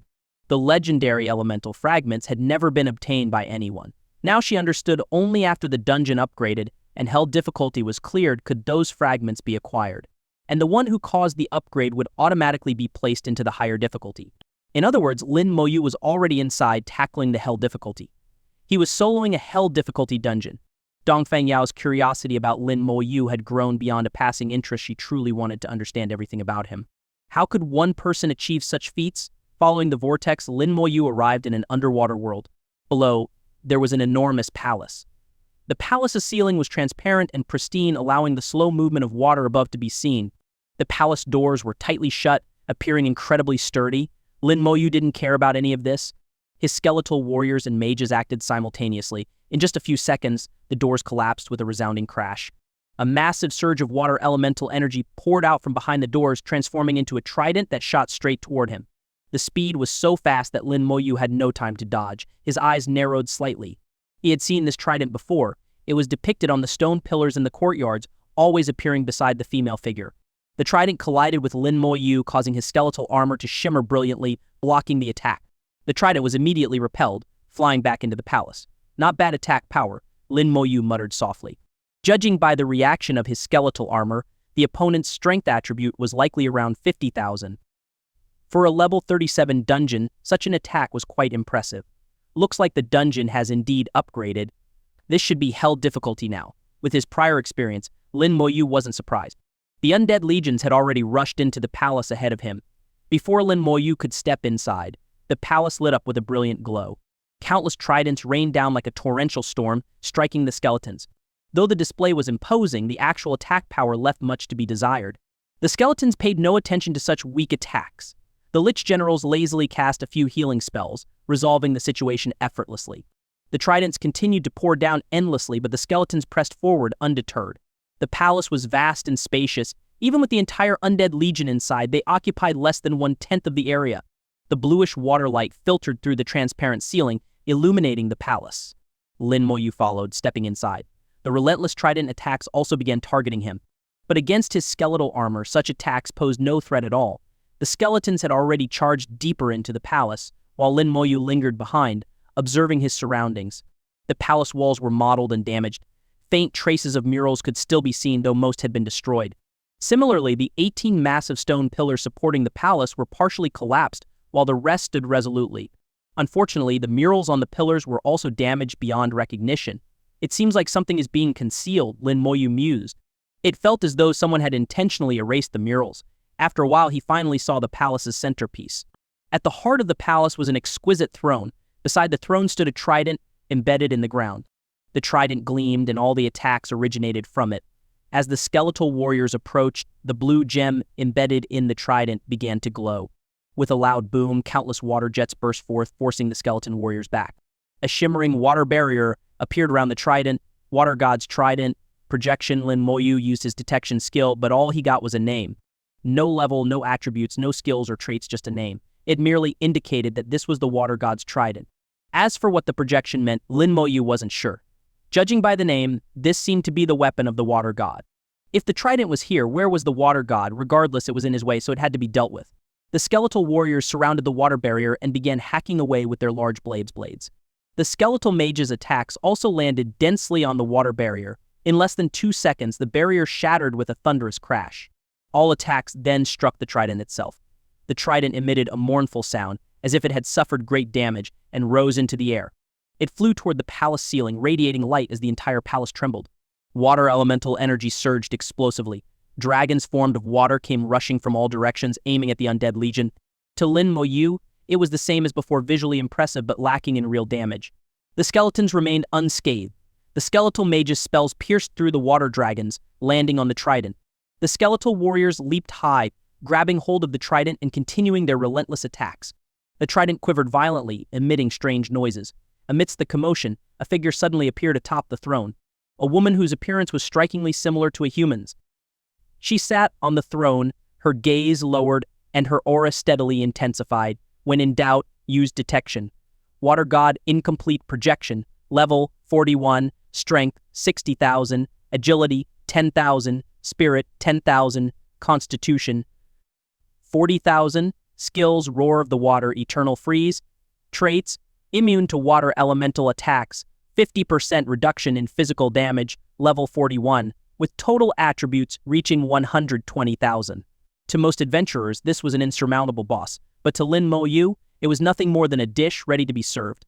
The Water God's courtyard was more than just a dungeon filled with flowing melodies and intricate stone murals. Even the boss exuded an air of artistry. More specifically, it was her armor, a masterpiece adorned with exquisitely detailed patterns. Lin Moyu glanced at it briefly and could only describe it as perfect. And perfect things, as they often are, were also easier to destroy. A single flaw was all it took. The skeletal warriors charged in from all directions, their large blades unleashing ferocious strikes. The skeletal mages joined in, their spells raining down in a focused barrage. In an instant, the boss suffered a devastating blow. Her elegantly crafted armor shattered, her body scorched and blackened in places. The boss let out a silent roar of fury, and the gem embedded in her trident began to glow brilliantly. The water shimmered, and the temperature in the palace dropped sharply. The flow of water ceased, and a white mist spread throughout. In the blink of an eye, the entire palace transformed into a frozen world. Skill, eternal freeze. The freezing effect spread over a vast area, encasing the skeletons one by one in blocks of ice. But the power, the skeletons barely struggled before breaking free from the ice with ease. This level of attack, freezing the skeletons? It was nothing but wishful thinking. The Lich generals lifted their staffs lazily. Skill dispel. The ice binding the skeletons was removed instantly. Lin Moyu raised a finger. Skill, curse of damage. The water god, projection, boss fell under the curse, and the damage she received skyrocketed tenfold or more. Freed from the ice, the skeletons resumed their relentless assault. The trident radiated light once more, and a massive water tornado surged forth, attempting to scatter the skeletons. Yet the skeletons stood firm within the vortex, their attacks undeterred. After casting the curse, Lin Moyu made no further moves. He knew that no matter how much the boss before him struggled, it was futile. Death was only a matter of time. Even with her 50% reduction in physical damage and her immense vitality as a boss, she could not escape her fate. And indeed, within mere seconds, the goddess projection fell with an unwilling expression. Her once beautiful armor was now shattered to pieces, not a single part left intact. What a pity, Lin Moyu sighed. The armor had been a work of art, but it wasn't the genuine article, merely an aggregate of water elemental energy. A hell difficulty boss that would have been a nightmare for most adventurers had proven utterly powerless before Lin Moyu defeated water god, projection exp 4,100,000. Obtained clear water crystal shard x2. Clear water crystal shard. 5 shards can be fused into 1 clear water crystal. Lin Moyu glanced at his rewards and checked his experience bar. The growth was minimal, barely over 2%, not even reaching 3%. He still needed 53% more experience to level up.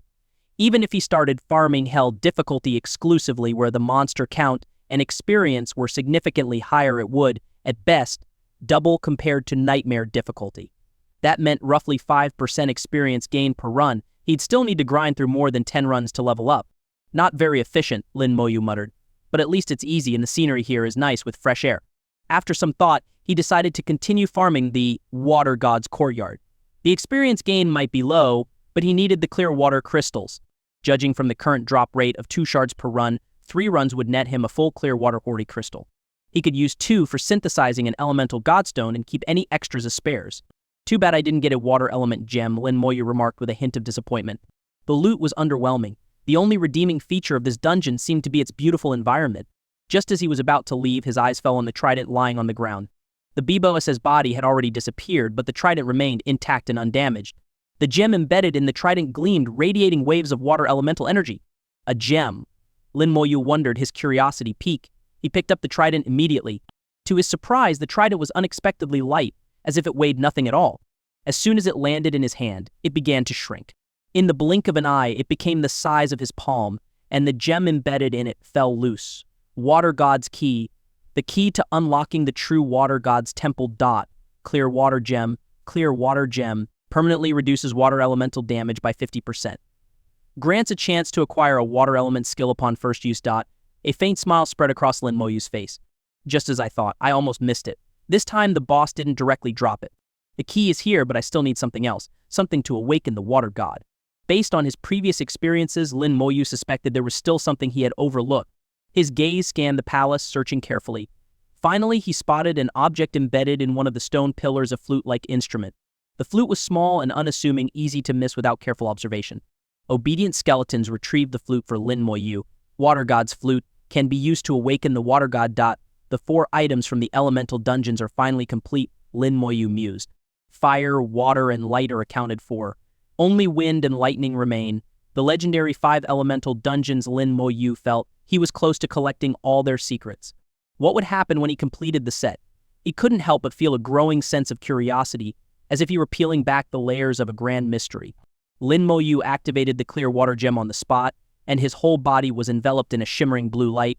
In the dungeon hall, the bell tolled again. It had been a long time since the bell last rang. This time, however, there was no rush of people charging in. They already knew what it meant, and were used to it by now. General Lin has set another record, someone remarked. I wonder how he did this time. No need to check. His first run always underperforms. Dongfang Yao felt puzzled hearing the comments and asked, why are Lin Moyu's first run results considered inaccurate? The student she asked was momentarily dazzled by her beauty, nearly drooling before hurriedly answering. Well, you see, General Lin's first run is always just decent, better than most, of course. But it's the second or third runs where his results become terrifying. At that moment, Lin Moyu's results were displayed. Because the dungeon had upgraded, all previous team records were wiped. Regardless of Lin Moyu's time, he would be ranked first. 48 minutes and 22 seconds. Dongfang Yao shivered slightly. Achieving such a time in a hell difficulty dungeon wasn't just impressive, it bordered on the miraculous. Yet others claimed this wasn't even his best. What kind of time would be considered good, then? With her vast knowledge and experience, Dongfang Yao found it almost incomprehensible. I think this result is already amazing. It's hard to imagine anyone breaking it, she said, her tone laced with doubt. The student chuckled. Hard for others, yes, but General Lin will beat it himself. Just wait, if he runs it a second time, you'll be shocked. Really, Dongfang Yao was skeptical. As the space near the dungeon entrance distorted slightly, Lin Moyu emerged. Without skipping a beat, he re-entered the dungeon. Outside the dungeon hall, a wave of shouts erupted. General Lin's second run is starting. The betting pool is officially open. General Lin's first run took 48 minutes. We're setting the line at 24 minutes. Place your bets. Bet 1,000 points per wager.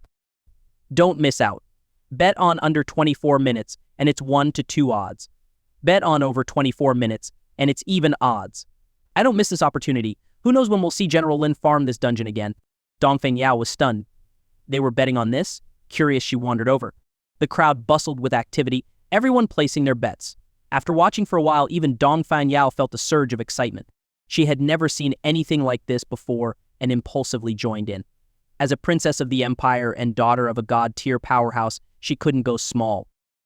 Betting 1,000 points. That would be humiliating.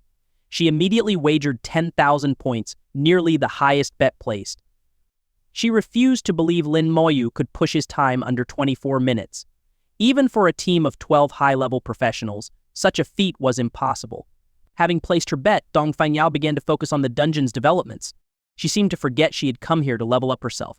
Hours passed, and she had accomplished nothing but waiting. Lin Moyu's undead army launched another frenzied charge within the dungeon. Trailing behind his army, Lin Moyu's expression carried a hint of disappointment. Moments ago, he had activated the Clear Water Gem, gaining a 50% immunity to water elemental damage. However, he hadn't acquired a new skill. This small disappointment only lasted a moment. Lin Moyu's gaze quickly regained its usual determination.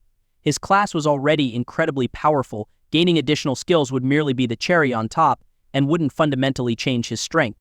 Mastering his current class to perfection, that was the real path to power. In hell difficulty, both the strength and number of monsters were greatly increased.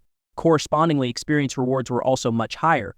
Lin Moyu roughly calculated that completing one run would yield about 5% experience. At that rate, he would need only about 10 runs to level up. Not too fast, not too slow, just a few hours, he remarked. Dungeons varied in size, and Water God's courtyard happened to be relatively small, divided into just 2 main sections. Aside from 18 courtyards, there was only a single grand palace.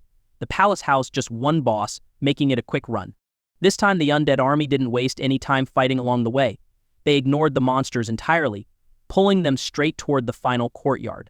Lin Moyu didn't bother examining the stone carvings on the pillars either. He followed his army on a full-speed sprint. In just 12 minutes, they reached the final courtyard. By then, many skeletal warriors were already surrounded and attacked by monsters. It looked as though invisible fists were hammering down on the skeletons' heads repeatedly. The monsters' attack power had noticeably increased compared to nightmare difficulty. The Lich generals, typically indifferent, were now slightly more focused. At least 3 of them simultaneously cast healing spells. The skeletons, wrapped in attacks from the water sprites, stood neatly in formation while the skeletal mages launched their counterattacks. With this level of coordination, efficiency soared. Even without using corpse explosion, it took only 5 minutes to wipe out nearly 1,000 water sprites. At the 18th minute, Lin Moyu leapt into the vortex. Skeletons shattered the palace gates moments later, enduring the overwhelming attacks of the trident as they charged inside. Returning to the palace for the second time, Lin Moyu immediately noticed something different about the trident. It seemed to have lost some of its mystical essence. The gem embedded in it was gone. Looking back, he also saw that the water god's flute was missing from its place on the stone pillar. It was clear there would no longer be clear water gems, water god's flutes, or water god keys in future runs. And meanwhile, the skeletons clashed directly with the trident. Without the gem, the trident was noticeably weaker. After a brief round of blows, it summoned the water god projection, The familiar figure appeared, clad in armor as exquisite as an art piece.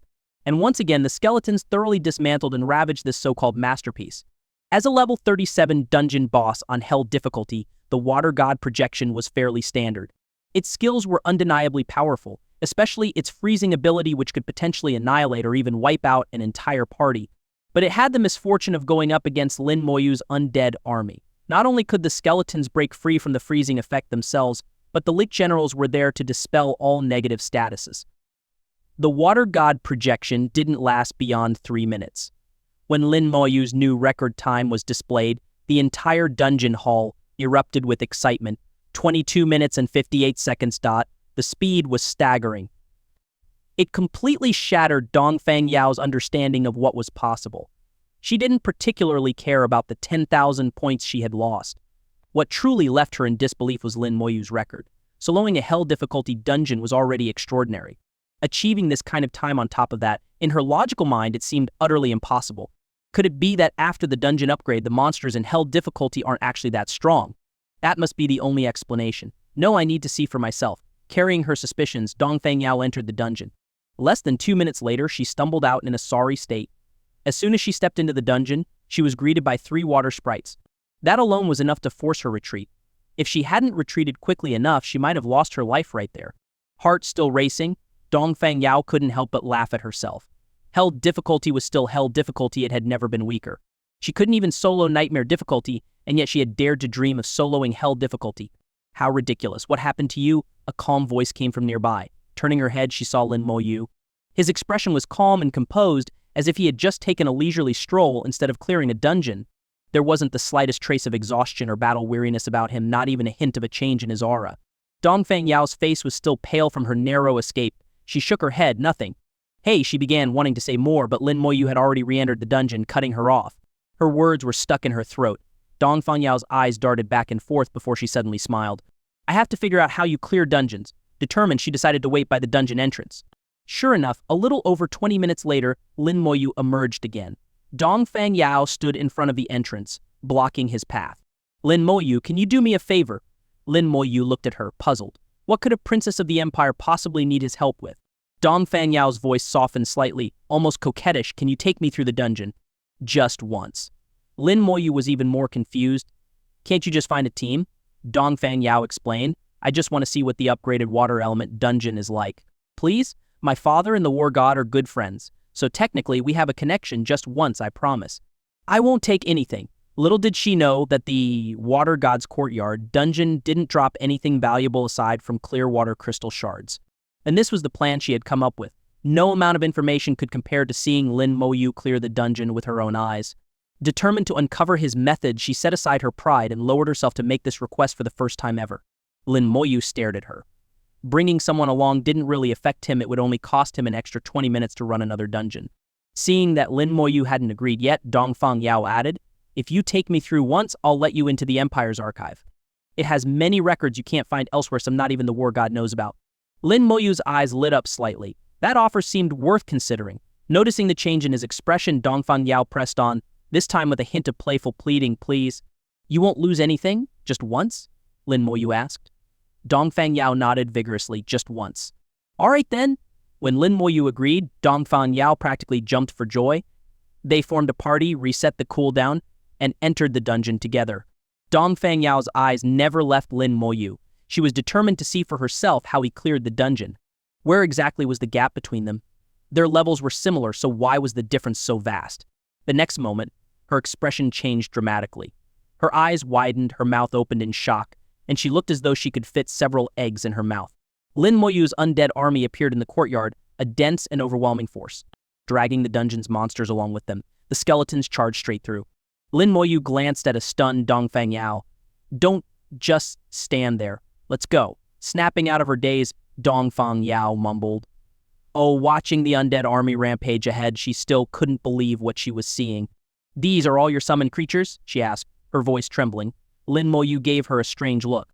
And wasn't his army of undead already well known? Why was the Empire's princess acting like she'd just returned from outer space? Information about my class should be available in the Empire's records. You can look it up when you get back, Lin Moyu replied. Dongfang Yao let out a soft "oh." With her status, she had access to most information. and if she couldn't find what she needed, wasn't her father always there to help? Suppressing her shock, she followed Lin Moyu all the way to the final courtyard where they encountered the vortex. Dong Fangyao initially thought Lin Moyu planned to ignore the monsters and jump straight into the vortex. But then the skeletons began to regroup and stand in formation. The skeletal mages launched a coordinated assault, their spells dazzling and so bright that Dong Fangyao had to squint. She could feel the immense elemental energy radiating from the mages' attacks. In just a few minutes, all the water sprites were eliminated. Dong Fangyao couldn't believe it. That's it, Lin Moyu replied casually before leaping into the vortex. While others had to deal with monsters one by one, Lin Moyu simply gathered them all and wiped them out in one go. With such efficiency, how could his speed not be amazing? Dong Fangyao finally understood why Lin Moyu could clear dungeons so quickly. When they reached the palace, the skeletons swarmed the water god projection, taking it down in no time. After the dungeon was cleared, they exited. Dong Fangyao was still processing everything she had seen. "And don't forget your promise," Lin Moyu said before leaving the party and heading off to solo another run. A promise was a promise just once and no more. It was purely a transaction. Dong Fangyao had received what she wanted but hadn't yet delivered her part of the deal. Lin Moyu wasn't worried. She wouldn't dare back out. Dong Fangyao didn't even remember how she left the dungeon hall. After this experience, she no longer had the mood to continue leveling up. It wasn't until she returned home that she gradually regained her composure. She rushed to find the Elder Council members, demanding all available information about Lin Moyu. In less than half an hour, a stack of materials on Lin Moyu was delivered to Dong Fangyao. The information wasn't entirely complete. Some details were missing. For instance, events related to Lin Moyu in the Eternal Battlefield and his slaughter in the Abyss weren't included. However, everything that had occurred publicly was meticulously recorded. As Dong Fangyao read through the files, her face was filled with astonishment. She could hardly imagine that one person's life could be so legendary. During the time she had been focusing on leveling up, Lin Moyu had suddenly emerged into prominence. He had risen too quickly, like a comet piercing the heavens. From his initial class transition until now, it had been just over half a year. In that short span, he had gone from level 1 to level 39, and his second class transition was imminent. Compared to Lin Moyu's meteoric rise, her own progress felt like a snail's pace. She felt utterly defeated by the comparison. National top scorer in the grand exam, dual champion in the professional tournament, and the one to break records in the challenge trials that had remained unbroken for centuries. On the Yuan battlefield, he slaughtered demons like they were mere pests. Most recently, he single-handedly annihilated an entire army, earning the title of God General in one fell swoop. One achievement after another each could be called legendary. Any single one of these accomplishments would be enough for someone to boast about for a lifetime. Yet for Lin Moyu, they were all concentrated in just one person. And there were still those events not recorded in the files. Dong Fangyao was struck 1,000,000 times over, rendered speechless for a long while. At the bottom of the documents, it was noted that Lin Moyu was a disciple of Bai Yiyuan. This left Dong Fangyao even more in disbelief. Isn't he a disciple of the war god? How is he also a disciple of Bai Yiyuan? Could it be he has two teachers? Oh my god. Dong Fangyao's eyes widened, her cheeks flushed, and her breathing quickened. She had never heard of anyone being accepted as a disciple by two top-tier god-level powerhouses simultaneously. Dong Fangyao was now certain Lin Moyu was an unparalleled genius, bordering on the monstrous. For nearly 1,000 years, no one had reached his level. As she continued reading, she came across information about Lin Moyu's family, Lin Mohan. So he has an elder sister as well. If he's such a genius, his sister must be exceptional too, right?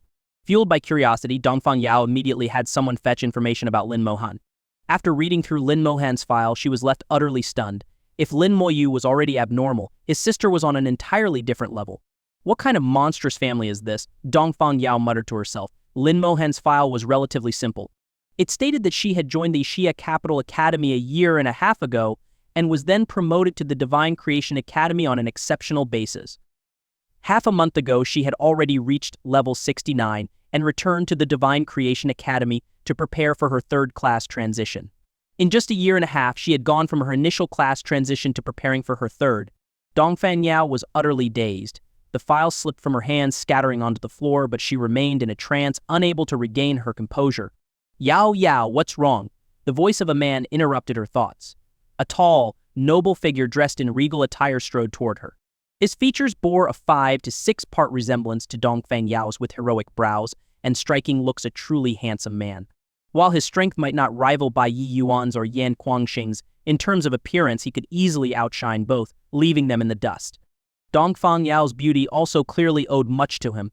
The man Dongfang Yi walked over without a trace of the emperor's heirs and bent down to pick up the scattered documents for Dongfang Yao. At this moment, he was simply a doting father indulging his daughter. When he glanced at the papers and saw they contained information about Lin Moyu, Dongfang Yi quickly guessed what might have happened. His daughter had likely been shaken by Lin Moyu's achievements. Smiling, he gently consoled her. Lin Moyu truly is a rare genius, one that comes along only once in 1,000 years. He surpasses even the Bai God in his youth. Why would Yao Yao think to look up information on Lin Moyu? You shouldn't know him, right? Dongfang Yao replied, when the elder council members went to retrieve the blood python meat for me earlier today, I saw him. He's not only a disciple of Bai God, but also of the war god. Oh, Dongfang Yi raised an eyebrow in surprise. I didn't expect he would be accepted as a disciple by both. It seems he truly is extraordinary. In the future, Yao Ya, you should try to interact with him more. Both of you are geniuses, there's no reason you can't be friends. Dongfang Yao forced a bitter smile. Compared to him, what kind of genius am I? She then added, Father, take a look at this. Dongfang Yao handed over Lin Mohan's file, as she found Lin Moyu's elder sister even more mysterious. After reading it, Dongfang Yi sighed deeply. Lin Mohan is a disciple of that person. These siblings are both top-tier talents not to be offended lightly. Dongfang Yao nodded. I don't worry, Father. I'll remember. Dongfang Yi had once told her about some of the Empire's top-tier powerhouses. Bai Yi Yuan, Yan Guangsheng Meng Guan, and Ning Terran each was a pinnacle existence.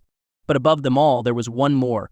In Dongfang Yi's words, that individual was not only the pillar of the Empire but the cornerstone of the entire human race. In his youth, Dongfang Yi had once sought to become that person's disciple, but his request had been dismissed outright. Even after becoming a god-level powerhouse, Dongfang Yi still harbored regret. Meanwhile, Lin Moyu continued running the Water God's Courtyard dungeon over and over again. Each run only granted about 5% experience, but the efficiency was still impressive. At level 39, the divine power coursing through Lin Moyu granted him incredible recovery abilities. Even after 10 consecutive dungeon runs, he showed no signs of fatigue. It was as though fatigue potions had no effect on him anymore. Each run yielded 2 clear water crystal shards. After 10 runs, Lin Moyu had accumulated 20 shards, which he combined into 4 clear water gems. He fused 2 of the clear water gems into his elemental gems. Elemental Divine Stone, Fire, Poison, Earth, Light, Water increases class ascension chance by 25% during 3rd class transition.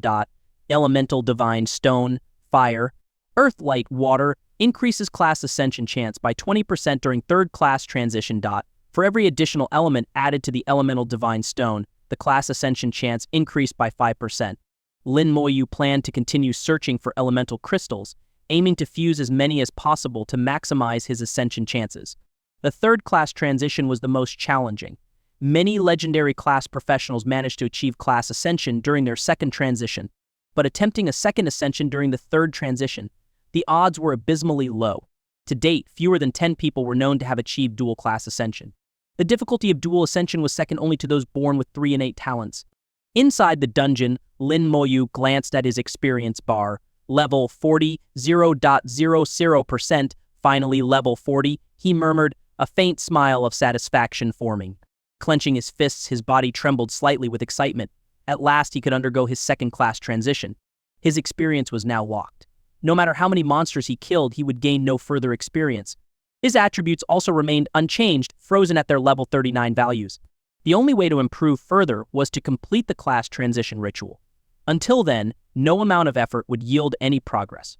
His highest attribute, Spirit, had reached an astonishing 26,830. Strength, Dexterity, and Constitution were all at 4,006. His total attributes had reached 38,848, far surpassing other level 39 professionals. For a typical level 39 professional, total attributes were usually around 15,000. Rare class professionals averaged 18,000, about 3,000 higher than standard professionals. Legendary class professionals averaged 23,000, about 5,000 higher than rare class ones. The difference between a legendary class and a standard professional at level 39 was around 8,000 over a 50% increase. Each class's attributes varied based on its unique focus, but the total attribute difference was significant. After completing the 2nd class transition and becoming high-level professionals, total attributes would double. The gap between class tiers would widen even further. The attribute disparity between standard and legendary class professionals would become astronomical. Combined with skill differences, legendary class professionals would utterly outclass standard ones, making any comparison meaningless. After all his experiences, Lin Moyu's total attributes were nearing 39,000. But when he subtracted the 15,000 spirit points from soul crystals, the 8,000 attribute points from blood python meat, and the additional attributes granted by divine power since level 30, Lin Moyu realized his base attributes were comparable to those of a legendary class professional. A unique class professional was supposed to be this strong. Lin Moyu voiced the doubts in his heart to Meng Anwen. After listening, Meng Anwen revealed a faint smile. He had left Bai Yuan's courtyard to level up and had reached level 40 in just half a day. When he returned, Bai Yuan was still not back. Leisurely sipping tea, Meng Anwen's voice was calm and gentle. You should be aware that some professions are strong in the early stages while others become powerful only in the later stages. But how do we define early and late stages? Lin Moyu naturally understood this concept. Not just him, this idea was widely accepted. Even those with the most basic knowledge knew of it. It was fundamental knowledge, but now that Meng Anwen had brought it up, Lin Moyu realized he had never thought deeply about how to define the so-called later stages. Does later refer to level 70 or level 80? After pondering for a moment, Lin Moyu replied, "Perhaps everyone has their own definition of what the later stage is." Meng Anwen smiled, clearly satisfied with Lin Moyu's answer. "You're right. Everyone's definition of the later stage is indeed different. For someone who struggles to complete a third-class transition, level 70 might already be considered the later stage. But for your two teachers, the later stage begins only after level 90. A sudden realization struck Lin Moyu, and he blurted out, "Are you suggesting that some professions only become powerful after reaching godhood?" Meng Anwen chuckled softly. "Do you know about the god of strength?" Lin Moyu nodded. Of course he knew. The god of strength was also a god-level powerhouse, although not as renowned as Bai Yuan or Yan Kuangsheng. Meng Anwen continued, "Do you know what profession the god of strength started with?" Lin Moyu shook his head. He didn't know the god of strength's original profession. He only knew that the god of strength was one of the god-level powerhouses of the Shengxi Empire. Meng Anwen's face carried a teasing expression. When the god of strength first awakened, his profession was a blacksmith. Lin Moyu was stunned. How could it be a blacksmith? Everyone knew that blacksmiths had no combat capability. Their skills were purely for forging equipment. Their entire lives revolved around crafting and never involved stepping onto the battlefield. How could someone like that become a god-level powerhouse? Meng Anwen seemed to enjoy Lin Moyu's surprised reaction. Usually it was Lin Moyu leaving others in shock, but now the roles were reversed. The god of strength underwent a profession ascension during his second-class transition, advancing from a common profession to a rare one. He became a war blacksmith and gained 2 combat-related skills. Though not particularly strong, it allowed him to be considered half a warrior. Later, through sheer determination, the god of strength reached level 70 and completed his third-class transition. With another profession ascension, he entered the ranks of legendary professions and awakened a talent. By the time he reached level 70, he could no longer effectively clear dungeons. But relying on his talent, he spent decades to finally reach level 89. Eventually, through a stroke of fortune, he became a god-level powerhouse. After ascending to godhood, the god of strength demonstrated astonishing combat power. He was in no way inferior to god-level powerhouses from combat-oriented professions. Lin Moyu had heard of some of the god of strength's feats before and knew they were indeed impressive. Meng Anwen's story made it clear to him every profession's later stage is different. The key lies in continuing forward and reaching godhood. Meng Anwen continued, "Attributes are both important and unimportant." Why are they important? Because attributes form the foundation. Once you ascend to godhood, extraordinary attributes can place you among the top of the god-level powerhouses. At level 90, you might even rival level 91 or 92 gods. But why are they unimportant? Because if you fail to ascend to godhood, even the strongest attributes are utterly useless. Unless, of course, your attributes break all limits. But can you achieve that? Lin Moyu nodded. "I understand. I won't concern myself with anything else. My primary goal is to ascend to godhood." Meng Anwen laughed heartily. "Wrong. Your primary goal is to complete your second-class transition." "All right, your teacher is back. I won't overstep my bounds. I'll leave the rest for your teacher to explain." Lin Moyu had already sensed the spatial fluctuations and bowed to Meng Anwen. "Thank you, Senior Meng." Meng Anwen's words were both helpful and vague. More than anything, they subtly guided Lin Moyu, pointing him in the right direction. Lin Moyu understood this and felt deeply grateful. When Bai Yuan returned and saw Lin Moyu, he grinned. "Level 40 at last. Ha, how's the control over your killing intent?" Lin Moyu smiled faintly. "Thank you, teacher. I've already mastered it." Bai Yuan waved his hand dismissively. What you thanking me for? If you want to thank someone, thank that madman Yan. That guy may not be great at fighting, but no one understands killing intent better than he does. Lin Moyu found it amusing. Bai Yuan and Yan Guangsheng had similar strength, but the two often belittled each other. Bai Yuan continued, that guy gave you a domain divine stone, didn't he? And had you eat that blood python heart meat too, right? Lin Moyu nodded. He did. He then explained Yan Guangsheng's plan. After hearing it, Bai Yuan frowned slightly, seemingly unsure. He glanced at Meng Anwen, seeking his opinion. Old Meng, what do you think? Meng An replied, respect Xiao Yu's own choice. I see, Bai Yuan said, understanding. Given what he knew of Lin Moyu, he was certain the young man would choose to aim for the peak, never hesitating despite the danger. He had witnessed firsthand Lin Moyu's ruthlessness toward himself. Bai Yuan said, in that case, let me explain in detail what you need to pay attention to during your class transition. Remember, once the transition begins, you'll have to rely entirely on yourself. Bai Yuan carefully explained the key points to keep in mind during the class transition. Lin Moyu listened intently, memorizing every detail before summarizing them for himself. All the resources required for the second class transition had already been prepared by Bai Yuan. Soul refinement crystals, mermaids' tears, and various treasures, everything was ready. Not only had he gathered everything necessary, but Bai Yuan had also added additional resources just in case. In short, Bai Yuan had created the most favorable external conditions possible. The rest would depend on Lin Moyu himself. External help was no longer possible. A firm will, attributes surpassing all limits, and an insatiable thirst for power, any of these factors could lead to different outcomes. Whether Lin Moyu could achieve a profession ascension or even awaken another talent remained unknown. Bai Yuan said, you already have 2 talents. This time, the likelihood of gaining another one is minuscule, less than 1%. So don't force it. What you need to aim for is profession ascension and the attribute boost from the blood python heart meat. As for skill changes, those will be determined by your profession. You don't need to worry about that. Alright, now take some time to meditate and adjust your state. Once ready, we'll begin the class transition. Lin Moyu had already noted all the requirements. Following Bai Yuan's instructions, he began meditating. Suddenly, Meng Anwen spoke. Old Bai, do you think it's possible for our human race to produce a 4-talent professional? Bai Yuan's eyes widened. Impossible, there's never been such a case. 3 talents are already the limit. Meng Anwen disagreed. Limits are meant to be broken. Perhaps Xiao Yu has a chance. Before Xiao Yu, did you ever imagine a professional like him could exist? Did you ever think there could be a level 37 god general? Did you ever conceive of someone wiping out an entire city in the abyss? Bai Yuan looked at the meditating Lin Moyu, and Meng Anwen's words seemed to illuminate his thoughts, and he realized that his mindset had been constrained by past experiences. Perhaps it really was possible. Bai Yuan said, if that's the case, it would truly be a historic moment. Meng Anwen chuckled. History exists to be made. His tone revealed not just hope for Lin Moyu, but also for the future of the human race. After half a day, Lin Moyu's energy, spirit, and vitality had all returned to peak condition. Bai Yuan patted him on the shoulder. Let's go, time for your class transition. Accompanied by a flash of light, the two teleported away. The teleportation process was longer than usual, suggesting they had left the borders of the Shengxi Empire. When the teleportation ended, Lin Moyu was greeted by the sight of a dazzling starry sky. They stood in a desolate wilderness where the elemental energy was incredibly abundant.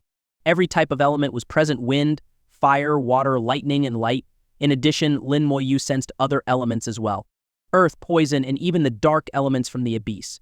Beyond these, there were other elements Lin Moyu couldn't identify, though he could sense their existence. Bai Yuan smiled and said, "This is the desolate void. It's a place filled with the most primordial forces, with all elements in abundance. Conducting your class transition here will yield the best results." Bai Yuan had carefully chosen the place for Lin Moyu's class transition, the desolate void, an ancient and primal land. It was said to be the birthplace of the power of professionals, containing all kinds of elements in abundance. Even the dark elements from the abyss were present here. However, this place also harbored dangers. The desolate void was home to creatures called desolate beasts, monsters that might appear during the class transition. Bai Yuan reassured Lin Moyu, "Focus only on your transition. Leave everything else to me." Lin Moyu nodded. There had to be a reason Bai Yuan had chosen this place for his transition. Open. With a low shout, Bai Yuan pointed forward. A burst of light exploded outward, as if lifting the veil of the world. At his command, a barrier melted away like ice, revealing the intricate transition array within. The transition array before them was incomparably complex, far more elaborate than the one Lin Moyu had encountered during his first class transition. It was engraved with dense lines forming intricate patterns. At each node of the array, pieces of magic crystals were placed. Lin Moyu spotted 2 soul refinement crystals at critical nodes. He also saw mermaids' tears and other treasures he couldn't even recognize. There was no doubt all of these treasures were extraordinary. Bai Yiyuan had prepared for this for a long time, pooling together years of his accumulated resources. Just the magic crystals alone represented an unimaginable expense, not to mention the incredibly complex transition array, which was far beyond the capabilities of an ordinary person to construct. Lin Moyu estimated that only a top-tier array master could have carved out such a complex formation. At just a few glances left him dizzy. Don't look at the array. This is the work of a god-level array master, not something you can comprehend at your current level, Bai Yiyuan reminded him. Lin Moyu was taken aback. A god-level array master had personally carved this array for his transition. He was truly surprised. God-level array masters were exceedingly rare, and would hardly ever take action lightly. It must have been someone like Bai Yiyuan who could secure their help. Bai Yiyuan said, "Go to the center of the array. I'll activate it. Once the array is activated, the transition will begin. At that point, don't worry about anything else. And just focus on your transition. Leave everything else to me." Lin Moyu responded with a simple yes and stepped into the array, sitting down at its center. Bai Yiyuan let out a low shout and unleashed a terrifying burst of energy. The previously dormant array roared to life. The array began to glow brilliantly, with beams of light shooting up from each node and intertwining into a massive web in the sky. Elements from every direction poured in, converging into the array. The energy was distributed across the array, flowing through the magic crystals before finally channeling into Lin Moyu. The transition had begun.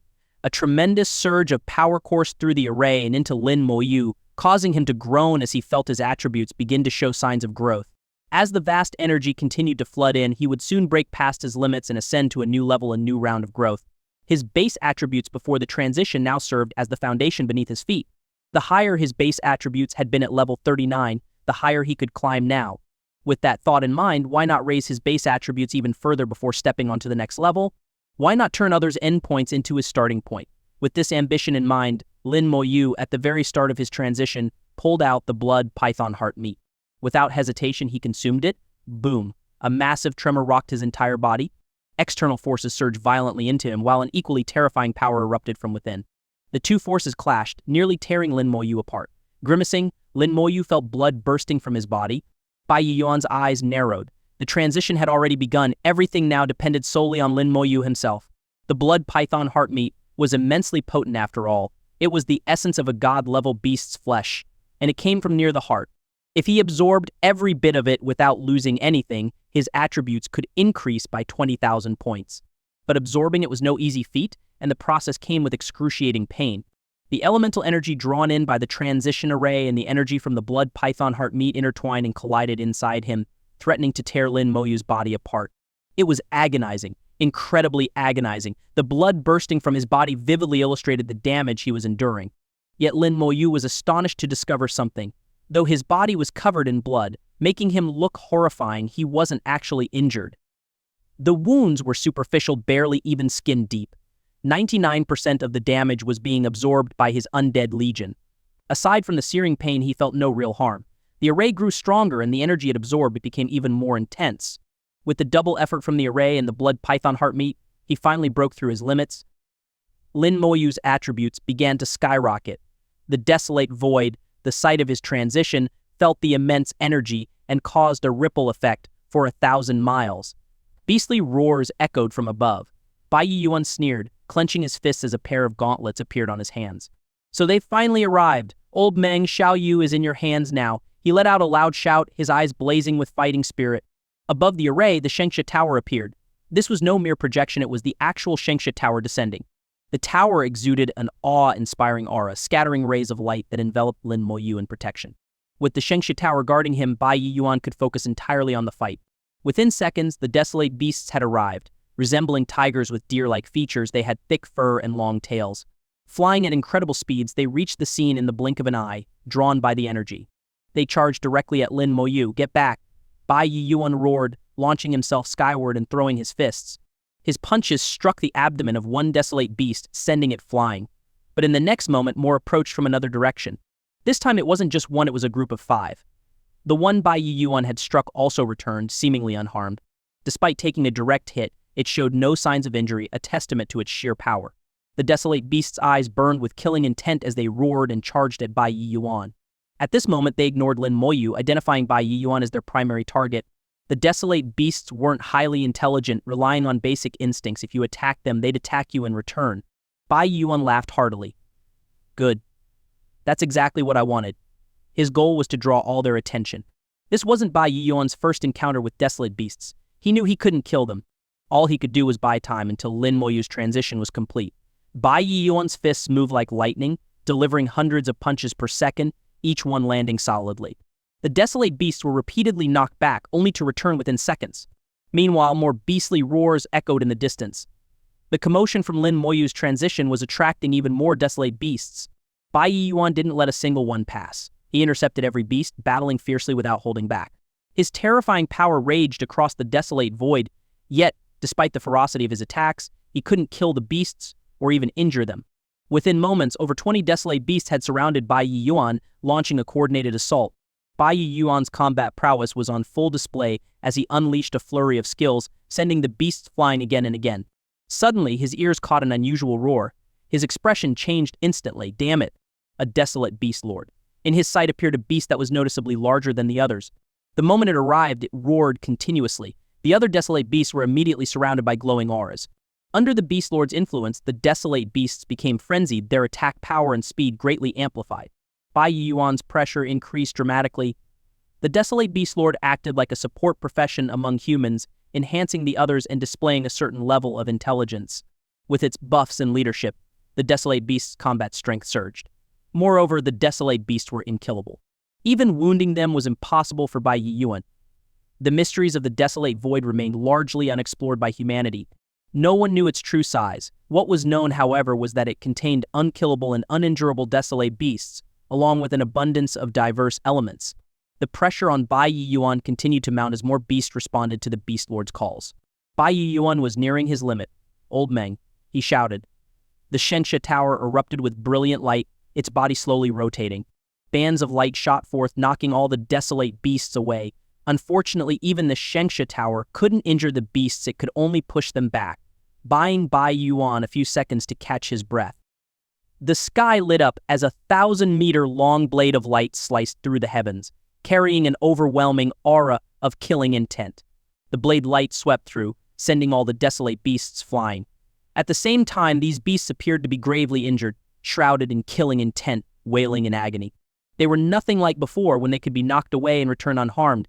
Ha ha ha ha, this time I win. Yan Kuangsheng's wild laughter echoed as he charged forward.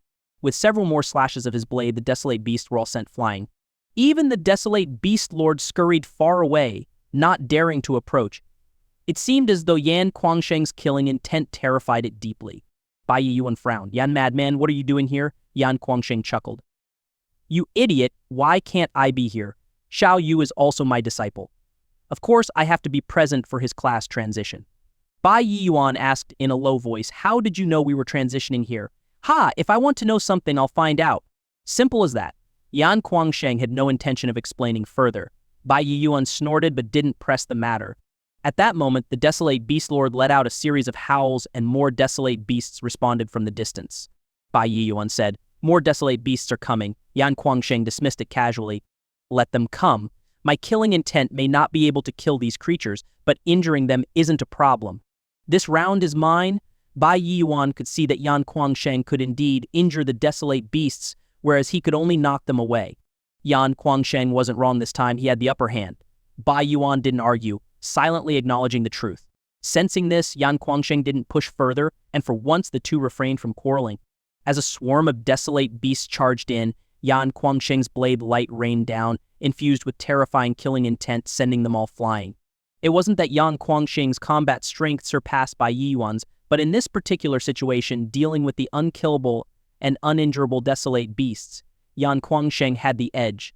His killing intent was like a nemesis to the beasts, preventing any of them from getting close. Meanwhile, Lin Moyu remained oblivious to the events outside the array. His attributes were increasing rapidly. The blood python heart meat had granted him a higher base attribute, which was further enhanced during the second-class transition. Lin Moyu's starting point had become the endpoint for others. The pain continued unabated, showing no signs of relenting. Lin Moyu paid it no mind. Pain was pain. As long as it didn't kill him, he didn't care. The Undead Legion absorbed the brunt of the damage, allowing him to proceed without hesitation. When his attributes reached a certain level, both the Nirvana Soul Crystals and the Mermaid's Tears emitted dazzling light. Lin Moyu was instantly enveloped in the radiant glow, and the entire transition array began to hum, drawing in an immense amount of elemental energy. Thousands of magic crystals within the array shone brilliantly, while all the treasures Bai Yuan had prepared unleashed their boundless energy. At this moment, the array was operating at full capacity. Success or failure would be determined now. Lin Moyu suddenly saw a vision. A necromancer clad in a magical robe stood in the void. Before him were countless enemies, numbering in the tens of millions. As the necromancer raised his staff, a chilling wind howled, and an enormous undead legion emerged, charging toward the enemies. On the other side, hundreds of warships approached, each spanning hundreds of meters and exuding an imposing aura. The necromancer pointed his staff toward the warships. A red light filled the sky. In an instant, all the warships were obliterated, no survivors. After completing this feat, the necromancer turned to face Lin Moyu. The vision shattered in an instant. At the same time, a seven-colored light burst forth from Lin Moyu's body. Bai Yuan and Yan Kuangsheng both beamed with joy. Class Ascension. Everyone else's first-class ascension emits three-colored light. Why is Sha Yu seven-colored? As expected of a unique class, it truly stands apart. He's destined to become a god in the future. The two old masters were as ecstatic as if they themselves had ascended. In truth, they both knew that with Bai Yuan's meticulous preparations and Lin Moyu's attributes far exceeding the limits, the class ascension had a 99% chance of success. But there was always that 1% uncertainty. So seeing the ascension succeed still filled them with immense relief and joy. Bai Yuan finally exhaled a sigh of relief. He wasn't the only one. Far away in the Bai Divine Courtyard, Meng Anwen also let out a long breath. What had seemed like a near certainty was now an absolute certainty. The light of ascension had appeared, confirming Lin Moyu's successful class ascension. All that remained was for the process to complete. With the ascension, his attributes would soar, and his skills would undergo upgrades and transformations. Another benefit of class ascension was the acquisition of the new skills meant to emerge at level 40. This was similar to gaining innate skills during the first class transition. There was no need for skill scrolls like those required by ordinary professionals during their second transition. Class ascension was difficult, but the rewards were monumental. Lin Moyu could feel his attributes continuing to rise. His strength grew stronger, his spiritual power constantly increasing. The transition was ongoing. Yan Kuangsheng continued to send the desolate beasts flying. The beasts seemed to realize that this man was not to be trifled with. They dared not charge forward anymore, and instead circled from a distance. Yan Kuangsheng welcomed the brief respite, keeping his guard up while continuing to monitor Lin Moyu. The seven-colored ascension light gradually faded. Suddenly, another beam of light shot into the sky. This light was pure and flawless, as white as jade. Lin Moyu's entire body rose into the air, suspended mid-flight. Bai Yuan couldn't help but exclaim, "Talent awakening." In the Bai Divine Courtyard, Meng Anwen also opened his eyes, a sharp gleam flashing within them. Talent awakening. The third talent. Lin Moyu had awakened his third talent. Bai Yuan trembled with excitement while Yan Kuangsheng frowned. "What are you so worked up about?" "It's just a talent awakening. Haven't you seen one before?" Bai Yuan retorted, "You don't understand. This is Xiao Yu's third talent," Yan Kuangsheng replied. "So what?" "So what?" "Xiao Yu has a talent divine stone. When he undergoes his third-class transition at level 70, he can awaken a fourth talent." "What? 4 talents?" Yan Kuangsheng shouted in shock, clearly stunned, but he quickly added, "Wait, do you think using the talent divine stone on someone with 3 talents might be ineffective?" Bai Yuan froze. He hadn't considered that possibility. What if 3 talents really was the limit? And would the 4th talent appear? His earlier thoughts now seemed overly optimistic. Bai Yuan hesitated. "We'll have to wait and see. Acquired talent, summon spirit link, establish a spiritual connection between the Necromancer Lord and summoned creatures. When the Necromancer Lord's spiritual energy is depleted, the summoned creatures will transfer their own spiritual energy to replenish it." Lin Moyu saw his new talent and couldn't help but feel a surge of joy. With this talent, wouldn't his spiritual energy now be effectively limitless? Only he knew how powerful his summoned creature's spiritual energy was. And there were so many of them with all that spiritual energy at his disposal, even casting skills non-stop for a year or 2 might not deplete it. This exponentially increased his endurance in combat, bringing it to nearly infinite levels. With this talent, the spirit recovery feature of his divine power now seemed redundant. With limitless spiritual energy, who needed faster recovery? Still, having it was better than not. Lin Moyu wouldn't complain about a little extra in his attributes. Just then, a voice echoed in his mind. Detected new talent acquired. Optimizing talent, the system suddenly intervened, beginning an optimization process for the talent. Lin Moyu was puzzled. How could this talent possibly be improved? After several seconds, the system's voice spoke again. Talent optimization complete. Summon life link talent. And summon spirit link talent successfully fused. Host has acquired a unique god tier talent. Toll connection. Establish a complete bond with summoned creatures. Share damage, share healing, and share spiritual energy consumption. Lin Moyu was stunned. Talents could be fused, and now he had gained another unique god tier talent. 3 talents had become 2. Who would believe such a thing? But it had undeniably happened. Lin Moyu felt a bit conflicted. How was he supposed to explain this to his teachers? He couldn't very well reveal the existence of the system. The system's voice echoed again. Detected that the host is undergoing a second-class transition.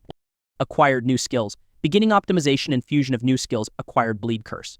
Beginning fusion with toxic star ring. Optimizing. Beginning fusion of slow curse and damage curse. Optimizing. Acquired status resistance. Beginning fusion with blessing of light. Optimizing. Gradually, Lin Moyu's attribute growth began to slow, signaling the end of the second-class transition. Outside the array, Bai Yuan and Yan Guangsheng were both visibly pleased. The transition had gone far beyond their expectations. It was a resounding success. A distant explosion suddenly rang out. Both their expressions changed. It's the king of the desolate beasts. They turned their gaze toward Lin Moyu, silently willing the transition to finish quickly. As the king of the desolate beasts roared, all the desolate beasts in the area prostrated themselves, as if welcoming their sovereign. A massive desolate beast, towering 1,000 meters high, appeared on the horizon, charging toward them with incredible speed. With a deafening boom, the array shattered. All the magic crystals and treasures within exploded simultaneously. The transition was complete. The two immediately rushed to Lin Moyu's side. Old man, go. The Shengshi Tower shone brilliantly, enveloping the 3 of them and quickly transporting them out of the desolate void. At the same time, the tower itself began to fade. The king of the desolate beasts charged like lightning, spewing a dark beam of energy that struck the Shengshi Tower. With a hum, the Shengshi Tower was sent flying by the dark beam before disappearing entirely. Lin Moyu, Bai Yuan, and Yan Guangsheng simultaneously appeared in the Bai Divine Courtyard. Bai Yuan suddenly frowned and looked toward Meng Anwen. You're injured. Meng Anwen smiled faintly. I got hit by that guy's breath. Naturally, that guy referred to the king of the desolate beasts. Lin Moyu, unaware of what had transpired, noticed Meng Anwen's pale complexion and asked, Senior Meng, are you all right? I'm fine. A faint projection of the Shengshi Tower appeared in Meng Anwen's palm, emitting a gentle light that fell upon him. His complexion gradually improved. Yan Guangsheng remarked, that thing is indeed terrifying. Once I level up 2 more times and my killing intent grows stronger, I'll go and cut it down. Meng Anwen chuckled lightly. It can't be killed anyway, so why waste your energy? Bai Yuan sighed. Actually, its strength isn't truly invincible. If the 3 of us work together, we could challenge it. But no matter how much we attack, it doesn't die, so what's the point? Yan Guangsheng sneered. Who wants to team up with you? I can handle it myself. Lin Moyu couldn't help but smile inwardly. Yan Guangsheng always claimed that he only respected 2 beings in his entire life, the ancient Earth Drake in the Eternal Battlefield and the old man in the Creation God Academy. He really didn't seem to regard anyone else. Bai Yuan ignored him and turned to Lin Moyu. Xiao Yu, how's your class transition? Let me take a look.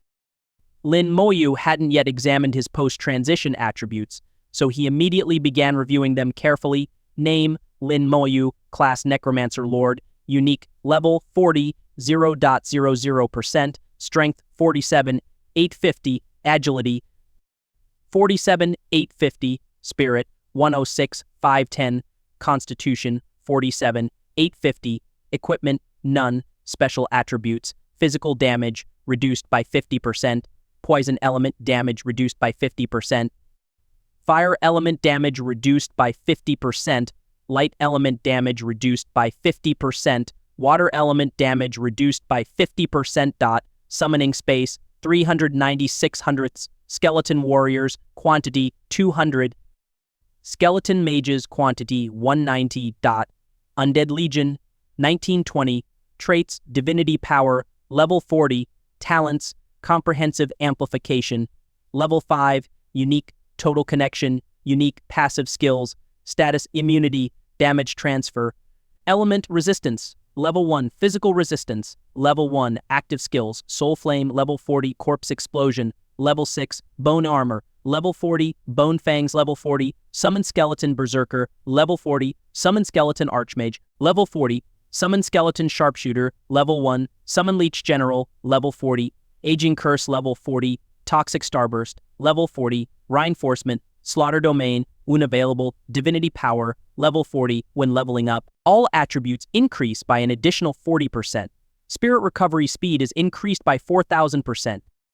Fatigue Recovery Speed is increased by 4,000%. Comprehensive Amplification, level 5, all skill effects are amplified by 50 times. Total Connection establish a comprehensive link with summoned creatures, sharing damage, healing, and spiritual energy consumption.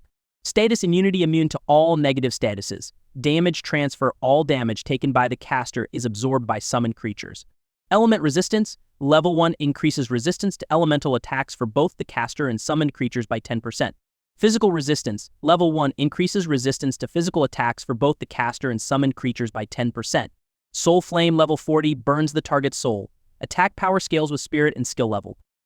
Corpse Explosion, level 6, detonates a corpse, dealing damage equal to 35% of the corpse's life value within a 6-meter radius. Bone Armor, level 40, summons bones to form an armor, providing defense equivalent to 4,000 constitution.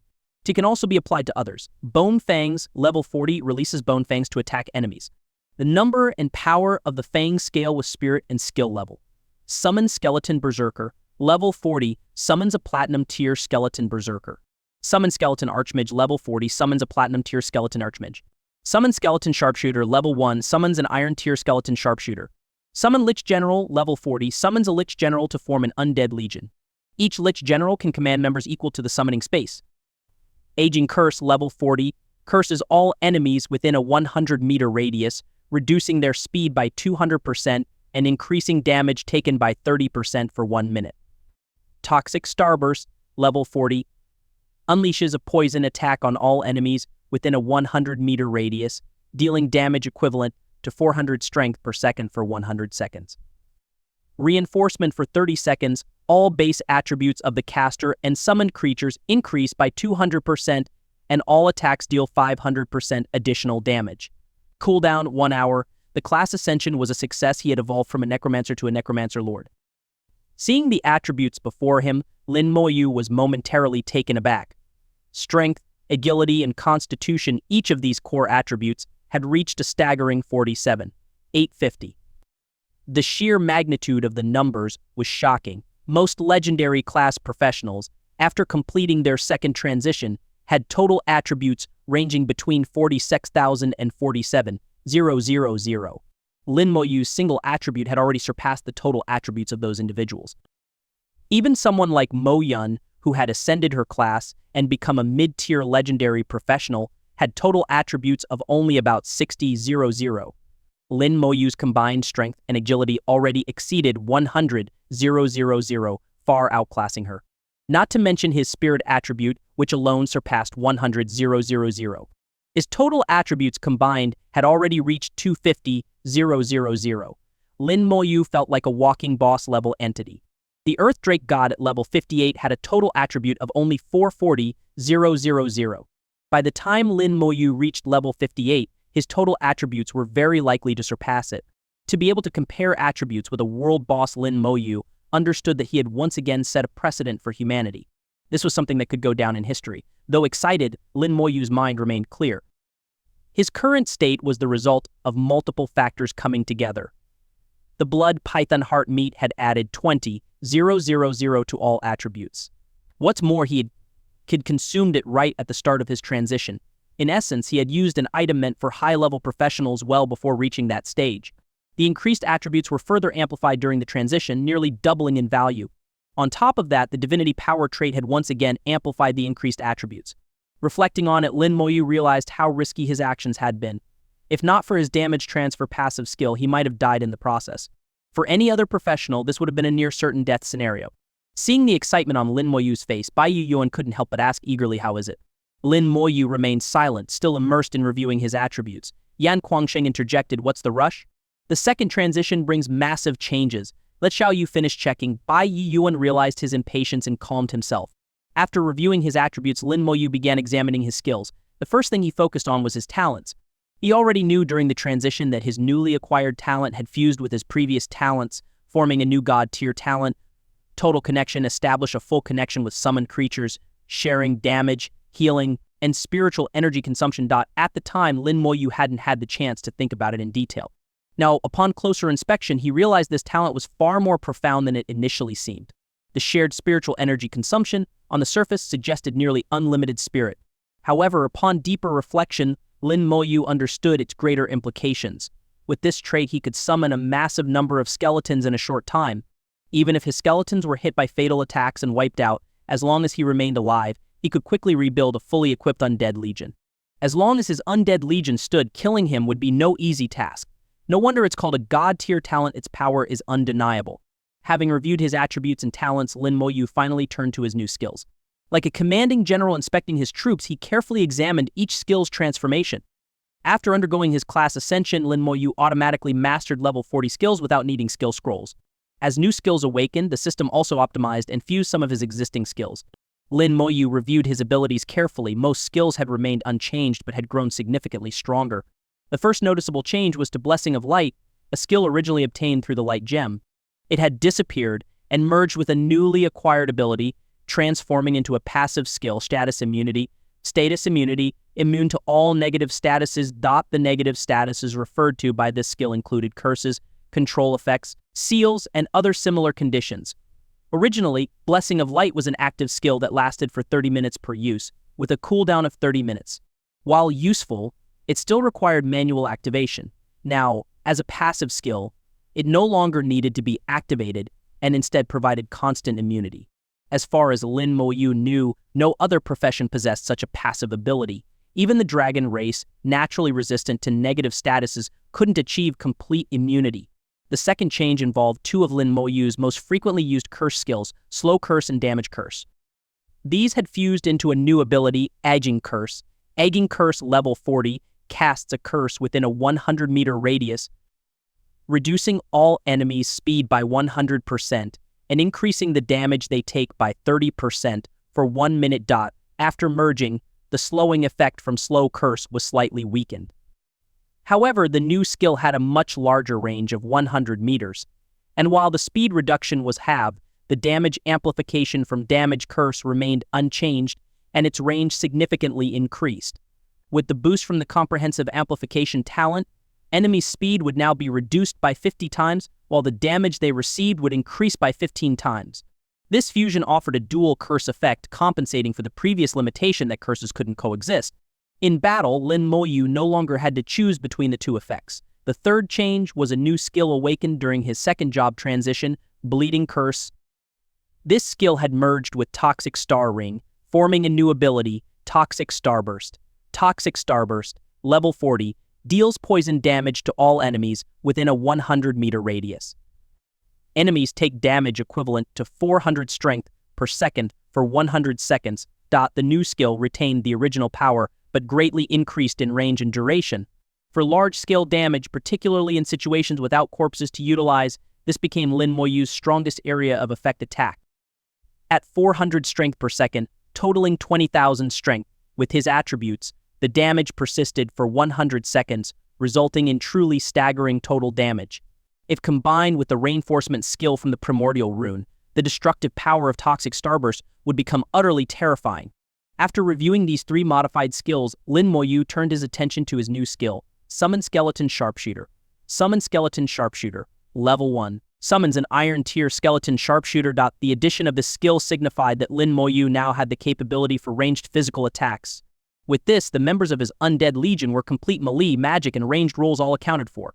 Lin Moyu calculated his gains. Strictly speaking, his second job transition had granted him 3 new skills. 2 of these had fused with existing abilities, leaving Summon Skeleton Sharpshooter as the only truly new skill. In addition, the other 2 summoning skills had undergone changes. Summon Skeleton Berserker, level 40, summons a Platinum Tier Skeleton Berserker. Summon Skeleton Archmage, level 40, summons a Platinum Tier Skeleton Archmage. Although Lin Moyu hadn't yet examined their specific attributes, it was clear that these summoned creatures would be much more powerful than before. After finishing his skill reviews, Lin Moyu noticed a few other changes. His summoning space had increased significantly. Previously, beginning from his first class transition, each level up had added 10 slots to his summoning capacity. At level 39, his summoning space was 390. Normally, reaching level 40 would have brought it to 400. However, after his class ascension, his summoning space had jumped to 600, a staggering 50% increase. The number of undead his Lich generals could command was directly tied to his summoning space. This meant that each Lich general could now command 600 skeletons. With 20 Lich generals, his undead legion could now consist of 12,000 skeletons. A true army of tens of thousands had taken shape, and given the terrifying attributes of his skeletons, Lin Moyu felt as though he could dominate any dungeon with ease. Another notable change was the disappearance of titles and equipment. The attribute bonuses from titles were gone. All of his equipment had become incompatible. While he was still wearing his gear, he could no longer feel any enhancements from it. Lin Moyu speculated this might be due to his unique profession. Previously, his class couldn't benefit from buffs provided by auxiliary statuses. Now, even his titles and equipment bonuses had been rendered ineffective. "It's all on me now," Lin Moyu murmured softly, exhaling a long breath. Regardless, he had become strong enough. With nearly infinite spirit and skyrocketing attributes, titles and equipment no longer mattered. The gains from his second-class transition were immense. His attributes had broken through all limits. He had gained a god-tier talent, and his skills had been optimized to extraordinary levels. Lin Moyu opened his eyes to see Bai Yiyuan, Yan Guangsheng, and Meng Yanwen casually drinking tea nearby.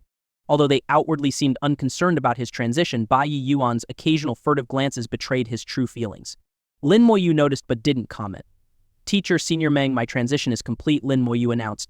"Thank you, all three of you, for your guidance and protection." With a respectful demeanor, Lin Moyu poured tea for the three of them. Bai Yiyuan nodded calmly. "So how did it go? Tell us." They could already see that Lin Moyu's new class was Necromancer Lord, a unique class that had never appeared in human history before.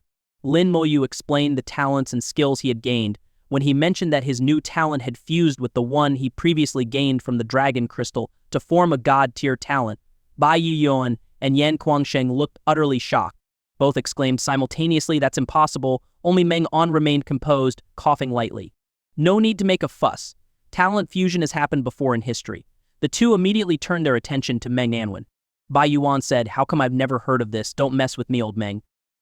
Meng Anwen continued, "It's documented in the Imperial Chronicles pages 73, 256, and 399.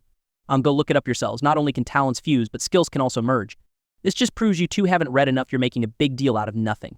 Lin Moyu breathed a sigh of relief. He had been wondering how to explain this, but apparently talent and skill fusion had historical precedent. That was a relief. "No need to come up with an excuse." Meng Anwen asked, "What are your current attributes?" Lin Moyu replied honestly, "Spirit has just surpassed 100,000. My other three attributes are 47,850 each." Yan Guangsheng nodded slightly as he sipped his tea. Total attributes of 150,000. Without the heart meat boost, that's still 70,000 total attributes. Not bad, better than most professionals. Wait, Bai Yiyuan suddenly interjected. "Xiao Yu, when you said your other three attributes, did you mean the total or individual values?" "Individual values 47,850 each," Lin Moyu replied. "Theft." Yan Guangsheng spewed his tea, drenching Bai Yuan's face. He shouted, "Then your total attributes are 250,000. Lin Moyu nodded calmly, admitting it without hesitation. Even as a god-tier powerhouse, Yan Guangsheng couldn't suppress his excitement. "Level 40, and your attributes are several times higher than other professionals." Bai Yiyuan downed his tea in one gulp, his voice trembling slightly with excitement. "Your total attributes already surpass mid-tier legendary professionals by several times. You're practically a humanoid boss, a world boss." Lin Moyu smiled faintly. "It's all thanks to my teacher's arrangements. If not for the heart meat from Teacher Yan, the transition array from Teacher Bai, and Senior Meng's guidance, I wouldn't have reached these attributes." By attributing the credit to the three of them, Lin Moyu's flattery clearly pleased them all. Yan Guangsheng waved off the compliment. "It's also thanks to your own efforts." Bai Yiyuan casually tossed a small box to Lin Moyu. "Take this, it's a gift to celebrate your successful transition." Curious, Lin Moyu opened it. A dazzling light burst forth, accompanied by an intense elemental surge. Inside the box lay 3 pieces of jewelry: a ring, an earring, and a necklace along with an amulet.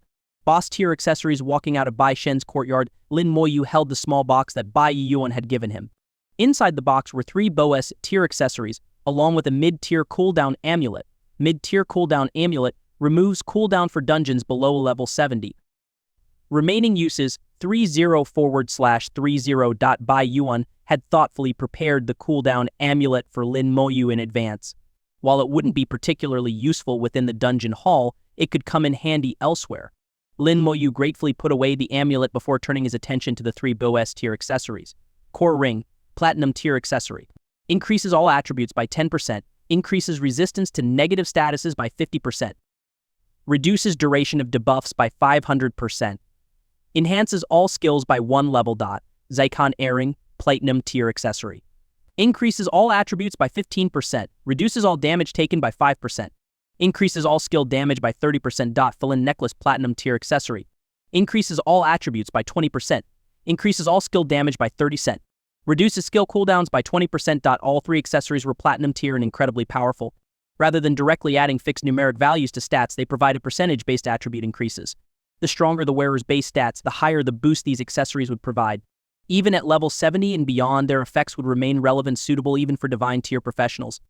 Together, the 3 accessories could increase base attributes by a whopping 45%. With other stacking enhancements, a level 40 professional wearing them could easily challenge opponents at levels 45 or even 47. Moreover, starting from Platinum tier, equipment could be enchanted, allowing further attribute enhancements through enchanters. However, these 3 accessories were utterly useless to Lin Moyu. He tested them, but they didn't provide even a single stat boost. It seemed he had become completely incompatible with equipment. Regular gear was useless, and even these Boas tier accessories had no effect. Lin Moyu considered returning the accessories to Bai Yuan, but Bai waved him off with a grand gesture, saying there's no taking back gifts once they've been given. He even joked that if Lin Moyu didn't want them, he could save them for his future children or give them to someone else. In Bai Yuan's words, even if you toss them away, don't return them to me. Left with no choice, Lin Moyu accepted the accessories, albeit somewhat reluctantly. Before parting, Bai Yuan advised him to take some time to adapt to his upgraded attributes and skills before returning to discuss further plans. After some thought, Lin Moyu decided to head to the dungeon hall. When Lin Moyu appeared in the dungeon hall, the once lively atmosphere immediately quieted. All eyes turned to him in unison. Having just completed his second-class transition, Lin Moyu's aura had not yet fully settled. At this moment, his entire being exuded the presence of a high-level professional, creating a natural pressure on many of the lower-level professionals present. Although there were some higher-level professionals in the dungeon hall, the majority were still lower-level. Upon seeing Lin Moyu, many covered their mouths in astonishment. God Lin, he's completed his second transition. Heavens, it's only been half a year since he enrolled. How is he already at his second transition? Godlin's leveling speed is insane. No kidding. He's always solo clearing dungeons on nightmare difficulty. Of course he's fast. I've been here 5 years and still haven't undergone my second transition. Compared to him, I'm nothing but trash. The crowd murmured amongst themselves, though they kept their voices low. Lin Moyu's status and identity were no longer the same as before. Though he was technically still a student, his status as a god general placed him at a level unattainable for most people. In the Shensummer Empire, with its billions of citizens, how many god generals were there in total? Lin Moyu was one of them. Lost in their thoughts, Lin Moyu calmly walked into the dungeon hall and selected one of the elemental dungeons, the Wind Element Dungeon. He teleported inside. The best way to familiarize himself with his new skills and attributes was through combat. The more he fought, the better he would adapt. Moreover, he needed to replenish his undead army and level up his newly awakened skeleton sharpshooter skill to level 40. Whirlwind Plains Dungeon, one of the 5 elemental dungeons. Dungeon level 42, suitable for professionals between levels 37 and 47. The dungeon had yet to be upgraded, with only normal and nightmare difficulties available. Lin Moyu chose nightmare difficulty. The moment someone noticed Lin Moyu entering the Whirlwind Plains dungeon, they exclaimed, God Lin just entered the Whirlwind Plains dungeon. This elemental dungeon is about to be upgraded. Their words immediately attracted attention, and others quickly moved to block anyone else from entering the dungeon. If the dungeon were to upgrade while people were inside, the nightmare difficulty would instantly transform into hell difficulty, potentially endangering anyone caught within. As fellow students, it was only natural for them to warn others of the risk. Inside the Whirlwind Plains dungeon, Lin Moyo stood on the soft grass, the gentle breeze carrying the scent of greenery. It was quite refreshing. This was a realm of wind. The plains stretched endlessly, covered in dense, short grass that swayed gently in the wind. Lin Moyu summoned a skeleton berserker, his first summoning since his class transition. A chilling wind howled and the world seemed to dim momentarily. The platinum tier skeleton berserker appeared, radiating a faint white light. Its metallic bones gleamed with streaks of red light coursing through them. The soul flame in its skull burned fiercely, brighter than ever. The platinum-tier skeleton berserker was noticeably larger than before, standing nearly 2 meters tall and with a much sturdier frame. Its weapon had changed too. The large sword it previously wielded was now replaced with a massive battle axe, giving it an even more intimidating presence. Not bad. "Looks quite menacing," Lin Moyu said with a faint smile as he opened its stats panel. Platinum tier skeleton berserker, level 40 strength, 110-0-0 agility, 110-0-0 spirit, 110-0-0 constitution, 110-0-0 skill, berserker strike level 1, berserker strike level 1, deals 500% of strength as damage to a target. Cooldown 10 minutes. With a single attribute reaching 110,000 and a total of 440,000 attributes, the stats were astounding, though Lin Moyu had expected such results. At level 39, the skeleton berserker's single attribute had already reached 76,000. Without the comprehensive amplification talent, its base attribute would have been 1,900. Now its base attribute had risen to 2,200, which, after amplification, totaled 110,000. Without the amplification talent, the skeletons wouldn't have been particularly strong. But the true strength of the undead army lay in its numbers, not individual power.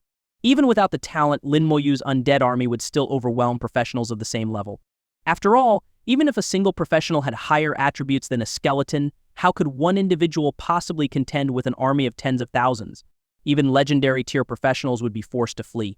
With the amplification talent, Lin Moyu could challenge opponents far above his level, creating one legend after another. Next, let's look at the mage. The elemental forces surged violently as vast amounts of energy converged from all directions, whipping up a fierce gale. The platinum tier skeleton archmage appeared. Compared to the skeleton berserker, it was slightly smaller in stature.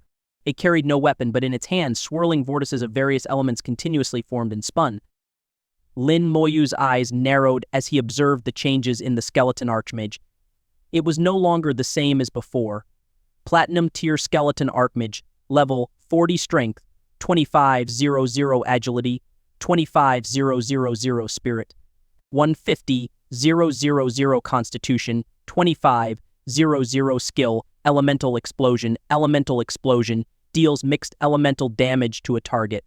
Damage scales with spirit. The skeleton archmage no longer adhered to specific elemental types. Instead, its attacks now dealt damage using a mix of elements. This change meant that even if an enemy boss were immune to one or two types of elemental damage, the skeleton archmage could still contribute effectively. It wouldn't have to simply stand idly by like before, cheering from the sidelines. Summoning two skeletons in succession caused Lin Moyu's spirit to drop by only a single point, which instantly replenished itself. If Lin Moyu hadn't been carefully monitoring his spirit attribute, he wouldn't have even noticed the fluctuation. Infinite spirit. Thinking back to how he used to grind the Tyrant Desert dungeon over and over, searching for desert fruits to replenish his spirit, Lin Moyu couldn't help but sigh. How far he had come. With a soft exhale, Lin Moyu began summoning skeleton sharpshooters. Now, the remaining skills he needed to train were Corpse Explosion and Skeleton Sharpshooter. Since spirit was no longer a limitation, the speed of his training now depended entirely on how quickly he could cast spells. Lin Moyu cast the summoning skill repeatedly, summoning and then dismissing the skeleton sharpshooters one after another. At a rate of 1 summon per second, the skeleton sharpshooter skill began leveling up rapidly. His spirit attribute barely decreased. Even when it dropped by a few points, it immediately returned to full. With thousands of skeletons contributing their spirit attributes, exhausting his spirit was nearly impossible. Outside the dungeon, those waiting for the dungeon to upgrade were stunned. Time ticked by, and an hour passed, yet the dungeon remained silent. Then 2 hours, 3 hours, still no activity. The current record for Whirlwind Plains, on Nightmare difficulty, was 2 hours and 32 minutes. Lin Moyu had already been inside for over 4 hours. Not only had the dungeon not upgraded, but Lin Moyu himself had yet to emerge. God, Lin has been inside for over 4 hours. Did he fall asleep in there? No idea. What's going on? This isn't like him at all. Lin Moyu paid no attention to what was happening outside the dungeon. Inside, he continued tirelessly honing his skills. With infinite spirit, it didn't matter where he trained, it was all the same. His training speed now depended solely on how fast he could cast spells. However, the higher the skill level, the slower the training progress became. At first, within just an hour, Lin Moyu managed to level up Summon Skeleton Sharpshooter to level 10. It then took another 3 hours to reach level 20. After that, progress slowed even further. The leap from level 30 to level 40 was particularly grueling, taking Lin Mo-yu nearly 15 hours of constant casting. If it weren't for his talent, even with his spirit recovery rate and the added boost from the meat of the earth-touching dragon god, it would have taken him several days to achieve the same result. In total, it took him approximately 26 hours to push Summon Skeleton Sharpshooter to level 40. Still too slow, my casting speed isn't fast enough, Lin Mo-yu muttered. Luckily, my recovery rate is sufficient.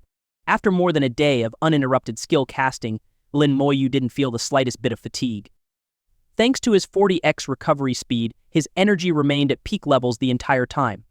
To Lin Mo-yu, spending over a day to train a skill from level 1 to level 40 felt sluggish. If he could cast spells faster, his training would undoubtedly accelerate. Unfortunately, while some equipment could boost casting speed, Lin Mo-yu couldn't use any of it due to his unique situation. He couldn't help but feel a slight twinge of regret. If others knew he considered his speed slow, they'd undoubtedly scoff at him in disbelief. The Platinum-tier Skeleton Sharpshooter had a physique similar to the Skeleton Archmage, both slightly smaller than the Skeleton Berserker. It wielded a powerful bow adorned with bone spikes, its bowstring made of some unknown mysterious material. It carried no quiver as the Skeleton Sharpshooter utilized energy arrows rather than physical ones. Zeist electric sparks crackled across the bow, accompanied by a faint sizzling sound, adding an extraordinary aura to its appearance. Platinum-tier Skeleton Sharpshooter, level 40 strength, 60-00 agility, 80-000 spirit, 60-00 constitution, 60-00 skill, soul lock, passive, ats are guaranteed to hit their target dot, compared to the Skeleton Berserker. The Skeleton Sharpshooter's attributes were noticeably weaker, roughly on par with the Skeleton Archmage. However, its skill was unique, a passive ability. When Lin Mo-yu saw the Soul Lock skill, he couldn't contain his delight. Finally, a way to deal with those abyssal and dragon-type creatures, he murmured. He recalled how, during his time in the Abyss, he had been relentlessly attacked from a distance by an abyssal sword demon. While the Skeleton Archmage could retaliate, its efforts had little effect. In the end, Lin Mo-yu had no effective means to handle them. But with Skeleton Sharpshooters, especially when paired with their passive skill, the outcome would be entirely different. At this moment, Lin Mo-yu couldn't wait to test the power of the Skeleton Sharpshooter. While attributes were important, real-world performance was what truly mattered. Lin Mo-yu didn't rush forward just yet. Instead, he began summoning his undead army in bulk. Before engaging in leveling, he needed to replenish his undead legion fully. With his expanded summoning capacity, his legion could now reach 12,000 members, but there was still a gap of over 4,500 to fill. Even summoning non-stop, it would take him over an hour to complete. Outside the dungeon, only a few people remained waiting. Lin Mo-yu had been inside for over a day without emerging, and some speculated that he might have already left. After all, leaving a dungeon didn't necessarily require passing through the dungeon hall. Some professionals could teleport directly out of dungeons. However, the records hadn't changed, and the dungeon itself hadn't upgraded, meaning Lin Mo-yu hadn't cleared it yet. Still, a handful of people patiently waited, unwilling to leave until they were sure. Inside the dungeon, Lin Mo-yu spent another hour tirelessly summoning. Finally, his undead legion was fully replenished, 20 squads, each consisting of 600 skeletons. 200 skeleton berserkers, 200 skeleton archmages, and 200 skeleton sharpshooters per squad. A total of 12,000 skeletons. Their overwhelming presence was both daunting and awe-inspiring. In Lin Mo-yu's opinion, his current legion felt even stronger than the Dragonkin army he had once faced. Time to test it out, Lin Mo-yu said, finally moving after standing still for a day and a half. And he led his undead army deeper into the dungeon. Before long, Lin Mo-yu encountered a group of monsters. A wind element sprite floated in mid-air, accompanied by 3 identical sprites swirling around it. A group of monsters. Lin Mo-yu's eyes gleamed as his Lich General raised its staff to cast a buff. Skill, Legion Enhancement. Legion Enhancement, Level 4, increases all attributes by 40%, attack speed by 40%, casting speed by 40%, physical defense by 40%, elemental defense by 40%, and control resistance by 40%. The attributes of every member of the Undead Legion surged dramatically. 4 skeleton sharpshooters locked onto the wind sprites instantly. 4 energy arrows materialized out of thin air and shot forward at lightning speed. The arrows moved so fast that Lin Mo-yu couldn't even track them with his eyes. It seemed as though the arrows hit their targets the very moment they left the bowstrings. Slightly startled, Lin Mo-yu quickly cast Detect to examine the monster's stats. Wind Sprite, Enhanced Elite, Level, 43 Strength, 20-00 Agility, 30-0-0 spirit, 30-0-0 constitution, 30-0-0 skill, whirlwind orb trait, immune to wind element, 50% reduced physical damage. The wind sprites weren't pure elemental creatures, they weren't completely immune to physical attacks. Additionally, the skeleton sharpshooter's attacks weren't purely physical, they carried an electric elemental component, making them a hybrid attack type. Bang, the 4 arrows struck their targets simultaneously, producing a single resounding impact. The wind sprites reacted swiftly to the attack. With their agility at 30,000, they weren't slow, and their response time was impressive. Each of the 4 wind sprites began gathering wind elements in front of them, forming whirlwind orbs. Bang, another synchronized impact. Less than a second later, the skeleton sharpshooter's second volley of arrows hit. The wind sprite's skills were interrupted mid-cast, leaving them momentarily stunned. Bang, bang, bang, bang, 4 more consecutive impacts followed. In just over a second of stun time, the sharpshooters unleashed 4 additional volleys, killed level 43 wind sprite. Experience 860,000. Killed level 43 wind sprite. Experience 860,000. 4 kill notifications appeared in quick succession. The wind sprites had been annihilated. With the Legion enhancement buff, the skeleton sharpshooters fire at a rate of 3 arrows per second. Their attack frequency is about the same as the skeleton berserkers and slightly faster than the skeleton archmages. Their damage output is impressive. While not as high as the skeleton berserkers, their ability to lock onto targets and guarantee hits makes them far more efficient. After quickly analyzing the performance, Lin Moyu concluded that the sharpshooters might actually surpass the berserkers in overall efficiency. He then tested the skeleton archmage's new skill, Elemental Explosion. Unlike traditional projectiles, Elemental Explosion had no travel time. It detonated directly on the target. It also had a locking feature, ensuring it couldn't miss, and its explosion dealt area damage within a 10-meter radius. Both the sharpshooters and archmage's attacks were unavoidable. Once locked onto, enemies could only endure the damage. The archmage's elemental explosion was particularly powerful. While it took 6 arrows from a sharpshooter to kill a level 43 wind sprite, the archmages needed only 3 explosions. In terms of efficiency, both were about equal. The sharpshooters fired 6 arrows in 2 seconds, while the archmages launched 3 explosions in the same time. However, in terms of burst damage, the skeleton berserkers remained unmatched. Their new berserker strike skill could instantly kill level 43 nightmare difficulty wind sprite in a single blow. After thoroughly testing the Undead Legion, Lin Moyu began experimenting with his own new skills. With his significantly increased spirit attribute and skill levels, both Soul Flame and Bone Fangs had seen substantial power boosts. Toxic Starburst also proved highly effective, especially when combined with Curse of Decay, allowing for devastating group attacks. Even without the Undead Legion, Lin Moyu possessed formidable offensive capabilities. When paired with Curse of Decay, the Undead Legion could sweep through the Nightmare difficulty dungeon with ease. Skeleton sharpshooters could eliminate cursed wind sprites with a single arrow, making it feel almost like target practice. With his testing complete, Lin Moyu had a clear understanding of his current combat strength. Taking a deep breath, he muttered, "Time to seriously tackle this dungeon." The Wind Element dungeon had already consumed too much of his time. Clearing it on Nightmare difficulty held no value anymore. He dismissed the Undead Legion, exited the dungeon, reset the timer, and re-entered. The real dungeon challenge had officially begun.